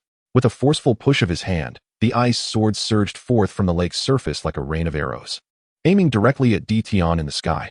Crack, crack, crack. The ice swords shattered into a flurry of white powder upon colliding with the force of the punches. Although a single ice sword could not withstand the might of the wind, the onslaught proved to be too much for the gusts to endure. Soon, the majority were expended, leaving 4 or 5 ice swords that flew straight towards Tion. As they approached him, they disintegrated into powder, save for one, which Tion caught in his hand, his golden eyes scrutinizing it with earnest curiosity. Mastering the elements? Condensing the elements? Or is it merely water? A strange glimmer flickered within Tion's eyes. As he clenched his palm, the ice sword within disintegrated into fine powder, while several orbs of energy, imbued with an aura of darkness, coalesced around Emperor Tion. With no hesitation, he willed the energy spheres to disperse in all directions, converging towards Qian Xuan from every angle. Light. Numerous points of white light swiftly gathered around Qian Xuan, merging to form several orbs of pure light energy. Go. The spheres of light energy scattered outward, soaring towards the encroaching dark energy orbs. However, under Emperor Tian's deft control, the dark energy orbs evaded Qian Xuan's light energy spheres with uncanny ease, continuing their relentless approach towards him. In contrast, Qian Xuan's light energy spheres were merely maneuverable, flying straight in a singular direction without the finesse that characterized Emperor Tian's mastery. Have you noticed? Qian Xuan murmured, observing the incoming energy orbs with an air of calmness. The issue with the light energy spheres had not escaped Emperor Tian's attention as he continued to direct the scattered energy orbs towards Qian Xuan. After all, Qian Xuan had only employed a single soul skill thus far. Seal. The gray-black soul rings suspended around Qian Xuan finally illuminated. The I Ching floating before him began to flip rapidly once more, eventually halting on a page. Unlike before, this page contained only a single character, Seal, inscribed in heavy black ink, flowing with grace and depth that penetrated the very essence of meaning. As Qian Xuan uttered the words, the character Seal emanated a ghostly light that spread out, instantly merging with the surrounding dark energy orbs. In an instant, the dark energy orbs fell silent, suspended in place. It can sever my connection to my own energy. Emperor Tian was momentarily taken aback, sensing the abrupt loss of connection to the energy orbs, as if they were no longer creations of his own making. Meanwhile, Qian Xuan continued his actions, waving his hand towards the dark energy orbs, which all materialized before him. He casually grasped one of the dark energy orbs, tossing it playfully, as if it were a mere toy. In matters of reciprocity, I return what is yours. Qian Xuan hurled the dark energy orbs one after another towards Emperor Tian, each imbued with a hint of white essence. Release. At the moment the energy orbs drew near to Emperor Tian, the ghostly light within them dissipated instantly, and his connection to the dark energy orbs was restored. He quickly perceived the anomaly. The white essence within each dark energy orb did not vanish, but instead seemed to react chemically with the dark energy, resulting in an explosive burst. The moment of the explosion felt as though time had reversed, with the dense dark energy once again coalescing into numerous energy orbs, infusing light attribute energy to create an explosive conflict? Quite clever. This must be the sealing power of the calamity beast. The first soul ring resembles a diminished version of the auspicious power akin to the Emperor's divine beast, while the second soul ring embodies the sealing power of the calamity beast. This martial soul possesses an air of peculiarity. Moreover, this human should not be underestimated. There must be hidden depths yet to be uncovered. In midair, Emperor Tian refrained from further assault, and the surrounding spheres of dark energy dissipated instantaneously. His golden eyes cast a faint gaze upon Qian Xuan, seemingly lost in contemplation. Has he exhausted his probing? Noticing that Emperor Tian had ceased his attack, Qian Xuan withdrew his martial soul, the rose-black and gray-black soul rings vanishing into thin air. In a mere instant, Emperor Tian and Bai Ji appeared before Qian Xuan, and the chilling voice of Emperor Tian, laced with a murderous intent, resonated. Human, provide me with a reason to spare your life. Chapter 61, The Answer. In an instant, the once amicable atmosphere plummeted to an icy silence. Emperor Tian's golden eyes revealed no trace of emotion, fixating on Qian Xuan without uttering another word. A reason indeed? Qian Xuan's dark gaze met the golden orbs of Emperor Tian, curious to discern the rationale he sought. After all, Qian Xuan was acutely aware of the irreconcilable conflict between soul beasts and humans, particularly as he bore the power of destiny. Emperor Tian, intent on safeguarding the fortune and future of the Star Dough Forest, would undoubtedly not allow him to depart. Qian Xuan understood that the most compelling reason for preserving his life lay within the multitude of soul spirits in the Shanghai realm, especially the soul spirit of the three-eyed golden lion. This fact alone would likely deter Emperor Tian from ending his life, yet it remained merely a temporary reprieve. He would forever occupy a position of weakness, losing the initiative, while Emperor Tian would surely confine him within the Star Dough Forest. Moreover, a crucial point emerged. His soul spirits differed significantly from those created by Hui Yuhao. The soul spirits fashioned by Hui Yuhao were amalgamations of spiritual essence, soul imprints, soul beast energy, and the enigmatic power embedded within innate bloodlines. In contrast, the soul spirits within the Shanghai realm were solely composed of the primal spiritual essence and soul imprints of soul beasts, their energies having merged into the realm's essence. It was highly probable that the mysterious energies contained within the innate bloodlines had been absorbed by the Shanghai Classic, evolving into a new form. Qian Xuan surmised that even if similar soul beast soul rings were later introduced into the Shanghai realm, the energies from the soul beast's innate bloodlines would likely be assimilated as nutrients. Thus, Qian Xuan ultimately concluded that not all soul spirits in the Shanghai realm could serve as substitutes for soul rings. Furthermore, Emperor Tian had never wavered in his intention to restore the dominion of soul beasts over the world. While soul spirits could ease tensions, they still necessitated the sacrifice of soul beasts. The number of soul beasts would dwindle further under human demands. Of course, another reason for preserving his life was Qian Xuan's first soul ring soul skill. His first soul skill, named Spirit Convergence, was essentially a formation for gathering spirits. The function of the Spirit Convergence formation extended far beyond mere elemental accumulation. True to its name, it consolidates spiritual energy, if Qian Xuan so desired. The realm within the formation would become a paradise. Those who trained within the formation would experience a several-fold increase in their speed. With the existence of the Spirit Gathering Array, Qian Xuan can now effortlessly replace the position of the three-eyed golden lion. The duration and efficacy of the Spirit Gathering Array rely on the magical power within Qian Xuan's body, allowing him to cultivate while simultaneously channeling the array. Thus, in theory, he could achieve the effect of a perpetual motion machine. However, such a choice would still lead Qian Xuan to become a mere tool for Emperor Tian, forever imprisoned within the starry forest. Therefore, it is imperative to seize the initiative and take control of his own fate. Yet, in the presence of Emperor Tian, a pinnacle powerhouse who has lived for hundreds of thousands of years, claiming such control is no simple task. After much contemplation, a spark of inspiration illuminated Qian Xuan's eyes, as if he had arrived at a solution. Have you formulated your thoughts? Then share your reasoning with me. Emperor Tian intoned, having noticed the change in Qian Xuan's gaze. Looking at Emperor Tian, Qian Xuan allowed a slight smile to grace his lips and confidently declared, I believe I do not require a reason. And I wager that you lack the courage to kill me. Is this truly your answer, human? Emperor Tian was taken aback by Qian Xuan's response, not expecting such a simplistic conclusion after his prolonged deliberation. It appeared that the Calamity Beast's judgment was rather lacking. Do you genuinely believe that I would allow you to absorb the soul rings, thinking you possess some utility that would deter me from killing you? Emperor Tian's voice deepened, emanating an aura of terror that enveloped Qian Xuan, making him feel as if he were trapped in a timeless ice cavern, on the brink of death. Yet, beneath that overwhelming pressure, Qian Xuan felt no fear. Rather, his smile grew even brighter. With renewed confidence, he proclaimed, I do not think so. I rely on my lineage. My grandfather, Qian Douluo, is one of the 3 unparalleled Douluo in existence. My mother, Bibi Dong, possesses innate full soul power at rank 10. She is the second person in a century to wield twin martial souls and the first in history to counteract soul ring backlash, an inheritor of the Rakshasa god, destined to become the Rakshasa god. My sister, Qian Renxue, wields a divine martial soul, the 6-winged angel, with innate soul power at level 20. The inheritor of the angel god, destined to become the angel god. Is this not sufficient? Qian Xuan's dark eyes locked onto Emperor Tian's golden gaze, advancing step by step toward him. With each step, his voice rose in intensity, and an aura of determination radiated from him. Though his presence felt like a mere breeze in front of Emperor Tian, the crescendo of his introduction, particularly the final question, is this enough? Coupled with Qian Xuan's unwavering posture and his eyes brimming with confidence, created a sense of awe that even caused Emperor Tian to narrow his pupils. After all, the 3 individuals Qian Xuan mentioned were undeniably formidable in Emperor Tian's perspective, 1 unparalleled Douluo and 2 gods. Moreover, Emperor Tian could distinctly sense that Qian Xuan was not fabricating his words, which confirmed that all he stated was indeed the truth.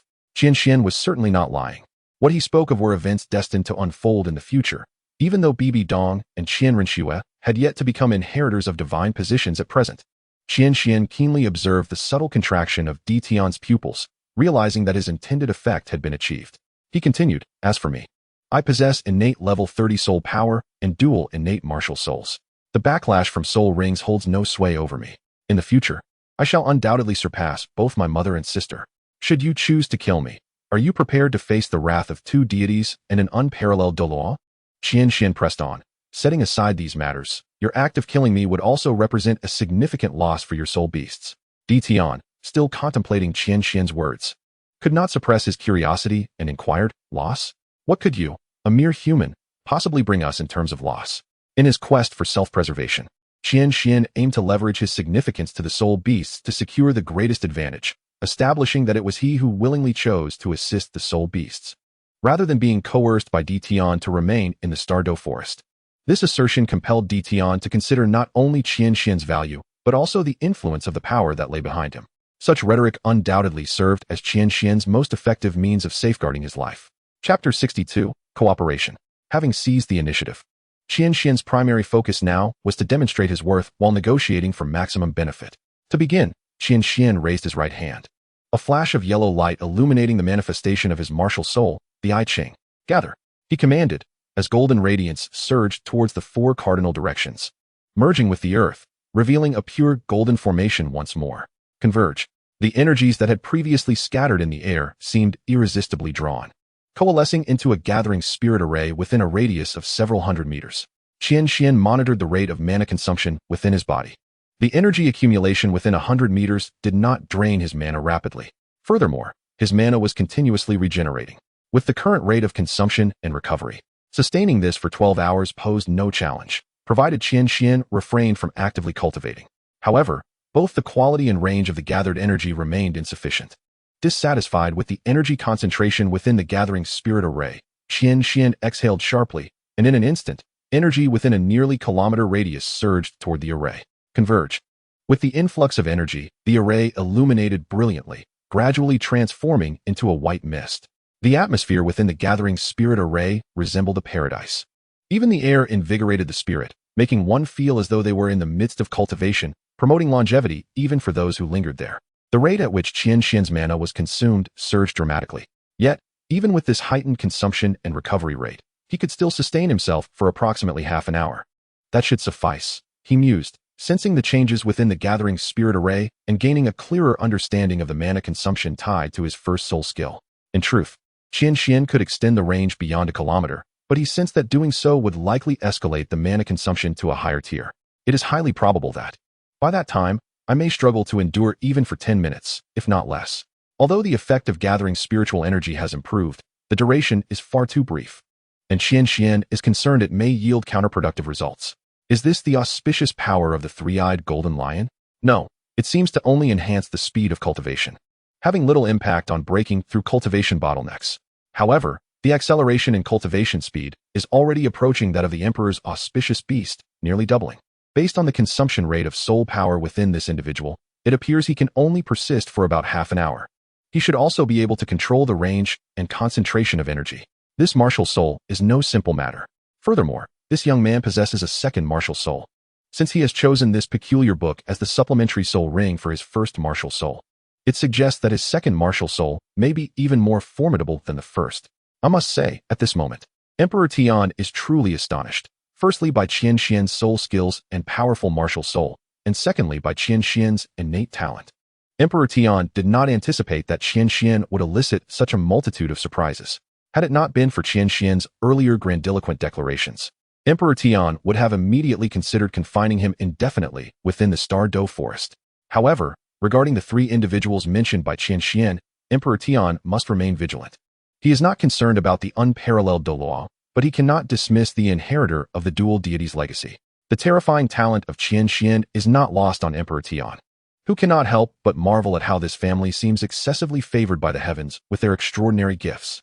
And this is merely the first point. Every word spoken by Qian Xuan is etched firmly in Emperor Tian's mind as he contemplates their potential flaws. The inheritance of divinity does not guarantee ascension to godhood. Humans do not assist soul beasts without reason. Thus, despite his inner astonishment, Emperor Tian maintains his composure, exhibiting an air of disdain as his deep voice resounds once more. Is this truly all there is? Human, the enhancement of your soul skills, in terms of range and cultivation speed, is merely trivial to the colossal soul beasts, and you can only sustain it for half an hour. Most importantly, this soul skill is only beneficial while you are present, correct? Emperor Tian's words are laden with subtext. He seeks to discern what you refer to as the second point, to undermine Qian Xuan's claims to the greatest extent, and to ascertain whether Qian Xuan's first soul skill can indeed evolve with his rising prowess. Aware that before the cunning old fox Emperor Tian, even the most remarkable assets may be belittled, Qian Xuan understands that engaging in argument would yield no advantage. Thus, he refrains from rebuttal and instead continues to demonstrate his strengths. Half an hour is merely relative. Within this time frame, I can also cultivate. Currently, I am merely a dual ring great soul master, yet I can obtain a third soul ring at any moment. With the acquisition of the third soul ring, as my strength increases, both the range and concentration of the spiritual gathering will also enhance. Although I must be present to sustain this soul skill now, that may not hold true in the future. While Qian Xuan may not possess a profound understanding of his two soul skills, he believes these two skills can synergistically interact, yielding unexpected results. After listening intently, Emperor Tian meticulously analyzed the significance of each word spoken by Qian Xuan, his heart brimming with immense confidence in Qian Xuan's abilities. Yet, the immutable fact that Qian Xuan is human lingered in his mind. As for the second point, which is of utmost importance and serves as the true foundation for our collaboration, the spirit-gathering array shall symbolize my sincerity in this partnership. Qian Xuan, too, was momentarily taken aback, his eyes radiating a peculiar brilliance, his heart fluttering with excitement. If his aspirations could indeed materialize and cooperation could be achieved, it would pave a broad and prosperous road for the future development of Qian Xuan's Shanghai realm. Cooperation? What exactly do you, a human, intend to accomplish? The golden gleam in Emperor Tian's eyes flickered as he sensed the crucial moment approaching. Is this the second martial soul? The scroll? Emperor Tian scrutinized Qian Xuan's second martial soul, contemplating its potential. With a wave of his right hand, the blue and gold scroll of the Shanghai Jing emitted a golden radiance, rapidly spinning above his left hand as it soared toward the back right, revealing vividly animated depictions of soul beasts on the pristine white paper, as if they were alive, frolicking joyously upon the scroll. Emperor Tian swiftly began to investigate the scenes within the Shanghai Jing, and in an instant, he recognized two familiar auras within its pages. This is the image of the Imperial Auspicious Beast and the Calamity Beast.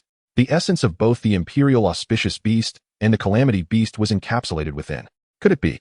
Even the typically proud Emperor Tian felt a tremor coursing through his robust frame. Despite his formidable strength, the sentiments of kinship stirred his heart. Qian Xuan, perceptive to Emperor Tian's subtle transformation, realized that the latter held a deep-seated concern for the San Yanjin Li, not driven by the lofty ideals of his clan, but rather by a more personal attachment. Emperor Tian, you must also sense the myriad of soul beasts' recognition that I possess. Allow me to elucidate why they acknowledge me. As Qian Xuan's confident voice resonated, he fixed his gaze upon the image of the San Yanjin Li within the Shanghai Jing. He raised his right hand, reaching towards the depiction. Chapter 63, Preparing for Cooperation. As Qian Xuan's hand made contact with the Shanghai Jing, it radiated a spectrum of colors, and his right hand seamlessly merged into the scroll. Watch closely, Qian Xuan uttered with a low hiss, his hand seemingly grasping something as he slowly pulled it outward. Emperor Tian's golden eyes remained fixated on Qian Xuan's right hand, and as it gradually emerged, the familiar aura of the San Yanjin Li intensified. In mere moments, Qian Xuan's hand extended outward, yet it appeared empty. He paused momentarily, surveying Emperor Tian before breaking into a smile. With a swift motion, he yanked backward. The Shanghai Jing gleamed with golden light, and the San Yanjin Li leaped forth from the scroll. What is this? Emperor Tian gazed in astonishment and exhilaration at the San Yanjin Li on the ground. Emperor Tian, how could you also be dead? The San Yanjin Li asked. A mix of confusion and disbelief etched across its face as it looked at Emperor Tian. With a low, rumbling roar, Emperor Tian immediately switched to beast language to communicate with the San Yanjin Li, which paused, startled, before responding with a deep whimper. As the three-eyed golden lion engaged in communication, it turned with a puzzled expression towards Qian Xuan behind it. After a brief moment, following the conclusion of its exchange with Tian, the three-eyed golden lion extended its hand to rest upon its spiritual essence, probing into its current state.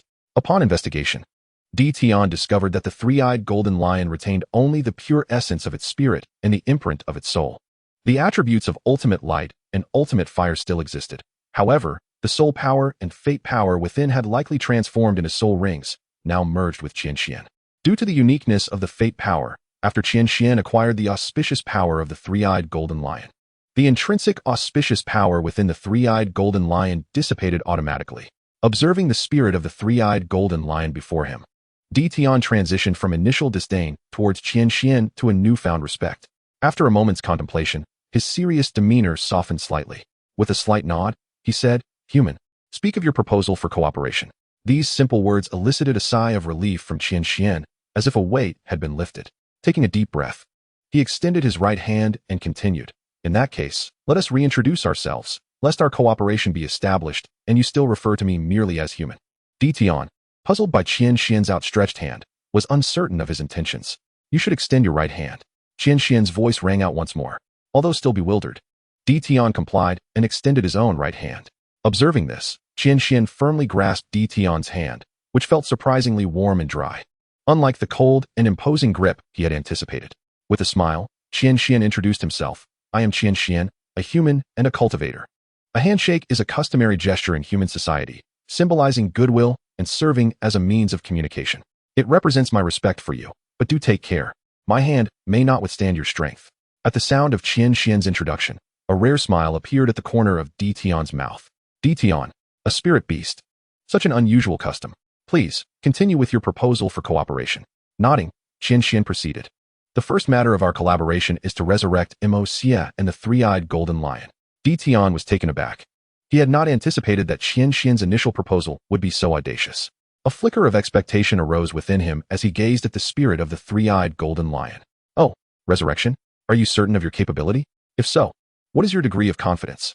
Even I would hesitate to claim I could revive the auspicious beast. For all that remains of it is the essence of its spirit and the imprint of its soul. Reconstructing a physical body is an immense challenge. Do you understand?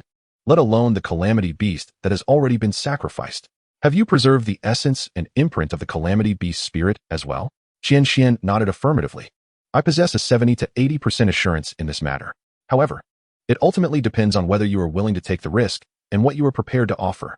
What do you desire? Di Tian inquired, catching the underlying implication in Qian Xuan's words. With curiosity, he asked, what is the essence of life? Qian Xuan was taken aback. How could Di Tian be unaware of what the essence of life was? After some explanation, it became clear that Di Tian and his kind referred to it as the essence of life. Emperor Tiandao remarked, the golden essence of beings, indeed a more fitting name. I can provide you with this, but not in excess.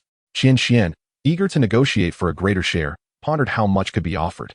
For who wouldn't he desire more of something free? Moreover, he harbored a personal ambition to utilize the golden essence for certain experiments. Thus he had prepared himself for haggling. However, he was momentarily taken aback by Emperor Tiandao's unexpected generosity, realizing he had underestimated the significance Tiandao placed on the three-eyed golden lion. 3 cubic centimeters, then? It is settled. Qian Xuan readily agreed. His spirits lifted. Tiandao refrained from elaborating further, his benevolent gaze fixed upon the three-eyed golden lion. Now, let us address the second matter at hand, the soul beasts and their spirits. Qian Xuan casually summoned a soul spirit from the classic of mountains and seas and proceeded to elucidate to Emperor Tiandao. Through your interaction with the soul spirit of the three-eyed golden lion, you might have gleaned some insights. I shall not elaborate further, but I can share that my martial soul is called the classic of mountains and seas. As for the soul spirits, my classic contains the spirits of several hundred soul beasts. These spirits are extracted from the soul rings of their respective soul beasts. Upon hearing this, Tiandao's expression shifted. The warmth in his eyes was replaced with a piercing intensity, for each soul ring represents the life of a soul beast. Do not regard me so. Allow me to finish, will you? Your scrutiny adds considerable pressure. Tiandao's voice resonated with a somber tone. I hope you possess a satisfactory explanation. With a sense of resignation, Qian Xuan continued, let us discuss the soul rings. Among these hundreds of soul rings, I have only slain one myself, and I shall refrain from further elaboration. The remainder were claimed during the tribulation of MOCA, who was besieged and ultimately retaliated against. Does this explanation suffice? You must understand that my second martial soul possesses a unique attribute that allows for growth. Initially, my classic of mountains and seas was devoid of content. But as I inscribe more soul beasts upon it, my second martial soul grows stronger. Theoretically, my martial soul has surpassed the divine level on certain fronts. Regarding the methods of inscribing soul beasts, I am aware of 2 approaches. The first, the simplest and most advantageous, involves encountering a soul beast not previously inscribed and directly vanquishing it, thereby devouring its soul ring to extract its spirit, which the classic will then inscribe. The second method is considerably more laborious, requiring me to inscribe manually. This process demands materials such as fur or blood from the soul beast, consuming both my soul power and an inordinate amount of time. After absorbing Qian Xuan's explanation, Tiandao's golden eyes deepened with contemplation as he scrutinized Qian Xuan earnestly. Chapter 64, Cooperation Achieved. As you have just witnessed, my classic of mountains and seas already contains hundreds of images of diverse soul beasts. However, as previously stated, aside from the portion belonging to MOCA and the solitary soul beast I dispatched, the rest have been inscribed by my own hand. Throughout the Stardew Forest, I have committed no acts of slaughter. I yearn for power, yet I do not do so blindly. As a seeker of truth, I speak from the heart. You must understand that, in my eyes, soul beasts are not mere instruments for enhancing my strength. I even believe they can become friends. Therefore, I hope you do not regard me as your tool. The sincerity of Qian Xuan's words indeed resonated deeply within Di Tian's heart, especially when Di Tian heard Qian Xuan's choice regarding the depiction in the classic of mountains and seas. He had already gained Di Tian's recognition. However, Di Tian was acutely aware that, even if Qian Xuan did not view soul beasts as tools, the enhancement of strength would inevitably rely on the soul rings of the soul beasts. Although Di Tian's expression softened considerably, He did not concur with Qian Xuan's assertion that humans and soul beasts could become friends. Tian's voice, though still deep, now bore a touch of warmth. Qian Xuan, is it? That is merely an ideal. Yet it cannot alter the inherent conflict between humans and us soul beasts. Even if you do not perceive soul beasts as tools for augmenting power, when you reach a bottleneck, you will still need to acquire soul rings, will you not? Humans, in their pursuit of strength, will inevitably hunt soul beasts. Thus we soul beasts will always be viewed as instruments for your breakthroughs. Humans and soul beasts can never truly become friends. A peculiar light flickered in Qian Xuan's eyes as he replied, "You are not wrong, Tian. However, what if, during the fusion of soul rings, we could ensure the intelligence of the soul beasts?" Tian, taken aback, seemed to contemplate further and inquired, "Are you suggesting soul spirits?" With foresight into the future and based on previous experiments, Qian Xuan asserted confidently, "The key to alleviating this conflict lies in soul spirits. It is certain that the fusion of soul rings can indeed preserve the intelligence of the soul beasts. I conducted an experiment previously, deep within the soul-hunting forest." Qian Xuan meticulously recounted the circumstances of that time, and the glint in Tian's golden eyes shone brightly, revealing his thoughts. After Qian Xuan concluded, Tian pondered for a moment before slowly stating, "If what you say is true, you would indeed be creating history." However, Tian continued, shifting his tone, "Your method can indeed ease the conflict between humans and soul beasts. Yet, the most crucial point is that your approach is not scalable. All of this hinges upon the uniqueness of your second martial soul. If it cannot be applied broadly, then all will become meaningless." Tian astutely pinpointed the gravest issue in Qian Xuan's assertions. Qian Xuan was aware of this drawback as well. He continued, "You are indeed correct. But the classic of mountains and seas exists in its own world. While the spatial realm within is currently hundreds of cubic meters, I believe that in the future, it will be no smaller than the Douluo continent. I cannot teach this method to others. However, what if I could establish some transmission points in the outside world? Humans could enter my realm through these points. Humans, driven by self-interest, would surely be eager to venture into the classic of mountains and seas in pursuit of soul spirits that surpass even soul rings. Certainly, I shall not offer my assistance in the extraction of souls without due compensation. For every extraction, I shall absorb 1% of the soul ring's energy to nourish the realm of Shanghai, facilitating its evolution." As Qian Xuan spoke with increasing fervor, he envisioned a future where, once the Shanghai realm reached a certain threshold of development, I could even relocate the various soul-hunting forests from the continent into my Shanghai realm. Soul beasts could thrive within Shanghai while allowing humans to enter and procure soul rings. At that juncture, I could establish regulations within Shanghai, for instance, permitting each human to hunt a single soul beast before barring them from pursuing a second. Any infringement of this rule would result in automatic expulsion from Shanghai, thus maximizing protection for the soul beasts while minimizing casualties. Even some of the elderly or infirm soul beasts in the Stardow forest could voluntarily choose to enter Shanghai, seeking compatible humans and embarking on a new life. Upon hearing Qian Xuan's astonishing declarations, Tian's heart surged with tumultuous waves. He understood that if Qian Xuan's vision could materialize, it would greatly alleviate the discord between humans and soul beasts. Should Qian Xuan's plan come to fruition, a virtuous cycle would emerge within the Shanghai realm. Qian Xuan would no longer need to expend excessive mental and physical resources in crafting images of soul beasts, nor would he have to worry about the immense energy required for the Shanghai realm's development and evolution. Furthermore, the risks associated with humans absorbing soul rings derived from extracted souls would be significantly diminished. The soul rings, infused with the essence of souls, would possess growth potential while simultaneously enhancing soul skills. Of course, precise data would require extensive testing, and Qian Xuan remained uncertain whether these infused soul rings could evolve into a second or even more soul rings, or what influence souls might have on soul masters. Yet, it was undeniable that this direction was correct. Ultimately, Qian Xuan would have the authority to establish the rules of Shanghai, significantly reducing casualties among soul beasts. If humans refrained from indiscriminately slaughtering soul beasts, their extinction would undoubtedly slow down by several folds. Therefore, should this plan be implemented, it would yield a triple benefit for all parties involved. Tian gazed at Qian Xuan with a complex expression, his astonishment deepening. He could clearly perceive that Qian Xuan appeared to be no older than 7 years. How could such maturity and composure emanate from one so young? He even entertained the notion that Qian Xuan might be a soul beast reborn after 100,000 years. Tian remarked, "What you propose, if feasible, indeed marks a significant stride towards alleviating the existing tensions. Since you speak of collaboration, what is it that you require from us?" The intention behind this matter is to ease the discord between humans and soul beasts. a conflict devoid of clear right or wrong, even though part of it serves my own interests. Sensing that Qian Xuan might make an exorbitant demand, Tian interjected, "Enough.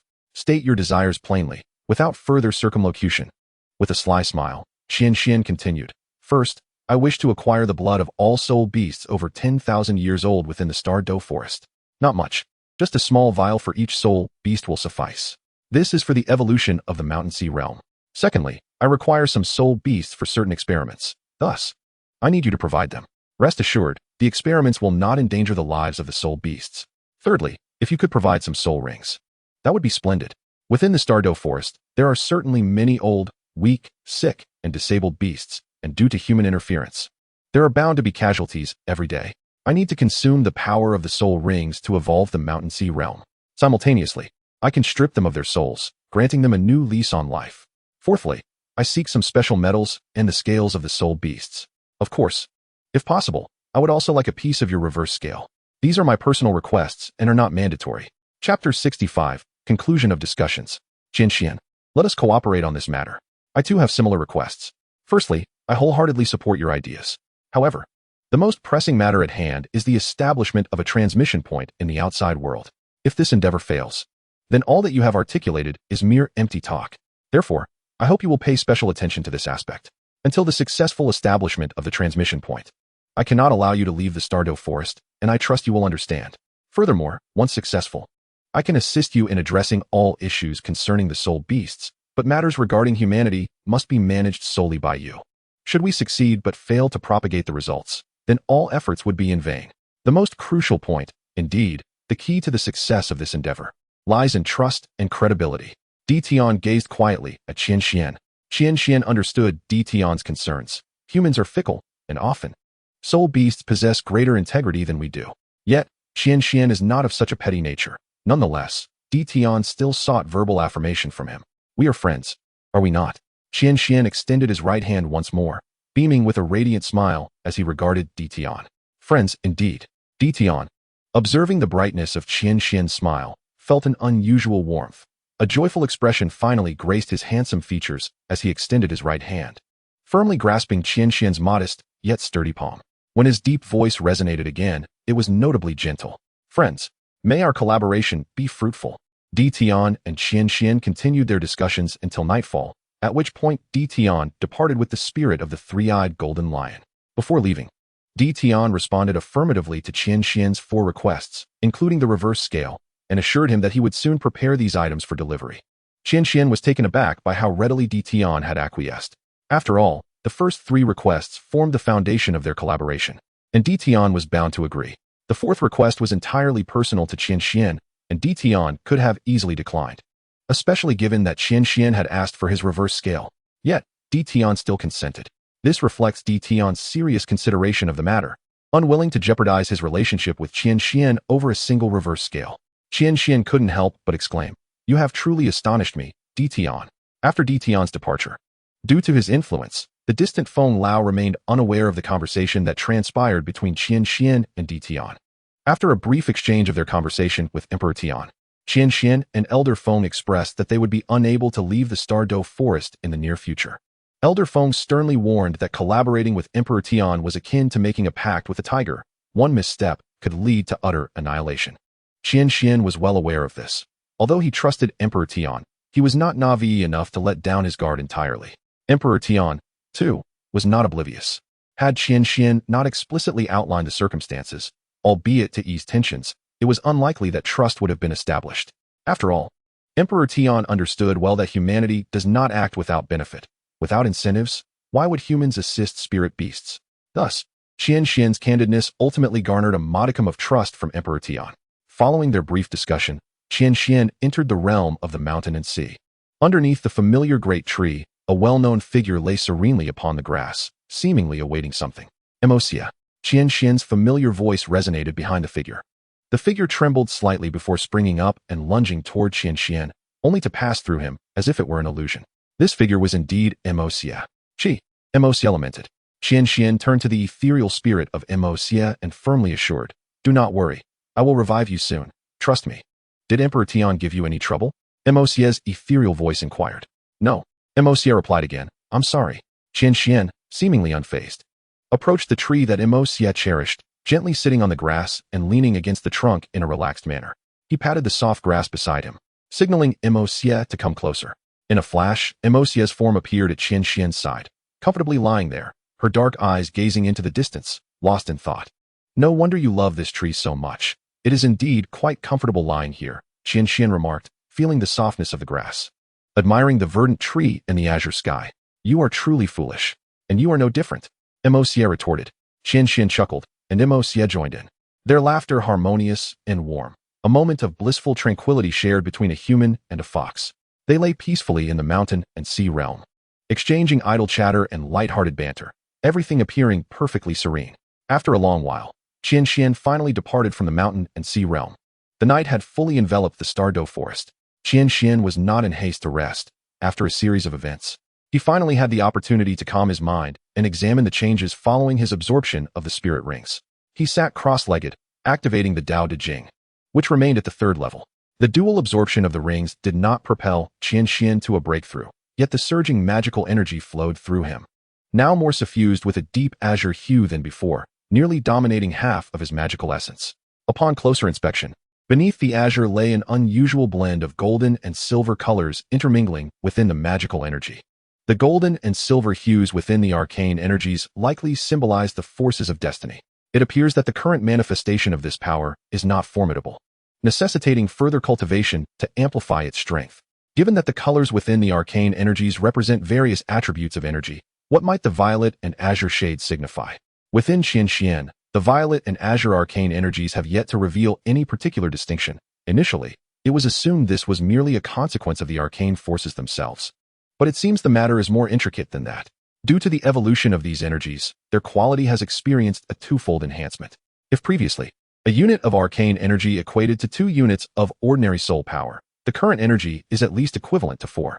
Furthermore, the violet and azure hues currently occupy only half of the arcane energy, should it fully transform into these colors. Qian Xuan's 30 levels of arcane energy could potentially rival that of a 50-plus level Soul King's power. Naturally, this transformation has resulted in a deceleration of Qian Xuan's cultivation speed.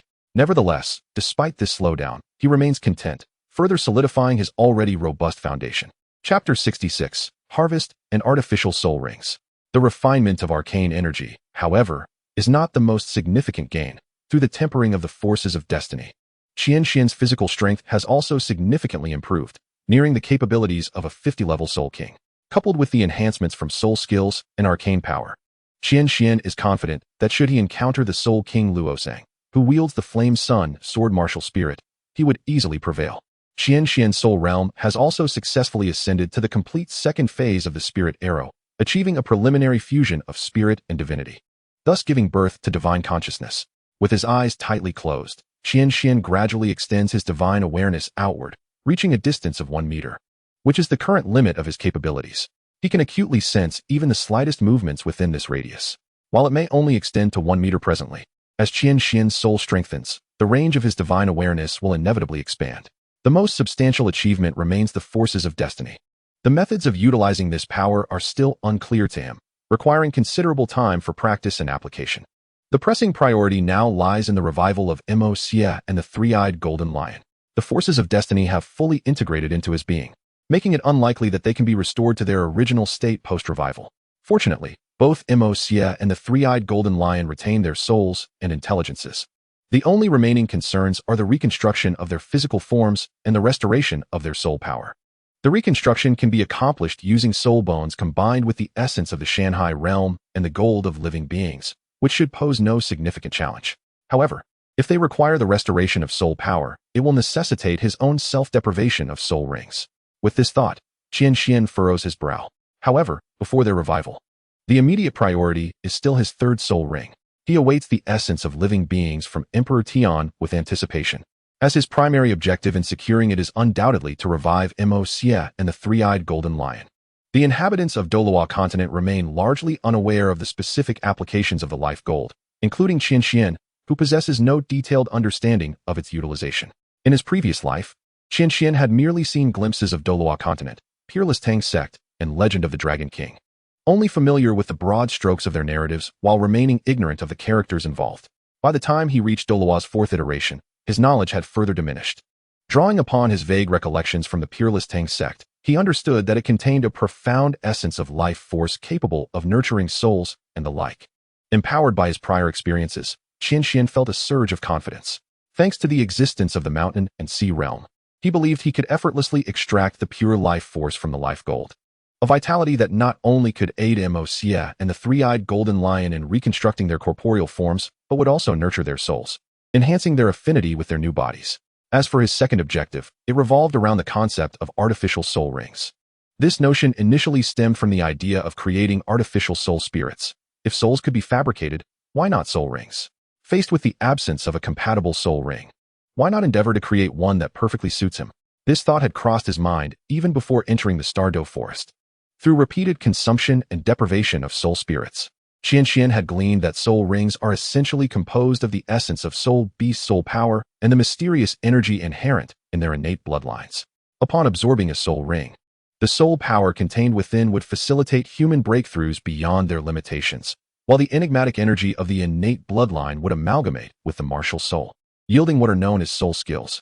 Qian Xuan perceived the mysterious energy within the innate bloodlines of soul beasts as a collection of various special attribute energies, merely a manifestation of the soul beast's attributes.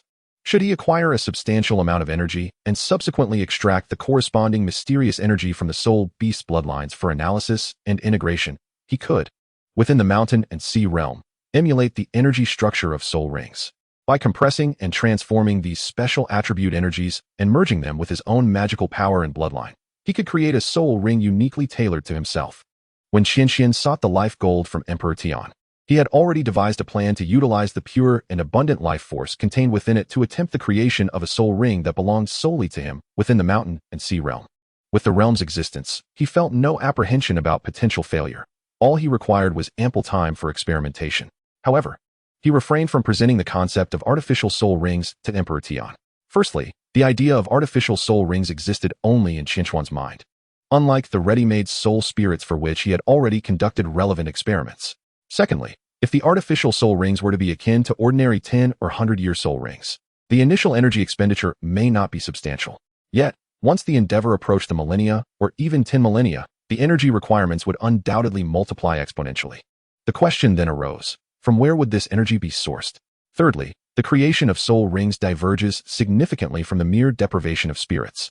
As long as the soul rings reside within the realm of mountains and seas, Qian Xuan can effortlessly extract souls without expending any significant magical energy. However, the process of crafting a soul ring demands a far greater degree of intricacy than that of simply depriving a spirit, resulting in a substantial increase in the required soul power, potentially leading to an awkward scenario of imbalance. Fourthly, artificially created soul rings are inherently inferior to their natural counterparts. Much like artificial souls cannot rival the authenticity of their naturally occurring brethren. Nonetheless, the innate superiority of the soul spirit technique over soul rings renders the latter incapable of comparison. Yet, if artificial soul rings and souls could be mass-produced, they would undoubtedly resolve the ongoing conflict between humanity and spirit beasts. However, Qian Xuan currently lacks such capabilities, though the future remains uncertain. Ultimately, Qian Xuan proposed the concept of spirit souls and methods to establish transmission points within the realm of mountains and seas, aiming to alleviate the tensions between humans and spirit beasts while safeguarding his own interests. The motivations behind Qian Xuan's choices are manifold. Had it not been for the presence of Emperor Tian, Qian Xuan would eventually have traversed this path. The emergence of Emperor Tian merely hastened this process. Given the unique nature of the classic of mountains and seas, the intricate tasks of delineation and evolutionary expansion, coupled with the vast array of spirit beast species, would consume an immeasurable amount of time if Qian Xuan were to seek and inscribe them individually. Furthermore, with the exceptional existence of MOCA, Qian Xuan is not one to remain obstinate in the face of such circumstances. Naturally, he would seek a corresponding solution, inevitably leading him down this path. Clearing his mind, Qian Xuan gazed at the tranquil surface of the lake, reflecting the twinkling stars in the sky. The occasional chirping of insects and calls of birds from the starry forest broke the silence, creating a serene, yet subtly perilous atmosphere, mirroring Qian Xuan's own predicament. Chapter 67. Spiritual Herbs and Medicinal Plants. As the sun ascended, at the edge of a small lake deep within the starry forest, Qian Xuan sat cross-legged, eyes closed, diligently consolidating his strength. Suddenly, Qian Xuan opened his eyes to behold the towering figure of Emperor Tian before him. With a hint of surprise, Emperor Tian regarded Qian Xuan, who, despite the absence of concealed energy, had managed to sense his approach. Ah, Qian Xuan, here are the essence of life, the soul bones of auspicious beasts, and the herbs you requested. Please verify if they suffice. Emperor Tian's deep voice resonated as he raised his right hand, from which a brilliant light emanated, revealing an array of items of various shapes, all imbued with a rich aura of vitality. What is this? Qian Xuan stood up, captivated by the items in Emperor Tian's hand. As he felt the vibrant life force emanating from them, his gaze was immediately drawn to the familiar essence of life. To Qian Xuan's astonishment, the essence in Emperor Tian's possession was evidently more than 3 cubic centimeters. It was larger than the standard size, nearing 4 cubic centimeters. Emperor Tian also noticed Qian Xuan's gaze and explained, "It is prudent to be prepared for any eventuality." Qian Xuan nodded in acknowledgement. His eyes then shifted, and what came into view was the soul bone of the three-eyed golden lion. Much like MOC's soul bone, the three-eyed golden lion's soul bone also belonged to the cranial region. This soul bone radiated a golden hue reminiscent of crystalline splendor, and when illuminated by sunlight, it shimmered with a dazzling golden brilliance. It emanated a familiar and exquisite luminescence, embodying the essence of ultimate fire and mental attributes. Beside the soul bone of the three-eyed golden lion lay 4 exquisite celestial herbs. From the fluctuations of energy surrounding these herbs, Qian Xuan discerned their rarity and value. Each was a precious treasure capable of reviving the dead. Drawing upon the records of medicinal herbs within the Tao Te Ching pertaining to alchemy, Qian Xuan could identify the functions of these 4 herbs. The first herb was the renowned crystal blood dragon ginseng from the Douluo continent. This ginseng was a translucent blood red, resembling a human form adorned with a unique pattern akin to a majestic 5-clawed dragon soaring through the heavens. Naturally, the crystal blood dragon ginseng was of the 8th rank. Having undergone millennia of evolution, it could even attain the 9th rank. The specimen in Emperor Tian's possession had already surpassed 10,000 years, achieving the status of a 9th rank, comparable to a 100,000-year ginseng king. While Qian Xuan could comprehend the significance of the first herb, he was taken aback by the second and third. However, his astonishment peaked with the final herb. The second herb was known as the moonlit starflower, while the third was the extreme flame radiant sunflower. These 2 flowers were symbiotic in nature, representing the interplay of yin and yang. Though these 2 celestial blooms were approximately 5,000 years old, Qian Xuan could faintly sense a thread of destiny entwined within them, accompanied by familiar energies reminiscent of MOCA and the three-eyed golden lion. If Qian Xuan's intuition served him correctly, these 2 flowers were the innate celestial herbs that blossomed alongside MOCA and the three-eyed golden lion, imbued with their fateful essence, crafted specifically for their rebirth. They were undoubtedly the finest herbs for reconstructing the physical forms of MOCA and the three-eyed golden lion. The moonlit starflower was predominantly black, with silver-white buds poised to bloom, its petals shaped like ovals, resembling a lotus. The slender stem remained straight and steadfast beneath the moonlight, where the silvery buds glimmered like a crescent moon and the black petals sparkled with starlight. The foliage appeared as dark as the night, encapsulating the ethereal beauty of the dark and mysterious. In contrast, the extreme flame radiant sunflower bore a similar form, but was predominantly red and gold. Its buds blazed a pure fiery red, resembling flames dancing within the flower. Under the sunlight, the fiery buds manifested a radiant sun, while the golden leaves shimmered with a spectrum of colors, showcasing the resplendent beauty of the daytime sun. As for the final herb, it is called the primordial azure lotus. Although this primordial azure lotus is the youngest among the 4 celestial herbs, with an age of approximately 4,000 years, it is undoubtedly the most precious blossom for Qian Xuan. Resembling an ordinary lotus, the primordial azure lotus boasts precisely 30 petals, a hue akin to warm jade, with exactly 100 veins intricately etched upon each petal, summing to 3,000 veins that correspond to the 3,000 paths of the Tao. Nestled among the grayish-white seed pods, which exude an aura of chaos, are 4 lotus seeds. Each seed is a vibrant green, and upon closer inspection, one can discern that each is adorned with 3,000 intricate patterns. Do not underestimate these seemingly ordinary seeds. While they superficially possess the abilities of refining essence, solidifying the foundation, and even rejuvenating broken bones, their true potential extends far beyond such simple effects. Although Qian Xuan remains uncertain about his own innate talent, he is aware that not everyone is endowed with the gift of cultivation, much like the innate abilities of soul masters, which are generally immutable. In the original tale, the Shrek's 7 monsters ascended to divinity primarily through the enhancement of their talents via the celestial herbs provided by Tang San. However, The talent for cultivation cannot be altered by mere celestial herbs alone. The lotus seeds of the primordial azure lotus are rare treasures capable of modifying a cultivator's innate talent, and they are indeed the finest among treasures. Each seed harbors the traces of the 3,000 paths of the Tao. Just one seed can empower a cultivator to forge an innate Tao body through the condensation of these traces. Once the Tao body is formed, not only will one be free from calamities, but their comprehension of the 3,000 paths will also be significantly enhanced, yielding boundless benefits. If someone could consume 9 lotus seeds along with the lotus pod and leaves, they could even forge an innate Tao body. Under such a body, one would be akin to a favored child of heaven and earth, naturally attuned to the Tao, with the principles of the universe manifesting as if poured into their mind, making the understanding of the Tao as effortless as the flow of water. Such an unparalleled treasure is exceedingly rare, almost impossible to come by. Should it appear in the realm of cultivation, it would undoubtedly incite a tempest of bloodshed. Qian Xuan could hardly fathom how such a treasure could exist on the Douluo continent. Tian, from where did you acquire this lotus? Qian Xuan's dark eyes were fixated on the flower, his astonishment evident, while an inner elation began to surface. Do you recognize this lotus? Tian was equally surprised as he observed Qian Xuan. Qian Xuan, puzzled, inquired, You do not recognize this lotus? Tian shook his head, replying, I do not. I can only deduce from its aura that the lotus should possess the power of bone regeneration. Beyond that, I am unaware of its other capabilities. I was about to alert you to the peculiarities of this lotus, but I did not expect you to be familiar with it. Upon hearing Tian's words, Qian Xuan felt reassured. It was indeed a treasure of the cultivation realm, and since the Douluo continent lacked any concept of cultivation, it was entirely reasonable that Tian was unaware of it. However, the crux of the matter lies in the origin of the primordial blue lotus that Tian possesses. Chapter 68, Puzzlement. Qian Xuan received 4 celestial herbs, the soul bone from the head of the 3-eyed golden lion, and the essence of life from Tian. With a swift motion, Qian Xuan was left with only the primordial blue lotus in his hand, as the other items were stored away in the Shanghai realm. Tian, from whence did you acquire this blue lotus? Qian Xuan inquired, scrutinizing the primordial blue lotus with intrigue. After attempting to absorb that peculiar gray aura, I felt a remarkable enhancement in my stagnant physical form from just a wisp of it. After much contemplation, I surmised that within that rift lay an extraordinary opportunity.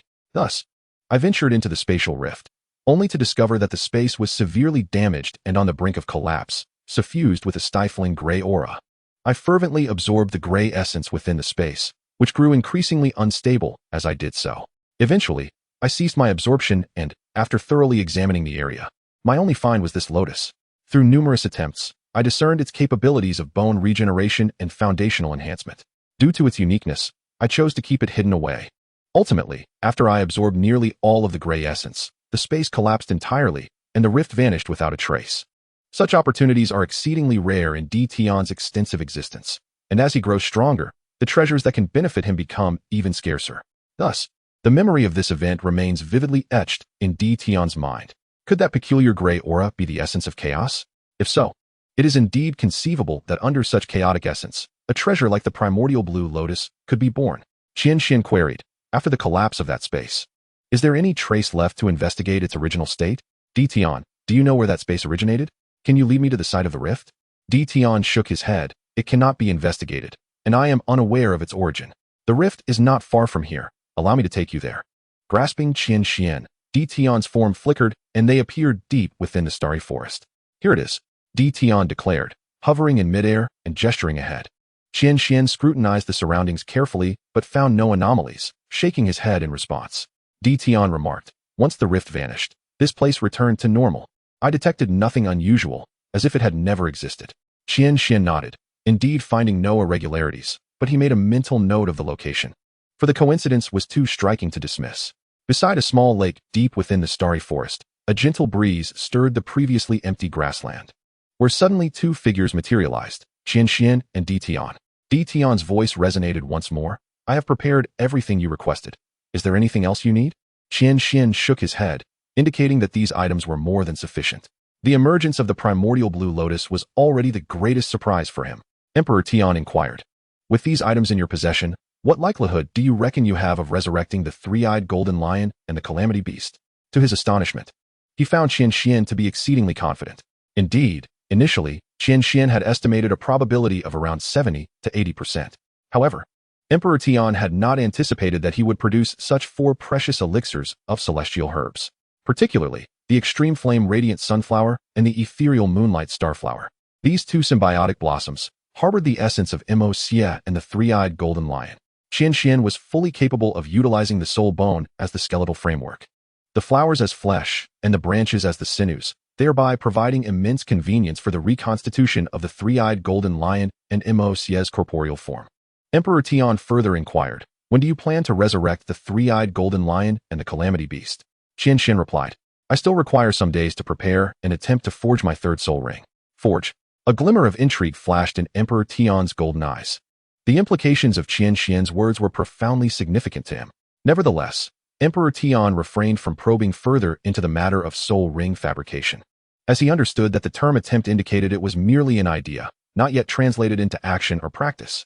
There are countless fanciful notions, yet only those that can be realized hold true value. Instead, Emperor Tian posed another question. "You seek the soul bone of the three-eyed golden lion for the purpose of reconstructing its body. The soul bone of the three-eyed golden lion is from its head. Correspondingly, the soul bone of the calamity beast is also from its head, which cannot be extracted. How then do you intend to reconstruct the body of the calamity beast?" Upon hearing this, Qian Xuan found himself momentarily perplexed.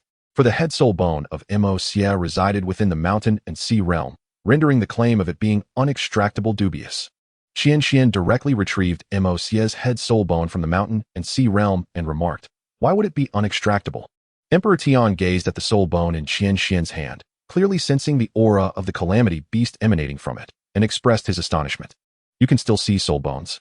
Or perhaps, although Qian Xuan had initially been taken aback, he swiftly regained his composure.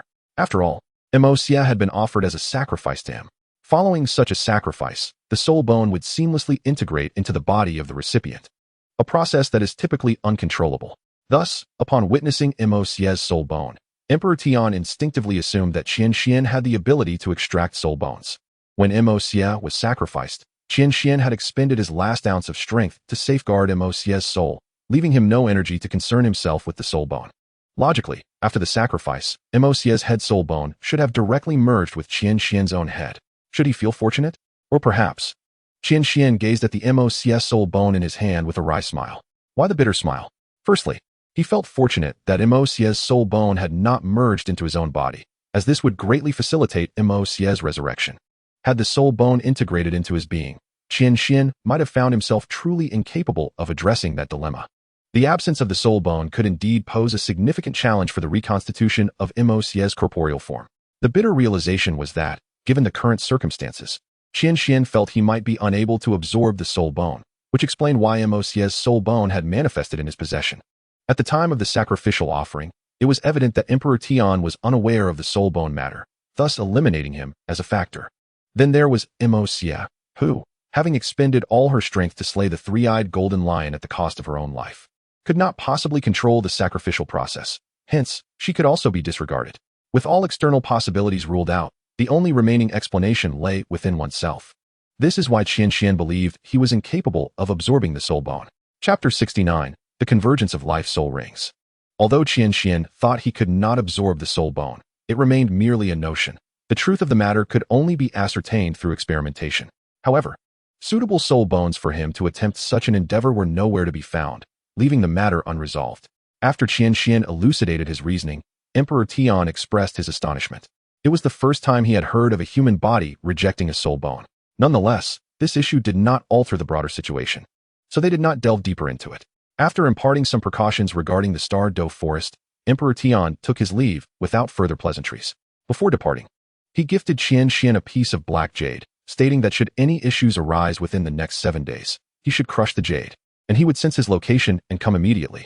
Once Emperor Tian had left, Elder Feng approached to inquire about Qian Xuan's plans. Qian Xuan briefly explained his intentions, then prepared to attempt the creation of his 3rd soul ring. Before commencing his practice, Qian Xuan cautioned Elder Feng to remain in the vicinity and not wander off. In the realm of mountains and seas, a white figure suddenly materialized. It was Qian Xuan. Not far away, Mo Xie sensed his presence and swiftly approached him.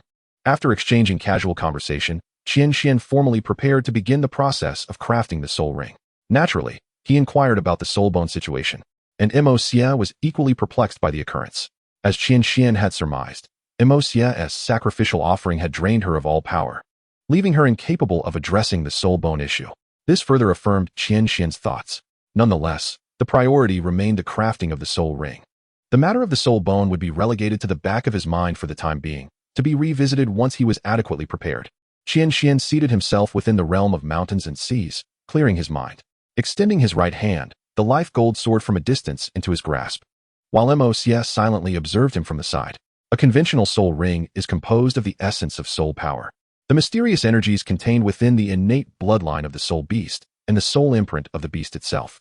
However, Qian Xuan's intention was to directly substitute the essence of soul power and the mysterious energies of the soul beast bloodline with the vitality contained within the life gold, using pure life force as the constituent of the soul ring. If feasible, he also aspired to infuse his own mental strength into the mixture. With hopes for a favorable outcome, Qian Xuan gazed at the life gold in his hand, beginning to channel the abundant life force within it from the realm of mountains and seas. The vibrant essence of life swiftly coalesced into a verdant mist surrounding Qian Xuan, enveloping him completely. In a matter of moments, the golden essence of life in his grasp diminished in size, and while his silhouette could initially be discerned through the fog, it soon vanished entirely as the vitality intensified. The life force around Qian Xuan had thickened to a point akin to vapor, appearing from a distance like a brilliant jade gem. As he inhaled and exhaled, he felt the rich vitality surging toward him with every breath, invigorating him like a gentle spring breeze, lifting him gracefully into the air. After a brief assessment, Qian Xuan deemed the surrounding life force sufficient for the formation of a soul ring and ceased his absorption of vitality from the golden essence. The magical energy within him, previously flowing peacefully, suddenly reversed under his command, its surging force causing his complexion to redden. With a decisive effort, he expelled a crimson mist of blood from his body, controlling it to float suspended in the air. As he spoke, the blood vaporized instantly, transforming into wisps of red mist that merged with the lush vitality surrounding him. The emerald fog began to take on a hint of crimson, shifting from the appearance of jade to that of bloodstone. With the last trace of blood intertwining with the green mist, Qian Xuan's commanding voice resonated through the air. A rich magenta mist encircled him, forming a ring that spiraled inward with fervor, while his consciousness dispersed, seeking to merge with the ring. The condensation of the soul ring posed no challenge for Qian Xuan. After hundreds of instances of soul ring disintegration and absorption, he had become the unrivaled master of its composition and structure within the Douluo continent. However, the integration of his consciousness was more complex. Initially, despite the infusion of his blood into the mist, Qian Xuan encountered numerous obstacles in merging his consciousness with the ring. Yet, as the ring continued to coalesce, the unique essence of his blood became more pronounced, gradually diminishing the resistance within the ring and allowing Qian Xuan's consciousness to merge more smoothly. His intent in blending his blood with the life force was straightforward. The vitality within the golden essence was the purest form, devoid of any markings. Should the soul ring successfully condense, it would effectively incorporate his blood essence, forming a ring rooted in his very being. The life force within the ring would amplify his strength, and as he grew in power, it would reciprocate with even greater vitality, establishing a virtuous cycle. Moreover, he would not have to worry about the constraints typically imposed by a soul ring, discovering an unexpected advantage in the process. As the mist around Qian Xuan continued to condense, the shape of the soul ring gradually began to take form.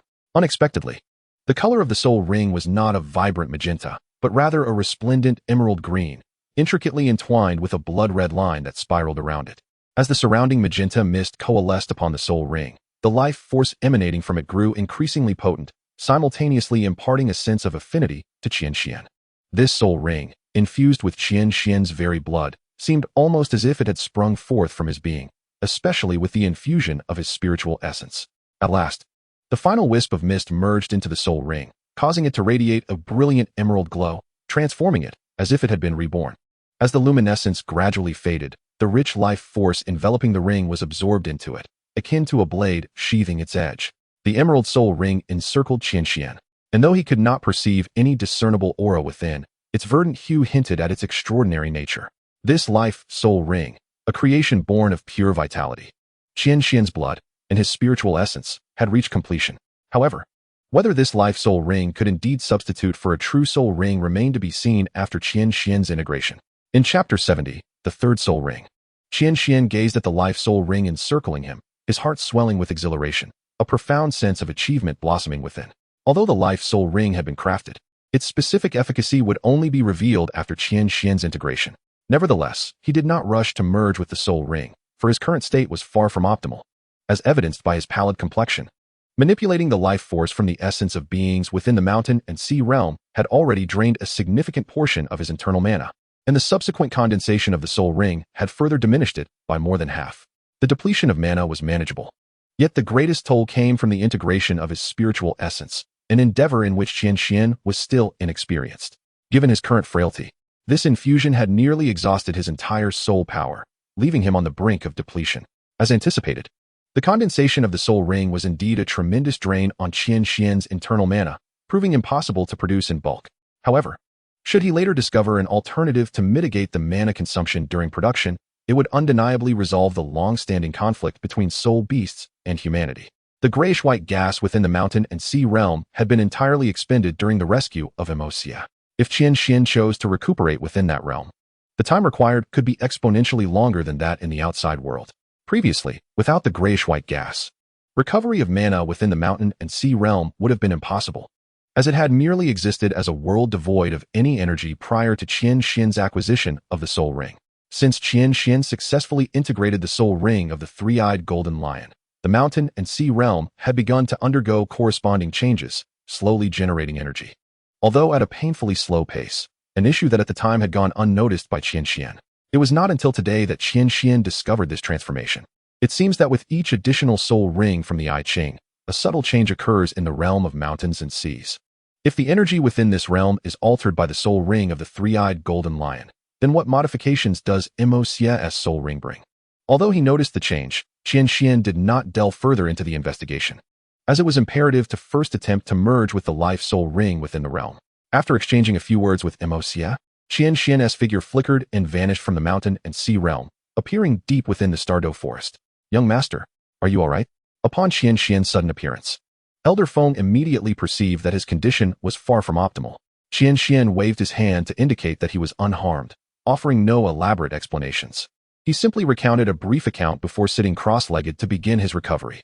The surrounding energy swiftly converged into Qian Xuan's body, gradually restoring the pallor of his face to a healthy hue. After 3 hours, Qian Xuan finally opened his eyes, having adjusted his state to its finest form. In truth, the restoration of magical power does not require such extensive time. It is the replenishment of soul energy that necessitates a much longer duration. Qian Xuan flickered once more and reappeared within the mountain and sea realm. The emerald green life soul ring continued to hover in place. Despite the passage of 3 hours, it remained unchanged. Due to the nature of the mountain and sea realm, as long as Qian Xuan so desired, any soul ring that entered this realm would not dissipate. "Qian Xuan." Emosia's voice resonated as Qian Xuan successfully condensed the soul ring and departed. Emosia remained in place, patiently awaiting Qian Xuan for 3 hours. Observing this, a smile involuntarily crept across Qian Xuan's face. After exchanging a few simple words, he wasted no time and approached the life soul ring, preparing to commence the fusion process. Seating himself upon the ground and adjusting his state, Qian Xuan's right hand glimmered with a yellow radiance, and the Ching materialized within it. The two soul rings, one rose-black and the other gray-black, floated upward from beneath Qian Xuan's legs. With the emergence of the Ching, it seemed as though the entire mountain and sea realm dimmed slightly, as if all light coalesced within the Ching in Qian Xuan's grasp. Focusing intently, Qian Xuan summoned the life soul ring, which began to glide slowly into his being. As the life soul ring merged, an emerald green mist enveloped him, gradually engulfing Qian Xuan's form. Circles of green radiance appeared beneath his feet, and unlike the previous experiences with the three-eyed golden lion and Emosia's soul rings, Qian Xuan's expression bore no trace of pain. Rather, it was one of sheer enjoyment. As the life soul ring integrated, the immense life force within it surged wildly into Qian Xuan's body, spreading throughout his blood, bones, flesh, meridians, and skin. With the refining of this life force, the vitality within Qian Xuan intensified, and his formidable physique began to ascend gradually once more. The absorption rate of Qian Xuan was evidently slower than the release of vitality from the life soul ring. Gradually, the pure essence of life seeped through his pores, slowly emanating from within him, resembling a crystalline green gem that adhered to his skin. In this moment, Qian Xuan experienced an unprecedented sense of euphoria, as if he were immersed in a verdant world, surrounded by shades of green. It was reminiscent of a serene afternoon, where the sunlight cascaded warmly, and one could be found languidly basking on a wooden bench by the riverside park, enveloped in a tranquil and contented state. Unbeknownst to him, Qian Xuan's body became enveloped in a shimmering emerald crystal, rendering him akin to a statue of green crystal, rooted in place, utterly motionless. Time slipped away unnoticed as the emerald crystal gradually transformed into a delicate green crystalline membrane, coalescing on his skin's surface, with each powerful and steady heartbeat resonating from within. This membrane began to gently tremble, as if on the verge of shattering. Crack, crack, boom. With a series of fracturing sounds, the green crystalline membrane developed fissures, and with another throbbing heartbeat, it shattered like the final straw that broke the camel's back, dispersing into myriad green specks of light. These luminous particles swiftly merged into Qian Xuan's being, imbuing his previously alabaster skin with a subtle hue of green gold. With a soft hum, Qian Xuan, who had been with his eyes tightly shut, finally opened them, revealing a flash of green light within his dark irises. He had successfully absorbed the life soul ring. As he opened his eyes, the green gold radiance on his skin intensified, emanating from within, seemingly purging the impurities from his body. This luminous aura surged within him, and suddenly, a tumult of blood surged in his chest, causing his complexion to flush red. Pooh! A mouthful of dark, stagnant blood was expelled from his lips, and upon its release, Qian Xuan felt a remarkable clarity and refreshment envelop him. The green gold light pulsated vigorously, transforming into what resembled a green sun. Unlike the true sun, this verdant glow cast a soothing warmth upon those it touched, akin to the gentle sunlight in winter. Beneath this green gold brilliance, Qian Xuan gradually rose to his feet, revealing a physique nearing perfection. His powerful arms stretched outward, while his legs straightened, and he arched backward in a grand stretch. Crackling sounds echoed from within his body, reminiscent of long-held constraints finally being released. Ah, what a relief! The green gold light radiated outward, transforming the surrounding area into a vibrant sea of emerald hues. The flora and foliage within this vicinity seemed to thrive as if stimulated by a surge of vitality, bursting forth with exuberant life. However, the sensation of comfort and vibrant vitality arrived swiftly, only to depart just as quickly, leaving behind a desolate expanse of black and gray, where flora and trees within a radius of several dozen meters withered instantaneously, transforming into lifeless blackened branches. The verdant golden light gradually converged, flowing inward towards Qian Xuan. And beneath this luminous aura, his handsome visage slowly emerged. At that moment, Qian Xuan's exposed skin shimmered with a faint green glow. Were others to behold this sight, they would undoubtedly jest, love is a light, but why so green? Qian Xuan, observing the gentle green radiance enveloping him, couldn't help but display a bittersweet smile. Nevertheless, an unparalleled sense of exhilaration surged within him. Primarily, this exhilaration stemmed from the transformation of his body. It felt as if every pore had been opened, allowing a refreshing and invigorating sensation to sweep upward. Presently, Qian Xuan could distinctly perceive everything within a few meters around him, as if they were vivid three-dimensional images effortlessly manifesting in his mind. Moreover, his physique had undergone a remarkable leap in advancement. The cultivation method of the Tao Te Ching in his mind had finally been unlocked once more. However, due to the absorption of the soul ring, Qian Xuan had refrained from directly embracing the legacy of this cultivation method. He resolved to wait until the absorption was complete to avoid any unforeseen consequences from the amalgamation of the Tao Te Ching's teachings with the soul ring. Lastly, the success of the artificial soul ring brought an overwhelming sense of achievement that filled Qian Xuan with immense joy. He gazed at the I Ching floating before his chest, which remained unchanged, retaining its original form. Ascending from the bottom, the three soul rings, rose black, gray black, and emerald green, calmly encircled him, presenting an impressive spectacle. Each soul ring harbored a vast and profound aura. Not only did they convey a striking visual presence, but they also exuded an oppressive momentum.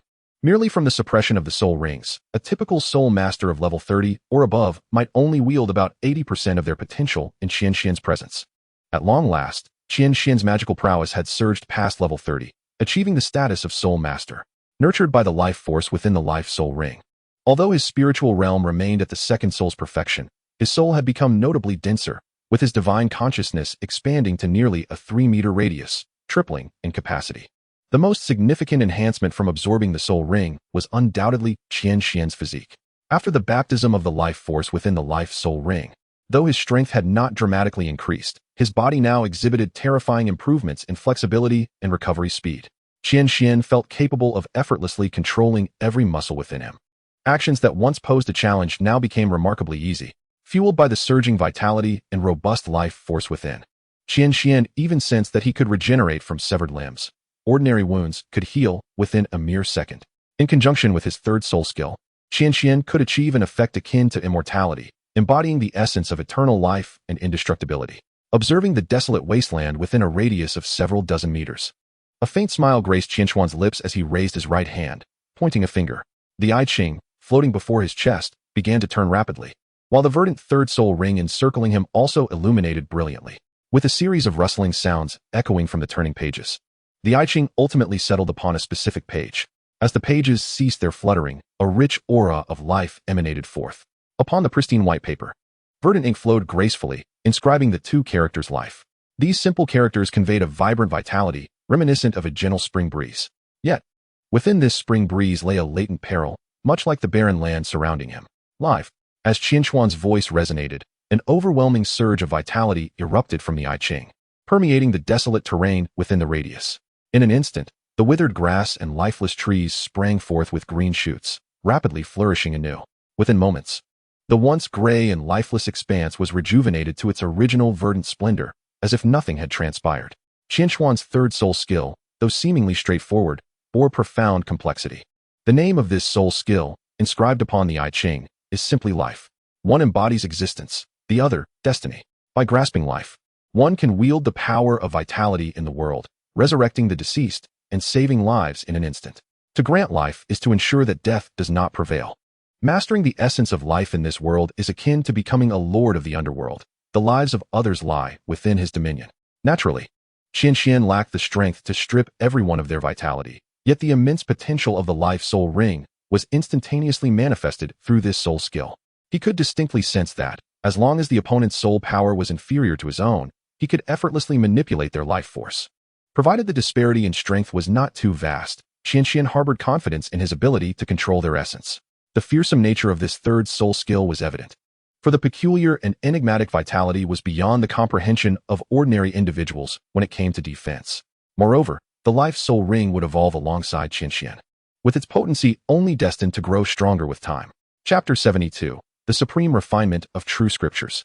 As Qian Xuan reveled in the might of his third soul skill, he simultaneously cautioned himself that this power bore the weight of heavenly retribution and should not be misused, particularly the aspect of life deprivation. Those affected might not perish, yet they would be rendered incapacitated. Vitality is not a mere commodity easily restored, but rather an essence that can only be gradually enhanced through cultivation. For an ordinary individual, their life force is fixed from birth.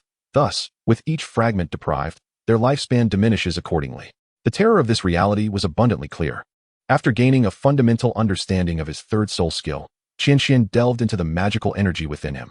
As he anticipated, the originally purple and azure energy imbued with gold and silver had now transformed into a spectrum of purple, azure, gold, silver, and green.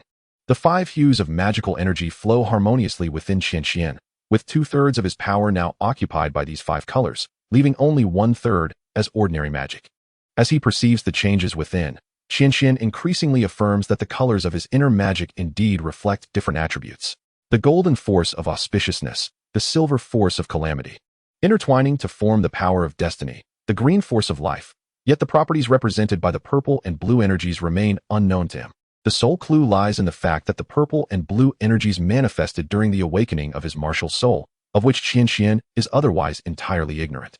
Feeling the quintessence of his magical energies, Qian Xuan remains unperturbed. Provided that there is no conflict among them, he believes that regardless of the transformations, it can only be beneficial to him. It is time to delve into the cultivation methods detailed in the Tao Te Ching, though he wonders what this unsealing might entail. A flicker of anticipation arises within him, surely related to physical refinement, as this seal was lifted due to the enhancement of his constitution. A glimmer of expectation shines in Qian Xuan's eyes, for every unsealing of the Tao Te Ching has yielded immense advantages. To understand is to use Qi, and Qi embodies understanding. The body manifests through essence, and one seeks essence through application. The human body is a microcosm, unparalleled by all creation. Through true unity, one transcends the mundane. Qian Xuan enters a state akin to meditation. The vigor of his lifeblood surges within him, tumultuous and relentless, beginning to refine his skin. As the vitality continues to polish him, a layer of bronze gradually emerges upon his originally smooth, white skin. With the passage of time, beneath the bronze hue, subtle strands of silver begin to reveal themselves, as the lifeblood's power appears to dwindle. Suddenly, the previously dormant vitality seems to sense the plight of his lifeblood and erupts once again. In an instant, a radiant emerald glow emanates from his life spirit ring. and the surging life force transforms into a formidable vigor, intensifying the refinement of Qian Xuan's body. Pale silver, silver, deep silver, a hint of gold, light gold, gold. As the colors shift, Qian Xuan's aura strengthens correspondingly. Once his skin has transformed entirely into pure gold, the emerald glow of the life spirit ring gradually diminishes, and the golden essence, having merged with the ring, falls away with a resonant clang. A closer inspection reveals that the golden essence has diminished slightly in size. Now, looking at Qian Xuan, he appears as though sculpted from pure gold, were it not for his dark hair dancing in the gentle breeze. One might mistake him for a statue fashioned from solid gold. To penetrate the heavens and the earth is to be one with my essence. To cleanse and return to the original is to unify the mundane with the sacred. All things are not separate, they are one with me.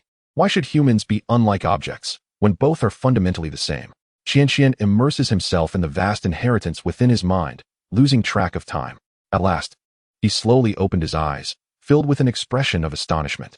The inheritance he received was known as the Supreme Refinement Scripture, a method of physical cultivation in Taoism. It remains uncertain whether the profundity of this cultivation technique was the reason, but the transmission did not completely impart the Supreme Refinement Scripture to Qian Xuan. Nevertheless, even a fragment of it was immensely beneficial to him. The Supreme Refinement Scripture is primarily divided into two segments.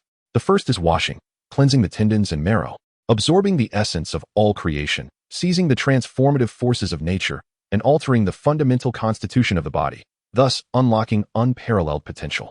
Even a mortal frame can be forged into a divine body of supreme caliber. The second is refining, cultivating, and tempering the body through the power of the universe, achieving indestructibility through 9 transformations, and forging an immortal golden body that endures eternally. Due to the nature of the transmission, the Supreme Refinement Scripture only recorded the path up to the realm of the indestructible golden body, after which the methods of cultivation remain sealed within Qian Xuan's mind. As described in the scripture, the 9 transformations leading to the indestructible golden body are categorized into 10 levels, with each transformation representing a layer, culminating in the final layer where the 9 transformations unite to forge the indestructible form. By a fortunate coincidence, Qian Xuan has successfully forged the first golden body, rendering him impervious to blades and spears, with his entire being now encased in a skin of bronze and iron. With his current defensive capabilities, Qian Xuan is confident that beneath the Soul Sect, no one could inflict even the slightest injury upon him. Even the Soul Sect would struggle to cause him significant harm. During the transmission, the vital energy within Qian Xuan began to operate automatically in accordance with the cultivation method, continuously refining his body. However, the vitality he possessed was insufficient to forge the first golden body in one go. To his astonishment, just as the energy was about to settle, the essence of the I Ching within him spontaneously manifested, and the third soul ring instinctively sought to absorb the terrifying life force from the essence of living gold. With the aid of this formidable life force, Qian Xuan ultimately succeeded in breaking through to the realm of the first golden body. Feeling the surge of power coursing through him, he even harbored the confidence to challenge a soul king of over level 50 in an arm wrestling match. Thud, thud, thud. Gazing at his entirely golden form, he knocked on his golden head, producing a low, resonant sound. Qian Xuan could not help but chuckle at the absurdity of it all. Just moments ago, he felt green and anxious, and now he had transformed into a figure of golden splendor. Fortunately, as the vital energy within him calmed, Qian Xuan's golden skin gradually returned to its original snow-white hue, becoming even more flawless, as if it could be shattered by a gentle touch. He now resembled a delicate porcelain doll. In contemporary times, he would undoubtedly be considered a quintessential pretty boy, with his fair and smooth skin inciting envy and jealousy among many women. Chapter 73, The Acknowledgement of Emperor Tian. Emosia. Do you have any idea how much time has passed? Whether during the integration of the soul rings or the acceptance of the inheritance, Qian Xuan had immersed himself entirely in his cultivation, oblivious to the passage of time in the outside world. However, he was aware that time was undoubtedly moving forward, as both endeavors were quite time-consuming. Emosia paused, rose to his feet, and after a rough estimation, replied, "It should be nearly 7 days." Within the realm of mountains and seas, although the sun and moon undergo their transformations, the pace of these changes does not align with the outside world, leaving Emosia to make only a rough estimation. Has it truly been 7 days? Fortunately, no significant matters have been delayed. Qian Xuan approached Emosia, intending to caress him, yet his slender fingers merely passed through Emosia, grasping at emptiness, for Emosia currently lacked a physical form, rendering Qian Xuan unable to touch him. However, Qian Xuan did not feel disheartened. Instead, a faint smile graced his lips as his dark eyes fixed upon Emosia's spirit, imbued with a sense of assurance. He resolutely declared, "Emocia, I shall return shortly to seek you out. At that time, I shall revive you." Without further ado, Qian Xuan vanished in a flash, leaving a glimmer of anticipation in Emocia's gaze within the realm of mountains and seas. Deep within the starry forest, Qian Xuan's figure materialized out of thin air. Not far away, Di Tian and the three-eyed golden lion spirit appeared to be engaged in conversation, both wearing faint smiles. The moment Qian Xuan appeared, Di Tian immediately sensed him, perceiving the fluctuations in the surrounding space. A hint of astonishment flickered in Di Tian's eyes. As he could not discern from where Qian Xuan had emerged, all he could detect was a subtle ripple in the fabric of space. "It seems your gains are considerable. You have succeeded." Di Tian's eyes brightened as he perceived the changes in Qian Xuan. Regardless of Qian Xuan's robust vitality or formidable physique, Di Tian's interest lay solely in the fact that he could sense Qian Xuan's soul power had ascended to the 31st rank of Soul Master, indicating that he had successfully integrated the third soul ring. Di Tian had not forgotten Qian Xuan's earlier remarks and understood the significance of this breakthrough. Waves of excitement surged within him, yet he struggled to maintain a composed demeanor, though his tightly clenched fists betrayed his exhilaration. "How did you achieve this?" Despite his efforts to remain composed, a tremor tinged Di Tian's voice, for the implications of this development were immense, particularly as the sovereign of soul beasts. His heart remained in turmoil. After one successful endeavor, Qian Xuan's understanding of artificial soul rings deepened. Firstly, the quality of an artificial soul ring relies on the essence of soul power and its inherent special attributes. For one like Qian Xuan, who can substitute pure life force for the essence of soul power and special attributes, the resulting soul rings would undoubtedly surpass ordinary ones in quality by several folds. Consequently, the special energy required for high-quality soul rings is both abundant and intricate. Even conventional soul rings necessitate substantial essence of soul power. Relying solely on one's strength to condense this essence is not only time-consuming and labor-intensive, but also ultimately unworthy of the effort. Currently, on the Douluo continent, soul guide devices have yet to be popularized. Without the assistance of soul guides, the vast amounts of soul power essence required to manufacture soul rings by human efforts render this method impractical for widespread adoption. The creation of a soul ring, though seemingly straightforward in the eyes of Qian Xuan, is far from simple in reality. The process begins with the intricate arrangement and combination of each strand of soul energy, followed by the meticulous organization of special energies, culminating in the harmonious fusion of soul power and these unique energies. Mastery over both soul energy and special energy is imperative for this delicate endeavor. Moreover, should any error occur during the crafting process, the entire soul ring may collapse and be irrevocably destroyed. While the destruction itself is a minor concern, Qian Xuan harbors a deeper fear. Soul essence is inherently a collection of soul energies, and should a collapse lead to a clash of these energies, the resultant force could rival that of a 1,000-year or even 10,000-year soul beast's full-on assault. Such a precise and demanding creation process poses a significant challenge to an ordinary individual's soul power, physical endurance, and mental fortitude. Perfection is an unattainable ideal. Everyone is susceptible to mistakes, and any misstep in creation could yield dire consequences. In this context, the power and advantages of technology become apparent. If one could fabricate a corresponding soul guide device, the complexity and resource demands of artificial soul rings would be greatly alleviated. However, the implications of technological advancement can be both beneficial and detrimental, a matter that Qian Xuan need not concern himself with at present. A genius? No, a prodigy. After hearing Qian Xuan's explanation, Di Tian felt a surge of admiration for the young boy. Whether it was Qian Xuan's insights on soul spirits or his innovative concepts regarding artificial soul rings, each notion was nothing short of astonishing in the context of the Douluo continent. Remarkably, all of this wisdom emanated from the lips of a mere 7-year-old child. Were Qian Xuan to be an adversary, one would undoubtedly strive to vanquish him with utmost determination. Yet, as a friend, Qian Xuan represents a fortuitous opportunity bestowed upon the Spirit Beast clan. Thank you. Di Tian's deep voice resonated, and Qian Xuan was momentarily taken aback by the outstretched hand of Di Tian. He had not anticipated gaining such recognition from Di Tian through sheer serendipity. Perhaps it was Qian Xuan's sincerity and his unguarded expression of thoughts that touched Di Tian's heart. Having lived 2 lives, Qian Xuan understood the nuances of change and disparity. A faint smile graced his cheeks as he regarded Di Tian's broad hand, extending his own to grasp it firmly. No need. Chapter 74. Discussions before resurrection. Qian Xuan and Di Tian exchanged smiles, choosing not to delve further into the topic of artificial soul rings, but rather to engage in serious discussions regarding the resurrection of the three-eyed golden lion and Emocia. Di Tian nodded in acceptance, his curiosity piqued by Qian Xian's mention of the Shanghai realm. Though he had gleaned some understanding from the three-eyed golden lion, witnessing it firsthand would undoubtedly provide a different perspective. Do not resist. After offering his reassurances, Qian Xian promptly enveloped Di Tian and the three-eyed golden lion's soul spirit within the Shanghai realm. Di Tian could distinctly perceive the instantaneous fluctuations in the surrounding space. Yet he remained oblivious to the exact location to which he had been transported. As the spatial disturbances ceased, the scenery before him transformed. No longer was it an endless expanse of forest, but rather a lush green meadow. The ground lay flat beneath him, while the sky above was adorned with white clouds and a brilliant blue, the sun shining radiantly. A sense of astonishment welled up within Di Tian. In an instant, he scanned the entirety of the mountain sea realm, taking in all its elements. Despite its diminutive size, it was complete in every respect, a fitting appraisal by Di Tian. Di Tian, the three-eyed beast. Upon their arrival, Mosia's spirit immediately detected their presence and let out a low growl, the harbinger of calamity. Di Tian gazed at Mosia's spirit, a peculiar glint present in his eyes, recalling the connection between Mosia and the three-eyed golden beast.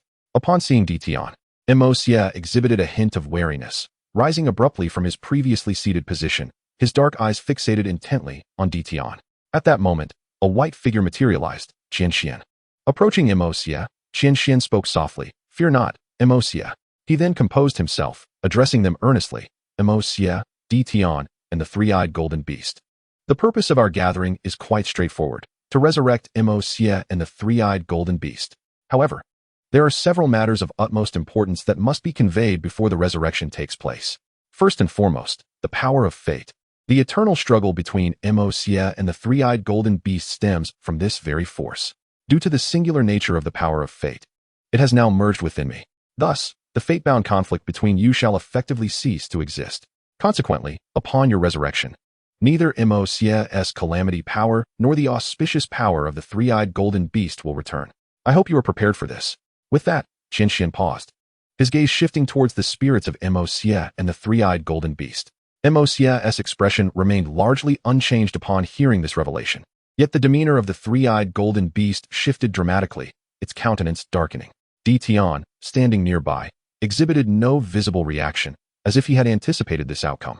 While the calamity power had its benefits for Mosia, for the present version of him, its disadvantages far outweighed the advantages. Thus, the absence of the calamity power could be viewed as a blessing for Mosia. In contrast, the situation for the three-eyed golden beast was markedly different. Its entire status had been predicated upon the auspicious power. As the saying goes, it is easy to transition from frugality to luxury, yet difficult to descend from luxury to frugality. The three-eyed golden beast now found itself in such an awkward predicament. From birth, the three-eyed golden beast had been cradled in privilege, raised in a state of utmost comfort, yet it was also exceedingly astute. After a brief pause, the three-eyed golden beast spoke softly, "Di Tian, does this mean that without my auspicious power, you will not treat me as favorably?" Di Tian lowered his gaze upon the three-eyed golden beast, his voice gentle as he replied, "Little one, you must understand that in this world, nothing is entirely pure. Your auspicious power is indeed a unique presence within the realm of soul beasts, and your concerns are valid. However, I can assure you that after thousands of years of companionship, even though you may have lost the power of auspiciousness, you remain my dear friend and even child. And as long as I exist, anyone who dares to harm you shall face my boundless wrath." The three-eyed golden lion was deeply moved. Yet the thought of losing its auspicious power brought a hint of grievance and helplessness, causing it to lower its head. "Thank you, Emperor Tian. Do not be too troubled. It is not certain that you will lose it." Upon witnessing this, Qian Xian smiled and interrupted the emotional exchange between Emperor Tian and the three-eyed golden lion. Hearing Qian Xian's words, the lion raised its head again, its eyes sparkling with a peculiar brilliance, fixating intently on Qian Xian. Emperor Tian's golden eyes remained calm as he regarded Qian Xian, seemingly accustomed to the surprises he often presented, betraying not the slightest change. Qian Xian continued, "As your souls have been completely preserved by me, the key to resurrection lies in the reconstruction of your physical forms. Now, with the soul bones, the essence of living beings, and various medicinal herbs at our disposal, it is not overly challenging to forge a body that aligns with your souls. However, there is another issue. Mosia and the three-eyed golden lion's soul energy has transformed into soul rings, which I have integrated. If I do not strip the soul rings away, Mosia and the three-eyed golden lion will be reborn as if they were newly born, devoid of all their powers. I have contemplated this predicament, and thus conceived an idea, a contract. Without depriving you of your soul rings, I shall bestow upon you both 2 soul rings. At this moment, a glimmer of light shone in Qian Xuan's eyes as he raised his right hand, and a flash of yellow light illuminated it, revealing the I Ching on his palm, accompanied by the ascent of 3 soul rings of different colors. The rose-black and gray-black soul rings emitted faint ethereal glows, capturing the attention of Mo Xie and the 3-eyed golden lion as they sensed the fluctuations of Qian Xuan's soul rings. Qian Xuan turned to them and continued, "The power within these soul rings rightfully belongs to you. Even after my integration, you should still feel a connection to the soul rings. After all, previous experiments have shown that even after the soul is stripped away, it can still merge with the soul ring, indicating that a bond persists. Since the soul can merge into the soul ring and accompany the soul master in growth, why not reverse the process and integrate the soul ring into the body of the soul beast? This would not only empower the soul beast, but also allow its strength to be conveyed back to the soul master as the soul beast cultivates, thereby enhancing both the soul master and the soul beast simultaneously. However, integrating a soul ring into a soul beast body is no simple task. Even among soul beasts of the same type, the power within their soul rings can vary significantly. Merging a soul beast with a power that does not belong to it can lead to explosive conflicts, resulting in its demise. Moreover, even if fusion is possible, the soul beast's body may struggle to endure the compounded strength. For instance, a 100-year-old soul beast can only withstand 100 years of power. If you were to infuse a 100-year soul ring into its body, the sudden surge of power would be insurmountable for the century-old beast, let alone those of 1,000 or even 10,000 years. The circumstances surrounding Mo Yi and the 3-eyed golden lion are inherently unreplicable. Firstly, both Mo Yi and the 3-eyed golden lion possess soul bones and accompanying celestial herbs. Furthermore, Qian Xuan intends to utilize the pure life force from the golden essence of living beings, alongside the crystal blood dragon ginseng, which rivals the vitality of a century-old 9th-rank ginseng, to aid in the reconstruction of their corporeal forms. Once reconstituted, these bodies will transcend the ordinary. Additionally, the power contained within the soul rings is intrinsically linked to Mo Yi and the 3-eyed golden lion, ensuring no conflict arises. Under such myriad conditions, a similar situation is utterly impossible to replicate. Chapter 75, The Resurrection begins. Qian Xuan meticulously shared his thoughts regarding the contract with Mo Yi, the 3-eyed golden lion. And Tian, Mo Yi, without a moment's hesitation, consented. Fundamentally, she harbored no desire to depart from Qian Xuan. Lacking power would only render her a burden to him, and she aspired to follow in his footsteps, growing strong enough to protect him. In Mo Yi's heart, Qian Xuan was the one and only. After some contemplation, the 3-eyed golden lion seemed to have reached a decision, yet still turned to Tian, seeking a modicum of counsel. Tian, without reservation, directly inquired, "Qian Xuan, what are the drawbacks of this contract?" After pondering for a moment, Qian Xuan replied, "At present, I cannot ascertain whether the contract is feasible, but I can assure you that it will not yield any adverse consequences." "Very well." The 3-eyed golden lion nodded in agreement, expressing, "I too am willing to enter into the contract." At that moment, Qian Xuan's towering figure left an indelible mark in the heart of the 3-eyed golden lion. Among those present, the one who understood Mo Yi best was the 3-eyed golden lion. Due to the power of fate, a tenuous connection existed between them, allowing the 3-eyed golden lion to sense the circumstances surrounding Mo Yi. As a calamity beast, Mo Yi's willingness to perish alongside Qian Xuan and offer herself was beyond the realm of belief for the 3-eyed golden lion.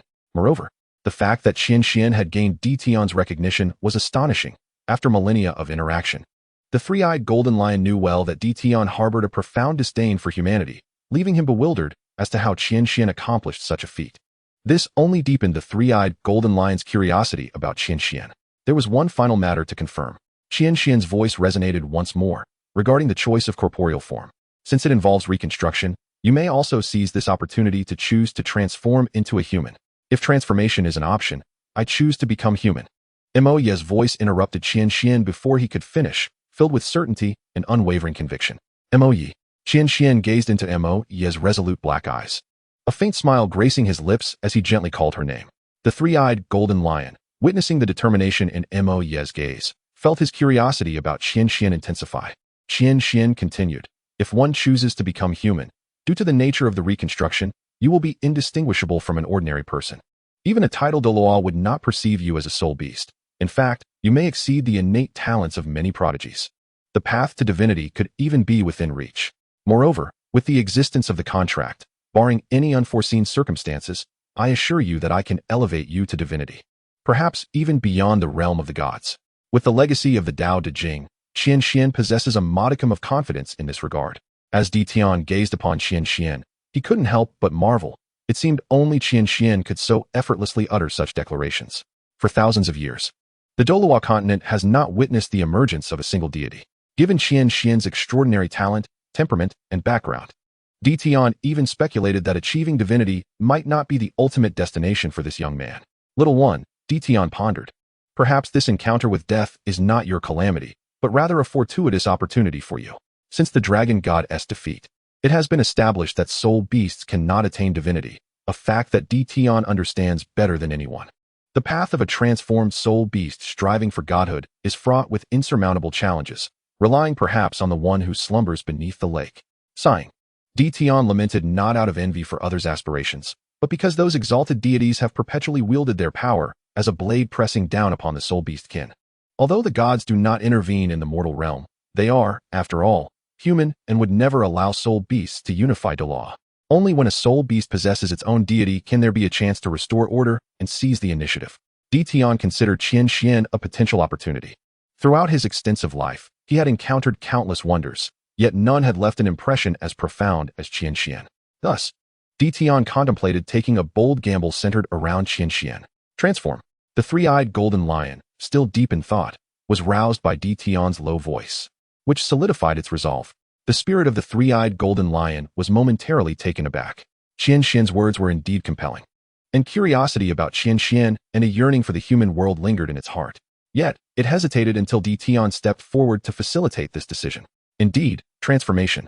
Though the three-eyed golden lion did not comprehend why Di Tian would assist her in such a choice, she trusted him implicitly, believing he would not lead her astray. Thus, she nodded affirmatively, signifying her agreement. Qian Xuan surmised some of Di Tian's thoughts, albeit with slight deviations. He spoke earnestly, since this is your choice, let us prepare to commence. Come.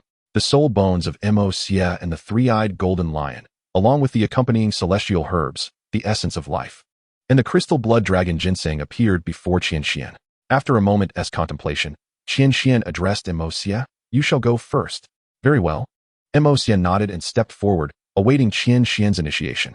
With utmost seriousness, Qian Xuan urged, Mo Xie, do not resist. If any issues arise, simply voice them, and I will halt immediately. Ready.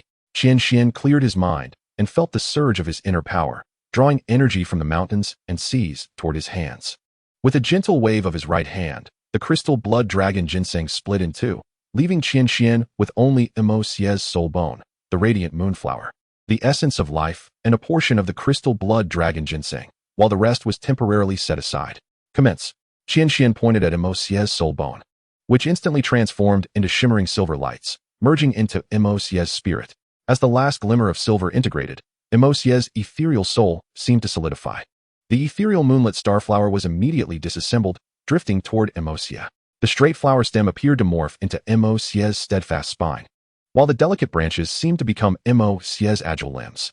The black petals transformed into starlight, resembling flesh and blood. The silver moonflower took on the form of a heart, pulsating with radiance. The crystal blood dragon ginseng swiftly morphed into a stream of crimson light, surging into Mo Xie's body, scattering instantaneously. The flickering red light intertwined like the intricate veins of the human body, gradually connecting the silver soul bones glimmers with the limbs and spine formed from the moonlit starflower. Slowly, a human figure began to take shape. Chapter 76. The Resurrection of Mo Xie. Although the ethereal crimson veins formed from the crystal blood dragon ginseng radiated vibrant life force, it was insufficient to reconstruct a body that would perfectly harmonize with Mo Xie and the three-eyed golden lion. Live. As the words fell, a terrifying vitality erupted from the golden essence of life, surging wildly into Mo Xie's soul. Instantly, the crimson veins formed from the crystal blood dragon ginseng began to emit a bright red glow due to the influx of life force. Gradually, Mo Xie was enveloped in this crimson hue, along with the verdant vitality of life. As the energy thickened, a crystalline cocoon resembling blood jade gradually enveloped Mo Xie. Within the crystal cocoon, the silver glimmers of the soul bone merged with the burgeoning life force, beginning to coalesce. The silver points of light from the soul bone, along with the stem and branches of the moonlit starflower, began to meld slowly. During this fusion, the rich life force within the crystal cocoon continuously integrated. and the points of light gradually took form, ultimately transforming into Mo-Xie's skeletal structure. The crystal blood dragon ginseng possessed the miraculous ability to revive the deceased, harboring an abundance of life force, which, combined with the vitality from the golden essence of life, allowed the once ethereal crimson veins to solidify into tangible vessels, gradually encircling the bones. The life force from the crimson veins flowed like blood. In the chest area, the moonlit starflower's petals emitted wisps of ethereal light, resembling a gentle heartbeat. As the veins developed, the flower's ethereal glow flickered, and the life force within the cocoon surged into the petals. The silver flower, under the refining influence of life force, gradually transformed, ultimately evolving into a true heart. Thump, thump, thump. The sound of powerful heartbeats echoed. As the heart formed, the starlight from the black petals began to vibrate with each heartbeat, becoming increasingly substantial, leading to the emergence of internal organs. The snow-white, delicate skin began to spread from the heart, gradually manifesting across the body. The ethereal spirit of Mo-Xie began to emanate a soft glow, fully merging with her corporeal form. As her snow-white skin finally took shape, her spirit completely fused with her body, blurring the lines between them. A graceful, petite, and exquisite figure emerged from the crystalline cocoon. Her long hair, resembling satin, cascaded like a curtain of pearls, gently veiling her enchanting silhouette. With her eyes softly closed, delicate features, and lips akin to glistening cherries, she possessed an immaculate oval face that exuded a shy allure. Her skin, flawless and as smooth as silk, shimmered with an extraordinary beauty, while her perfect physique was both light and elegant, reminiscent of a celestial fairy from the heavens. Ethereal and transcendent, this captivating figure was none other than Mo-Xie. Time flowed by, and at last, Mo-Xie's slender fingers stirred, creating ripples upon the tranquil surface of a lake. Her entire form ceased to be still as her eyes gradually opened, revealing deep, calm, and wise black irises that sparkled with intelligence. Simultaneously, her physical body successfully underwent a rebirth. The energy within the crystal cocoon surged wildly towards Mo-Xie, continuously fortifying her being. The surrounding energy, derived from the crystal blood dragon ginseng, the Yui Yaoxing flower, and the gold of life, was inherently connected to Mo-Xie's essence. Thus, the life force from the gold of life was remarkably pure, allowing Mo-Xie to absorb it without any hindrance. As she absorbed the energy from the cocoon, the blood-red crystal shell grew thinner, gradually developing cracks and appearing precariously fragile. Outside the cocoon, Qian Xuan had been fixated on the crystal shell since Mo-Xie's physical reconstruction was complete, and she ceased absorbing the life force from the gold of life. Witnessing the changes in the cocoon, Qian Xuan's heart raced with excitement. Observing the thinning crystal and the blurred figure within, he realized that Mo-Xie's resurrection had succeeded, and now he could only await her emergence from the cocoon in tranquility. As time passed, the fissures on the crystal shell multiplied. With a sudden crack, the cocoon could no longer withstand the final pressure and shattered.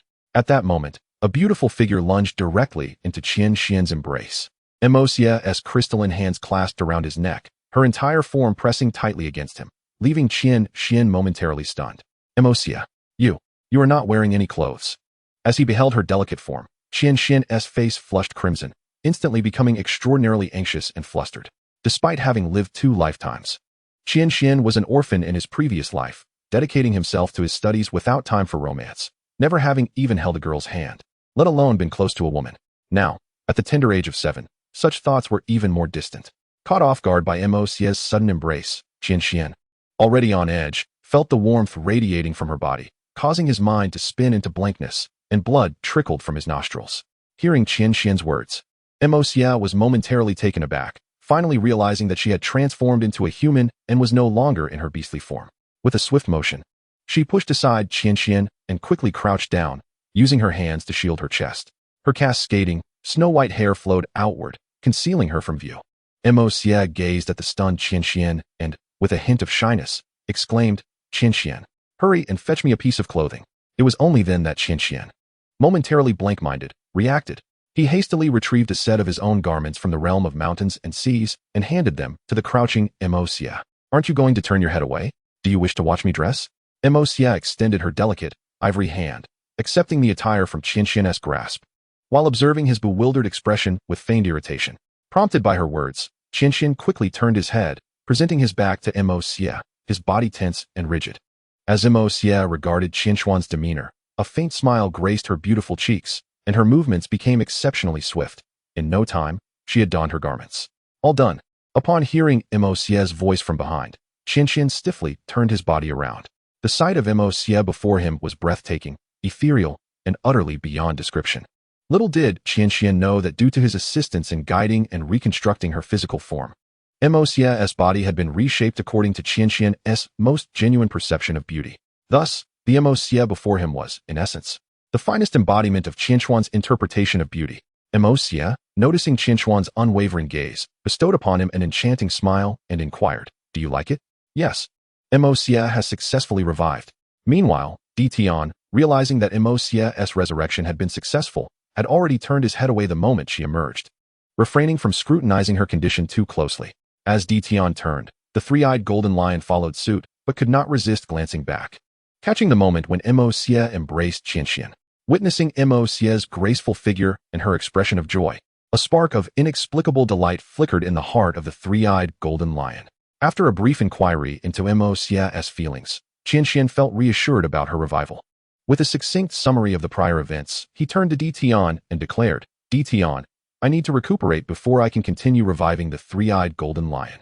You have witnessed the entirety of Mo Xie's revival process. I trust you have no concerns."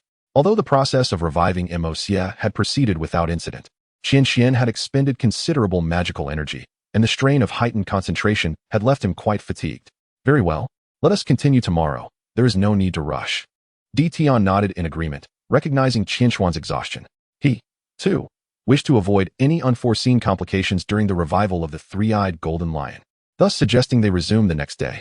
Qian Xuan accepted the proposal with a nod and departed the realm of mountains and seas, accompanied by Mo Xie, Tian, and the three-eyed golden lion. Deep within the starry forest, the sun was setting, casting its golden rays upon the small lake, creating an extraordinarily beautiful scene. After a brief discussion between Qian Xuan and Emperor Tian, the latter departed with the three-eyed golden lion. Before leaving, Emperor Tian left behind some spiritual fruits to aid Qian Xuan's recovery, which he accepted without scrutinizing them, promptly storing them in the mountain and sea realm. Once Emperor Tian had departed, Qian Xuan introduced Mo Xie to Elder Feng. Elder Feng, gazing at the enchanting beauty of Mo Xie, was taken aback, not expecting the little fox from before to have transformed so rapidly into such a stunning woman. After a brief exchange of pleasantries between Elder Feng and Mo Xie, Qian Xuan observed Mo Xie, his thoughts becoming somewhat disordered. He briefly spoke before settling down cross-legged to clear his mind of distractions and begin his recovery. As nightfall descended upon the starry forest, Qian Xuan remained diligently seated, immersed in his recuperation. In front of him, Mo Xie's graceful figure crouched, her delicate hands resting on her legs, chin held high with no trace of excess flesh. Her dark, curious eyes scrutinized Qian Xuan, nearly drawing closer. Elder Feng, witnessing this, couldn't help but smile. "Young master, it seems you are quite fortunate in your romantic pursuits." When night fully enveloped the surroundings, Qian Xuan completed his recovery. Even before opening his eyes, he was greeted by a refreshing fragrance. Upon finally opening his eyes, he was met with the captivating visage of Mo Xie, causing him to lean back in surprise, as her face was merely 2 or 3 centimeters away from his, allowing him to feel the warmth of her breath. The delightful scent he had inhaled was indeed Mo Xie's own fragrance. A melodic laugh escaped Mo Xie's lips as she stood, her brows slightly furrowed in mock irritation as she asked, "Am I truly that frightening?" "Haha, no, not at all. Just a bit unaccustomed," Qian Xuan replied, sheepishly scratching his head, a blush gracing his cheeks. After all, Mo Xie's current appearance undeniably held a unique allure for him. After adjusting his attire, Qian Xuan stood up slowly. No sooner had he steadied himself than Mo Xie approached him again, inquiring, "So, does that mean you prefer how I used to look?" "No, no, no." Qian Xuan quickly waved his hands in denial. Mo Xie's face inched closer to his once more, her brow knitted as she said, "So, you mean to say you don't like how I used to look?" "Not at all. I like both," Qian Xuan declared, instinctively stepping back at her proximity, gesturing again in denial. Yet this time, his mind finally clicked, affirming that he appreciated both versions of her. "Humph, at least you're not foolish." Mo Xie's brows relaxed, a charming smile gracing her lips. She chose not to draw closer and instead turned towards the lakeside. Observing this, Qian Xuan followed her at a leisurely pace. Mo Xie reached the lakeshore, gracefully sitting down, her delicate feet lightly tapping the water's surface, sending ripples across the lake. "Aren't you going to sit down?" she beckoned. Mo Yi rested her hands behind her back, tilting her head backward to gaze up at Qian Xuan. She raised her right hand and patted the space beside her. Qian Xuan, lost in thought while observing the ripples on the lake's surface, finally settled down next to Mo Yi. Together, they sat in tranquil silence. their eyes fixed upon the water. The lake reflected the twinkling stars above, gently swaying with the intermittent ripples. A soft breeze rustled through the forest, where leaves fell in delicate whispers, while the silhouettes of trees moved gracefully in the shifting moonlight. The sounds of chirping insects and calling birds harmonized with the rustle of leaves and the gentle lapping of water, composing a unique melody. Not far off, Elder Foam, having noted their serene moment, quietly departed, ensuring not to disturb the two. Mo's head gently rested upon Qian Xuan's shoulder, initially causing him a flicker of tension. His body taut. Yet, as time passed, he gradually relaxed. Beneath the resplendent starlight and gentle breeze, with the heavens as their canopy and the earth as their resting place, Qian Xuan and Mo sat by the lakeside, reveling in the refreshing night and listening to the symphony of nature, gazing into the star-studded sky. The night swiftly slipped away. In the depths of the starry forest, on a grassy patch, two figures lay sleeping on the ground. As the first rays of dawn painted the eastern sky with a hue of red, one figure gradually opened their eyes, their dark gaze fixated on the crimson streaks above, rubbing their still drowsy eyes before slowly rising. The other figure, sensing the movement, also opened their eyes, briefly glancing at the vibrant sky before shifting their focus to the first figure. These two figures were none other than Qian Xuan and Mo. After a night of quiet appreciation of the nightscape, they had simply succumbed to slumber. Awake? Qian Xuan inquired, his tone now relaxed, as if everything had unfolded naturally after their shared night. Mo's ethereal voice replied. A smile graced Qian Xuan's lips as he extended his right hand towards the reclining Mo, saying, "Rise." Mo returned the smile, reaching out with her delicate hand to grasp Qian Xuan's sturdy yet not overly broad palm, using his strength to stand up effortlessly. Chapter 78. The Resurrection of the Three-Eyed Golden Lion. As Qian Xuan prepared to retrieve provisions from the Sea of Mountains, he recalled the spiritual fruit left behind by Emperor Tian the night before. Due to Mo's presence, he had forgotten about it until now, when he carefully extracted the fruit for examination. This fruit was known as the star-infused fruit, its body perfectly round and ebony, adorned with specks of silver resembling starlight in the night sky. Hence, it was aptly named. However, its name was not solely derived from its appearance, but also from its remarkable abilities. The star-infused fruit absorbs celestial energy, its rich aroma lingering in the air, making it an exceedingly rare treasure. It is a unique item capable of accelerating soul recovery, nurturing the souls of soul masters, and enhancing their spiritual essence. Without hesitation, Qian Xuan took out two star-infused fruits, handing one to Mo while consuming the other himself. The flavor of the Yunqing fruit is quite peculiar.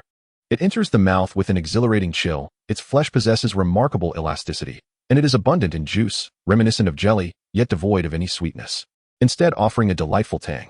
In just a few bites, the Yunqing fruit vanished into Qian Xuan's stomach. He dared not indulge excessively, for consuming too much spiritual fruit could lead to detrimental effects rather than benefits. A moment later, a gentle and slightly cool flow of energy began to permeate Qian Xuan's body, instantly revitalizing him and sharpening his vision.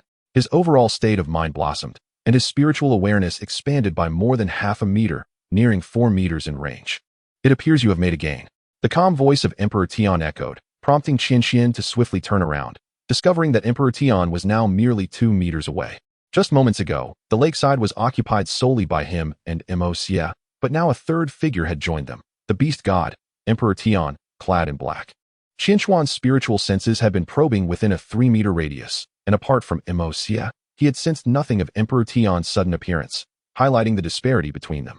Qian Xuan remained undeterred. He had no intention of foolishly comparing his strength with that of Emperor Tian. With a beaming smile, he expressed, "I must thank you for the spiritual fruit, Emperor Tian." Emperor Tian nodded in acknowledgement and continued, "How is your recovery? Do you wish to wait a bit longer?" Qian Xuan understood what Emperor Tian meant by waiting. Presently, his aura was rounded, and his spirit was at a peak state, rendering any delay unnecessary. There is no need to wait any longer. Emperor Tian, please bring forth the three-eyed golden lion. It is better to resolve this sooner rather than later, as there are still matters regarding the contract that remain unresolved. The experimentation and implementation of the contract will also require time, along with further tests and validations, which will similarly demand considerable effort. After succinctly summarizing the current situation and future tasks, Qian Xuan realized he had an abundance of responsibilities to attend to, leaving no room for procrastination. He then transformed into a shadowy light and vanished in an instant. Moments later, he reappeared, this time accompanied by the ethereal figure of the three-eyed golden lion's soul beside Emperor Tian. Let us proceed. As Emperor Tian's form materialized, his calm voice resounded. Understood. Do not resist. Drawing from his first experience, Qian Xuan earnestly advised the three-eyed golden lion before officially commencing its resurrection. The three-eyed golden lion listened attentively to Qian Xuan's instructions, fully aware that this matter pertained to its own future, thus cooperating wholeheartedly. With the knowledge gained from the initial attempt, the resurrection of the three-eyed golden lion proceeded smoothly, aided by its willing compliance. As the crystal cocoon shattered, Emperor Tian waved his hand, and a gown adorned with golden embroidery manifested within the remnants of the cocoon. Having learned from the previous day's experience, Emperor Tian had thoughtfully prepared attire for the three-eyed golden lion in advance to avoid any awkwardness. Qian Xuan, possessing self-awareness, promptly turned his head away before the crystal cocoon fractured. Thank you, Qian Xuan. Moments later, a familiar and ethereal voice resonated behind Qian Xuan, strikingly similar to that of Qian. Had Qian not been present, silent before him, Qian Xuan might have mistaken the voice for hers.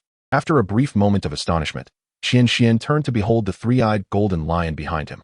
This sight left him speechless, for the creature bore an uncanny resemblance to Qian, as if sculpted from the same mold. Anyone witnessing this would undoubtedly assume they were twins.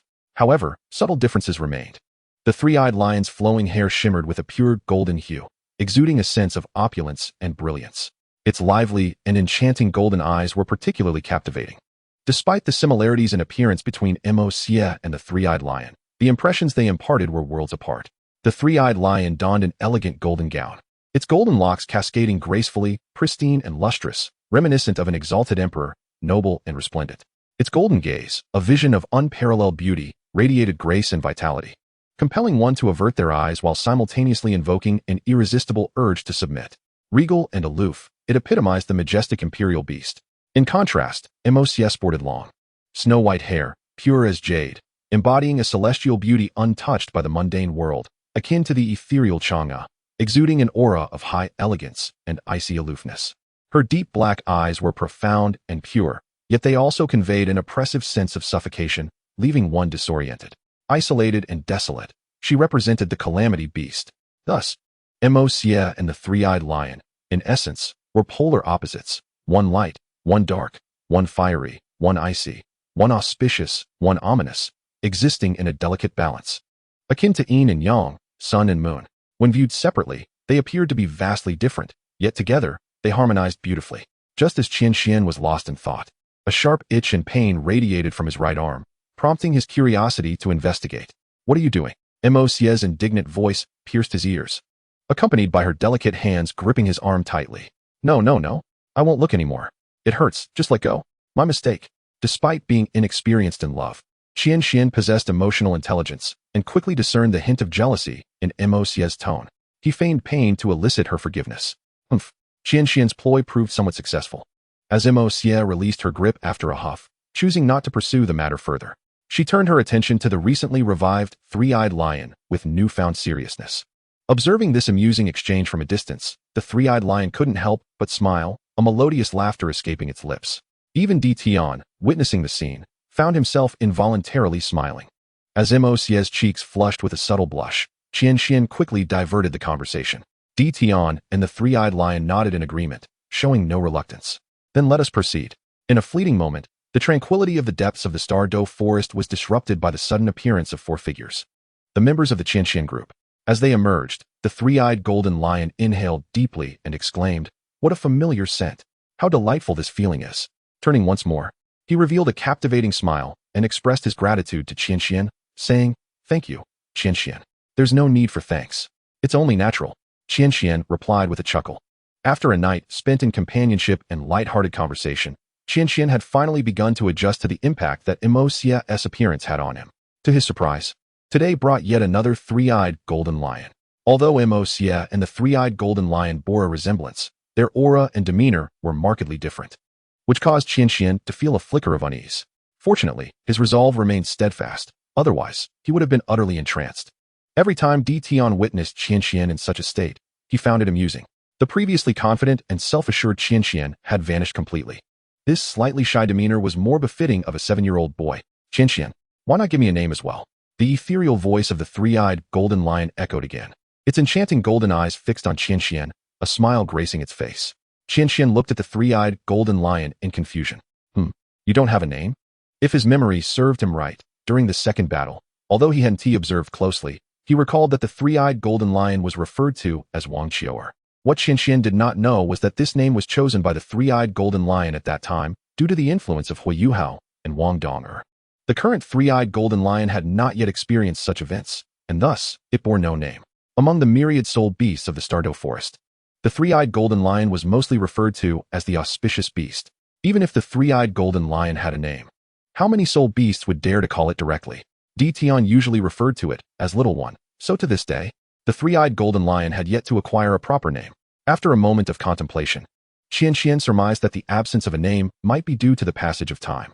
He earnestly considered a name for the three-eyed golden lion. Wang Qiu'er, Autumn. Suddenly, an idea sparked in his mind. What if we simply name you Autumn? Autumn symbolizes the season of golden hues, where sunlight shines crystal clear, and the flora, washed by the autumn frost, resembles a maiden adorned in golden silk. It perfectly aligns with your image. As for your surname, let it be the same as MOCS, sharing my surname as well, Qian Xiu, representing eternal generations, longevity, and the hope of emperors for their dynasties to endure through the ages. This resonates with your identity as an auspicious beast. We can affectionately call you Qiu'er from now on. What do you think? Upon hearing Qian Xuan's explanation, the eyes of the three-eyed golden lion sparkled with delight. Evidently fond of the name, even Tian, standing nearby, nodded in rare agreement, acknowledging the choice. No need for thanks. As long as you like it, that suffices. Qian grinned. Qian felt a twinge of embarrassment, for the name he bore was merely an adaptation of the future three-eyed golden lion's name, embellished with a few of his own thoughts. He inquired, "So, Emperor Tian, what plans do you and Qiu'er have at present?" After casting a glance at the resurrected three-eyed golden lion, Emperor Tian replied, "Qiu'er has been revived. I shall begin preparing the items you requested earlier. And as for the matter of the contract, I urge you to resolve it promptly. The issue of the soul spirit is of paramount importance. Therefore, I hope you will prioritize this matter in your itinerary." Indeed, Qian nodded in agreement. Though he understood that neither the contract nor the soul spirit issues could be resolved in just a day or two, the contract seemed manageable, as there was a glimmer of insight sparked by the merging of the soul spirit, yet matters concerning the soul spirit and the mountain sea realm only provided a vague direction. At present, Qian lacked a concrete plan for implementation.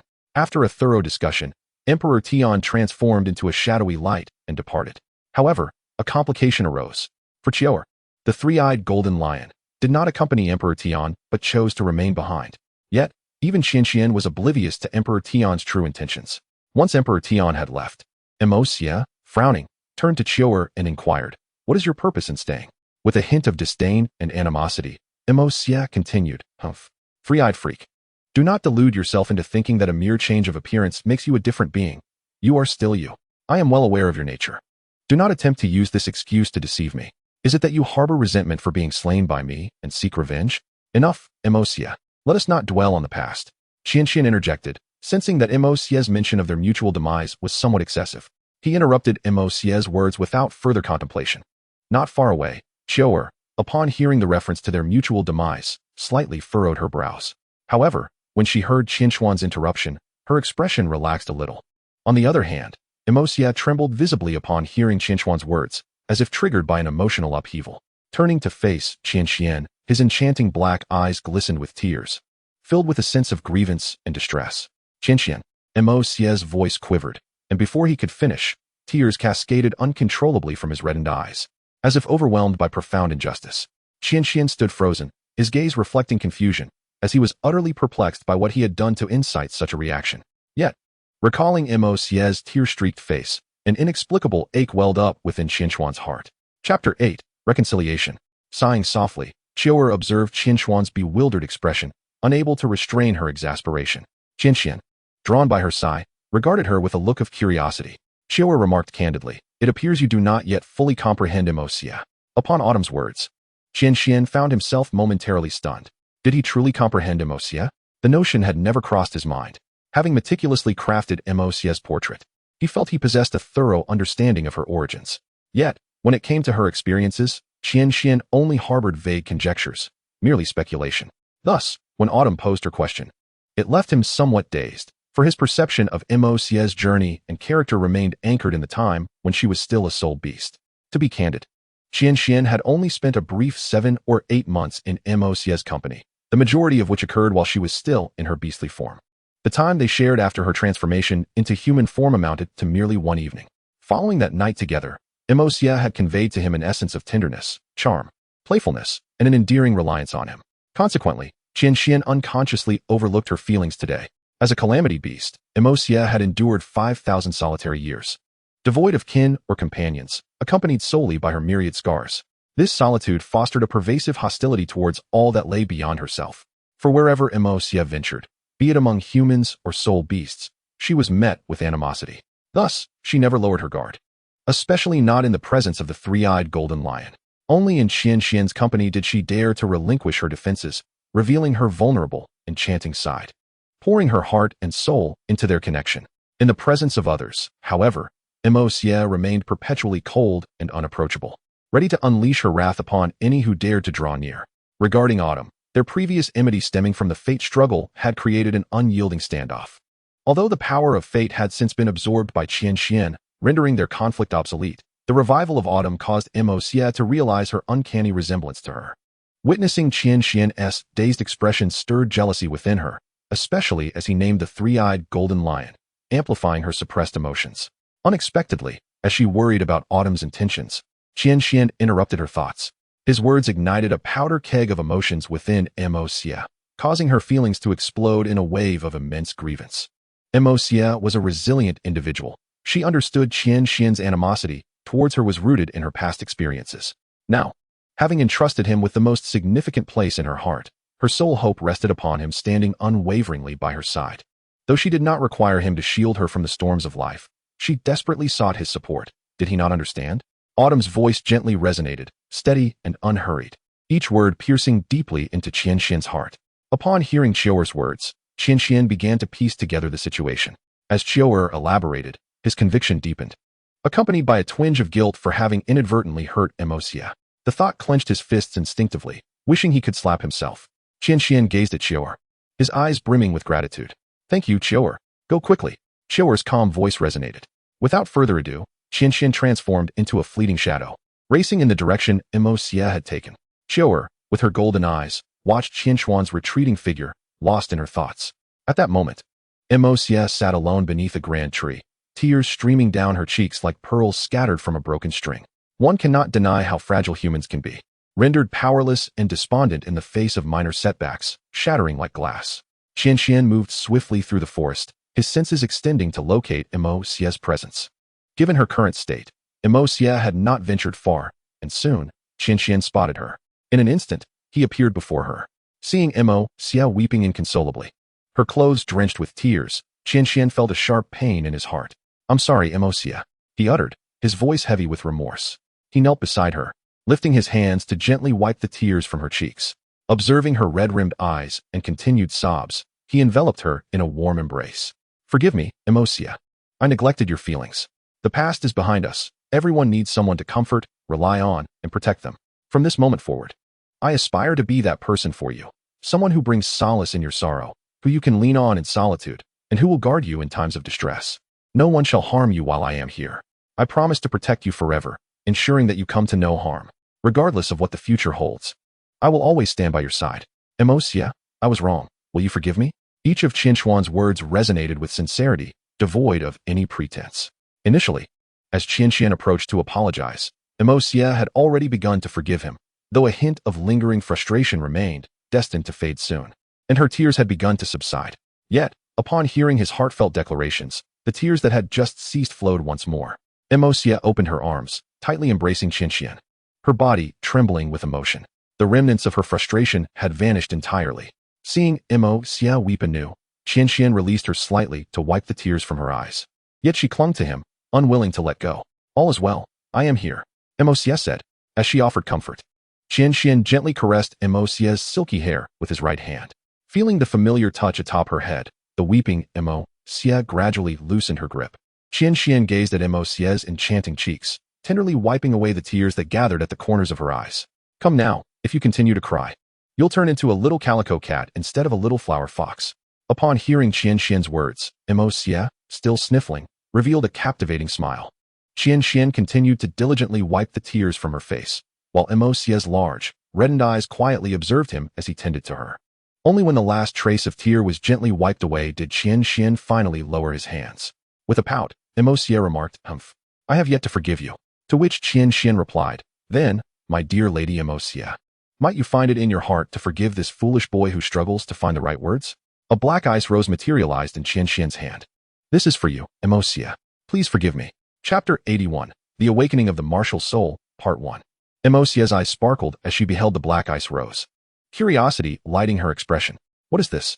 Qian Xuan suddenly realized that, in the Douluo continent, such a flower as a rose did not exist. This is called a rose, a symbol of love and beauty, said to embody the goddess of beauty, infused with the essence of the god of love. Typically, they are red. But this one I crafted for you.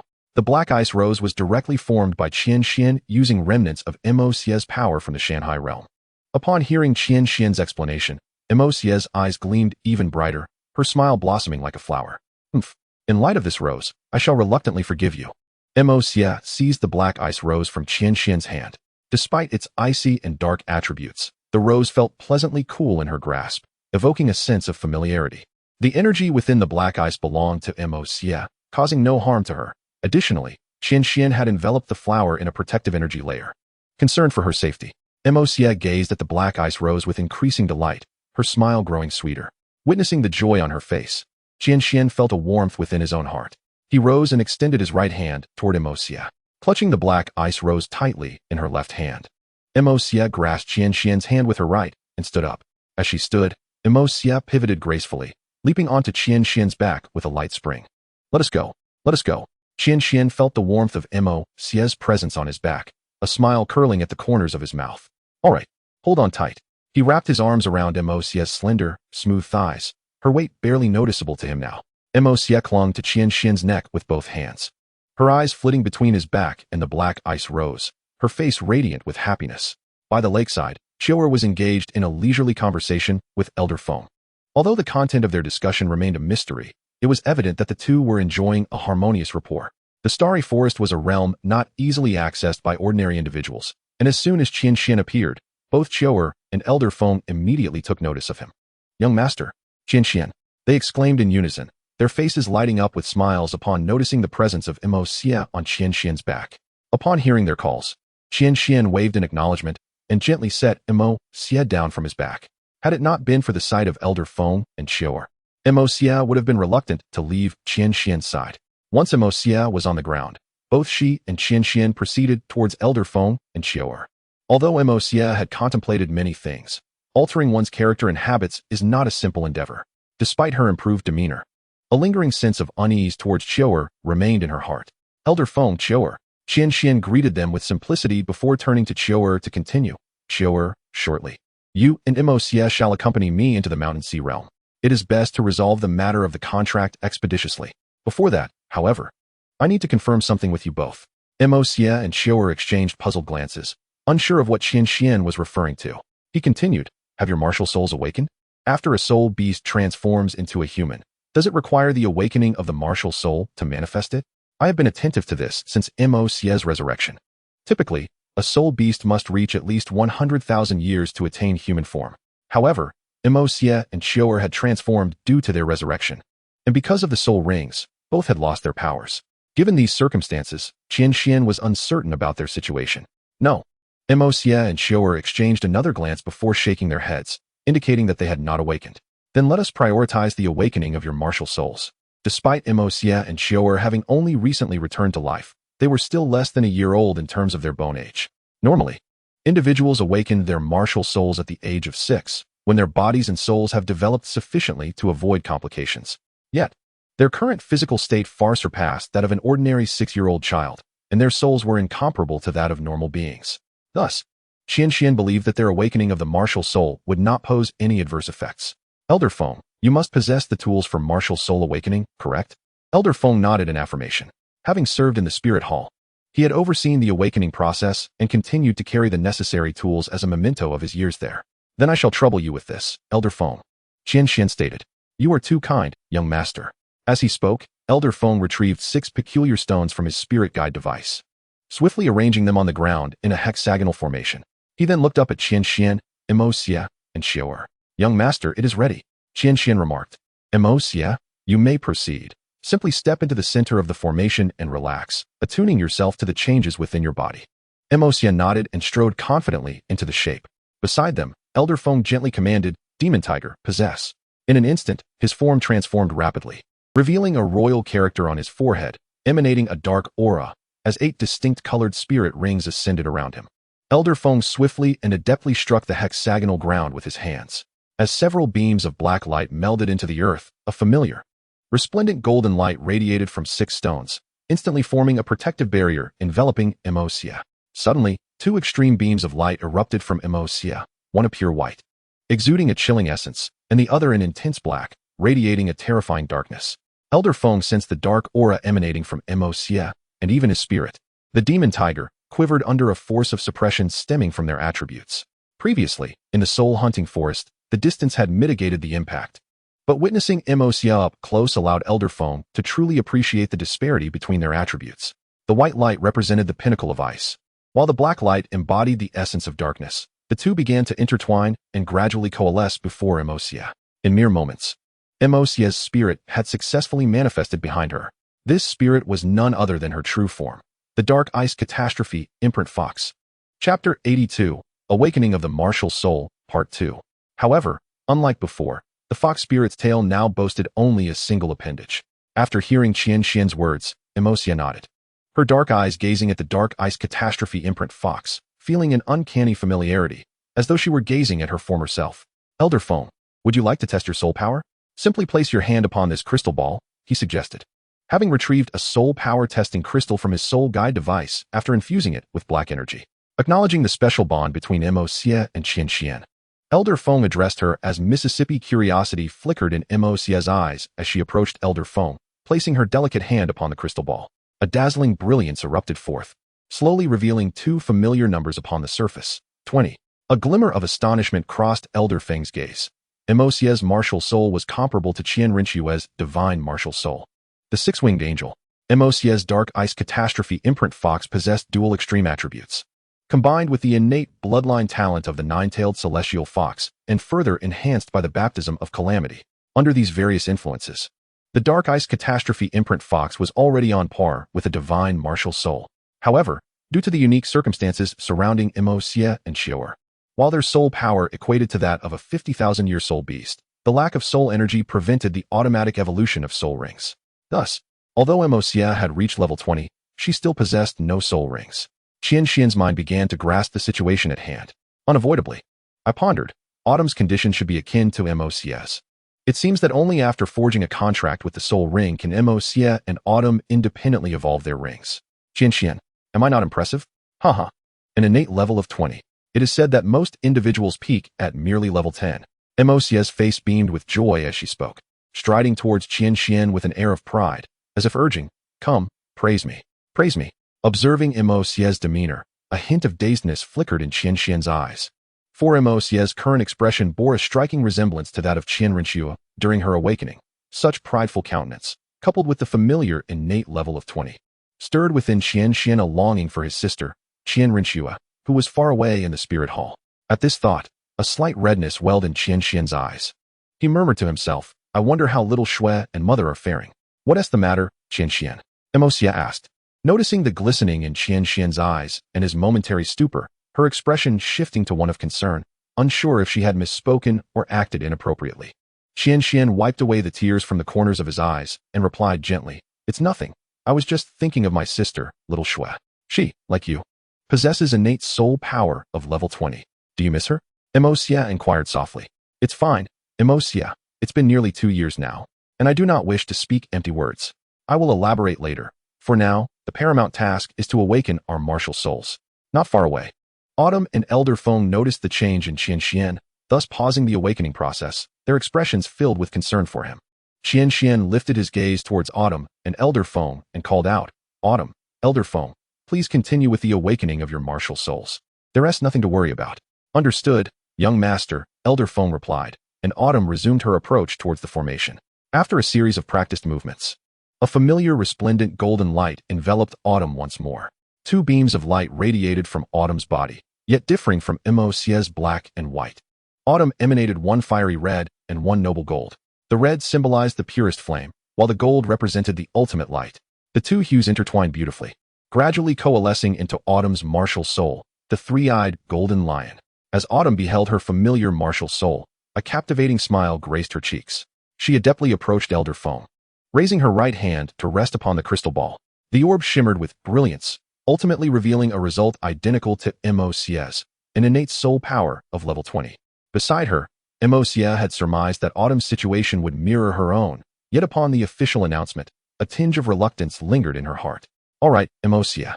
You will have ample time to spend with Autumn. You must gradually come to accept her, understand? Qian Xian's gentle voice echoed. He noticed the shift in MOCA's demeanor and tenderly stroked her silken white hair. MOCA looked up into Qian Xian's warm gaze, then cast her eyes down at the black ice rose in her hand, suppressing her irritation. Oomph. She feigned annoyance with a huff, turning her head away. Nevertheless, this did not impede Qian Xian from continuing to caress her soft tresses. Observing this, Qian Xian smiled gently, aware that guiding MOCA to accept Qiu Air was a gradual process that could not be rushed. Thus, he refrained from further discussion and continued to tenderly stroke MOCA's hair. Qian Xian, Qiu Air's voice resonated from the side. Qian Xian looked up to see Qiu Air standing nearby, her hand slowly withdrawing from MOCA's head. With a radiant smile, Qiu Air proclaimed, "My martial soul has awakened. It is the three-eyed golden lion, and my soul power level is the same as MOCA's, also at innate level 20. You both are prodigies, unlike me. When I first awakened, due to my martial soul, I fainted for quite a while, and when my soul power was tested, I had no soul power at all." Haha. In an effort to divert MOCA's attention, Qian Xian recounted the embarrassing incident of his own martial soul awakening. Impossible. MOCA and Qiu Air exchanged incredulous glances at Qian Xian. What? Do you not believe me? It was old Feng who awakened me. He can attest to it. The four of them sat leisurely on the grass, engaging in joyful conversation. Amidst their chatter, the air was occasionally filled with enchanting laughter, as if all prior barriers and troubles had abruptly vanished, dissipating like mist. Chapter 83. Commencing the attempt to contract soul rings. An entire hour passed before the four concluded their light-hearted banter amidst laughter. In that brief span, both MOCA and Qiu Air gained a considerable understanding of Qian Xian's past. Qiu Air also grew increasingly intrigued by the human society beyond the Stardew Forest. Unlike MOCA's solitude, Qiu Air experienced a different kind of loneliness. As a divine beast of the Emperor Heaven, she had been sheltered her entire life. With everything provided for her, an all-soul beast showed her utmost reverence, never daring to offend her. 5,000 years of monotonous existence passed without a ripple, as tranquil as a placid lake. Listening to Qian Xian's descriptions of the human world, a sense of yearning inevitably stirred within her. Once their conversation concluded, Qian Xian did not remain idle. Instead, he led MOCA and Qiu Air into the realm of mountains and seized to commence their study of the contract.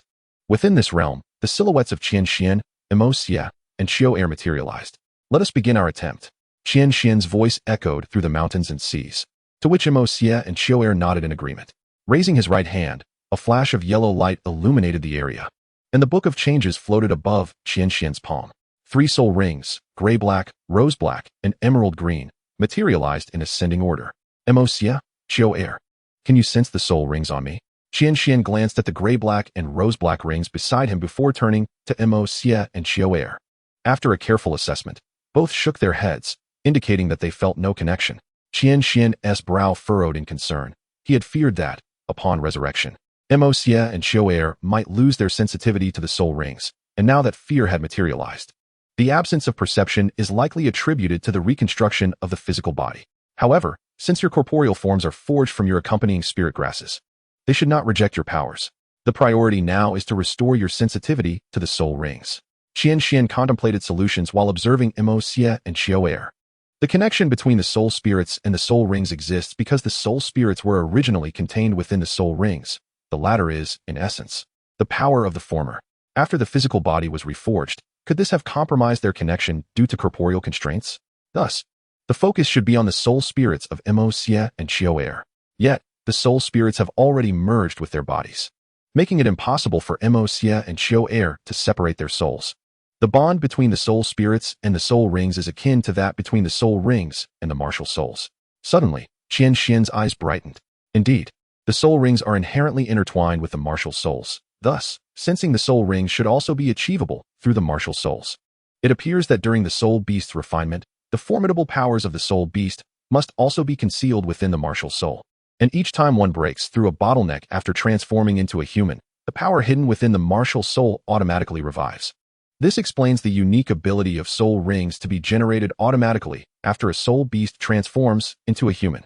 Although Qian Xuan was uncertain about the specific implementation process and whether it aligned with his thoughts, the only viable direction now lay with the martial souls. He raised his head and continued, Emosia, Chio Air, summon your martial souls, and see if you can sense the soul rings through them. Upon hearing Qian Xuan's words, Emosia and Chio Air did not question the rationale. They directly summoned their martial souls. The dark ice ominous fox, the three-eyed golden lion. A flash of black and white light enveloped Emosia as the dark ice ominous fox martial soul manifested before her. Instead of merging with it, she simply projected it into existence.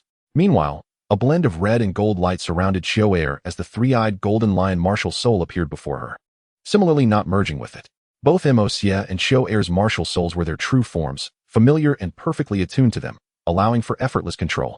As the martial souls of Emosia and Chio Air emerged, the gray-black and rose-black soul rings radiated a gentle glow once more. Qian Xuan quickly noticed the changes in their martial souls and the familiar fluctuations accompanying them. This was promising. A wave of joy surged within Qian Xuan as both Emosia and Chio Air brightened with realization, successfully restoring their connection to the soul rings on Qian Xuan. They simultaneously informed him that the link had been re-established. Try to integrate your martial souls into my soul rings. Qian Xuan's intent was straightforward. He wished to ascertain the depth of the connection between Emosia and Chio Air's martial souls and the soul rings. Additionally, he sought to compare the current martial souls with the previous soul spirits. The second objective was to determine if the martial souls could indeed merge into the soul rings, which would allow Qian Xuan to validate his notions regarding contracts based on the transformations occurring within the soul rings after the martial souls integration. This would enable him to create corresponding contracts to endow Emosia and Chio Air with the power of destiny. Emosia and Chio Air began to control their martial souls, attempting to merge them into the soul rings. As the martial souls drew nearer, Emosia and Chio Air could distinctly sense an air of expectation emanating from them, as if the soul rings before them held an immense allure for their martial spirits. The moment Emosia and Chio Air's martial souls integrated, the magical energy within Qian Xuan surged instantaneously, flowing with great vigor, particularly the force of fate within the energy, which was palpably invigorated. Qian Xuan could also keenly perceive the two martial souls contained within the soul rings. The once lifeless rings appeared to be imbued with vitality. The magical energy within Qian Xuan began to surge toward the soul rings, and rather than impede this flow, Qian Xuan meticulously observed the transformations occurring within the two martial souls. As the two martial souls entered the soul rings, the energy within began to merge seamlessly into their essence. Especially noteworthy was the dark ice of the fateful demon fox martial soul, which, within mere moments of entering the soul ring, transformed from a single foxtail to a fifth tail. With the influx of Qian Xuan's magical energy, the calamity force and auspicious force, which had already coalesced into the force of fate, automatically separated and began to integrate into the dark ice fateful demon fox and the three-eyed golden lion martial souls. Qian Xuan's energy also began to nurture the two martial souls autonomously, and as this nurturing progressed, Qian Xuan could distinctly sense the two martial souls gradually returning energy, augmenting the power of the soul rings. Although the increase in strength was minuscule, without the aid of the Shanghai realm, Qian Xuan would have been unable to perceive even this slight enhancement. However, it validated Qian Xuan's hypothesis that his power could amplify Emosia and Chio Air's strength, while their energies would similarly reflect back into Qian Xuan's soul rings. Suddenly, the voices of Emosia and Chio Air interrupted Qian Xuan's observation. Chapter 84. The Direction of the Contract's Creation. Qian Xuan, I can sense the calamity force and the auspicious force now. The transformation of their martial souls was apparent, and Emosia and Chio Air could also clearly perceive their physical strength slowly increasing. Upon hearing their words, Qian Xuan felt a surge of joy in his heart. It seemed his thoughts had not been misguided. He promptly inquired, have you noticed any changes in the calamity force and auspicious force within you compared to before? Chio Air nodded in agreement. Stronger? Qian Xuan pondered as he felt the force of fate within him. Could it be due to the integration of the calamity force and the auspicious force? He continued to ask, are you able to use my soul rings to evolve your own? Indeed. However, during this brief fusion, Emosia and Chio Air could distinctly sense a transformation within their martial souls, due to the unique nature of Qian Xuan's magical energy, which encompassed not only the force of fate, but also the force of life and two peculiar attribute energies. Both Emosia and Chio Air's martial souls had noticeably solidified, reflecting an enhancement of their innate talents. Though the degree of enhancement was minimal, It indicated that the process of the contract could not only assist Mo Xie and Xiao Air in regaining their strength, but perhaps also elevate their innate gifts. In just a minute or two, the martial souls of Mo Xie and Xiao Air fused into Qian Xian's soul ring, yet during this brief interval, approximately one-third of Qian Xian's internal magical energy was consumed. It is essential to understand that the quality of Qian Xian's magical energy now rivals that of a level 50 Soul King. After a preliminary assessment of the changes following the fusion of the martial souls, Qian Xian retracted the martial souls and looked up at Mo Xie and Xiao Air. Mo Xie, Xiao Air, please retract your martial souls, and then share your recent experiences with me in detail. After they complied, the three reconvened, and Mo Xie and Xiao Air began to articulate their impressions to Qian Xian. Mo Xie spoke first, followed by Xiao Air. Although the essence of their narratives bore no significant differences, Qian Xian listened intently. Upon concluding their accounts, Qian Xian began to reflect earnestly. Meanwhile, Mo Xie and Xiao Air remained patiently silent, allowing Qian Xian the space to think. It became apparent that the concept of a contract was indeed feasible. Post-contract. Mo Xie and Xiao Air could utilize the power of destiny through Qian Xian's soul ring as a medium, and further evolve their own soul rings through this conduit. Moreover, during the brief test, despite the substantial consumption of magical energy, it was evident from Mo Xie and Xiao Air's words that this energy was primarily expended to facilitate the metamorphosis of their martial souls. The surprising efficacy of this energy revealed that their martial souls could indeed promote the evolution of the soul rings. Following the contract, it should enhance the innate talents of Mo Xie and Xiao Air, and as their powers grew, they would reciprocate this energy back into the soul ring. Additionally, the power of destiny would likely amplify in tandem with Mo Xie and Xiao Air's training, thereby reflecting back on Qian Xian as well, culminating in a mutually beneficial scenario. Given the current circumstances, as long as the martial souls of Mo Xie and Xiao Air can establish a connection with Qian Xian's soul ring, the power of destiny could be permanently conferred upon them through this link. The direction is clear. However, the challenge lies in crafting the contract. Although uncertainty still looms over this process, there is comfort in the knowledge of his second soul skill, seal, which may share commonalities with the concept of a contract. The runes used in the refining of magical artifacts could also serve as a reference point. Furthermore, strengthening the bond between the soul ring and Mo Xie and Xiao Air could enhance his own power, while simultaneously aiding them in elevating their innate talents. After clarifying his thoughts, Qian Xian shared some of his ideas and perspectives with Mo Xie and Xiao Air. For Mo Xie, there was no need for concealment. As for Xiao Air, Qian Xian believed that since she chose to transform and was willing to attempt a contract with him, her intentions were secondary. He trusted that the bond between them would only grow closer post-contract. Thus, there was no necessity for any hidden agendas. After Qian Xian concluded his remarks, he earnestly sought the opinions of Mo Yi and Xiao Air. This matter was not one that Qian Xian could resolve unilaterally, as it fundamentally concerned the three of them. Thus, he was keen to consider the subjective views of both Mo Yi and Xiao Air in order to achieve a harmonious consensus. During their deliberation, Xiao Air furrowed her brow in deep contemplation and posed a significant query. Qian Xian, if Mo Yi and I were to utilize your soul rings to evolve our own, would this consume the power within your soul rings and consequently diminish their quality? Our current soul rings are comparable only to those of a 50,000-year soul beast, and there remains a considerable gap to the true 100,000-year rings. Qian Xian felt a warmth in his heart upon hearing Xiao Air's question. He had not anticipated her to raise a concern that he himself had overlooked. This indicated that while she was contemplating her own interests, she was also considering the implications of their contract on Qian Xian. Mo Yi, who was listening, was momentarily taken aback, recognizing Xiao Air's genuine concern for Qian Xian. Unbeknownst to her, this softened her previously held reservations towards Xiao Air. Chapter 85. Analyzing Soul Techniques. The issue raised by Xiao Air was not foreign to Qian Xian. He had pondered it himself. It was certain that the transformation of soul rings would indeed draw upon the power of Qian Xian's rings, for otherwise, such rings could not materialize from nothing. However, Qian Xian was not particularly troubled by this concern, as evidenced by the soul spirit technique created by Hui Yuhao in the original narrative, which demonstrated that a 10,000-year soul spirit could bestow more than one 10,000-year soul ring. This indirectly suggested that while evolving soul rings would consume the power of the original rings, it would not follow a straightforward one-to-one exchange.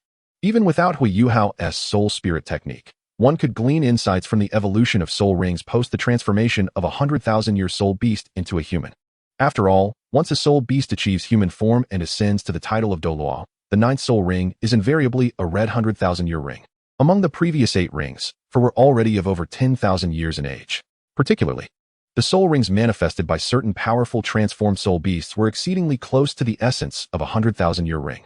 Thus, it was evident that the transformation of soul rings could not be assessed by conventional logic.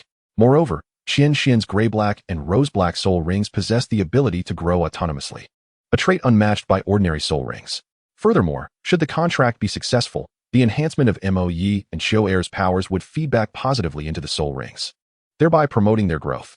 Even if the transformation of soul rings consumed some of Qian Xuan's energy, he firmly believed that the effects of the contract would allow for a swift recovery of any losses incurred during the transformation. Therefore, the concern raised by Xiao Er was not truly a pressing issue. Qian Xuan shared his analysis with Mo Yi and Xiao Er, alleviating Mo Yi's troubled expression and loosening Xiao Er's frown somewhat. After a brief period of further discussion, and having confirmed there were no lingering issues, the trio embarked on their second attempt. Unlike the first trial, this experiment involved integrating Qian Xuan's soul rings into the martial spirits of Mo Yi and Xiao Er.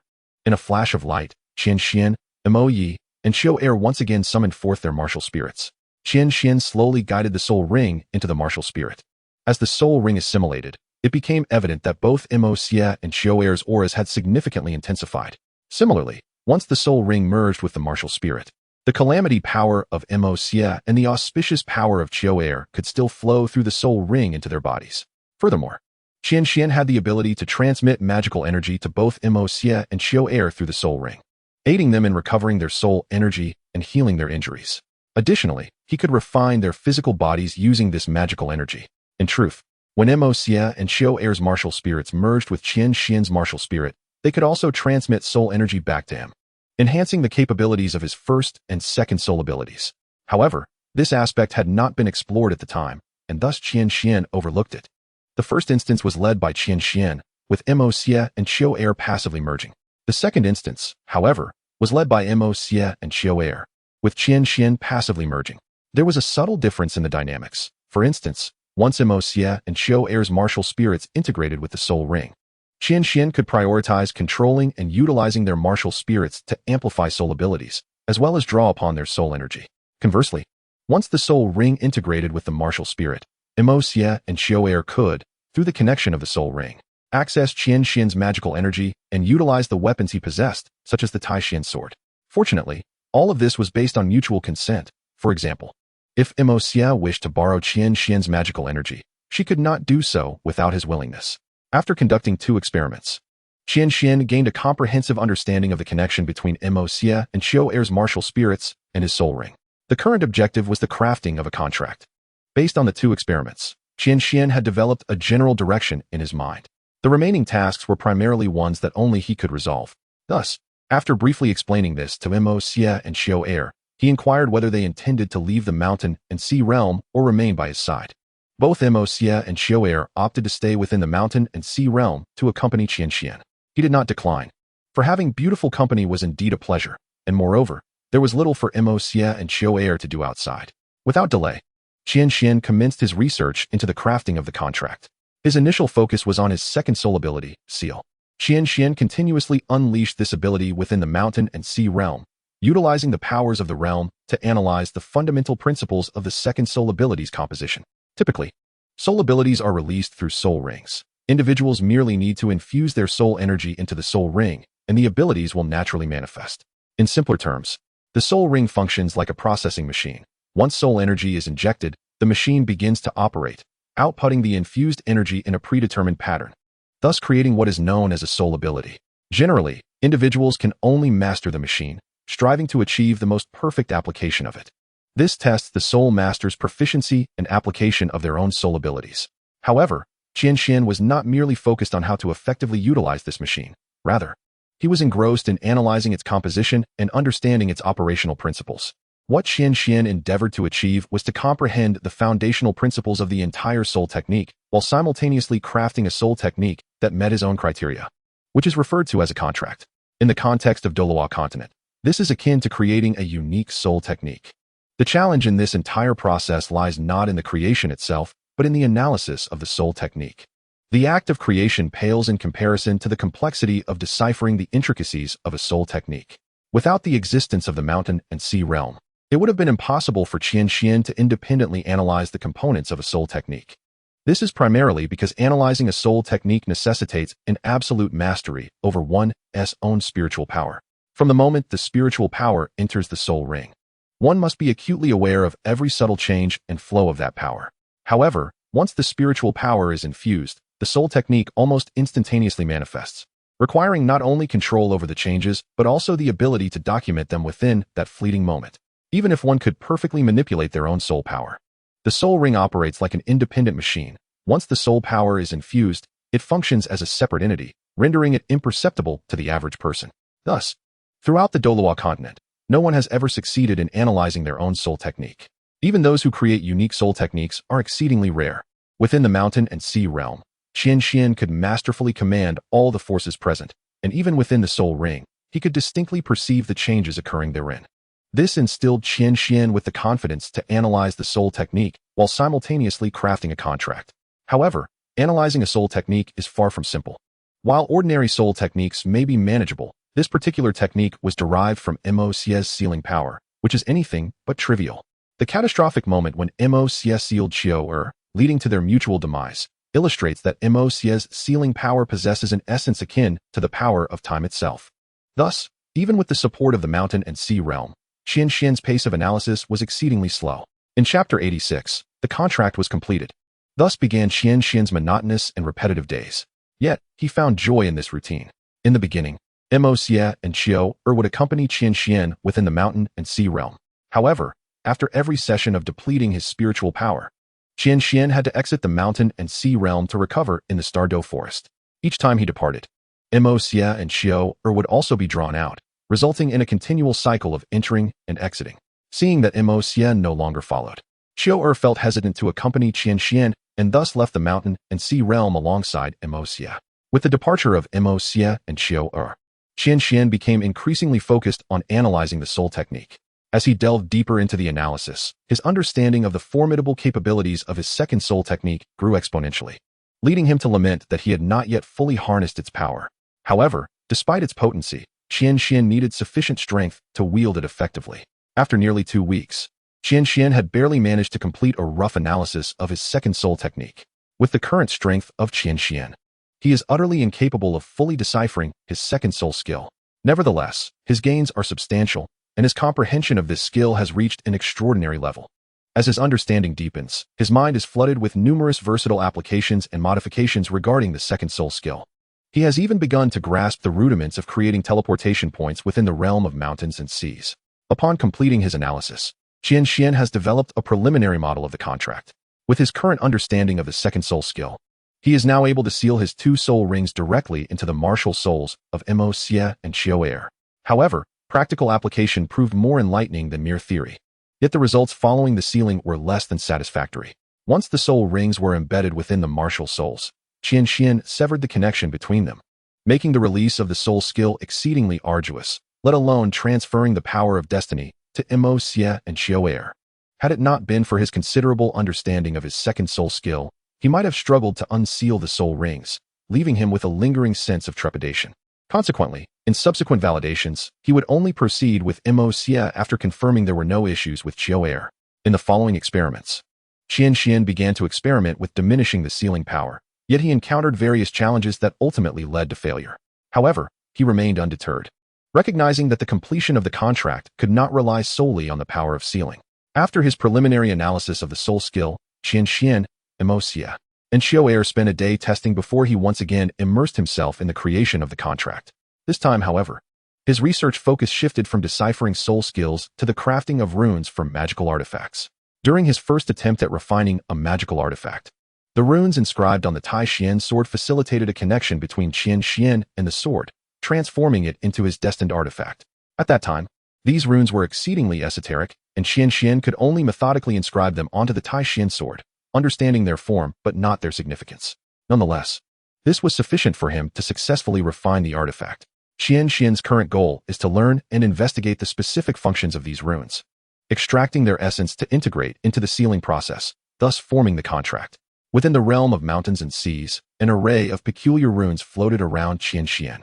He continually employed his magical power to replicate the runes used in the refining of magical artifacts, experimenting with various debris from the realm to test the rune-specific effects. Although the runes were few, their validation proved complex. The efficacy of a simple rune was often minimal. Some required combinations with other runes or additional elements to manifest their true power. At this moment, the significance of a mentor became evident. However, in the Douluo continent, no one comprehends these runes, compelling Qian Xuan to navigate this intricate journey of discovery entirely on his own. Heaven does not forsake those who are diligent. With the assistance of the Mountain Sea realm, Qian Xuan devoted an entire 7 days to comprehensively grasp the essence of these few runes. It is noteworthy that, although these runes are mere fundamentals, an ordinary person would require several months to fully comprehend them, let alone utilize them. Yet, Qian Xuan, in a remarkably brief span of 7 days, not only understood their meanings, but also could wield them, showcasing his exceptional talent. While the Mountain Sea realm provided immense support, it is inherently a manifestation of Qian Xuan's own power, thus it cannot be deemed as taking advantage. Upon unraveling the runes used for refining magical artifacts, Qian Xuan realized how rudimentary his earlier crafted artifact had been. For most, success in artifact refinement is purely a matter of luck. However, for Qian Xuan, luck played a role alongside the unique magical energy coursing within him, contributing to his success. This revelation solidified Qian Xuan's resolve to reforge the artifact. During his previous discussions with Tian regarding collaboration, he had already contemplated this plan, which is why he sought the reverse scale and other special metals from Tian. Naturally, not all of these materials were intended for artifact refinement. The primary goal was to experiment with creating a teleportation device for the Mountain Sea realm. As Qian Xuan clarified the specific functions of the refining runes, he genuinely embarked on the study of contract implementation, marking the formal initiation of this endeavor. He began to experiment with combining the sealing power and refining runes in pairs to formulate contracts. However, the disparity between the sealing power and the refining runes was significant, to the extent that these two forces belonged to entirely different realms. Consequently, the friction between these forces was notably pronounced. Qian Xuan diligently endeavored to conduct various experiments to mitigate conflicts while enhancing the contract. Undoubtedly, he was not alone in this endeavor. Mo and Qiao provided invaluable assistance. Through their collaborative experiments, Qian Xuan gained clarity on the shortcomings of the contract with each failed attempt. With every setback, the contract gradually evolved towards perfection. After nearly 100 failures, Qian Xuan's first refined version of the contract was finally completed after enduring countless hardships. In Chapter 87, the contract, upon confirming the completion of the contract, a flicker of excitement surged within Qian Xuan. He promptly emerged from the Mountain Sea realm and ventured into the starry forest to share this joyous news with Mo and Qiao. As soon as he stepped out, Mo and Qiao noticed the exhilaration radiating from Qian Xuan's face. Did you succeed? Before Qian Xuan could utter a word, Mo's voice resonated with anticipation. You did wonderfully, Qian Xuan. With arms wide open, she rushed forward and enveloped him in a warm embrace. Feeling the warmth against his chest, a faint blush crept upon Qian Xuan's cheeks. You've worked hard, Qian Xuan, came Qiao's gentle voice from beside them. Upon hearing her, Mo finally released Qian Xuan, her face alight with joy. Qian Xuan looked at Qiao and replied, Hee, it hasn't been arduous. You both have worked hard too. Once Mo let go, Qian Xuan's flushed cheeks began to regain their composure. Qian Xuan pointed at Mo and said, Oh you, stop indulging in my kindness all day long. Just as Qian Xuan reached out to ruffle Mo's hair, she deftly sidestepped. Mo, mimicking Qian Xuan's tone, pointed back and retorted, Oh you, stop touching my head all the time. Qian Xuan found himself both amused and exasperated by Mo's antics, and chose to disregard her, instead turning to Qiao. Qiao, you should be able to contact Emperor Tian, right? Please summon him. We can finalize the contract now. Qiao's gentle voice resonated. Qian Xuan smiled, recognizing her concern. No need. Qiao, just reach out to Emperor Tian directly. After all, this matter has already been delayed for far too long. In total, the research on the contract had consumed a full month. Very well, let us begin at once. Qiao's words were interrupted by Emperor Tian's calm voice, which emerged almost as if he had been waiting in the wings. Unbeknownst to them, a figure clad in black had joined Qian Xuan, Mo and Qiao by the lake. Upon hearing the voice, Qian Xuan realized that Emperor Tian had arrived. His presence was not unexpected. Within the starry forest, Emperor Tian could sense anything at will. However, he usually refrained from disturbing Qian Xuan during his training, merely stopping by for a brief visit before departing. Let us proceed without resistance, Qian Xuan instructed. Now that Emperor Tian was present, his words were directed specifically to Emperor Tian, as Mo and Qiao had become accustomed to the process and would naturally not resist. Together, Qian Xuan led Mo, Qiao, and Emperor Tian back into the realm of mountains and seas. As per tradition, Qian said, "You may go first, but this time, we will require some of your blood." MOCA, instructed to wait on the side, complied without protest. Upon entering the realm, Qian began making arrangements. Over the course of a month, MOCA's attitude towards Qian had softened considerably. The matter of the contract had always been prioritized by Qian since the sealing incident. Without further ado, Qian summoned several drops of blood from her body. Each drop floated effortlessly before Qian, a testament to his control over the process. As Qian skillfully summoned her martial spirit, Qian was also engaged, conjuring his own martial spirit and extracting several drops of blood. "It is about to begin," Qian declared, his gaze intensely fixed on Qian, who nodded in understanding. Instantly, the mana within Qian ignited, surging with fervor. The contract, a cascade of 5-colored mana, erupted forth, and Qian Xuan's focus sharpened entirely. The blood hovering beside him swiftly merged with the vibrant mana. Qian slowly raised his right hand, his index finger seeming to blur as golden runes began to materialize, delicately and resolutely traced by his fingertip. As the golden runes emerged, under Qian's control, one after another, these runes seamlessly integrated into both the three-eyed golden lion martial spirit and Qian's soul rings. A meticulous observation reveals that, with each rune assimilated into either the three-eyed golden lion or the soul rings, a corresponding rune would simultaneously merge into the other. The three-eyed golden lion, already resplendent in golden hues, radiated an ethereal golden light as the runes intertwined, causing its golden scales to shimmer. Meanwhile, Qian's soul ring transformed. The originally dark rose-black band displayed a fleeting golden pattern. The golden runes continued to manifest in midair, and upon the completion of the final rune's design and its successful fusion into the martial spirit and soul rings, the luminous golden aura enveloping the three-eyed golden lion appeared to submerge entirely into the martial spirit. However, it was evident that the three-eyed golden lion had become significantly more substantial, exuding an even greater aura of dominance. The golden patterns on Qian's soul ring transitioned from illusory to a tangible reality. At that moment, the auspicious power within Qian also awakened with the final golden rune's integration. Empowered by the transformation, Tian, standing nearby, noticed the change in Qian and his eyes sparkled with excitement. It is crucial to note that this entire series of transformations was merely facilitated by the runes. They were not the sole cause. If previously, Qian, the soul rings, and Qian's martial spirit were akin to separate chasms, the moment the last rune integrated, a magnificent bridge appeared, uniting Qian, the soul rings, and Qian's martial spirit instantaneously. Just as the words fell, the I Ching before Qian turned to the page of seal, yet intriguingly, the gray-black soul ring did not illuminate. In midair, the 5-colored mana, guided by Qian's fingers, gradually morphed into black characters, specifically the character seal from the I Ching. Although it appeared unremarkable, it emanated an overwhelming sense of pressure. Upon completing the inscription of seal, the character split into two, each racing towards the martial spirit and the soul rings.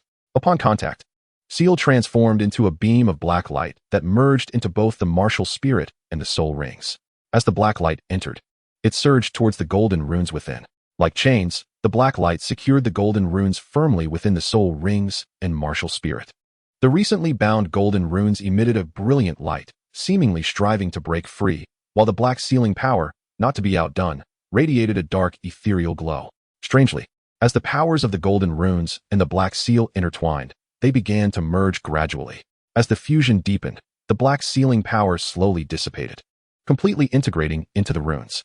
The golden runes transitioned, now predominantly black, adorned with golden patterns that mirrored the original runes precisely. Once the transformation of the golden runes was complete, the black golden runes gradually became ethereal, starting to fully merge into the martial spirit and soul rings. The once tranquil three-eyed golden lion martial soul began to manifest an array of black and gold runes, reminiscent of MOCA's self-imposed seal. The golden patterns on the soul rings commenced their transformation, adopting a runic form. As all the runes fully integrated, Qian's martial soul and Qian's soul rings shimmered with an ethereal glow.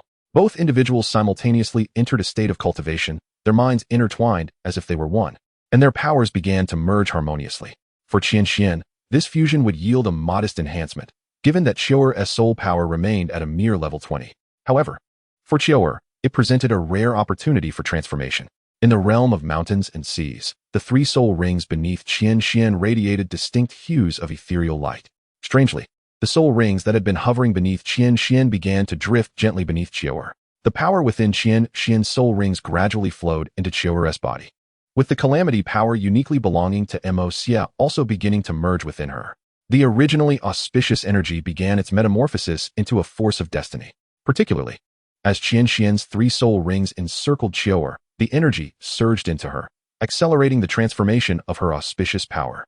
However, as the auspicious energy transmuted, Qiu'er's complexion paled. For she was not the three-eyed golden lion, and her physical form was not robust.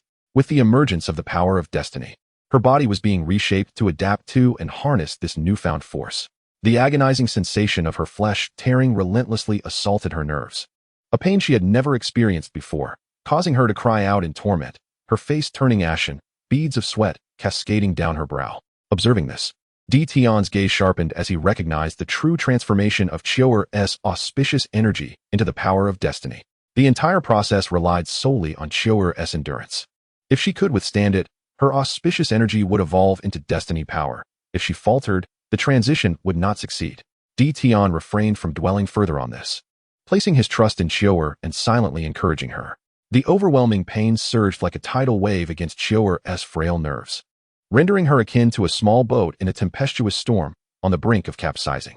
Just as she teetered on the edge of collapse, Qian Xuan's third soul ring finally stirred to action. The life soul ring activated, its verdant essence continuously flowing into Qiu'er's being. In an instant, the chaos transformed into a gentle spring breeze, as her body began to gradually acclimate to the power of destiny with the aid of the life soul ring.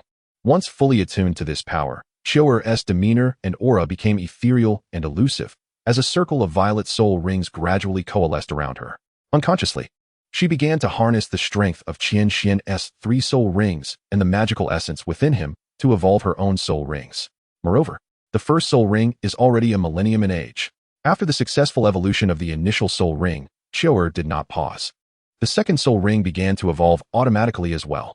A circle of deep purple soul rings gradually coalesced into form, with Qiu'er's second soul ring now nearing 10,000 years in age. At this moment, Qiu'er's aura surged forth, and her soul power rapidly increased. 21, 22, 23. It continued until it reached 26 before it came to a halt. With Qiu'er's breakthrough, her overwhelming soul power fed back into Qian Xuan's soul ring. The soul ring, which had dimmed slightly while aiding Qiu'er in its transformation, regained its luster, allowing Qian Xuan to successfully break through to level 32. As Qian Xuan and Qiu'er's breaths gradually stabilized, they slowly opened their eyes. The contract was successful. Upon opening their eyes, Qian Xuan and Qiu'er exchanged smiles. Emperor Tian, the contract has been successfully formed. Qian Xuan's calm voice resonated.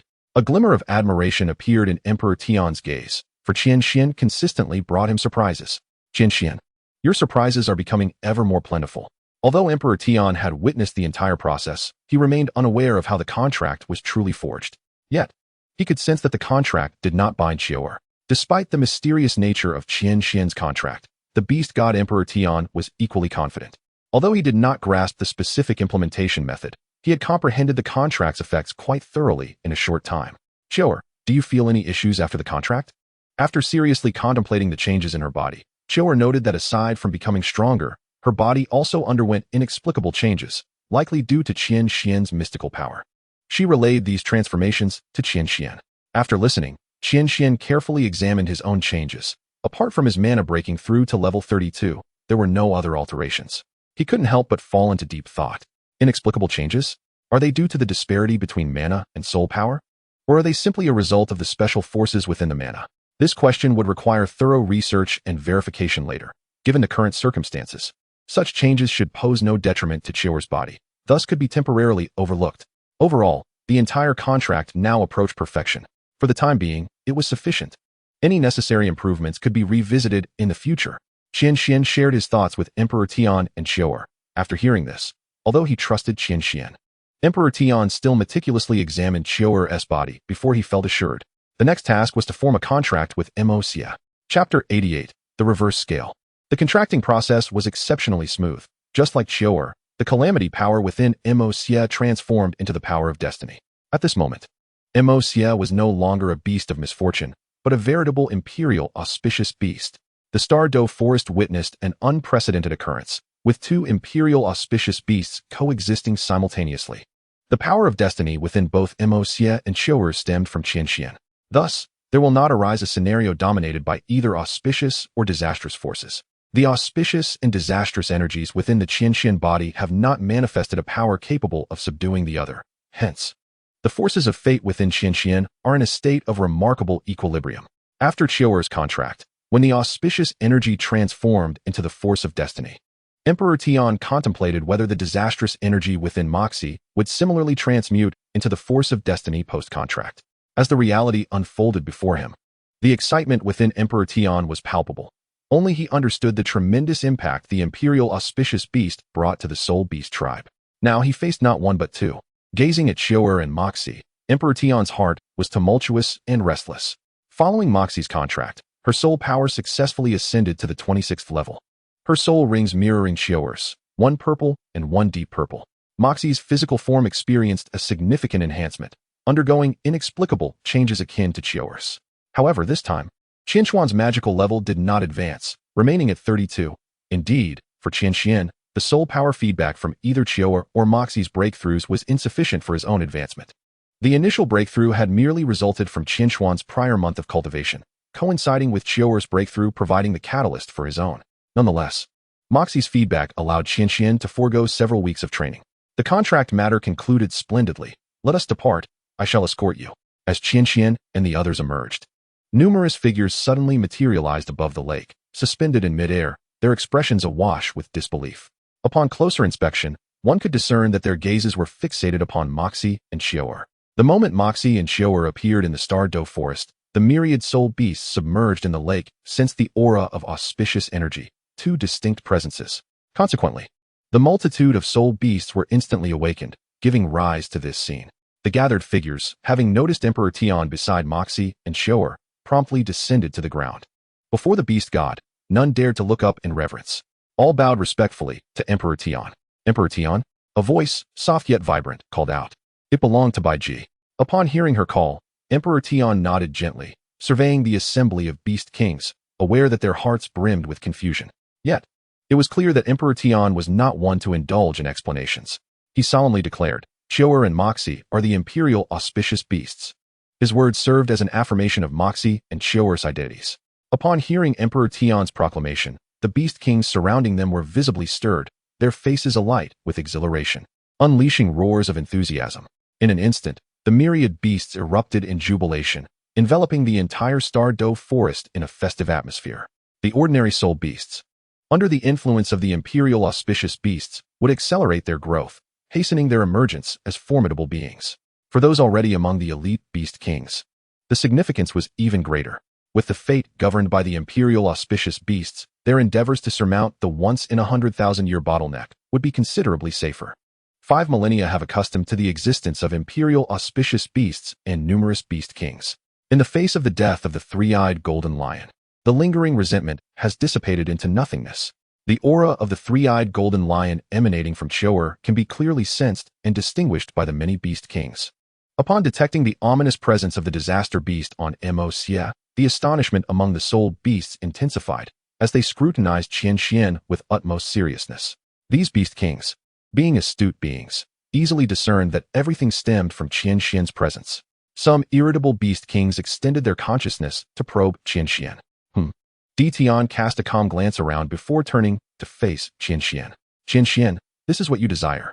Qian, who was curiously surveying the many beast kings, chose to feign ignorance towards their gazes. Only upon hearing Tian's words did he turn to see Tian raising his right hand. In Tian's palm lay a singular object resembling a leaf, roughly the size of an infant's palm, entirely obsidian with distinct ridges, emanating a faint hint of purple. Intrigued, Qian grasped the object in his hand, feeling a slight coolness, pondering its nature. The beast kings surrounding him changed their expressions, their disbelief directed at Tian. While Qian remained oblivious to the significance of the item he held, an object known to all the beast kings as Tian's reverse scale. Touching a dragon's reverse scale invites death. This phrase is not mere idle talk. The beast kings understood that this scale, shed once every 100,000 years following Tian's trials, encapsulated the essence of his immense power. Tian, in front of all the beast kings, had bestowed his reverse scale upon Qian, a gesture laden with profound significance that compelled the Beast Kings to reflect deeply. The Beast Kings regarded Qian Xuan with meaningful glances. Noticing the change in their eyes, Qian Xuan's curiosity about the item in his grasp intensified, pondering its true nature. Tian's deep voice resonated once more. Having perceived the shifts in the Beast King's expressions, as if he had achieved his objective, he issued a dismissal. Upon hearing Tian's command, the Beast Kings wasted no time in bowing to him, casting lingering glances at Qian Xuan before turning away, each one vanishing into the lake. One after another. Once the Beast Kings had departed, Qian Xuan could no longer contain his curiosity and asked, Tian, is this your reverse scale? Tian smiled and nodded. Indeed, although I am unsure of your intentions for it, I must caution you. This reverse scale harbors a trace of heavenly retribution. Should you carry it, the power of this retribution will prevent you from attaining divine status. Thank you, Tian. Gripping the reverse scale tightly, Qian Xuan expressed his heartfelt gratitude, recognizing the rarity of the item and appreciating Tian's willingness to entrust it to him. Along with the warning about the presence of heavenly retribution, it is evident that Tian genuinely regards Qian Xuan as a friend, and Qian Xuan harbors a sense that the reverse scale he possesses may not be ordinary. It could very well be a fragment that fell from Tian during his recent encounters with divine retribution. Tian, with a warm demeanor, remarked, It is of no consequence. This reverse scale serves me little purpose. Since it is of use to you, I shall gladly bestow it upon you. Thank you. Qian Xuan expressed his gratitude once more. Now, I have mostly prepared what you requested earlier. Here are the scales and metals, along with the blood you sought. With a wave of his right hand, a black fissure materialized in the air. Tian reached into the void, and a multitude of items rapidly emerged from the crack. These items were divided into 3 distinct piles, floating gracefully in midair. The first pile contained primarily defensive-type soul beast scales, and among them lay 2 soul bones. The first soul bone was a muted grayish blue, resembling a turtle shell, likely originating from a tortoise-like soul beast. Based on its aura, Qian Xuan estimated this soul bone to be approximately 20,000 years old. The second soul bone was predominantly yellow, fashioned into a mask reminiscent of a coiling serpent, with its head and tail adorned in a regal purple-gold hue, indicating it was a head soul bone from a serpentine creature. Judging by its aura, this soul bone surpassed the first in strength, nearing 30,000 years of age. The second pile was a chaotic assortment of metals, some of which Qian Xuan could not identify, alongside stones akin to those found in the quarry outside the Stardow Forest, concealing some unique items within. The final pile consisted entirely of identical, transparent crystal vials, each roughly the size of a quarter of a palm. Each vial contained a liquid of varying colors, including red and green. These were likely the blood of soul beasts exceeding 100,000 years in age. Upon a rough count, Qian Xuan noted that the number of blood vials far exceeded the quantity of Beast Kings, indicating that Tian had indeed invested considerable effort in gathering these specimens. As for your experiments, whenever you require soul beasts, simply call my name by the lakeside, and I shall appear to assist you. Regarding soul rings, I possess no means to store them, so you must devise a method to create a device capable of holding soul rings. For soul beasts nearing death, I will ensure they are brought before you for your absorption. Your current task is to focus on resolving the transportation issues of your Shanghai realm. Do not concern yourself with anything else. Should you have any questions, feel free to seek me out. I will assist you. As Tian spoke, he waved his hand, and the multitude of floating items gracefully descended before Qian Xuan, arranged neatly. Qian Xuan examined the items before him, carefully integrating them into the Shanghai realm, leaving behind some unrecognizable metals and the 2 soul bones, while thoughtfully contemplating the words Tian had just shared. The issue of spirit rings presents a challenge. Currently, the Douluo continent does not prioritize spirit-guiding devices, rendering the storage of spirit rings problematic. It is impractical to expect Emperor Tian to traverse the vast Stardow Forest with 1's spirit rings in tow. Even if he were willing, Qian Xuan would be reluctant, as such an endeavor would consume precious time and energy that could be better spent on cultivation. However, even if a device capable of storing spirit rings were designed, the immense size of the Stardow Forest would inevitably lead to some oversights, thus diminishing the efficacy of such a contraption. Therefore, the most prudent solution would be to devise a weakened version of a teleportation device, one that could absorb nearby spirit rings and automatically transport them to the Shanghai realm. Once the Shanghai realm reaches a certain level of development, the teleportation device could then be improved and fortified in accordance with previous notions. As for other concerns, Qian Xuan was momentarily at a loss. He conveyed his current thoughts to Emperor Tian, who expressed no objections. Indeed, Emperor Tian also perceived the Shanghai realm as somewhat limited in scope. As long as Qian Xuan's direction remained sound, Having endured for hundreds of thousands of years, Emperor Tian was in no rush to squander these few years. Subsequently, Qian Xuan engaged in further discussion with Emperor Tian, inquiring about the properties of unfamiliar metals and the origins of two spirit bones, after which Emperor Tian took his leave. From Emperor Tian, Qian Xuan learned that the two spirit bones originated from the Xianqing turtle and the Zijing rock snake. The Xianqing turtle, embodying both life and water attributes, boasts formidable defensive capabilities. However, its true strength lies in its astonishing regenerative ability. Often, despite relentless attacks, one would find that the Xianqing turtle remains unscathed, making it exceedingly rare for soul beasts to vanquish it. Only absolute suppression can achieve such a feat. The Zijing rock snake, while devoid of venom, possesses immense power yet lacks speed, primarily aligned with earth attributes. Its formidable scales can deflect most attacks, and its mesmerizing purple eyes are capable of entrancing foes, often leading them into a state of bewilderment before the snake employs its might to strangle them. Only someone of Emperor Tian's caliber could so casually bestow such potent spirit bones. After his departure, Qiu Er chose to remain by Qian Xuan's side. Initially, it was the blood that captured Qian Xuan's attention. With a mere thought, all the crystal vials opened automatically, and the blood floated gently, merging into the Shanhai realm. Qian Xuan summoned the classic of mountains and seas, which revealed numerous ethereal images of soul beasts. A smile graced Qian Xuan's lips. Indeed, possessing a background alleviates many troubles. Without Emperor Tian's assistance, accessing the blood of these 10,000-year soul beasts would have been utterly beyond Qian Xuan's reach, significantly saving him time. Observing the stones scattered about, Qian Xuan utilized the power of the Shanhai realm to systematically disassemble them. This particular batch of stones consisted of unique metals, all of which Qian Xuan recognized, thereby simplifying matters considerably. He categorized the metals and scales before him into 3 distinct piles based on their functions and attributes, his gaze lingering on the 2 neatly arranged piles of metals and scales before him. As for the third pile, it seemed to be an assortment of unwanted debris, haphazardly heaped together by Qian Xuan. He glanced at the 2 piles of metal and scales before him, tightened his grip on the reverse scale of the Emperor Tian, and looked up at the sun and moon in the sky, a flicker of excitement crossing his face. In Chapter 89, The Reforging of Magical Artifacts, Qian Xuan raised his right hand, and the red flames of the blazing sun surged, causing the Tai Xian sword to soar forth like a streak of crimson light. Heading directly towards his outstretched palm, the sword glimmered with a faint red hue, a result of being tempered by the searing flames of the sun. As Qian Xuan grasped the Tai Xian sword, a wave of warmth and comfort enveloped his hand, devoid of any scorching sensation. In the realm of Douluo continent, the art of crafting artifacts was not highly regarded. Thus, even though the embryo of the Tai Xian sword was bestowed upon him by Qian Sunji, it could merely be considered a sharp, mundane weapon. Long ago, Qian Xuan had harbored concerns that the enhancement of his artifact would lag behind his cultivation speed, prompting him to temper it within the blazing sun and the cold moon. However, no matter how much it was refined, a mere weapon could not transcend its foundational limitations. Hence, during their previous collaboration, another purpose behind his request for the scale metal from Emperor Tian was to utilize it to reforge the artifact, especially after deciphering the runes. Qian Xuan's resolve to reforge the artifact intensified. Now, Qian Xuan could distinctly perceive the numerous flaws within the Tai Xian sword he held. Thus, seizing this opportunity, he resolved to undertake the meticulous reforging of the Tai Xian sword.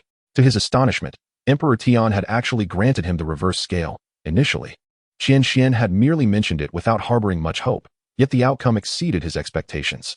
He pondered what enhancements the Tai Xian sword might achieve after this reforging. Observing the reverse scale in his left hand, the Tai Xian sword in his right, and a pile of various rare metals on the ground, his heart surged with anticipation. After calming his mind, Qian Xuan sat cross-legged, his gaze focused intently. The Tai Xian sword and the reverse scale began to levitate in midair. He raised his right hand and pointed towards the blazing sun, which astonishingly began to descend slowly from the heavens. In less than a moment, the fierce sun was now merely a few meters away from him, creating a bizarre scene. The air surrounding the sun distorted, emanating a terrifying heat.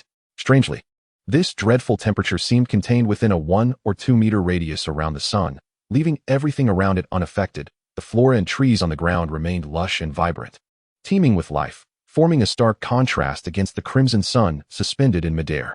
With a flick of his finger, Qian Xuan sent the Tai Xian sword flying into the fiery orb. In an instant, although the Tai Xian sword retained its sword-like shape, upon closer inspection, it had transformed into molten red iron. During the tempering process within the blazing sun, Qian Xuan consistently regulated the intensity of the flames surrounding the sword, gradually increasing the temperature in accordance with the sword's response. At this moment, as the decision was made to remold, Qian Xuan directly harnessed the power of the blazing sun to transform it into molten iron for the reforging.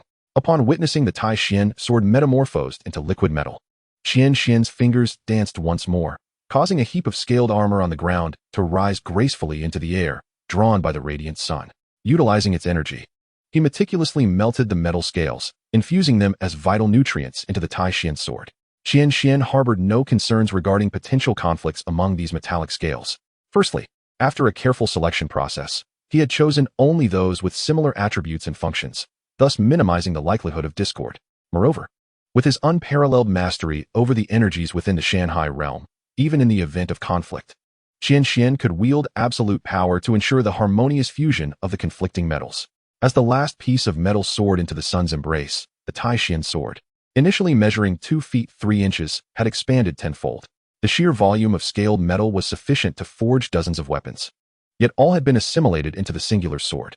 Any knowledgeable blacksmith witnessing this scene would undoubtedly chastise Qian Xuan for such extravagant waste, lamenting the use of such precious materials for a single sword. They would argue that it would have sufficed to use just a portion for forging. It must be noted that the items provided by Emperor Tian were not mere trifles.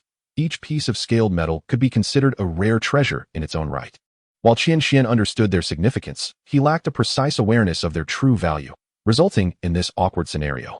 Gazing at the sword, now nearly 6 meters long and almost half a meter wide, Qian Xuan found himself astonished by the unforeseen outcome of the melding process. Should he carry this sword upon his shoulder, most would instinctively retreat in apprehension. With a wry smile, he acknowledged the unexpected nature of this development. With a mere thought, the temperature of the blazing sun surged dramatically. Given the circumstances, Qian Xuan's only option was to refine the Tai Xian sword once more. As the heat intensified, wisps of black smoke began to rise from the sword, as various impurities and dross were systematically extracted. After a full 2 hours, the Tai Xian sword had reduced to 1/3 of its previous size, yet it still measured nearly 2 meters in length and 10 centimeters in width. And the rate of reduction had begun to slow. This was insufficient. Qian Xuan sensed that the power of the blazing sun could no longer purify the Tai Xian sword. With a thought, he summoned the entirety of the energies within the Shanhai realm, concentrating them into the radiant sun, elevating the temperature to an extreme level. As the heat escalated once more, the Tai Xian sword emitted black smoke again, gradually shrinking further. Observing the sword suspended in the air, Qian Xuan felt a wave of frustration. Extracting impurities from such precious materials was already an arduous task, and the sheer quantity only compounded the difficulty. Moreover, the sun in the realm of mountains and seas bears little resemblance to the true sun, rendering any comparison utterly futile. Had the sun in the realm of mountains and seas possessed the qualities of the genuine sun, the task of refining and purifying these materials would have been a trivial endeavor, effortlessly achieved. As the hours passed, 1 hour, 2 hours, 3 hours, the celestial Tai Xian sword gradually diminished in size, and the difficulty of the purification process escalated. After a full 3 days and nights, the Tai Xian sword in the blazing sun had shrunk to a mere 3 feet in length and less than an inch in width. Qian Xuan sensed that the Tai Xian sword, empowered by the forces of the mountains and seas, had reached the limits of its purification. Thus, the process was halted. The 3-day and 3-night endeavor of purification was undeniably a monumental test for Qian Xuan, whose every ounce of energy had been intensely focused on the Tai Xian sword during this period, leaving him utterly exhausted in both body and spirit. However, the reforge of the magical artifact had yet to conclude, and Qian Xuan had to muster his strength. For there remained one final component yet to be melted into the Tai Xian sword, the reverse scale of the Emperor Tian, which was the most formidable challenge. After all, Emperor Tian's power had ascended to the quasi-divine level, with 1 foot poised on the threshold of divinity. The reverse scale inherently contained the essence of Emperor Tian's formidable strength, not to mention a trace of heavenly retribution. Gazing at the reverse scale suspended in midair, Qian Xuan inhaled deeply as the I Ching materialized in his right hand. 3 soul rings emerged from below, and the 3rd soul ring illuminated brightly, infusing Qian Xuan with a rich vitality that alleviated some of his fatigue, though his taut mental state remained unyielding. As the I Ching dissipated, Qian Xuan pointed towards the reverse scale, which then floated toward the blazing sun above. The moment the reverse scale entered, an overwhelming pressure surged forth, as if the scale had transformed into a colossal black dragon, roaring defiantly against the realm of mountains and seas, resisting its refinement. The terrifying roar sent tremors through the mountains and seas, plunging the realm into a profound darkness. As if all light had been extinguished, and an oppressive aura of darkness spread throughout. Despite Qian Xuan's prior preparations to harness the entire realm's power to counteract the pressure from refining the reverse scale, he found himself feeling as fragile as an ant before this formidable force. The suffocating dread of the pressure loomed, threatening to obliterate him completely. However, inexplicably, this terrifying pressure did not endure for long. It vanished in an instant, and furthermore, the dreadful energy within the reverse scale actively began to merge with the Taoist sword, outside the realm of mountains and seas. As the refinement of the reverse scale unfolded, Emperor Tian sensed a disturbance. He leapt forth from the lake, casting his gaze around, and beheld Xie and Xiao by the lakeside, along with the elder Feng not far away. With a gentle demeanor, Emperor Tian inquired, Xiao, do you know what Qian Xuan is currently undertaking within the realm of mountains and seas? I do not know. What is the matter? Xiao shook her head, indicating her ignorance. Qian Xuan had not disclosed his intentions upon entering, and it was the first time she had encountered such a situation. With Qian Xuan having remained in the realm for 3 days without emerging, as he had been studying the matter of contracts previously, Qian Xuan emerged from the realm of mountains and seas daily. Tian, has something happened to Qian Xuan? Xie, noticing Tian's sudden inquiry into Qian Xuan's condition, sensed that something was amiss and urgently questioned him. No worries. Once he emerges, have him come find me. Autumn and Xie exchanged puzzled glances across the lake's surface. Beneath the lake, Tian rested his chin upon his hand, deep in contemplation. He sensed a force attempting to refine his reverse scale. While this force was not particularly formidable to Tian, who could easily vanquish it at will, he discerned that it originated from Qian Xuan's mountain and sea realm. Hence, he refrained from retaliating directly and pondered Qian Xuan's true intentions. Very well, if this is your desire, I shall lend my support. I only hope you do not disappoint my expectations, Qian Xuan. With a shift in his thoughts, Tian withdrew the resistance within his reverse scale, commanding it instead to cooperate willingly with Qian Xuan in achieving his aims. Thus, the overwhelming pressure emanating from the reverse scale did not persist for long, and its formidable energy actively merged into the Taoist sword. In the mountain and sea realm, Qian Xuan felt a twinge of surprise. The integration of the reverse scale was remarkably smooth. As he sensed the vast and magnificent power of the reverse scale, a surge of excitement coursed through him. Particularly striking was a thread of crimson energy that evoked a sense of trepidation from afar, its terrifying aura even surpassing that of Tian's power. This crimson energy represented the force of divine retribution. Due to the sheer might of Tian's essence within the reverse scale, even as it willingly integrated, it gradually assumed a predominant position within the Taoist sword. To Qian Xuan's astonishment, as the reverse scale merged, both Tian's essence and the thread of divine retribution remarkably aided in further refining the Taoist sword. What Qian Xuan had deemed to be at its utmost potential, the Taoist sword, unexpectedly diminished once more by a tenth, now measuring only 2 feet and 7 inches in length. Moreover, the various metals and scales fused seamlessly, indistinguishable from one another, smooth and harmonious, forming a complete whole. Is this the disparity of power? Qian Xuan could not help but lament. This gap was not something that could be bridged by mere increments. He alone understood the terrifying difficulty of refining the Taoist sword, especially at this juncture, where each reduction represented an insurmountable chasm. Yet, the power from Tian's reverse scale had directly caused the Taoist sword to shrink by 3 inches. This stark contrast was vividly felt by Qian Xuan, prompting him to muse. The road ahead is long and arduous. Feeling the power of Tian's reverse scale, Qian Xuan's heart surged with excitement. The remaking of the Taoist sword was finally but a step away from completion. His face flushed, and suddenly, a mouthful of fresh blood erupted from his lips, suspended in the air, refusing to dissipate. Qian Xuan's fingers traced intricate patterns as his inner magical energy surged forth. Merging with the blood floating in the air, one by one, crimson runes slowly emerged, integrating into the Taoist sword, each rune further condensing its form. Consolidate. As the final rune was integrated, the connection between Qian Xuan and the Taoist sword was once again restored, allowing the blade to be successfully reforged.